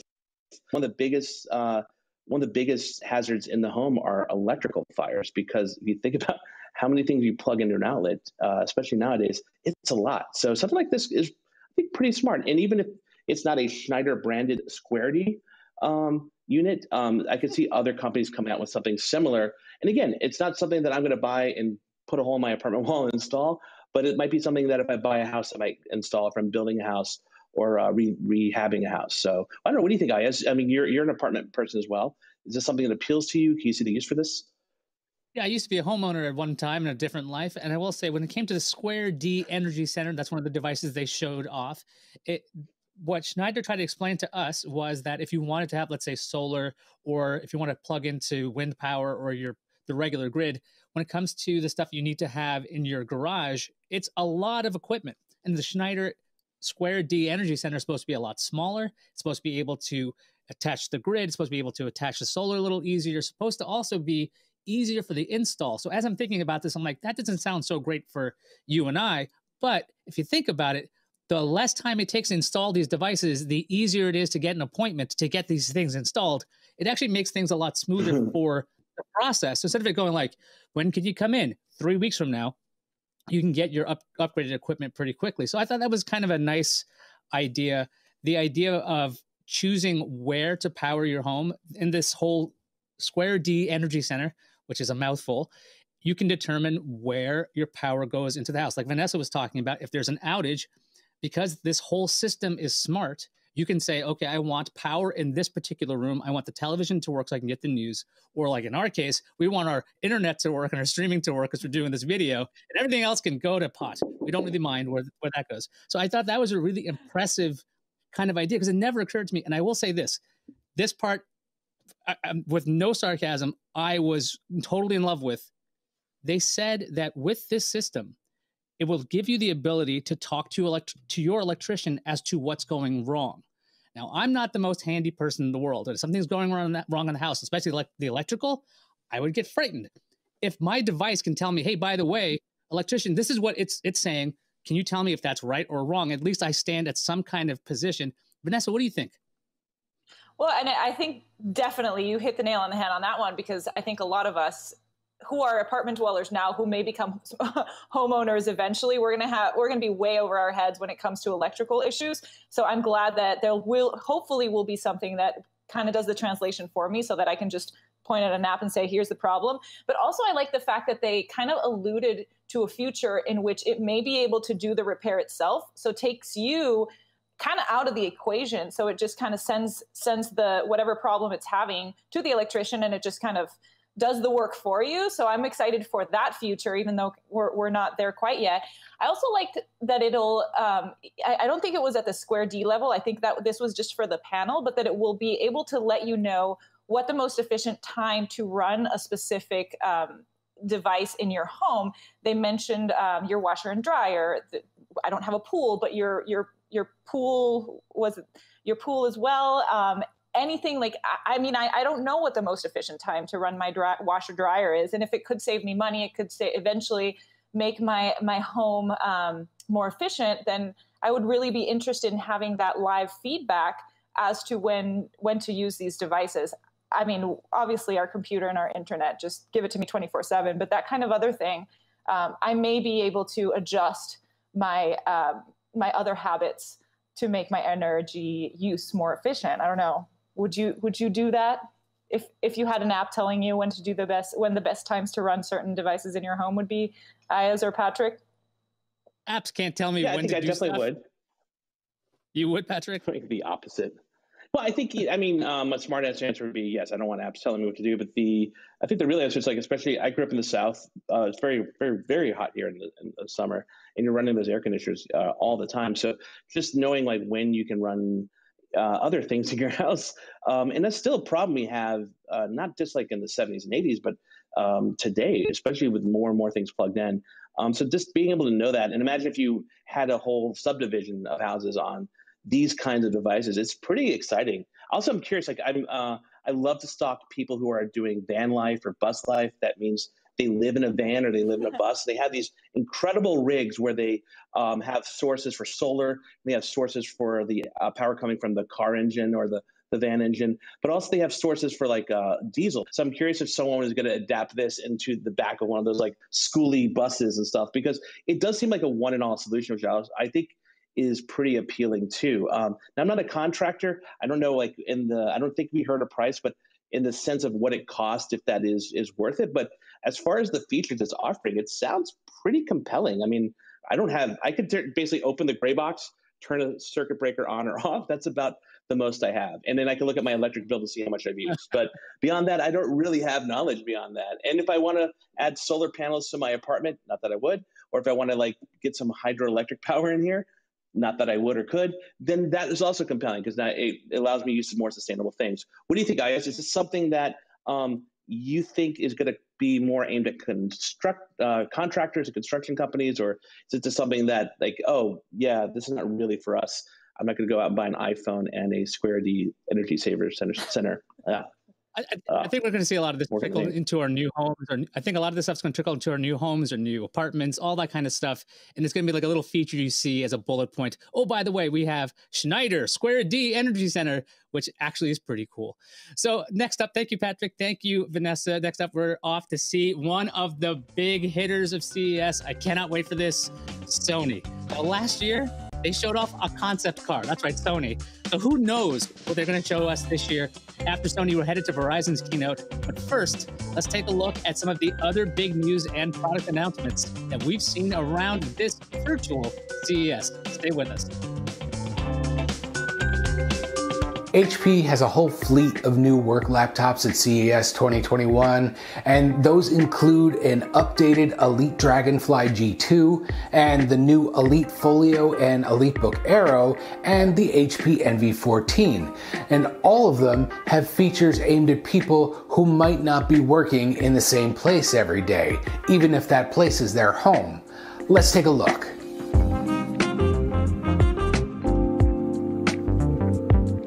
The Elite Dragonfly G2, it was announced at last year's CES, but it's now updated with 11th gen Intel processors. Otherwise, it's pretty much the same excellent little 2-in-1 currently available. It weighs less than 2.2 pounds, has optional 5G or 4G wireless, and it has a built-in tile tracker, so if you misplace it in your house or anywhere else, it can help you track it down. HP also has the new Dragonfly Max, and that takes the G2's video chat features up a notch with 4 wide-range mics with AI noise cancellation and a 5-megapixel webcam. So it's definitely a step up from the 720p cameras you'll find on almost all other laptops. No pricing was announced, but the current G2 starts at around $1,500, and they'll be available later this month.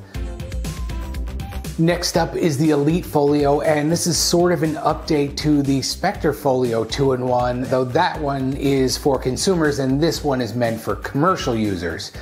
Now, instead of a rotating display or a detachable keyboard like most other 2-in-1s, the Folio, it starts off more like a typical clamshell laptop, but then you can move its screen forward and rest it just behind the touchpad. So it's in a better position for video chats or watching video or giving presentations.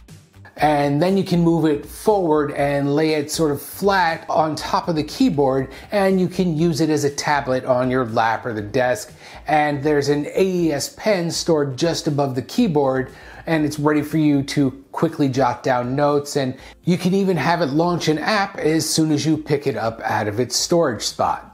Now, instead of Intel inside here, it's running on the 2nd gen Qualcomm Snapdragon ACX 5G compute platform. So you get 5G wireless if you want, and it has incredible battery life of more than 24 hours of local video playback, according to HP. Also, the whole thing is wrapped in vegan leather, and I'm not 100% sure what that means, but presumably it's not made from vegans. I'll have to get back to you on that though. The Elite Folio is expected to be available in February and no pricing was announced, but the Spectre version that's covered in actual leather, that one starts around $1,100. So those are both 2-in-1s, but if you just want a lightweight work laptop with some of the features in the Dragonfly and the Folio, HP has the EliteBook 840 G8 Aero. And it's called the Aero because it's under 2.5 pounds, which HP says makes it the world's lightest 14-inch business laptop. It too has the 11th gen Intel Core processors, built-in tile tracking, and the optional 5G wireless. There are 3 mics on this one of them on the outside of the laptop, so if you're having a conference call with another person in the room, their voice gets picked up just as clearly as yours does. It's also available with HP's privacy features for blocking its webcam and its mics, and it has a SureView privacy screen option that helps block what's on your screen from anybody who might be shoulder surfing. Now, the EliteBook Aero is expected in March, and unfortunately, like the others here, HP didn't announce pricing. What I do know the price of is the new HP Envy 14. This one will start at $1,000 later this month, and it's not exactly a commercial laptop, but it is made for creatives for work. The 14-inch display is color calibrated at the factory and covers 100% sRGB color gamut. And it'll be available with up to an NVIDIA GTX 1650 Ti Max-Q discrete graphics card. It'll have AI noise removal for its mics too, but really its most interesting feature is that HP gives you the option to turn the display into a ring light of sorts so you're brighter during your video chats. So there you have it. Those are some of HP's big laptop announcements for CES 2021. I'm guessing we're going to see a lot more laptops this year with features aimed at people working from home or doing a hybrid of home and office, like the 5G for those who maybe don't have the best Wi-Fi at home or better webcams and mics.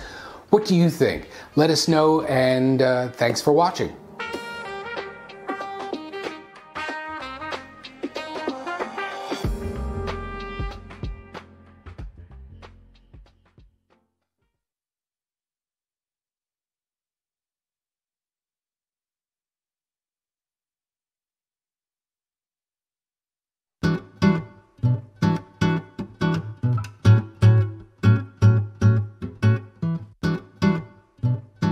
3D printing is constantly evolving, whether that's making PPE or personal protective equipment during the pandemic to custom insoles for your sneakers. Now, new material is opening up a whole realm of possibilities, everything from healthcare to jewelry. I'm speaking with Kathy Bowie from Formlabs to talk through some of these new materials and what to expect. So Kathy, thank you for joining me today. Tell me more about what these new materials are and what we can expect them to do. Yes, of course. Happy to be here and really excited to talk about a little bit about some of the new materials that we're launching at CES.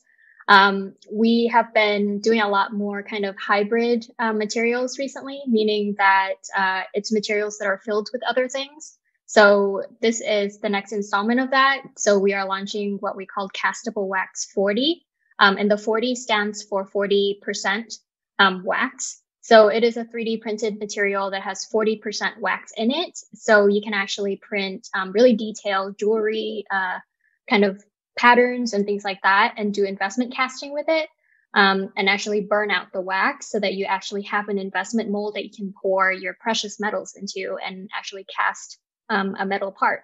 So this is kind of a push towards also end use type of material. So with 3D printing in the past, you might have heard it's used for prototyping, it's used for, making just these fun gadgets. But now it's a lot more serious, and we do have a lot more progress towards these advanced materials. So with this hybrid type of material, it allows us to actually, venture into more end use type of applications like casting.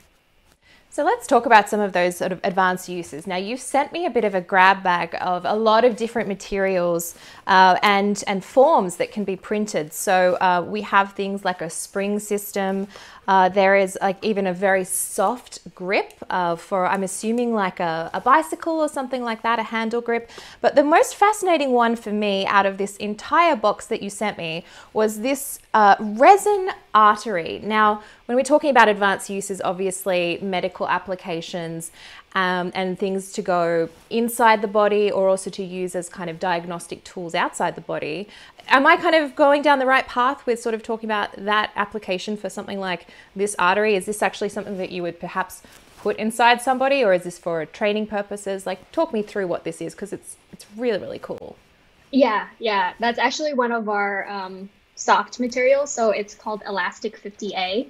And it's actually, unfortunately, not biocompatible, so it can't go into your body. So the one that you're holding is actually used for training.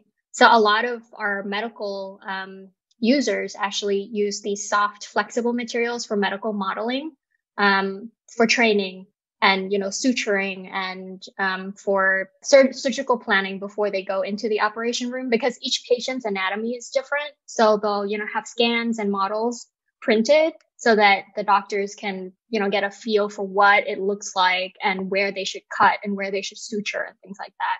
So yeah, that's one of the artery models, and there are a lot more really cool looking heart shaped really intricate channels and things like that on the inside as well.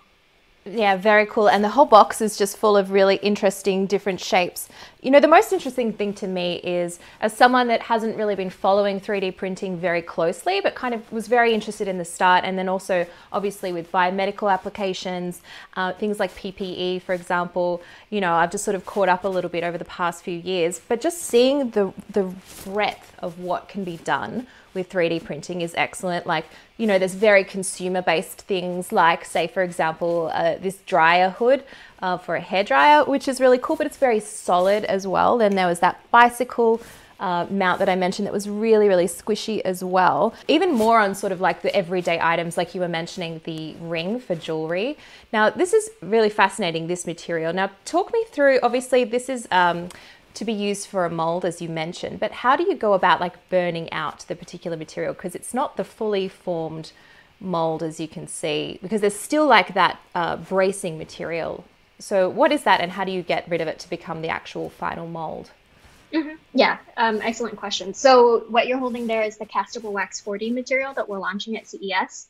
And with SLA printing, so because it's a vat of resin, when you're curing it, you need the support. So that's what you're seeing around it. You would actually break the supports off and you would have the ring. So before I can talk about, how you go about using that in the casting process, I should back up and talk a little bit about the standard casting process, and then how 3D printing actually alleviates a lot of the hard work in it.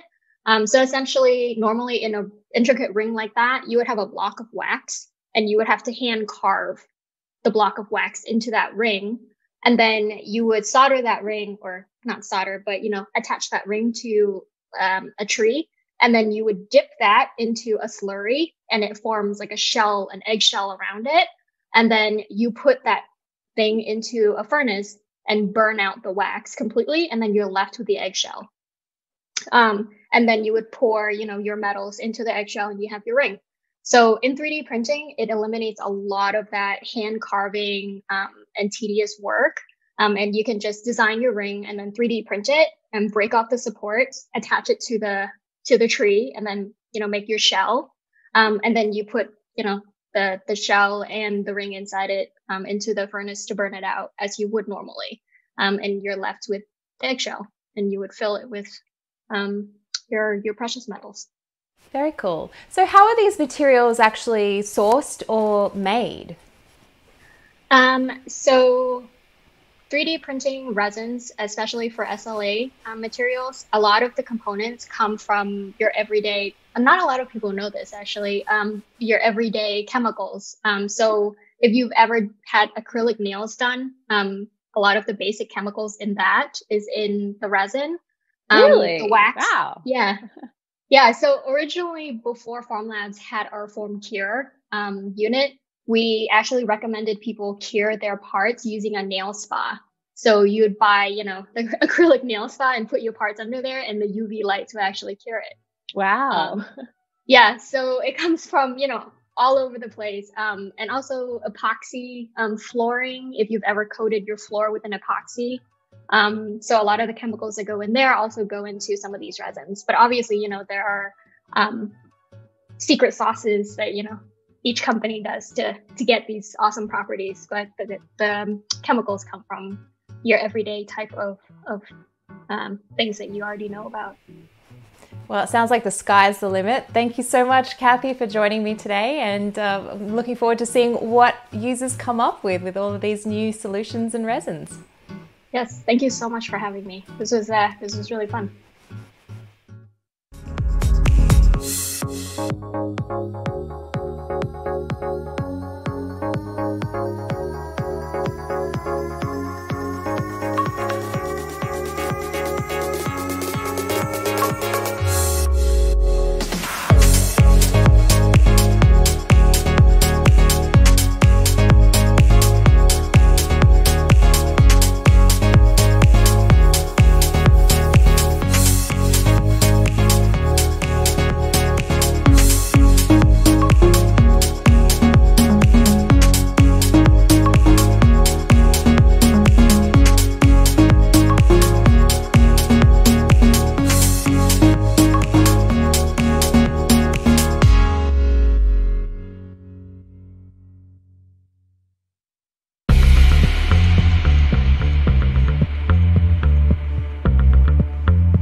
Kohler is showing off a whole slew of new smart toilets and faucets and bathroom fixtures, including a $16,000 bathtub that will remind you of soaking in a tub at a Japanese spa.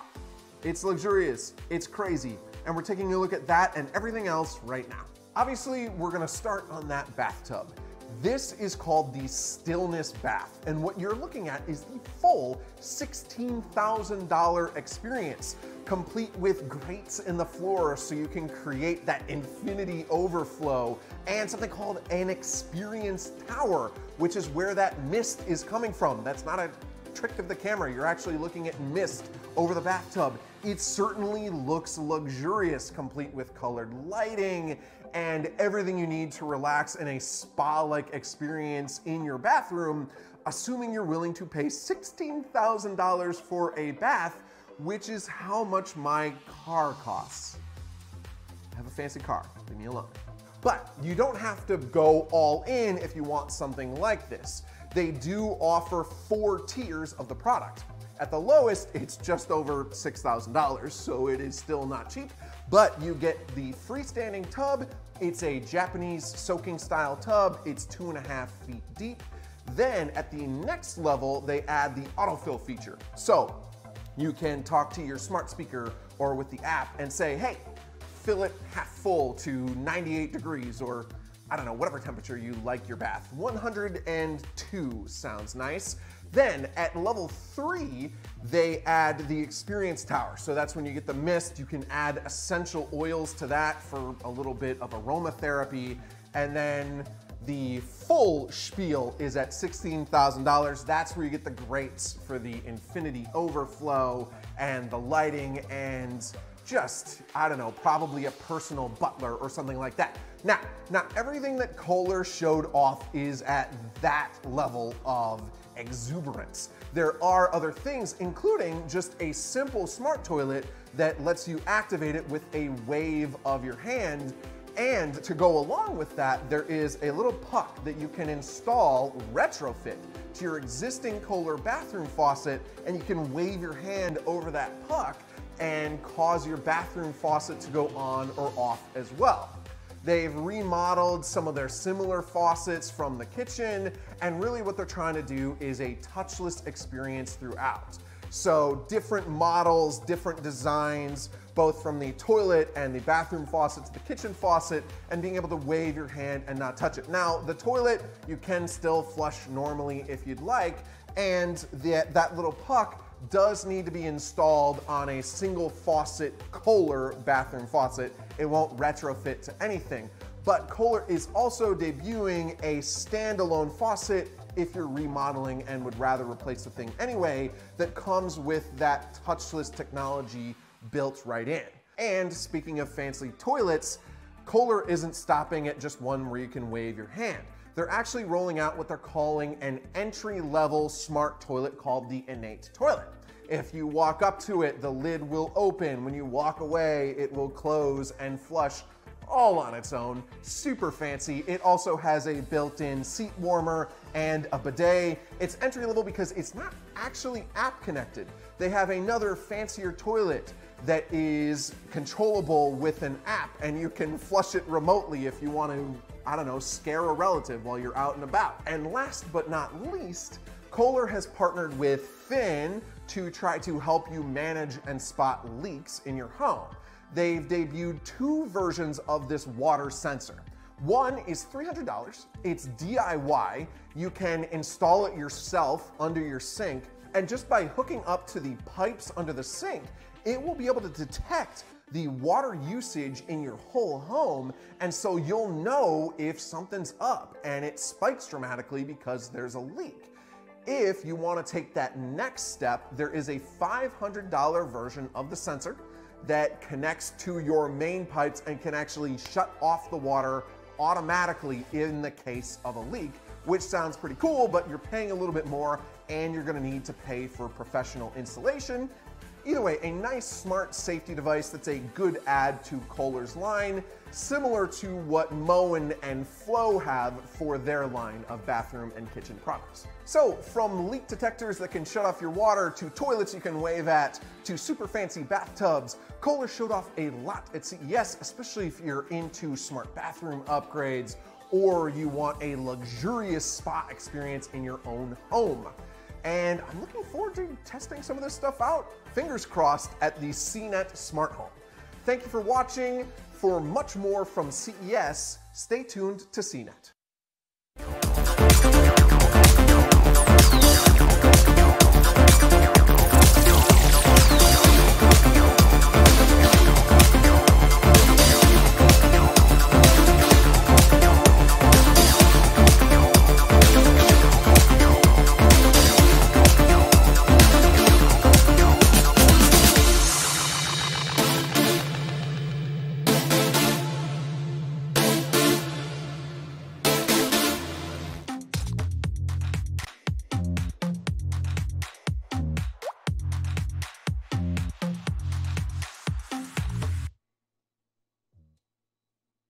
Welcome back to Press Day at CES 2021. I'm Ayaz Akhtar alongside Vanessa Hand, Oriana, and Patrick Holland.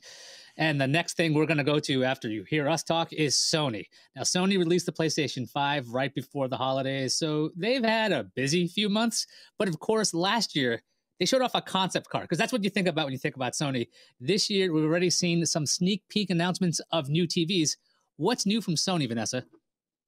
Well, hopefully more cars, Ayaz, but definitely screens. Sony has announced a new 83-inch OLED panel and 100-inch LCD TV. So hopefully we'll get to see every square inch of those TVs. And of course, now Sony is giving us 8K resolution because apparently 4K was not enough. Now we need to see every last micro hair on our faces. Patrick, now that we've been spending more time at home, staring at more screens, I mean, do we really need 8K? What would we do with an 8K screen? Would you, with your many dollars, would you buy an 8K TV from Sony? No, I would not. Because I just bought a 4K TV like literally 2 months ago, my first 4K TV ever. So no, but as someone who's independently wealthy, I think an 8K TV would be a wise investment. But yeah, when we think about 8K and we think about what that means, I think it's a little bit kind of like 4K was maybe 4 years ago, where it was like they were really kind of a new idea, and they were, I don't know what the price point is going to be for these, but they were very expensive. And then they've obviously come down the last 2.5 years to more of a reasonable price for a lot of that. So that's to be expected. As you were talking about, the PlayStation. As a camera nerd, let's not forget Sony's camera division launched one of the best cameras last year, the Sony a7S III, which is an amazing both photography camera, but also aimed at filmmakers. And their phones have had a pretty good year last year as well. So I don't know if we're going to hear much about either of those. But as far as the TVs and the 8K, I'd be interested. And be interested if they have a camera that can shoot 8K to put on my 8K TV. I don't know, Ayaz, what do you think? Would you upgrade to an 8K TV? Would you pay more to upgrade to an 8K TV? Well, I like your idea of discussing Sony's kind of ecosystem approach. If you got their phone, you can shoot 8K and you could watch back your 8K content on television. Currently, I don't really have any 8K content that I would need to see in that beautiful resolution. But I'm rocking a 1080p TV from the way back. So old that its bezel is like larger than like a millimeter. So I am actually interested in getting a new television at this point. I've seen some really awesome stuff from Samsung this year. LG's got some interesting things. And I think LG has a good model that I think Sony might be taking advantage of. LG showed off some NFC pairing with its devices. So you could tap your phone to the remote control, and then you could get either your content from your phone to the TV or vice versa. I thought that was a great idea. And Sony does have this excellent foothold in the living room with its PlayStation 4 and 5 and previous generation technologies.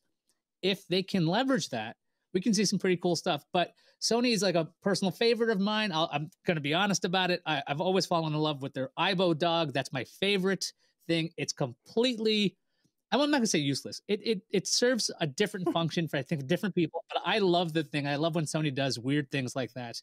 Vanessa, do you have a favorite Sony weird thing? Oh my gosh, no, I'm still kind of processing that your favorite Sony device is the Aibo dog. I mean, as cute as it is, I didn't know that there were big fans of the Aibo dog, especially when you compare it to the PlayStation. So I'm still processing that from you. I think as someone who also got a Sony cam this year for vlogging, I would have to go with Patrick and go with the camera. I think in the last couple of years, Sony has definitely come in strong in the camera game. So my favorite right now in terms of Sony is cameras, and then once I can afford the 8K TV, I'll reconsider. How about you, Patrick? What's your favorite? I think I already said your favorite, but I'm going to hear it from you. Well, I would say my favorite weird thing was actually something that happened at CES, because they make really amazing headphones as well, which is something I think we've all tried. But they actually, for their booth, they actually had a wooden airplane inside a CES space, and you would go in the airplane and board it and sit in there, and they'd have airplane noise playing over speakers to show how good the noise cancellation was in their headphones. So that was my favorite weirdo thing, though it's not something you're not going to buy a wooden airplane fuselage from Sony, unless, I don't know, maybe they have it on eBay or something. Speaking of noise cancellation, I got to shut you up. I'm sorry. I apologize. Sony's got to start. So this is what we're going to do. We're going to go to Sony, and then we'll be back to discuss everything we just saw. Stay with us for our CES coverage.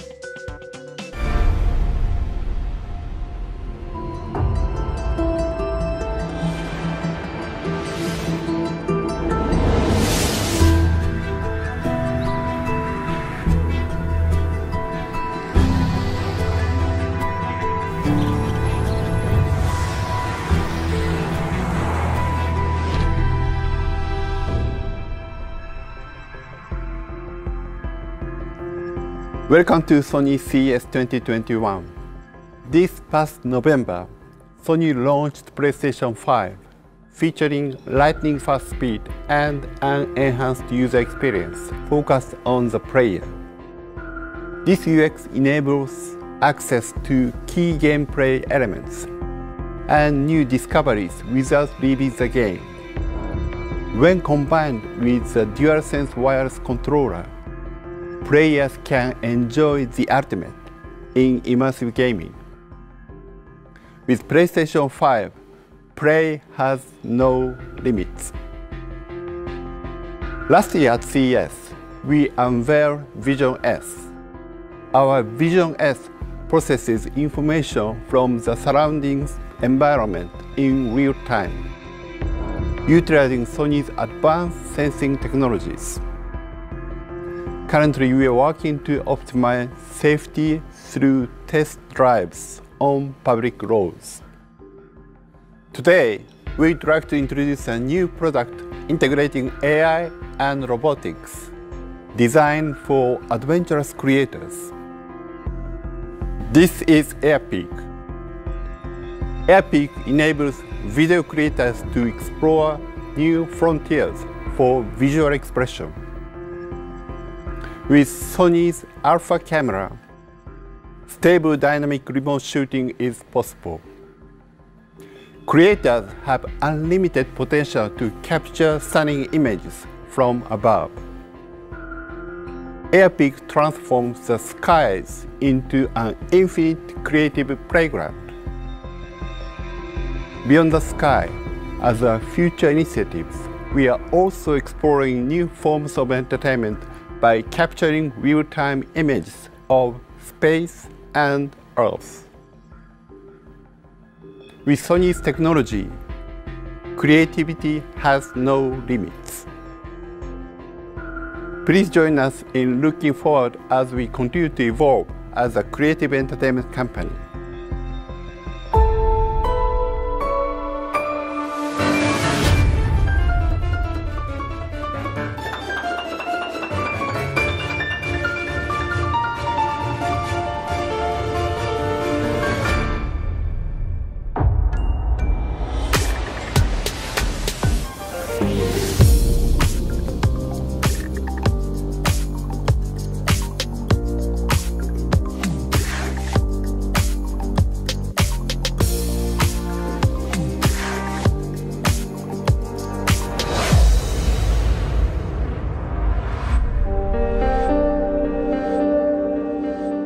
Hi, I'm Bill Bagalar. I'm the EVP and General Manager of Sony Innovation Studios.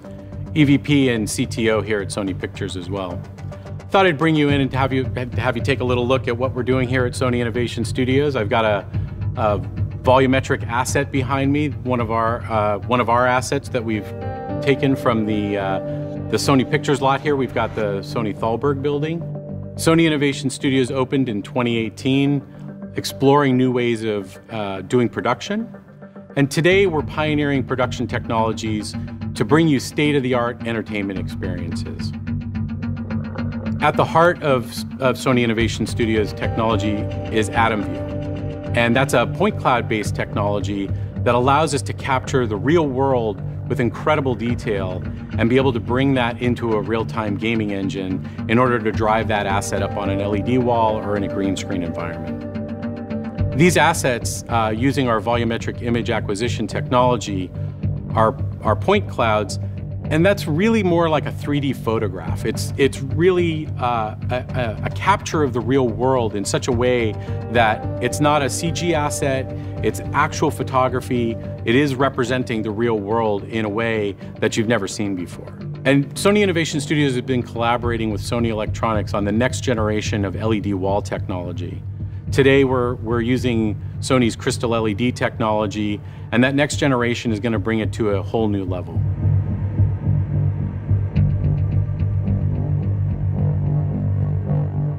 .360 Virtual Mixing Environment, or 360 VME, is a mind-blowing technology from Sony that can reproduce a large sound mixing stage in a pair of stereo headphones. The technology has been a collaboration between Sony R&D engineers in Tokyo, along with our sound mixing teams here at the studio. We were actually able to use that technology on titles like Ghostbusters Afterlife, on Venom 2, as well as several other projects. The technology creates a profile of the sound professional's ears in a particular mixing room. And that profile can then be taken to another location, like your home, and used to listen to a mix as if you were on a large stage. There's support for 5.1, 7.1, and Atmos speaker configurations. When monitoring at home, you no longer have to imagine how it will sound on the mixing stage. You will hear it exactly as it sounds on the mixing stage. That's really great. That's just spectacular. I mean, I feel it's just like I'm right in the stage. It's the exact replica.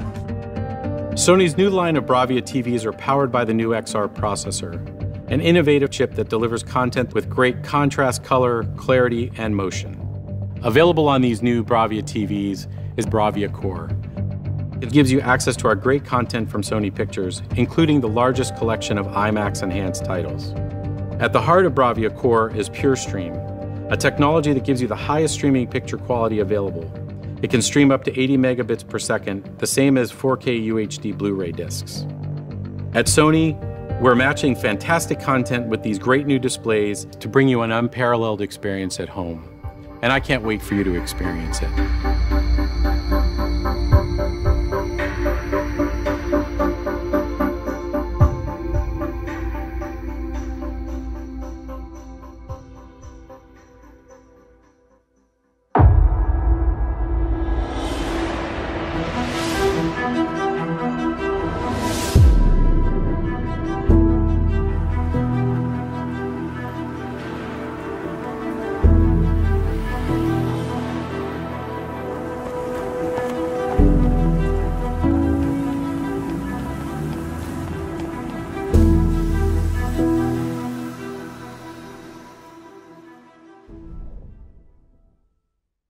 When we set out to launch PlayStation 5, our vision was to transform entertainment through deeper immersive experiences and new technology that heightens emotions for players.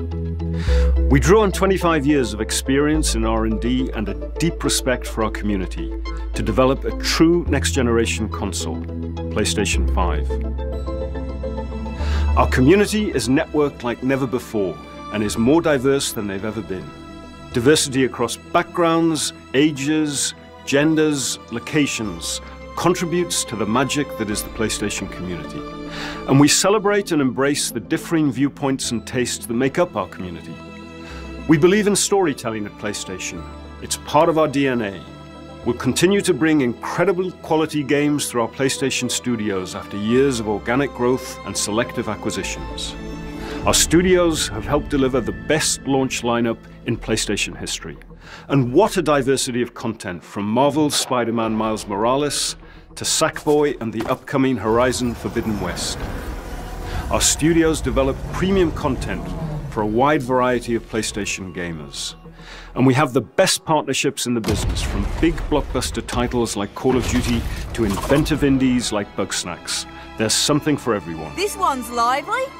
We're also really thrilled to bring some of the best PlayStation IP to new media like film and television. You'll see this year the upcoming Tom Holland film, Uncharted, based on our iconic adventure games. And The Last of Us, a gritty, emotional journey, will be coming to HBO.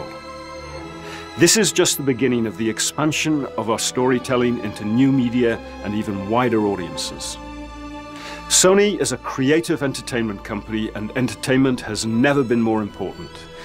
PlayStation 5 was SIE's most successful launch and the biggest console launch of all time. We're grateful for our community and to be part of an organization that values creativity, diversity, innovation, and bringing people together. Have a great CES. I'm on the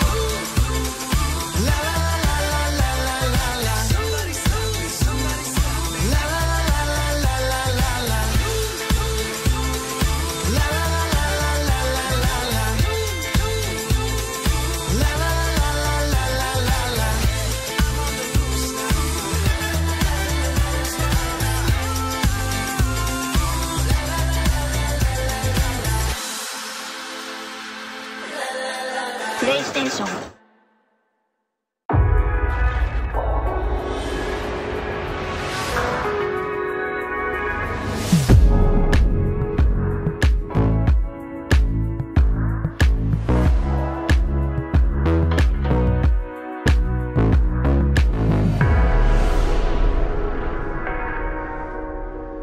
At Sony Music Entertainment, we are always seeking new ways to help our artists expand their creative opportunities and reach fans. Those possibilities are even greater as a member of the Sony family, where we develop unique collaborations between our artists and new technology. We also have vast capabilities to showcase our artists' creativity across platforms around the world, and the combination of these strengths is a key differentiator in the value proposition we contribute to the music community. Through the Sony Collaboration Series campaign, we are pairing some of our most exciting young artists, like Noah Cyrus, CNCO, and DDG, with the latest Sony technology and content platforms to highlight innovative new projects that are engaging, diverse, and passionate fan communities. We are also working with Sony Interactive Entertainment to support the ongoing rollout of PlayStation 5, including creative brand integrations with top artists such as Travis Scott and Lil Nas X. We are always excited to bring our artists groundbreaking opportunities in the emerging and fast-growing space of immersive video and audio entertainment. Sony Music artists are already leading the way in highlighting the capabilities of these innovative formats, which bring fans closer to the music than ever before. In addition, Sony's harnessing the power of immersive listening to bring three-dimensional sound to live performance video content. Debuting exclusively here at CES is a look at an exciting new original performance from Epic Records artist Zara Larsson. These are forward-looking demonstrations of where music entertainment is headed, and just the beginning of what's possible. Immersive media opens up a whole new world of creative opportunity for artists and fans alike. That's truly exciting, because when great artistry and dynamic technology come together, special things happen. In a few moments, we will share with you a preview of an incredibly lifelike, new, immersive reality concert performance from Epic Records singer-songwriter Madison Beer. We've developed this cutting-edge music showcase in partnership with Verizon and Sony Immersive Music Studios. It will soon be available on Sony PlayStation VR, mobile devices, music video streaming platforms, and more. Madison's performance was created using advanced real-time 3D creation software and takes place virtually in a meticulously rendered version of the Sony Hall concert venue in New York City. Now, for the first time anywhere, here's a look at the new immersive reality concert performance from Madison Beer.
Here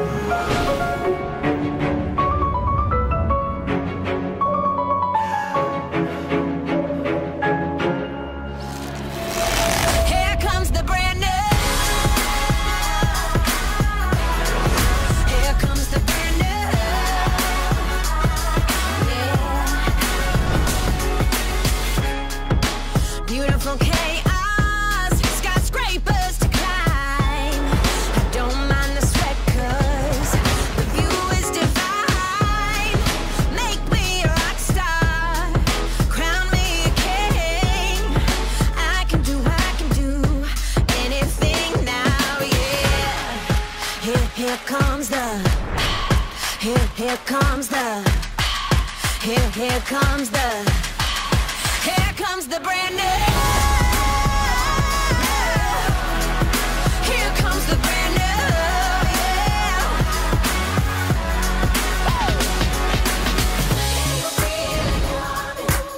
Can you feel it coming? Can you feel it coming? It's coming.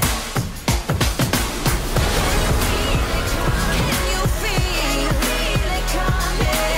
Can you feel it coming? It's coming. It's coming. Attention passengers, prepare yourselves for a barrel roll.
Welcome back to CNET's 2020. Welcome back to CNET's CES 2021 coverage. I'm messing this up already. Hi guys. I'm so flustered because Sony decided to have the shortest keynote presentation we've seen in a long time. I'm Ayaz Akhtar for CNET.com, and we're covering CES 2021 alongside Vanessa Handoriana and Patrick Holland. Hi guys. Vanessa, what did you think of Sony's tiny presentation? Presentations, and these are my notes for Sony. It seems to be a blank pad of paper. That's exactly what that is, Ayaz. And I mean, I'm just as floored as you are. We're so used to being having so much to cover from Sony that I was expecting to write a lot more. And that's not to say that they didn't present cool stuff. It's just not what I was expecting. And essentially they gave us a very produced video sizzle reel of all the stuff that they've made throughout the year, which is amazing, including camera equipment, audio equipment, everything that you're, even a drone. But ultimately, the only real concrete thing that I grasped that they were presenting was the technology to do an immersive concert experience, which for obvious reasons is much needed. A lot of the entertainment industry is closed down.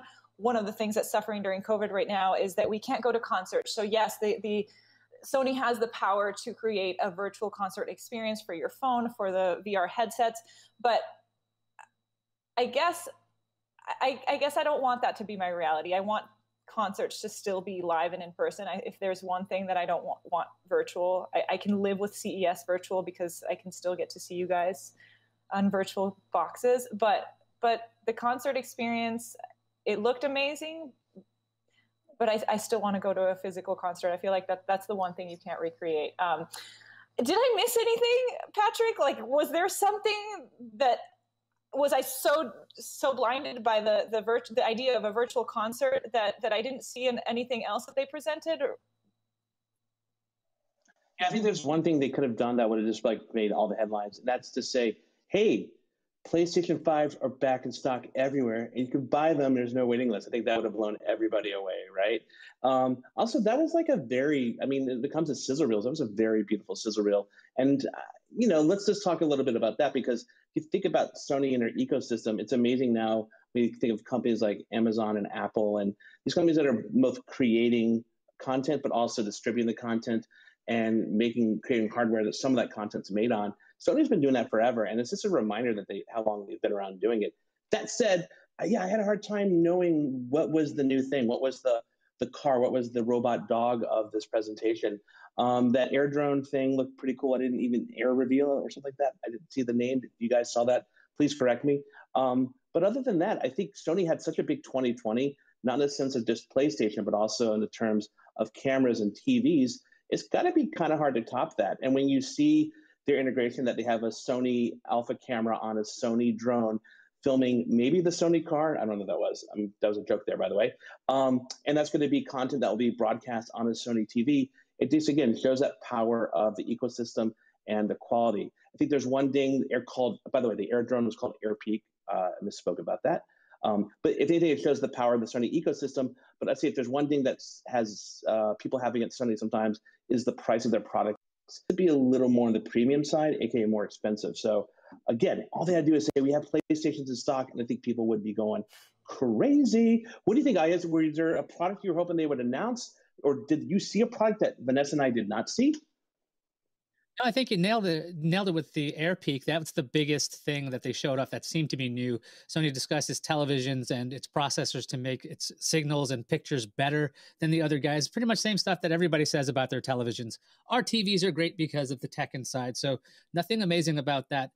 If there was a nice look at seeing the video wall, the giant video wall that Sony is using in production for movies, I thought, while not a product for consumers, still pretty cool, because if you guys have watched something called The Mandalorian, a very popular show, they've decided to not use green screens. Instead, they're using these massive video walls, and Sony was showing off theirs. Now, I don't know if ILM used Sony's or not, but in this case, Sony showed off that they used their video wall for Ghostbusters. I think that might be one of the more interesting things, because we got to see Ghostbusters a tiny bit, Afterlife, that version.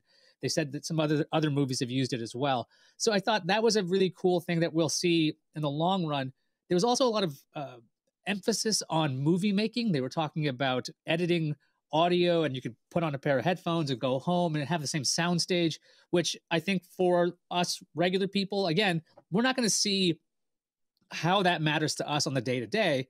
But again, that's actually going to allow for faster production of these massive movies and TV shows, because the editors and the managers aren't stuck at the stage all day. They can go home, they can pop on their headphones, have the same kind of thing. So I think what Sony was trying to show us, even though this was, again, no robot dog, what Sony was trying to show us is like, okay, look, the future is going to be good. We got all this cool stuff we're using together. With our PlayStation 5, you attach to our TV, you can have this immersive concert with this awesome sound that some guy did in his garage because we came up with it. But that's as much as I can get from it. It was really surprising to not see anything more crazy from Sony. I mean, like I said in the beginning of when we started, Vanessa, that I love the crazier, weirder stuff. And that's one of the things that we're not getting in this virtual CES. Normally you go into the booth and see their massive Sony booth and then see these little tiny projects. We don't get to see that this time. Yeah, I think we're talking about the how we experience the booth at Sony, and I think that's a huge part of Sony's presence at CES. For context, like there are 3 big booths at CES, at least on the main hall: Sony, Samsung, and LG, and they are just breathtaking. There's always something that you need to take a picture of, that you need to share. And we're obviously not there. There's no way to wow us with that. So I think they were trying to do that with this sizzle reel, showing us that ecosystem that both of you have alluded to of we make the content, we distribute it, and we give you the tools to view it in these amazing settings. And I think that maybe what they showcased with the concert, and I hate to keep bringing up the concert, I think that's just what stuck in my head the most. This would have been a really cool experience if we were at CES and we had put on a headset and we had sat down and experienced what that virtual concert would look like, or if we were able to see all these things in person. But I think maybe what was lost for me was that it was so quick and there was not a lot of context given to the sizzle reel, just kind of the expectation that we kind of can bring all of this together. And thank God you guys have done a really good job doing this. But I don't think that we got anything particularly concrete from Sony this time, and that's fine. Like you said, Patrick, they don't have to do much. They already kind of killed 2020. So it made me miss CES. This is the one thing that maybe the one booth that I really would have loved to experience in person. Yeah, I know. Like in previous CESs, like the I think it was even last year they had, or I don't know what year it was, the wall of LED panels and the TVs, and those are big things. And going back to Ayaz's point about the Lucas production for the Mandalorian, using kind of basically a ring of like LED panels for backgrounds. That's how good the technology is. So it's exciting to see that. As far as what's interesting though, and this is where I do think it is kind of interesting. They didn't talk about it, but I think it's if you go from their professional line of stuff like their Venice camera system that they used to film movies on and they used to film shows on, and you think of some of the technology you're using on that, and even like that drone and stuff, that's not a thing that Ayaz or Vanessa are going to buy maybe tomorrow. That's going to be something that a rental house is going to have or a professional production company is going to have. But that stuff trickles down to their consumer line of stuff, like their Sony Alpha cameras, which are really popular with enthusiasts and professional filmmakers. We're not going to see like David Fincher filming on it necessarily, but we're going to see a lot of people making independent films and commercials and stuff with that equipment. And then what's been interesting the last couple of years is that stuff trickles down, and it's trickled down into their phone, which is a space I cover. I know, Vanessa, you cover it quite a bit. And their phones now, their camera system on their phone is a mimic of these Alpha line of cameras. And the video side is a mimic of their professional filmmaking line of cameras, the Venice. Does that mean if I could film a film on my phone, it's going to look just like a Venice camera? Absolutely not. But it is neat to see how Sony's unifying that a little bit. Yes, I would love to be at CES and see these booths. You forget some of the spectacle that we're not seeing by being at home. And we're just looking at our camera and our backgrounds right now. I would say this, though. Ayaz, when we think of Sony, we also think of them as, besides the PS5, they're not maybe the first brand that comes to mind where I think of phones or TVs. And I'm wondering, where do you think their position is now, and what does 2021 look for them? When it comes to Sony's, I mean, it's past is televisions, right? That was like, you had the Trinitron at home. That's a big TV. It's really fancy. They've died off a bit. Samsung taking over a lot in that field, TCL, other upstarts when it comes to television. And their phones, I mean, if you live in the Spider-Man universe in the movies, everyone uses a Sony phone and everyone uses a Sony everything, but that's not how the reality works. I think they do make some amazing pieces of hardware. I will say that the quality and the build quality, the QA, that whole stuff is very Apple-like, which is kind of funny to say because you would say the reverse a while ago. Their equipment is great, but to get people to notice in 2021 a television, that's very hard because basically you're buying a big black rectangle and you want to see big, pretty pictures on it. And you can say processing and you can say that you can stream a certain thing, but that doesn't mean much, especially when we're all watching this via internet. It's not exactly the same. Then you've got their phones, and that's a really, really competitive space with Samsung and Apple just alone. Those two companies alone are eating up a ton of the field. So for Sony to do it, it would require some huge, huge steps. Sometimes I think they should start bundling things. Vanessa, would you buy a PS5 that came with a Sony phone that acts as a controller, which works with your TV? I think that could be the future of Sony, that you buy this little, KFC bucket of tech.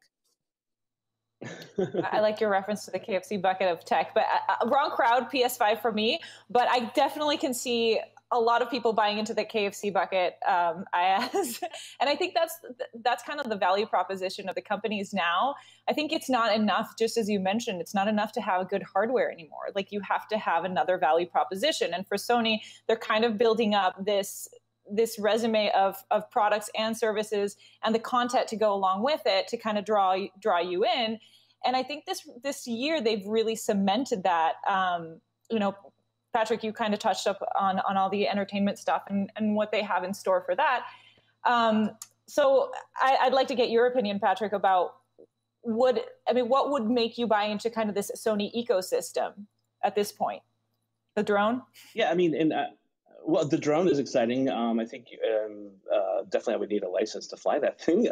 But I think what's interesting, going back to the phones a second, Ayaz, is the fact that I don't think they're aimed at mass consumers like Sony phones are and iPhones are. I think they acknowledge the fact that, their place is to make more of one that might appeal to more of a niche audience. And that's going to be a person kind of like me, a person who likes to make films, who is really into photography, who might want something a little different than the Apple or Samsung offers.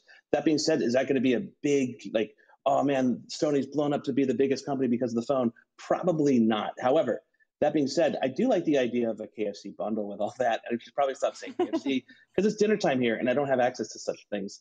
But I would say this, though. I think as far as the other part of the content side, which we were talking about, one thing I'm particularly excited about, because I'm a big fan of the Uncharted video game series on PlayStation, is the Tom Holland movie. So I am kind of excited to see that. I know it's a nerd thing, but how do they separate that content from the hardware, from the consumer experience, from the professional experience? I think that's kind of what muddies up Sony a little bit for a lot of us. And going back to TVs, we were talking about this over the last hour. I just bought a TCL TV, and that replaced what? A Sony Bravia TV that I had for like 6 years, which is fantastic. But I don't know, Ayaz, if you think about Sony, is there a certain product that comes to mind first ahead of anything else that they do? Clearly the dog. Nowadays, you already said. That's no longer at the top of my mind because they stopped making the dog. That also does annoy me. But thanks for reminding me of that, Vanessa.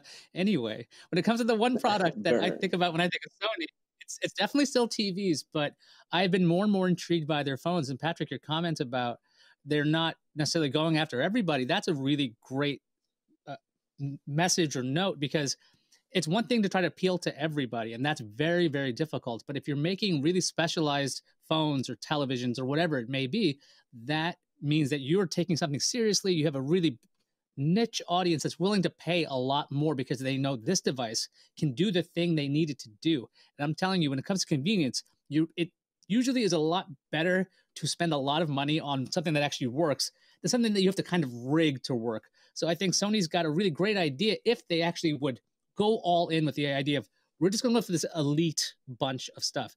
With their TVs, that's for everyone. Their movies, I mean, I know you're excited about Uncharted, and I dare not say anything negative about Uncharted, but Sony Pictures is not exactly known for its hits, and it's not that I'm ragging on them on that. That's movie making is difficult, and they've had some difficulties in the past. So if they did just go, look, we're going to just go elite, we're only doing this, perhaps that would make a dent in this, because Sony, I think there's a generational lag that goes, they make all of these consumer electronics, televisions, whatever. And Sony's like, look, we make movies and game systems and phones too. Like, this stuff all works together.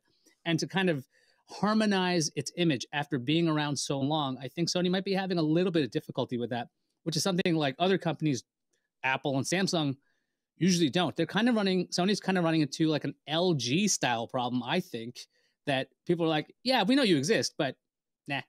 Vanessa, what do you think? Well, I mean, I think you touched upon a lot of good points. I think Patrick has a point, but I think the one factor that we haven't really talked about is the pandemic factor, and the fact that we're all at home, and we need, you mentioned that, I'm going to just touch upon the phones because it's an example, but this kind of goes across the board, that, yeah, they used to be for a niche market, but right now that we're at home, we have to have the best equipment that kind of does everything, because because we're now on our own, we have to become jack of all trades. And therefore that phone with the amazing camera that maybe I wouldn't have gotten before now I would maybe consider it because now we need the tools to create the content ourselves. And I think that we mentioned with the audio equipment as well, that need was not there before. And I think that's where Sony might have an advantage, is that they are creating these very niche, high quality products that you didn't need before because you were part of a bigger umbrella. But now that we're all stuck at home and we need that kind of equipment in our home, that might be their little window in terms of that niche market that you talk about. As Patrick, you had something as well that you wanted to say. Yeah, I want to say two things. One, I think it's weird because one product like the PS5 is a huge mass market product, and then we talk about the phones, and that's a very niche product, right? But I want to talk about a thing, I don't know, I wouldn't say trend, but something I noticed a lot last year, and they talked a lot about in the video, which was 360 audio. And we've seen Apple release headphones with this. We've seen other companies do it. Sony's had them out for a long time. Or there's been a version of this kind of audio where it's spatial audio, whereas you turn and move your head, you're going to hear the sounds in certain places as you have these headphones on, and how immersive that is. And I'm curious, as someone who does like a good pair of headphones, but would never call himself like an audiophile, what do you think of 360 audio? And do you think that's like enough of a selling point for a pair of headphones or a speaker system to make you buy up into Sony or make you buy up in something like Apple? What do you think, Ayaz? I think when it comes to Sony, what they probably wanted to really show us was that interactive concert thing where we would have a VR headset and the spatial audio where we could turn our heads and totally feel like we're there. But seeing it in 2D on a flat monitor, it's not going to have that same kind of appeal. Would I really want to listen to 360 sound? I think it'd be kind of neat. I live in a really small apartment, so having on headphones is something I usually do at this point. So if I turned my head because I wanted to hear that character more, it'd kind of be neat to do that. I don't know if that's something I'm always going to want, but it's definitely a technology I've been interested in for a very long time. The idea that you can recreate 3D sounds with just 2 ears and a bunch of speakers on your head just sounds, no pun intended, really crazy. So I like this.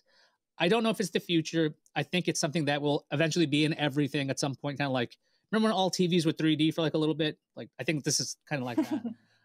So I think everything's gonna get 360 at some point. We're going to be like, oh, that was really cool. Remember that? It's like, but I mean, who's listening to that? So Sony could probably provide enough content. That's the other thing. Sony has the ability to release music that has been mixed in this 360 space.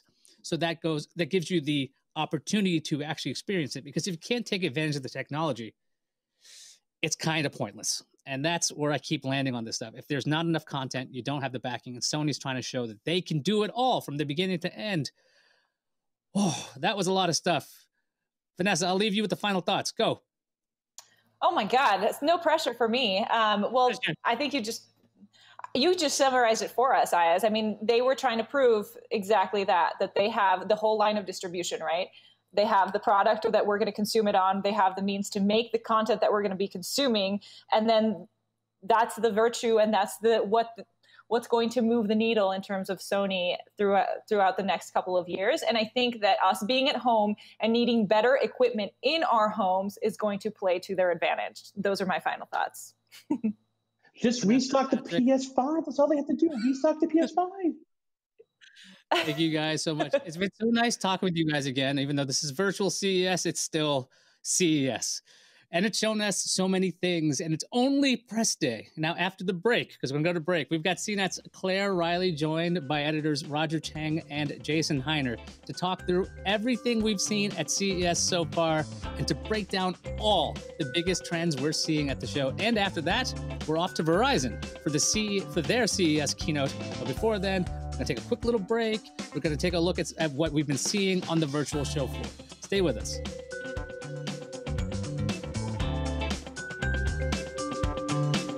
And this is CES 2021. I guess it's pretty great because I've got a couple pinball machines in my home. I'm here with Director of Marketing Zach Sharp from Stern Pinball. I'm going to talk to us all about the brand new Led Zeppelin game that's coming out, as well as recent games like Avengers Infinity Quest and another personal favorite theme, Teenage Mutant Ninja Turtles. Zach, thank you for joining me. Thank you for having me. Last year, you guys were at the stage in Vegas and you brought over the new Stranger Things game. This year, we're talking about the Led Zeppelin machine. Tell me everything about this game and how it came to fruition. Sure. I mean, if you've never heard of Led Zeppelin, we should probably just end this call right now. But no, I mean, they are one of the most iconic rock bands of all time. I mean, even for me, I've never been like a huge Led Zeppelin fan, but I hear their songs in, you know, the game. I'm like, oh, that's Led Zeppelin? I didn't know that. Right, And just like all the bangers, man, right? Like, yeah, exactly. I mean, like Immigrant Song. I Yeah. mean, once you hear that, how can that not get you pumped up? So Right. that marriage and synergy of music and pinball is just perfect for this property. you know, the first thing a lot of people look at is what does the playfield look like? What are the toys? What are the shots? What is putting Led Zeppelin in sort of a category by itself in terms of all the toys and all the shots going on in that game? There's this device that will rise up out of the playfield, and it reveals a spinner, an optical spinner. So you can shoot through it and you help charge this electrical magic device. And after you reach a certain threshold, it will become a magnet and it'll just stop the ball right in the middle of the playfield and then raise below the playfield. So it will lock a ball inside the game and you don't know where it went, you know, when's it coming back out. And it's really cool because not only will it stage the ball, you can knock the ball out for a multi-ball. It can become a captive ball. The magnet can pulse, so it can throw the ball up and down. Oh, that's and cool. there's flashing lights in there. So that device is really the star of the show for the premium and LE model. And we also have the new expression lighting system. So really to have that whole concert vibe, you've got 96 intelligent RGB lights on the inside part of the cabinet with artwork, and it just pulses with the music. So, you know, if you're an Immigrant Song or, you know, Whole Lotta Love, the song remains the same. Any of those iconic songs, the lights will just pulse with the beat.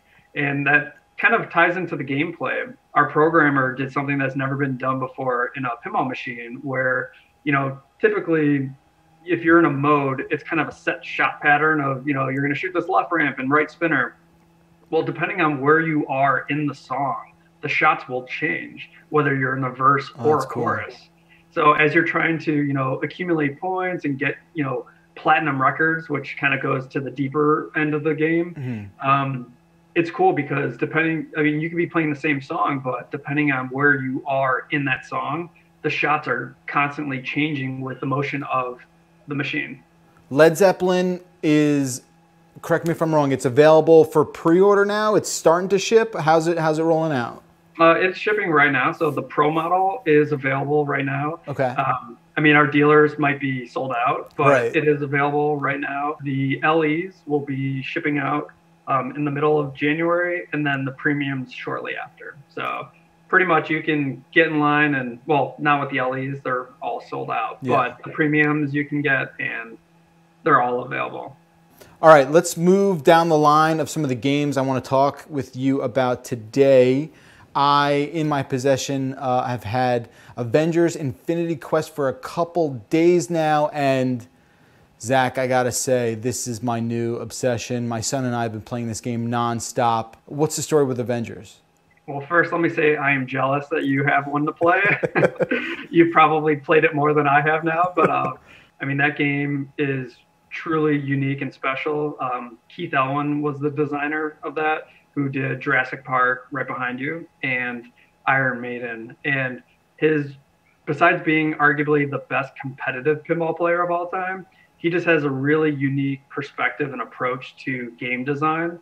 So every one of his games looks and feels different. Mhm. So as I'm sure you've seen firsthand, you just see all these wireforms all over the place. And Yeah. the shot geometry is just something that has never been seen before in pinball. It is wild. You know, when we were first looking at it, it looked like an actual roller coaster. It was just the dimensionality of everything too is so fresh. You know, you have ramps that sort of put balls further back in the play field, and you know, almost this sort of optical illusion that happens where you're just like, that's not how gravity works. Like, why is a ball going this way and able to come back to me? And just such really smart design with all that.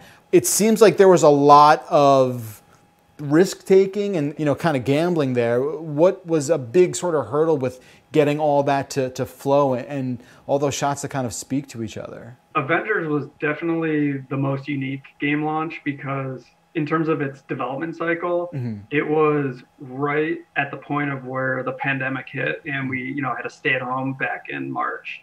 So just as they were building, you know, these whitewoods to test out some of the shots, like the Captain Marvel ramp, which looks vertical and almost impossible to make, it was right at that time where, you know, Keith is working on these whitewoods at home and, you know, working with the engineer from his respective location. And it was definitely challenging, but I mean, they made it work. That's out now, correct? And I know for sure, because I have friends, you know, yourself included, who work for the company trying to get their hands on that. How's that rollout schedule shaping up?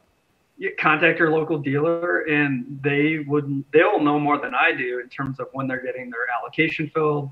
You know, we're trying to build them as safely as possible and as quickly with the highest standards possible. We know how much they want these machines. We want to deliver them. And yeah, you will not be disappointed.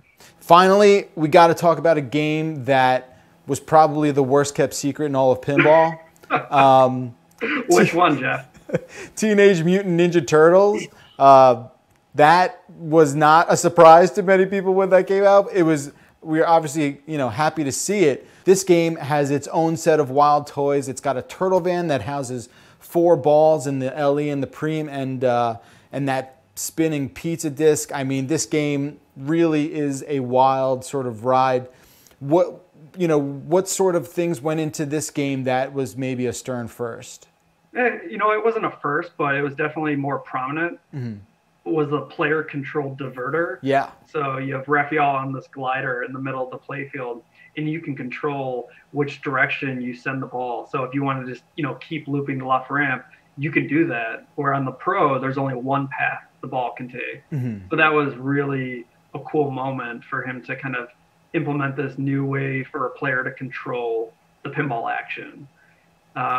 In terms of the software, it was definitely a first for Stern, but it implemented co-op, where you can play, you know, 3 people versus 1. So, or, you know, say that you have a family and, you know, dad or mom's the ringer and everyone else is not really good. You can combine and, you know, face off. It's kind of like a handicapping system for 1 player versus 3. Sure. Or you're, you know, joining forces. I mean, it was a perfect synergy. You've got 4 turtles, you've got 4 players. And for him to implement this code where, you know, you're working together to kind of get through the, you know, deeper code of the machine. It's just really, it was just a kind of groundbreaking way to implement co-op in a Stern machine. Yeah, I mean, it's, you know, and like I said, you know, paying homage to that episodic, you know, cartoon series where the objectives of the game are sort of gated behind episodes and getting to choose your turtle at the beginning of the game and, you know, all that sort of stuff. You know, I think a lot of people, you know, when they think of a pinball game, they don't necessarily think about the objectives and the rule set and, you know, how everything sort of plays in harmony is all tied together. But with Turtles, all those things kind of fire off and make sense to you. You know, A, if you just play games and you understand how like objectives sort of work, but also the theme integration kind of, you know, lends itself to being like, oh, I don't really, you know, I don't necessarily know how a pinball game sort of works, but I see what they're doing with the episodes and I see how this all is tied together and makes sense. So really just an awesome job with that kind of stuff. And, you know, I think that's something people, when they do get their hands on this or they watch it, you know, streaming, is something they'll really get a kick out of for sure. Yeah, I mean, just to follow up on that, I mean, it's kind of cool because you have the original fan base of people who grew up with, you know, that Turtles property from the late 80s. And, you know, it does the theme so much justice. So they're fans. And I've seen so many people who have become fans because of the pinball machine. You know, they were never really a big Turtles fan or they were simply just too young. Yeah, my son's in that group you talked about. Really no understanding of what the Turtles were, plays this game, and then just like decides to binge the entire cartoon series from the 80s and 90s. And he's just like, oh yeah, of course, like I know what all this stuff is, I've played the game enough, and there you have it. All right, Zach, thank you so very much for being here. I know the circumstances are weird, but nevertheless, appreciate you taking the time. No, thanks for having me on.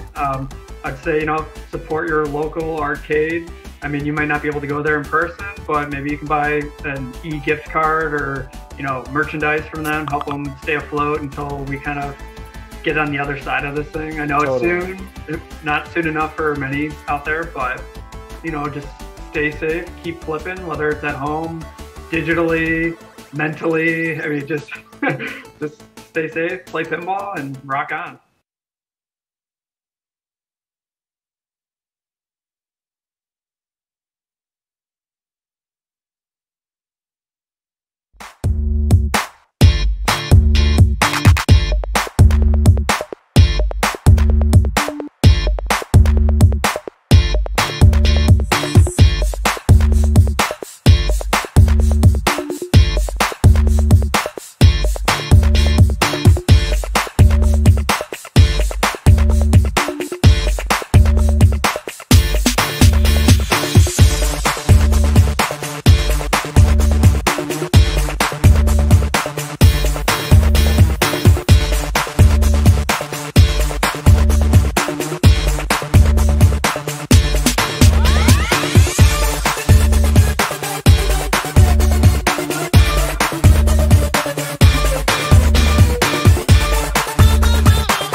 And today, I'm thrilled to announce we're advancing these capabilities further with the launch of the next generation vPro platform, powered by 11th Gen Core.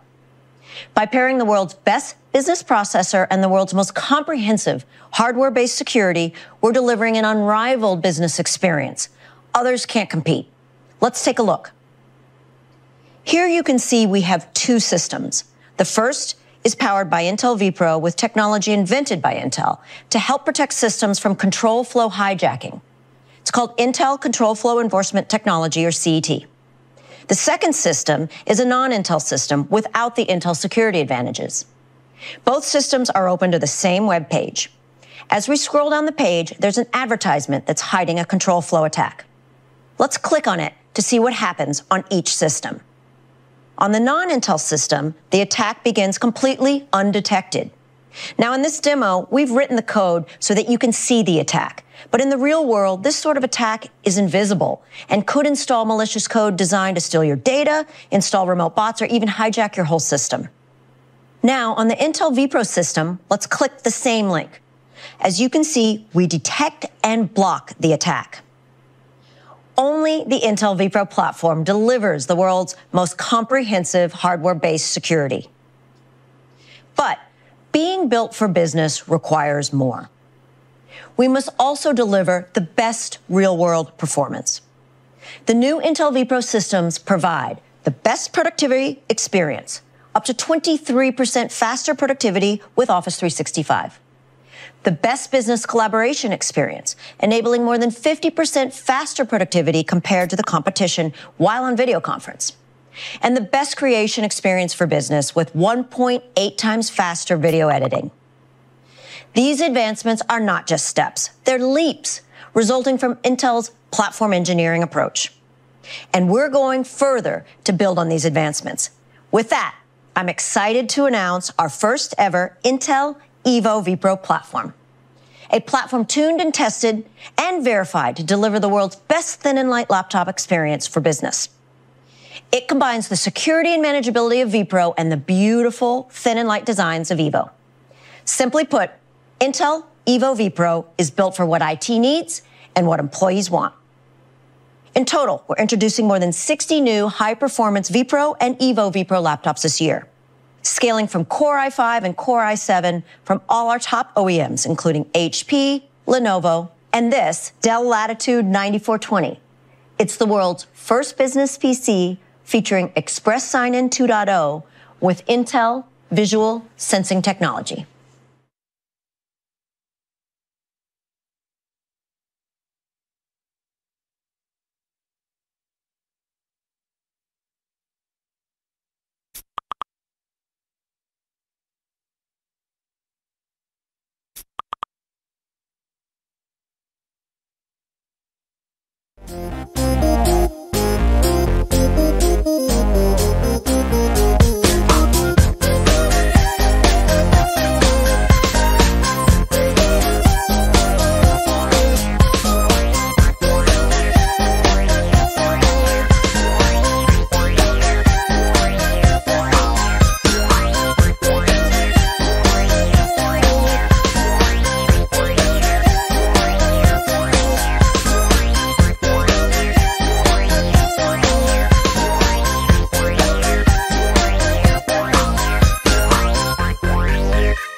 Going for zero means helping those at greatest risk of heart attack and stroke. We've been working to develop our own remote patient monitoring service for some time, and now we're rolling it out with our very first health system partners. And VitalSight is the first remote patient monitoring service from Omron Healthcare. With over 40 years of category study and innovation, Omron is the global leader in blood pressure monitoring and personal heart health technology. So we felt it was our obligation to create a remote patient monitoring program for hypertension. And what makes VitalSight unique is that it is specifically designed for hypertension management and developed to foster greater patient-to-physician communication and data sharing. This has been shown to improve treatment engagement and health outcomes. VitalSight is an easy-to-use service that physicians can use to enroll patients with high risk levels of hypertension, and patients receive a kit delivered to their home that includes an Omron-connected blood pressure monitor and data hub. These are preset to securely share measurements with the patient's physician and care team. VitalSight can then be integrated directly with the clinician's electronic medical record system, also known as an EMR, or through Omron's doctor dashboard. VitalSight sends automatic notifications through the EMR that signal when a patient has readings that indicate if action needs to be taken. And because VitalSight fosters stronger patient-to-physician communication, it helps to focus the care team on urgent patient health data so they know when action is necessary. Doctors can also personalize blood pressure thresholds for each patient and receive alerts for high readings. Those alerts and readings integrate into the doctor's EMR or Omron's doctor dashboard. There are also printable reports available through the doctor dashboard to show patients more information about their condition and motivate them to make healthy behavior changes.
Well, it has been a full day here for the first ever all-digital CES for 2021. There is a lot of news to unpack, and we're going to do it here for you at CNET. I'm Claire Riley, the Senior Editor at CNET, and joining me now we have Editorial Director for CNET, Jason Heiner, as well as CNET Executive Editor in charge of news, Roger Cheng. Now, Media Day is done at this point. We had 18 press conferences, which is pretty huge for a CES that was maybe going to be a bit quieter this year. We're going to get to the press conferences in just a second, but I have to ask you guys, this is a pretty unprecedented CES. No Las Vegas, no casino show floors, no casino food. Roger, let me start with you. How has this CES differed to the CESs you've been to in the past? Well, it's radically different. I mean, the pros are I'm sitting here in some vintage Lakers shorts and I feel really comfy. But the cons here, and it's a big con, the fact that we can't actually be there physically. And a lot of the value, a lot of the magic of CES comes from actually being there in person, not just seeing your teammates, but really going out and talking to companies and seeing the products firsthand. And right now, all we've gotten is really just sort of a run through of video conferences where we can't really get our hands on any of these products and really shake them out. So, in that respect, it's great that the CTA has put this on and we've got a number of big announcements to talk through. But, we're definitely missing something by not being there and not getting our hands on these products and talking to people face to face. I think you're completely right, Roger. We're so used to, on a personal level, I'm so used to seeing you guys in Vegas. I look forward to it every year. It's the chance to catch up with the huge CNET team, which is spread across the world. This year, we're still spread across the world and doing it all remotely. But you're right, the wow factor isn't necessarily the same when you're doing it online, especially when it comes to those cool products like big screen TVs. But we still have a lot to talk about on that front. Jason, tell me, today was press day, and traditionally, press day is, you get up at 6 a.m., you spend 400 hours running around Las Vegas waiting for taxis. We didn't see a condensed press day. We've sort of had news announced over a couple of days, the past week. In fact, we saw some early announcements at the end of last year. So how has press day changed now that we don't have it all squeezed into one day? Yeah, well, I always skip the cab lines and just walk, which means I get in mega number of steps. So definitely not getting in those steps this year. But, press day and really the day before it's turned into as well, there's so much compressed into those 2 days. Typically, we now have so many of the vendors that are doing their own events or doing their own pressers or doing a presser the day before press day. So much happens in those 48 hours. And today, some of that still happened here, but some of it got extended to earlier last week. So there were some events. There were some other companies that released some of what they do and what they were planning ahead of time. For example, you had Samsung, the event that they usually do a private event for the press, they just streamed to everybody last week. So we know a lot about the things that were coming ahead of time. CNET broke a couple stories too of things that were going to be happening that wouldn't have normally, you would have learned about typically that early. But there was still a lot of things that were talked about today, some announcements, some surprises, some things that were just companies saying, we don't have anything to announce. And so we're just going to talk about the state of things. We're going to talk a little bit about our strategy and our vision. So you had a real mix of different kinds of approaches to this press day. But all in all, not to be too cynical, it really was a look at not only the products that companies are betting on for 2021 and the strategies, but also some of the trends that are likely to define the months and even years ahead in the tech industry. Absolutely. I think you're right there, Jason. And I want to just briefly, if you could tell me, Roger, how do you think the events, it's obviously a very tumultuous time. We've got fewer companies this year. How do you think those events are going to shake up the tech industry? People are probably thinking about, a changing tech landscape going ahead. Absolutely. I think if we were all in Vegas this year, I think one of the big water cooler discussion points is really what happens with this new administration, the Biden administration coming in, And really, given the events of last week, we'd be remiss not to mention, the fact that we're still dealing with that right now. That's kind of the issue with CES this year. Usually, I would be in Vegas 100% focused on the show in a bubble, but this year we couldn't really afford to do that, right? Like half my brain was split looking at CES, the other half looking at what's going on in the broader picture. We had just over this weekend, right, with Google, Apple, Amazon shutting down Parler, the discussion, the debate over whether or not what role tech companies play in some of the things that have happened over the last week and beyond. That's a big overhang. So, it's clearly something that is an issue and would have been a big topic of discussion had we all been in Vegas together. Absolutely, absolutely. Well, the other big topic of discussion that we're all thinking about this year is obviously the pandemic. But beyond the world that we've been dealing with for the past year, it's translating into some really interesting topics on the show floor. So let's get cracking with what we've actually seen at the show. And I want to start off with health tech, or things that are kind of health adjacent, things to sanitize, deodorize, air purifiers. Jason, talk me through some of the interesting things you've seen in that space during the show and during press day.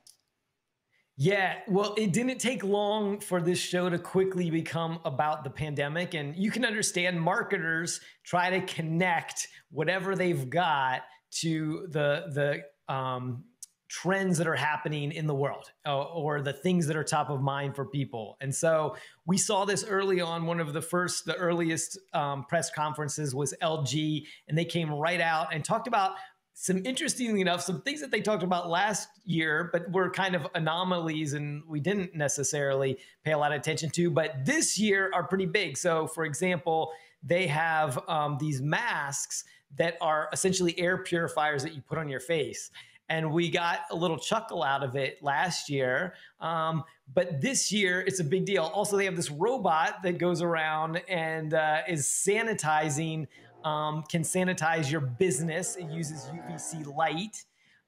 It can sanitize your business, your hotel rooms, all of those kinds of things. Again, last year, we sort of got a chuckle out of it and thought that's, a good idea. Now that takes on even bigger and more important kind of meaning in a pandemic environment. So those came right out of the gate. They had new things to talk about both of those products, as well as talking about their own air purifiers. You have other companies like Kohler talking about hands-free faucets, right? So that you're not touching surfaces that are likely to be able to spread germs.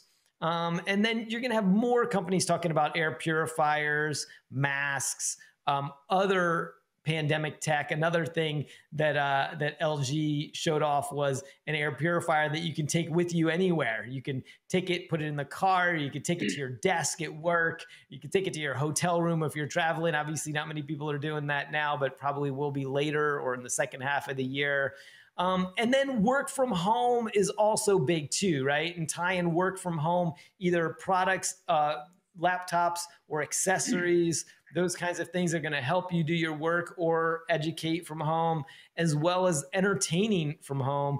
And then we also saw like Samsung really getting into the idea of fitness at home, where they added a webcam option to the TV. This isn't built into the TV. You can remove it, but you can put this camera up there and then you can do some workouts in front of the television. And it's going to use that as a way to help coach you and help you get the most out of your workout. Make sure you're doing it. We got some pretty good footage of our TV guru, David Katzmeyer, doing some jumping jacks in front of that. So don't miss that footage if you're a big TV. Well, I mean, I just want to see Cats do forced jumping jacks. I love to, see our team working hard for their CES coverage. Roger, we've seen some kind of different brands this year as well with Press Day. I mean, traditionally, we've got the big hitters, the Sony, Samsung, LG, Panasonic, all those names that we know, but we saw some kind of, maybe some unexpected names today, didn't we? Yeah, the biggest unexpected name was Caterpillar, which is obviously known for those big cat trucks. Look, right down to at its core, CES is a big marketing bonanza. And for a lot of these other companies that don't traditionally show up at CES, this show is a great chance, a great excuse to sort of spin your reputation as one that's more tech savvy, that's more forward looking. And that's exactly what Caterpillar did. They didn't have any news. They came, they showed up, they talked about some of the autonomous mining equipment that they've had already in place. They talked about the safety record of some of these autonomous vehicles. But the fact of it is they had no new news. And we saw this, in previous years, Delta, Royal Caribbean, companies that don't normally show up at CES come here. They think they can make a big splash because they're an unusual name, although a notable name. And with Caterpillar, they're gigantic trucks. I mean, how could you say no to watching footage of giant trucks moving things, digging things, carrying things, trucks that are 2 stories high? I mean, I could have watched those videos for a while. Yeah, absolutely. It was nice for me to tune into the Caterpillar presentation today and hear some Aussie accents, coming from Australia. You feel like you know that whole industry pretty well, but it was amazing to see. It was a lot more automated than I expected. And you're right. I think it's perhaps a chance this year for, fewer brands showing up, but that means that there were some others that were on the edges before that could kind of weasel in and say, this is what we've got to talk about. So it was quite interesting to see that.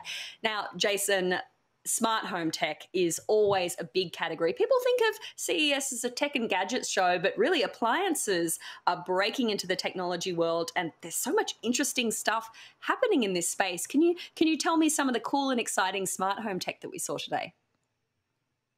Yeah, so one of the interesting things was Samsung always has one of the early press conferences. It's usually very flashy. They cover a lot of it's a big company that does a lot of different things. And this year, their presser was almost all about robots. And they were especially talking about this robot called the Bot Handy.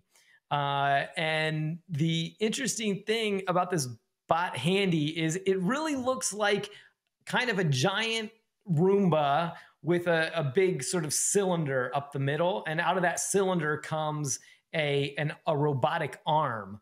Of course, they have other things they've talked about. Robots aren't completely new to Samsung. They've talked about robots that, and they showed off robots that can help you do video conferencing. They have the thing that switches between, that's a millennial TV that switches between landscape and portrait. But this Bot Handy is really appealing to people working at home that are just like sick of doing so many chores and at home. So it can pour you a drink. They showed it taking dishes from the sink and loading them in the dishwasher. It was pretty interesting stuff. So the Bot Handy was definitely a hit. And then you did have some other companies talking about some interesting smart home technologies as well. Kohler was a big one, super popular.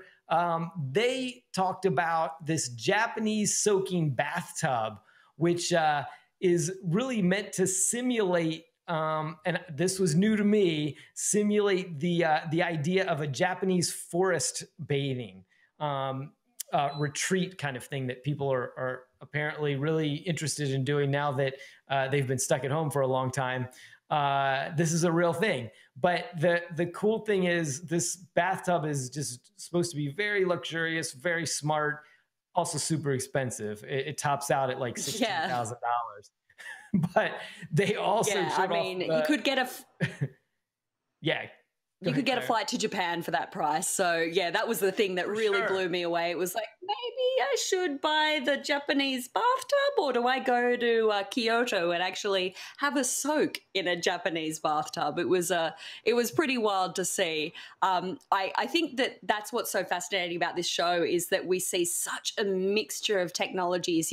One moment you're looking at a smart bathtub, the next moment you're looking at a huge big screen panel TV. One of the things that I found really fascinating today was autonomous driving tech. That was something that I got to spend a bit of time in earlier in the press day, and we saw some fascinating stuff. We saw some stuff from Intel's company Mobileye, and they do a lot of the sensors and processing power for autonomous vehicles. It was quite interesting to hear how they're taking us from what we have right now, which is, things like lane assist and, small elements of autonomy in your car that you probably don't think of as being an autonomous vehicle element, but that's already happening now. And they were saying how these steps are leading us towards the fully autonomous future where you can keep your mind off the road and everything will be sorted out for you.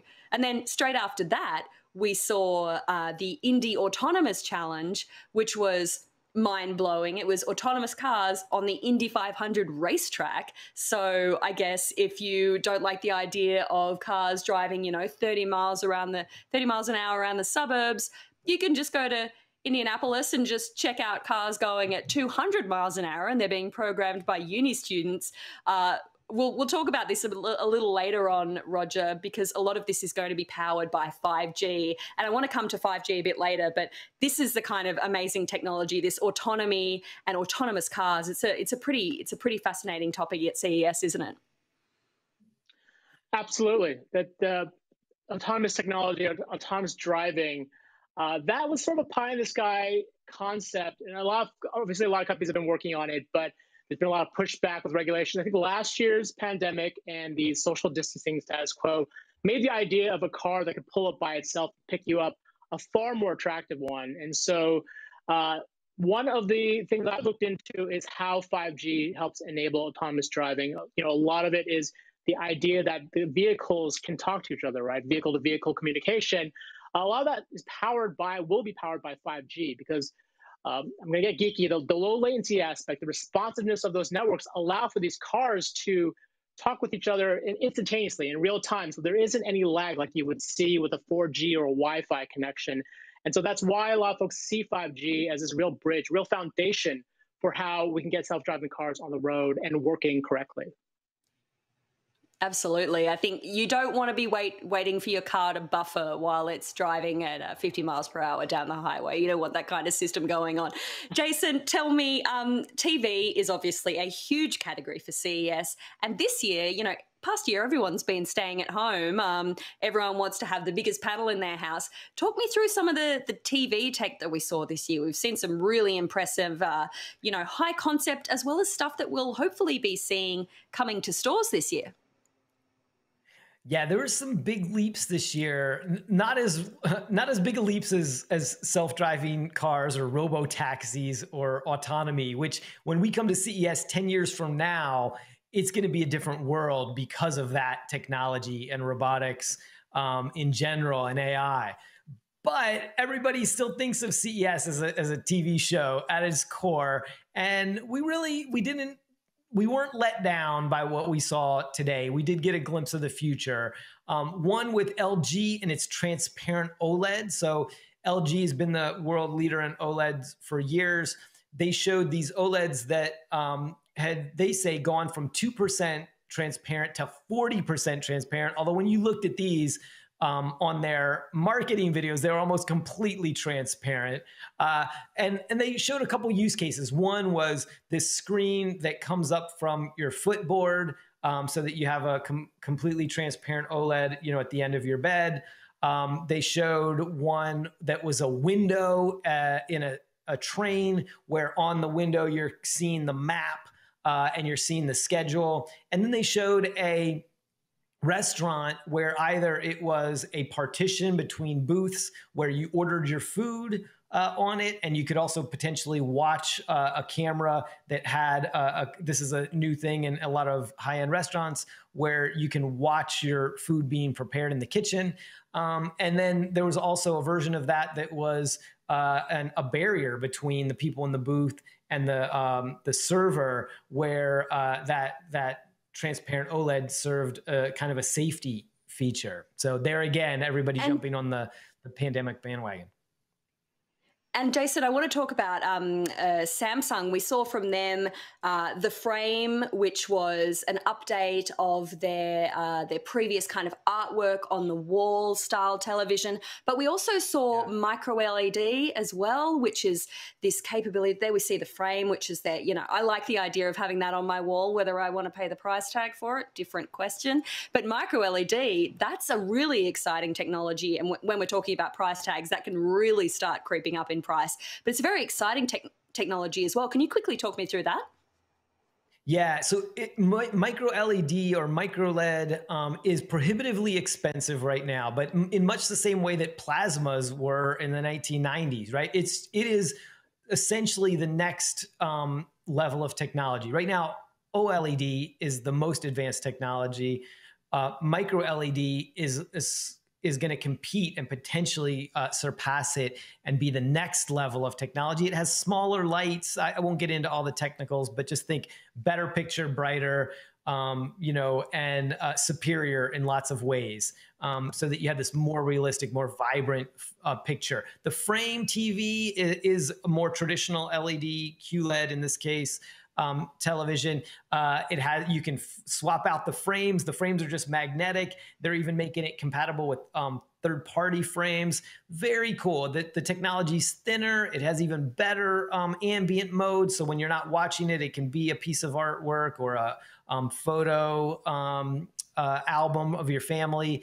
And it's really an attractive piece of art that you could put in your home. I'll give you one more TV thing, and that's TCL getting into 8K, and they may actually break 8K into the mainstream this year, because that TCL, David Katzmeyer, our TV guru, said, we might expect this to end up at the like $1,500 or less range. And at that point, then 8K is going to become a much more real possibility for average folks to start thinking about. Fantastic. I mean, yeah, we saw so much TV technology this year. I can't wait to actually see it so I can get it in my house, not just on the show floor. Roger, I'm conscious of our time. We are going reasonably, gosh, there's so much to cover, but I want to talk about mobile. And obviously you're our mobile guru, you're our 5G guru, but tell me, we saw some really, really cool stuff today, didn't we, in the mobile space? Yeah, mobile's traditionally not had a huge presence at CES, but this year had some little buzz. LG teased a rollable phone. This is the LG Rollable, not the most creative name, but very cool. It was a brief glimpse to the point where people thought maybe it was just a concept device, but I was actually able to confirm that this phone will go on sale sometime later this year. As you can see, the screen extends out, so it goes from a phone to a tablet based on your usage. So very cool stuff, and I think it's really going to be sort of a tease as to what we're going to see this year, because we've seen a couple of other rollables teased out as well. So it should be a pretty exciting year for phones. Yeah, absolutely. I think we also saw a fantastic, the TCL kind of the rollout sort of screens. And then there was one that looked like a treasure map. And it was, yeah, I don't know that I'll actually be going to buy one of those from a store anytime soon. But I mean, that's what I love about CES. You can see some really, really bonkers stuff happening in the display space. So I love to see that.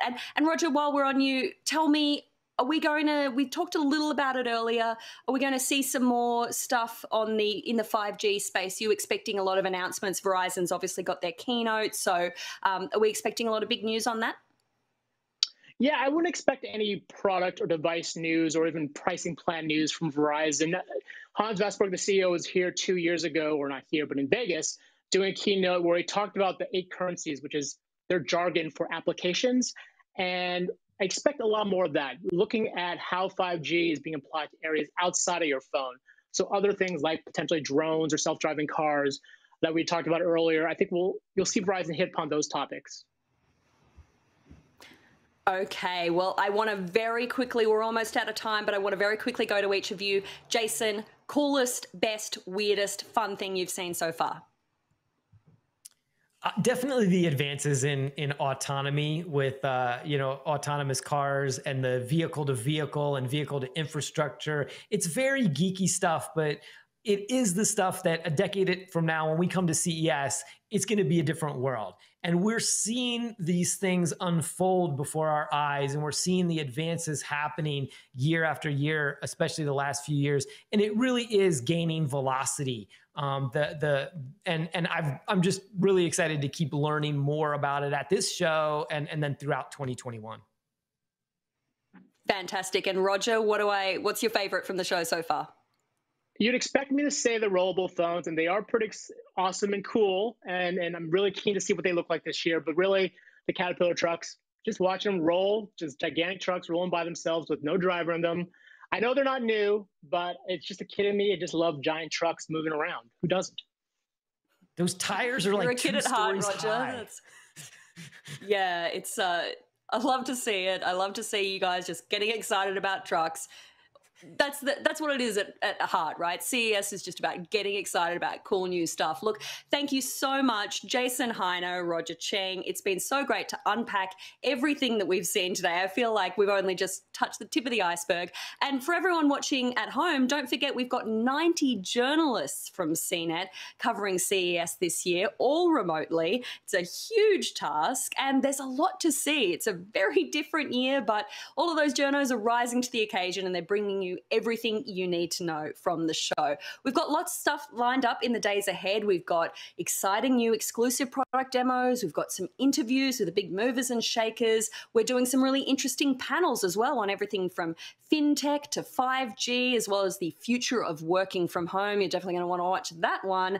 And make sure you stay tuned throughout the week because we're bringing you all of this live from the show. You can watch it at ces.cnet.com. Thanks, guys.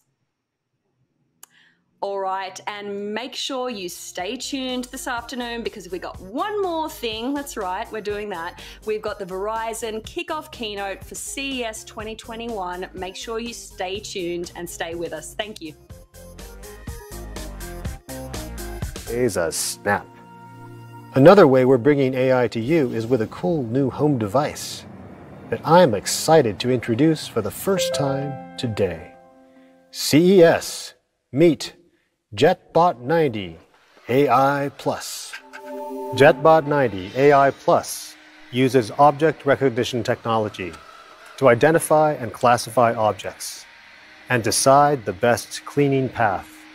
It'll clean close to objects like toys, but stay away from fragile items like vases. This is possible with LiDAR sensors for location detection and 3D sensors to recognize even the smallest obstacles. So no more getting stuck on cables or socks.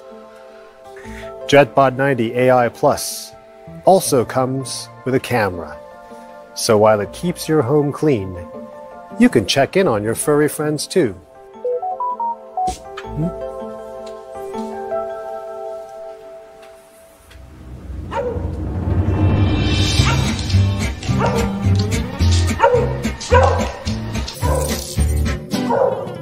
This is my dog, Toby.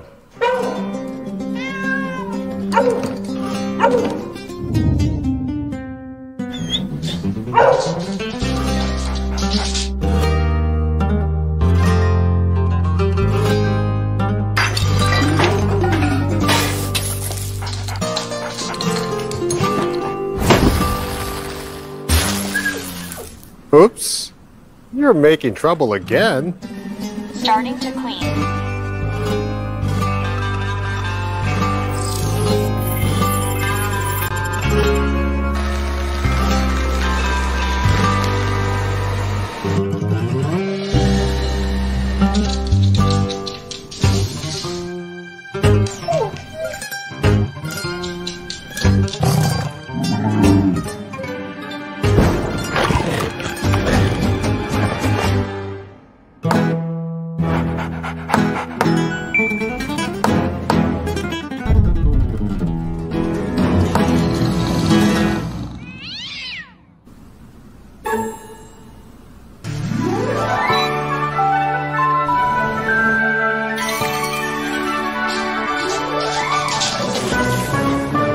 Starting to clean again.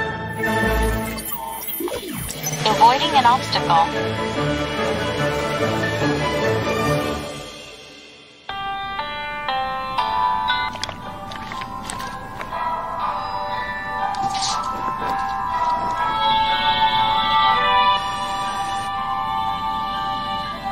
Finished cleaning.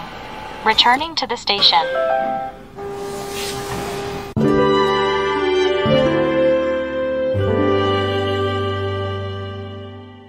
Ah, I feel kind of relieved now.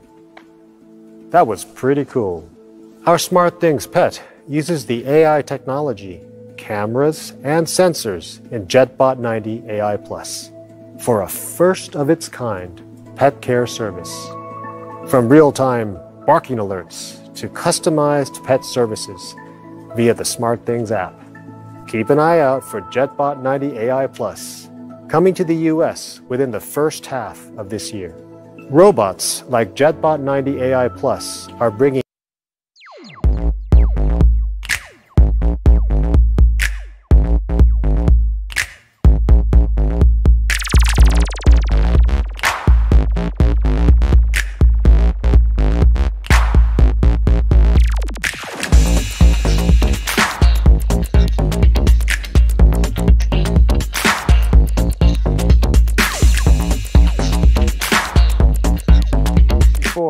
and his main topic at that time was 5G. In 2018, Verizon had launched the first 5G network here in the United States. So in 2019, both 5G and Hans's leadership at Verizon were still pretty new. 2 years later, a lot has changed. Over the last year especially, we have seen digital networks and connectivity become even more important factors in our lives. More and more of those networks are 5G. The emerging technology that Hans talked about in 2019 has become an exciting reality in more and more places across the US and around the world.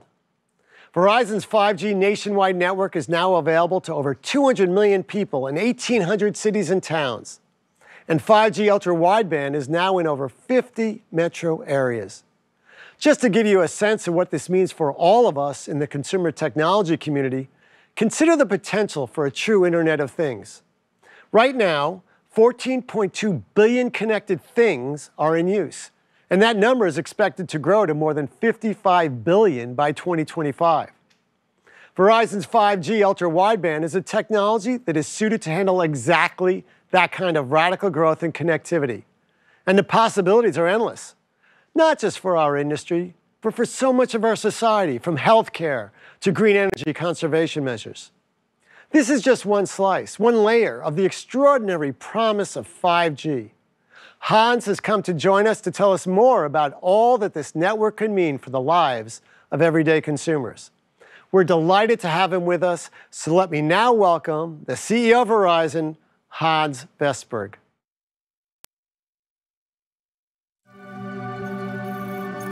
This year, we learned a lot.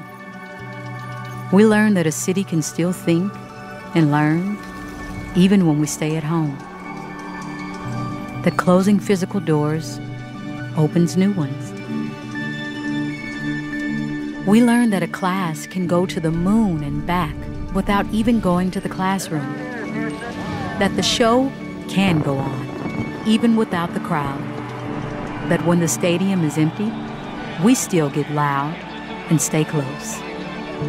And that no amount of distance can keep us from exploring new worlds together. We said 5G would change everything. Then everything changed. And when this year arrived, 5G arrived with it. The 5G future is here.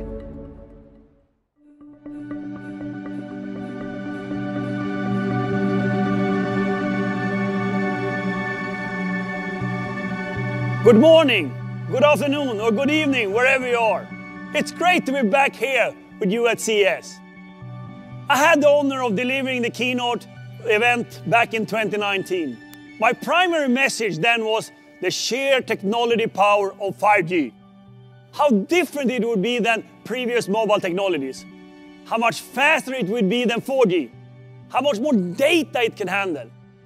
How it would power the new fourth industrial revolution. But much has happened since then.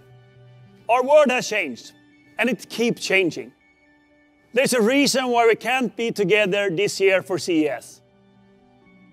We have experienced a year of many crises, a pandemic, an economic crisis, and a social and racial injustice.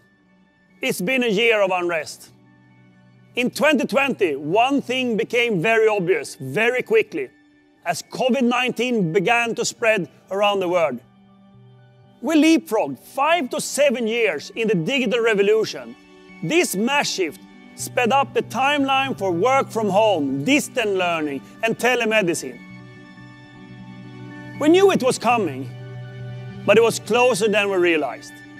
Now, instead of being our future, it's our present. The future of productivity is now the current reality of work. The future of learning is now the current reality of school. The future of mobile payment is now the current reality of banking. And the future of streaming is now the current reality of entertainment. And this shift is happening right as the most powerful, world-changing connectivity technology ever developed is becoming available in more and more places. That technology is 5G. And it's so much more than just another technology innovation. It's an innovation platform that makes other innovations possible. It makes things better. The result is going to be a lot of remember when moments. These moments when you know you're seeing change right before your eyes. Such moments are super exciting for me. And with 5G, we're going to have a lot of them. At Verizon, we're leading the industry to the 5G future as we deploy 5G ultra-wideband, which delivering speeds and throughput that are simply unmatched. Each innovation opens the door to another innovation. Each remember when moment generates possibilities no one thought of before. Each new answer creates questions that are even more exciting. For example, how can augmented reality transform the way you enjoy sports? The way you visit museums? The way you interact with the world around you? And how can the sheer speed of 5G ultra-wideband continue to reveal new possibilities, transforming everything from the way you play video games to the way you receive deliveries? How can something called mobile edge compute allow businesses to get things done more quickly and easily? To understand how 5G ultra-wideband makes all of this and much more possible, let's start by looking at what makes it so different from anything that came before. In 2019, I introduced what I call the currencies of 5G. These are the essential qualities of our 5G ultra-wideband network. In 2021, I'm here to tell you the currencies are now current. First, 5G ultra-wideband has an unparalleled upload and download speeds, enabling peak throughputs that are at least 10 times faster than 4G and more than 4 gigabits under ideal conditions. The fastest in the world. Second, it provides enormous capacity and ultra-low lag, or the time it takes for a signal to get from point A to B, finally enabling a future where remote surgery will be possible. Third, in the future, 5G could support more connected devices than ever before, up to 1 million per square kilometer. And fourth, we'll be able to support mobile connections up to 500 kilometers per hour, or approximately 310 miles per hour, allowing you to maintain a signal even aboard the high-speed vehicles, whatever on an aerial drone, high-speed commuter train, or a self-driving car. And fifth, 5G ultra-wideband will provide faster, more responsive service deployment and a new standard for energy efficiency and reliability. And it just gets better. As we mentioned earlier, the power of 5G extends beyond a super fast network. It's the platform for us to build the future we want, the businesses we want, the consumer application we desire, and the society we believe in. And two innovations built on Verizon's 5G ultra-wideband network are the foundation to make that happen. First, mobile edge compute, or MEC, places unprecedented levels of computing power right at the edge of Verizon's 5G network. Last year, we announced a private MEC solution with Microsoft, and we also deployed public 5G MEC with AWS in 10 locations in the United States, including Boston, San Francisco, Atlanta, Dallas, New York, Washington, D.C., Miami, Las Vegas, Denver, and Seattle. and we're just getting started. What does this mean? Taking processing out of the expensive hardware, putting it into the cloud exactly where and when it's needed the most. It will give large enterprises the ability to operate in real time. But it will also make small phones and laptops more powerful than ever and give small businesses, startups, and consumers access to the same technology that, until recently, was only available to large companies and major research institutions. That's a major advance for digital inclusivity, which is an incredibly important priority for us at Verizon. And secondly, our 5G network has the ability to create separate slices for a range of services to meet different customer needs. 5G network slicing allows all kinds of different traffic, such as calls to grandma, movie streaming, bank transaction to travel along network path optimized for that specific use, all on a single physical network. And now let's see how 5G will change your life for the better, how it will inform you, entertain you, and inspire you to engage with your world in ways that previous generation could only imagine. So let's get started. A good place to begin is by looking at something that has provided millions of people with entertainment and connection when they needed it most, and that's sports. During this past year, sports brought people together even when we couldn't all be together at the stadium. Remember when watching a sporting event together on TV meant you had to be in the same room as everybody else? I do. Or if you were lucky enough to be in a venue with a bird's eye view of the field and the jumbotron. With the 4G technology, you can only watch games the way someone else decided to show them to you, with no ability to customize your viewing experience. Now with the 5G ultra-wideband, we can transform the ways people watch sports. Whatever they are at the stadium or arena, or in the comfort of their own home, or in their on-the-go with a mobile device. Thanks to the 5G currencies like high speed, low latency, and the ability to connect huge number of shared locations, this network is a true game changer. Verizon is proud to be a technology partner of some of the world's most innovative sports leagues. These partnerships have given us an extraordinary opportunity to innovate and bring 5G connectivity to sport venues, and to create new ways to bring fans closer to the action than they ever thought was possible. The National Football League, NFL, has long been a pioneer in using technology to expand its audience and take the game to new levels. In the 50s, the NFL was quick to see the potential of television to create a national mass market for the league and its teams. In the decades since, the NFL has continued to innovate with camera techniques, analytics, and novel forms of fan engagement like gaming and fantasy sports.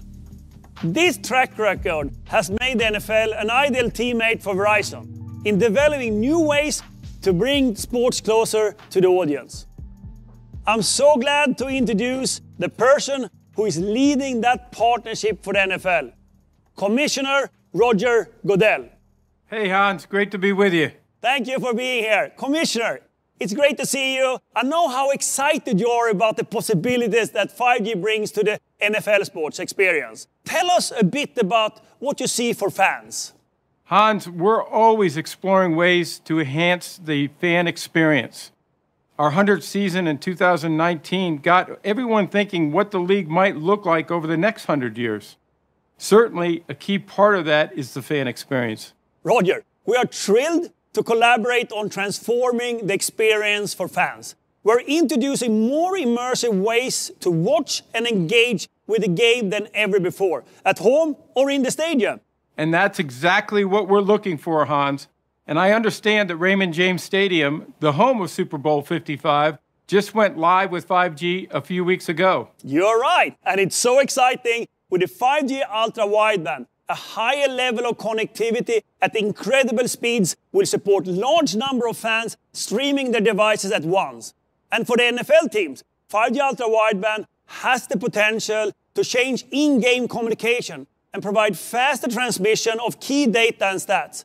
Greater access to one of the greatest games. And that's so important, Hans, especially during this unique time for sports. We were able to play over 100 games in front of over 1 million fans this season. And keeping fans connected to the players, teams, and games that they love was more important than ever. And Verizon is helping make that happen.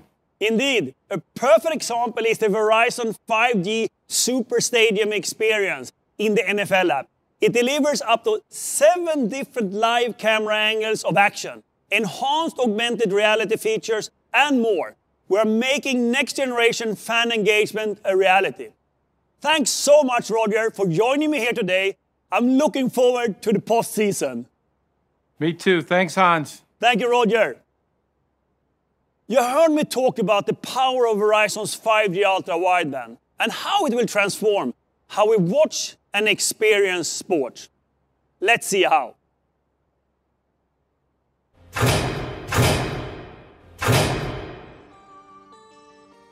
To help bring this to life, I'd like to welcome to the stage someone who knows a thing or two about sports. NFL legend Deion Sanders, who is the only athlete to appear in both the Super Bowl and a World Series.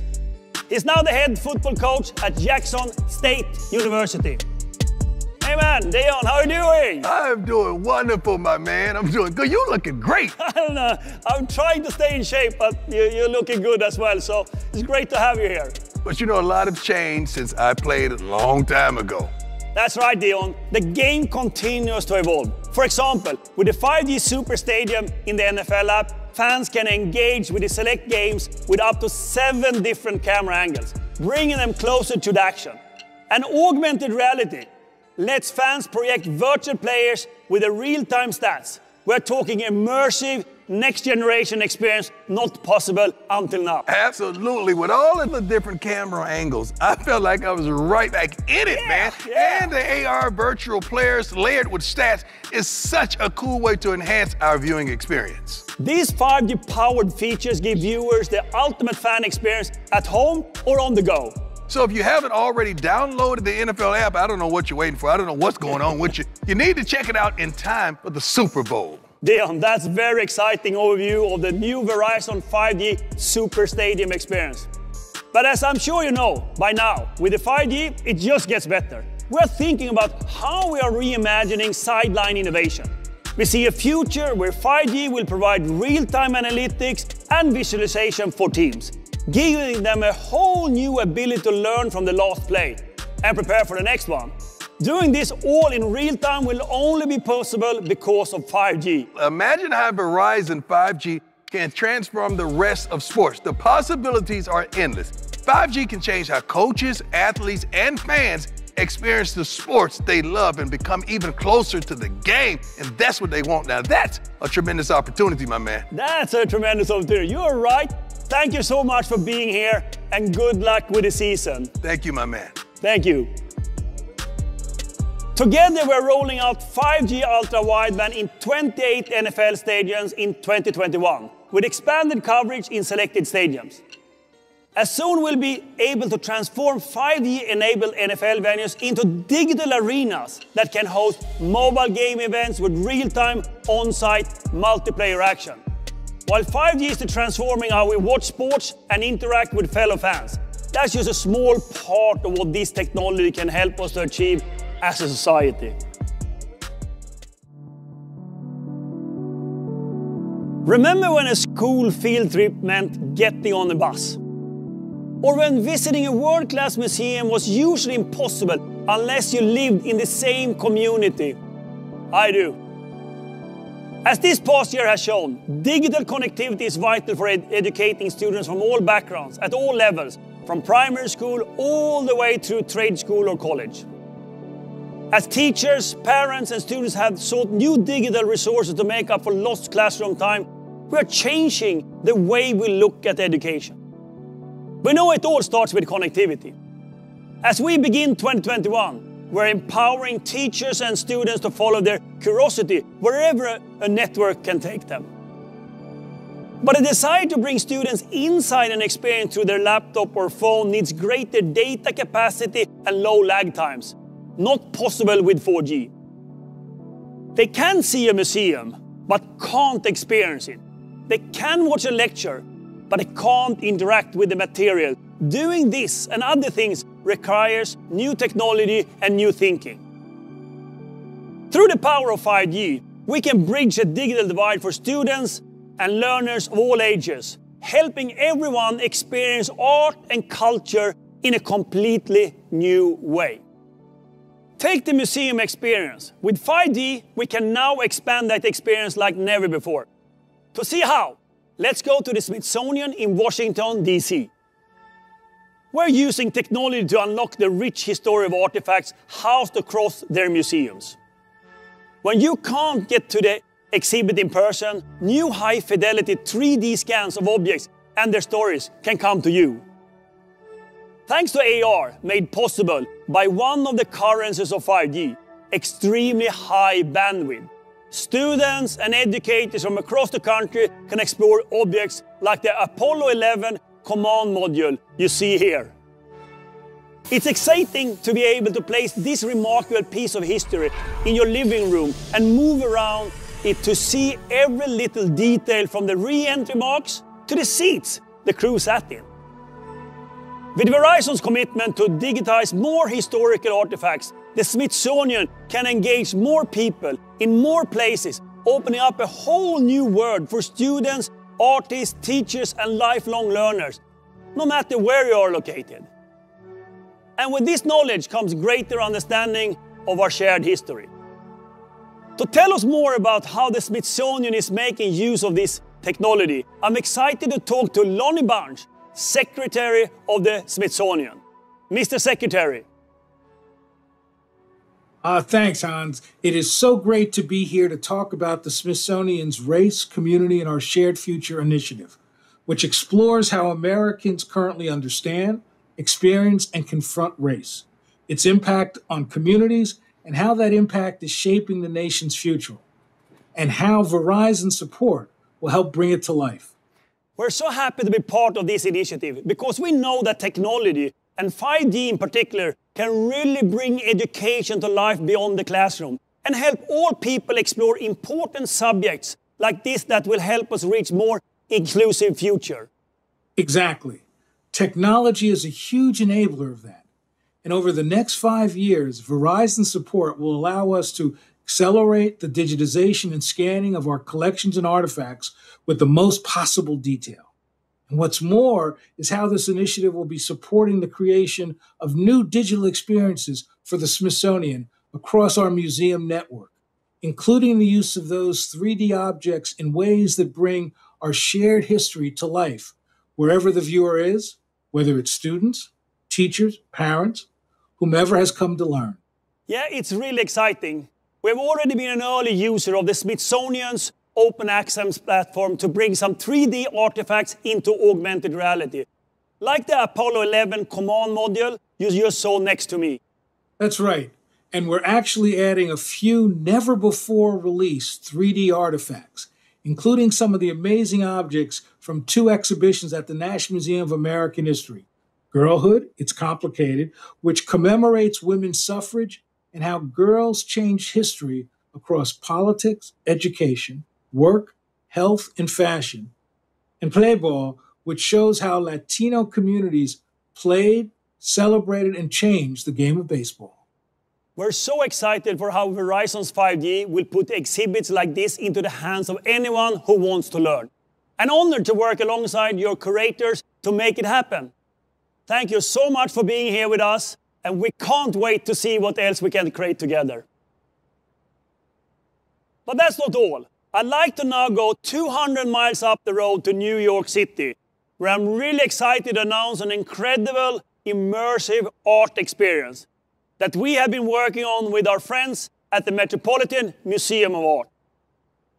With 5,000 years of art and 1.5 million pieces, it's a museum where people from all around the world travel to visit.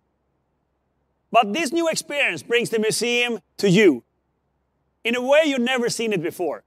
Using our technology and the advancement in the latest mobile devices, we are able to get you closer to the art you love. In fact, we can bring it into your home using augmented reality, or AR. This type of AR rendering is at the fingertips of our nation's students in real time. Something that's just not possible without 5G. In collaboration with the CNET, we created 4 thematic 3D spaces for you to explore on Verizon 5G Ultra Wideband. Each one houses unique gallery displays, exclusivity curated by the museum itself. Every 3D rendering is brought to you in the highest fidelity available and with painstaking detail. But the experience doesn't stop here. We made the objects interactive with fun, educational games that will put your knowledge about the art to the test. If you are quick on your feet, you will be able to take some of the most iconic artwork in the world home on loan in AR. And with the 5G Ultra Wideband, a few of those pieces will come to life in front of your eyes in ways that were never possible with 4G. At a time in history when access to one of the world's greatest arts collection is limited, we're making it available to everyone. We think of it as a masterpiece of digital inclusivity. We're calling this experience the CNET Unframed, and it's launching tomorrow, January 12th. I hope you all get a chance to experience it. And it just gets better. At Verizon, we believe that while philanthropy is good, the private sector can play a more strategic role in achieving the 17 UN Sustainable Development Goals by including them in your company's core strategy. As we think about 5G future for all and the universal need for digital inclusion, we believe it starts with education. To tell you more, here is Rose Kirk, Verizon's Chief Responsibility Officer. Thanks, Hans.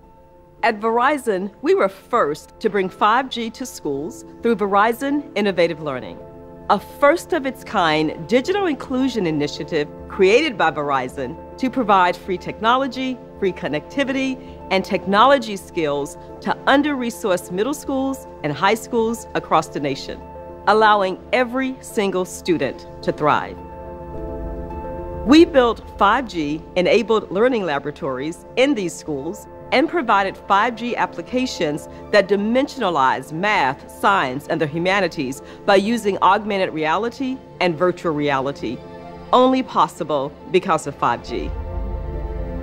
For example, 5G apps are enhancing science lessons by allowing students to jump inside cells or visit the ends of the solar system together with other students.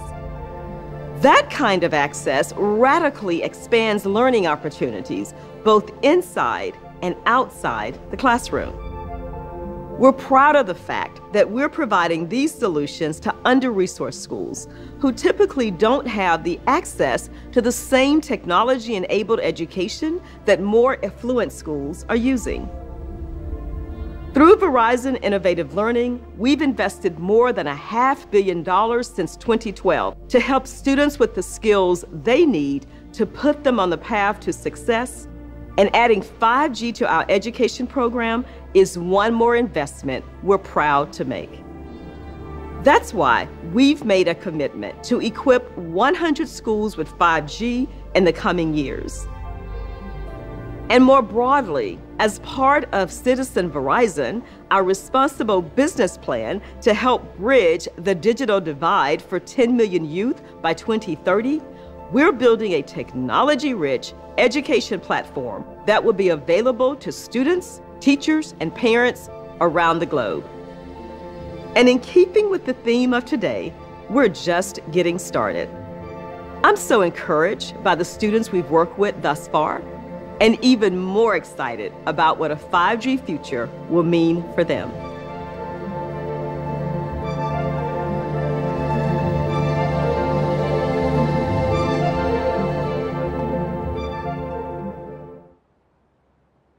Thank you, Rose. That's certainly important and inspiring. And like you, I can't wait to see what the students will do with the 5G technology. While 5G is transforming how we learn, that's just the beginning how the public and private sector can work together to use technology as a force for good for all citizens. Do you remember when a connected community meant nothing more than a copper phone wire and a transit system? I do. With the 4G, you can get a traffic map that illustrates traffic, but you can't actually see the traffic in real time. Your car can't anticipate when a light is going to change or notify you when the car 400 yards ahead of you slams into its brakes. But now with the 5G, you have digital connections that create all kinds of new possibilities. And one day, you will literally be able to see them from the road to thousands of feet into the air. From delivery to transportation, the impact of connected devices is going to be far-reaching. And this will only be possible thanks to 5G. And at Verizon, we want to be the strategic partner to states, cities, and towns across the US and the world. There's a great power in private and public partnership, and we see tremendous opportunities for growth. One great example is in California. The city of San Jose has been an early smart city adopter. It is home to Verizon's 5G mobility and 5G home, as well as the first area where we launched our mobile edge compute.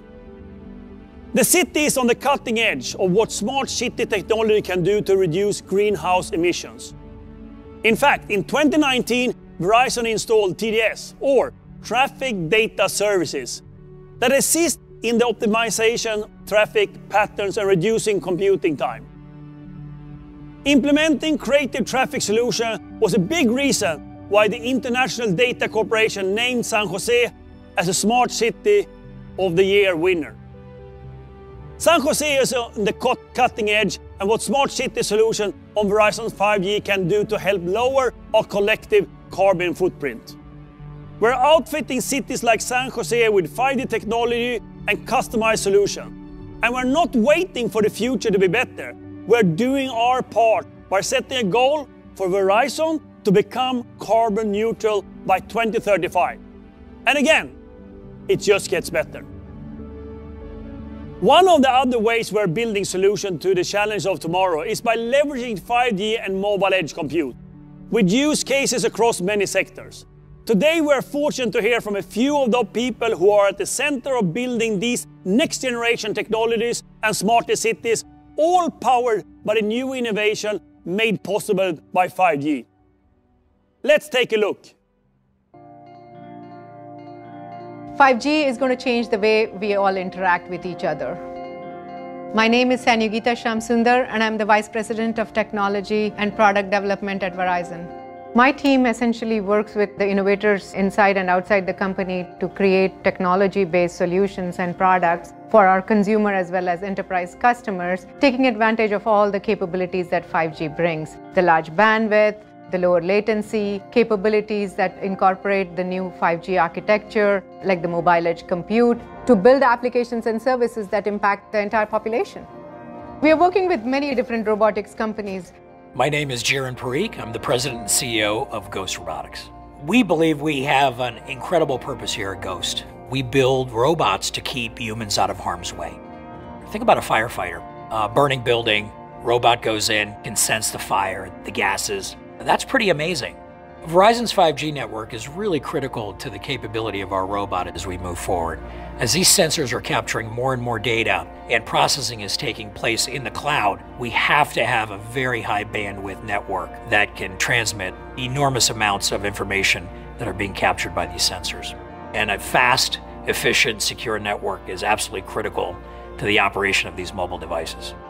Smart cities of tomorrow are definitely taking shape today. And connectivity is important when we talk about drones. I'm Mariah Scott, president of Skyward.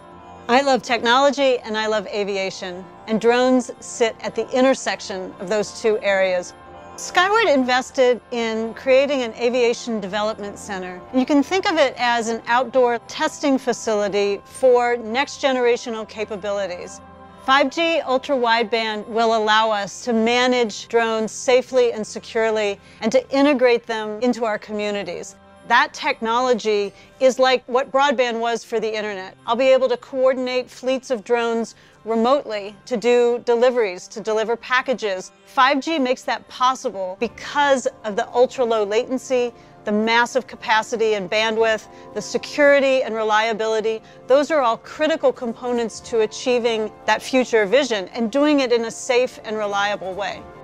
5G has really changed the picture from us, from going through these small first-person view screens to now we can do virtual reality in 4K in both eyes, allowing you to see in stereo. It's really a game changer. It makes you feel like you're on the aircraft, but from the ground. It really is incredible technology. Over the last year, Skyward has been working on proving out the delivery use case for drones. We've been working closely with UPS and their drone delivery program to actually test out and demonstrate connected flights for drone delivery. UPS is working with a variety of partners who are coming together to create this ecosystem of smart cities. The firm is basically an area in Louisville where we can test a lot of these drones. 5G is the glue that puts it all together.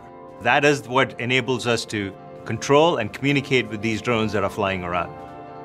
Today, you may be ordering a prescription on a mail order pharmacy, which may take 3 to 4 days. Tomorrow, you would order it, and within 30 minutes, it's at your front door. That is the future of delivery we're talking about. The advanced technology group here at UPS is laying together those layers: autonomous vehicles, robots, drones. When we put these building blocks together, held together by the glue of Verizon's 5G, it is going to change the world. Verizon's 5G technology allows businesses to be able to rapidly transform. 5G is going to make a great impact, and we at Verizon believe that it will touch everything.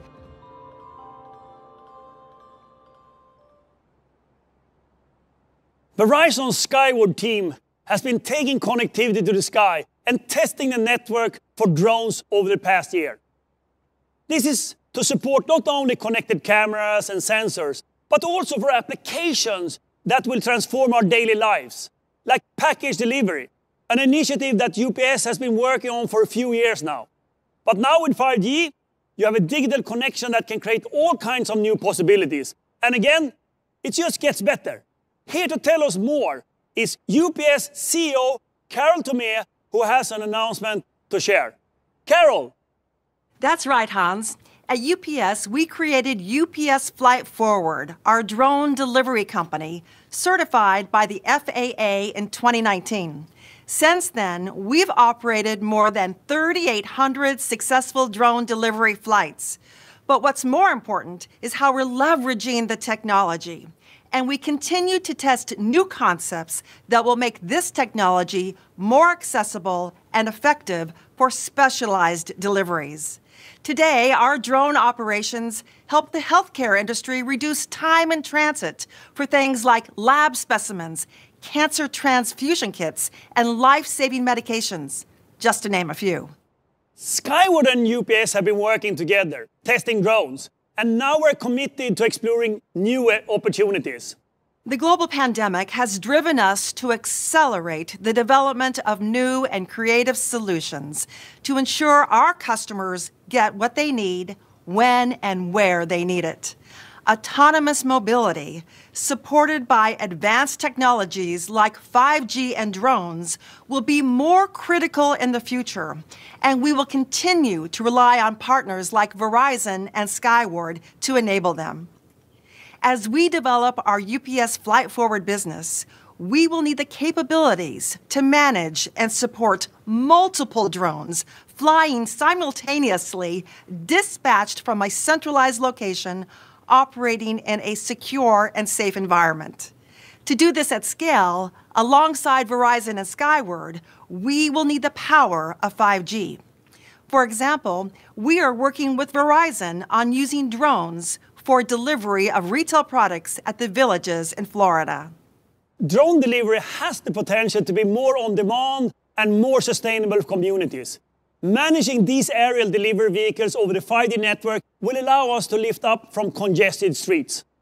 This partnership will also demonstrate the potential for 5G ultra-wideband and Skyward to support nationwide drone delivery network. It's an exciting time. Blue skies are ahead, Hans. And building more sustainable and connected communities. Thank you, Carol. We have spoken a lot tonight about the power of 5G as a platform. Its ability to connect people to their passion, to bridge the digital divide, and to fundamentally alter the way our businesses and communities function. As we close today, I want to turn our focus to the music experience. Music has the power to bridge distances and to heal. Remember when you needed to be a VIP to see a great act up close, with nothing in your way? I do. Over the past year, music has brought moments of comfort to the millions of people struggling with the loss of loved ones or the effects of the economic downturn. Last spring, as the COVID-19 was first spreading across the United States, we launched Pay It Forward Live, a weekly streaming concert to benefit small businesses threatened by the pandemic. As a result, 80 million people participated to support small businesses. We featured such top artists as Alicia Keys, Usher, Billie Eilish, Dave Matthews, Chance the Rapper, Luke Bryan, and Janelle Monáe. We were able to bring them into your homes from their home. It was special, but it wasn't as good as a real music experience you get from an artist up on the stage.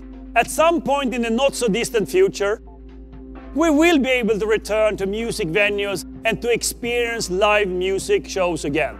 Now, thanks to 5G ultra-wideband, that experience is available to everyone, and to help to explain more, I want to welcome to the stage 4-time Grammy-nominated artist, the Black Pumas. Welcome, Eric and Adrian. How's it going, Hans? Hey guys, nice to see you. You as well. I know in November, we worked with you and our good friends at Snap to bring to life a unique performance of your hit song, Colors. By combining Snap's advanced AR capabilities with Verizon's 5G ultra-wideband to enable a longer and higher fidelity AR experience. Do you want to talk a little bit about what that was like for you guys? Yeah, absolutely, Hans. For us, this collaboration was really about creating a more intimate experience with the fans. We wanted to give them a special way to experience the music, and we knew that this collaboration between Verizon 5G and Snapchat's AR would be just the right way to bring it to life. Absolutely. And we are so glad you were able to make this happen using the motion capture tech from Verizon's Media's Riot Studio, the first and only 5G production studio in the country. Yeah, working with the Riot and Snap teams was incredible. Creating a digital twin of myself to put into a full-length AR music video was awesome. I'd never experienced anything like motion capture before, so it was so clear how 5G was instrumental in creating this next-level AR lens. Cool, right. Verizon 5G ultra-wideband was the key to creating such a powerful, long-form AR experience because of the amount of data involved. The typical Snapchat AR lens is 4 megabytes or so, while the 5G ultra-wideband landmark lens was able to handle 50 megabytes of data without degrading the end-user experience. This is nearly 10 times the data load. 4G just can't handle this kind of capacity. It's simply not possible. It's so impressive. When we're up and running post-COVID, this technology is going to help creators explore more ways to engage with fans in this new virtual arena, also giving fans more access to unique experiences, just like ours. Yes, we want to make sure everyone has access to this type of immersive, game-changing content in the future. But that's not all we're doing. Verizon has partnered with global industry leader Live Nation to transform an iconic music venue, the Wiltern in Los Angeles, into the first 5G ultra-wideband enabled music club, outfitted with a live multicam experience and a 360-degree portal experience and a crowd management solution to help shows go off without a hitch. You guys got to be the first to experience what that was like, right? Yeah, and it was amazing. It was such an incredible experience. Having the multiple camera angles during the show makes the concert experience all the more immersive. With its capacity and speed, 5G ultra-wideband will let you see the show from multiple camera angles so fans can focus on their favorite band members. Yeah, for sure. I mean, everywhere we look, we were looking into the camera and connecting with the audience. Kind of makes being a performer all the more real. It's the next best thing nowadays to joining us on stage. Eric, Adrian, it was so good to have you here, and I can't wait to create more incredible music experience together. But don't go too far. We're going to come back to you soon. Thanks, Hans. Thanks, guys.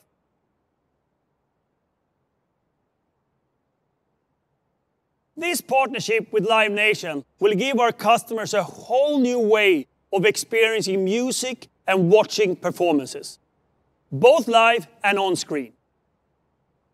But as you know by now, it just gets better. Verizon 5G won't simply help fans watch great shows on screen. We're also deploying 15 iconic Live Nation venues, including Fillmore in Miami, the Masonic Theater in San Francisco, and Irving Plaza in New York. As live music comes back, we will be ready to help it make it better than ever. As we've seen, 5G opens up all kinds of new possibilities. But in the end, this network is all about something timeless. The human need to connect, to reach out, to share our stories, and to hear the stories of others. That has been especially important since the beginning of the pandemic, when so many have lost so much. 5G is an incredible technology. What I've just shared with you barely scratches the surface of what we're doing today and all it can do in the future. But the legacy of 5G depends 100% on the people who use it. My own hope and my own aspiration is more than often we will use it for good. For learning, for sharing, for growing, for preserving and protecting, for community building and finding ways to reap the greatest outcomes for everyone in our society, and for connecting. In the end, it's up to you. Let us learn from the past year and let us celebrate a better one to come. And now, speaking of something just getting better, we are ending this event with an exclusive performance by a band you might recognize. Thank you. And now, once again, the Black Pumas.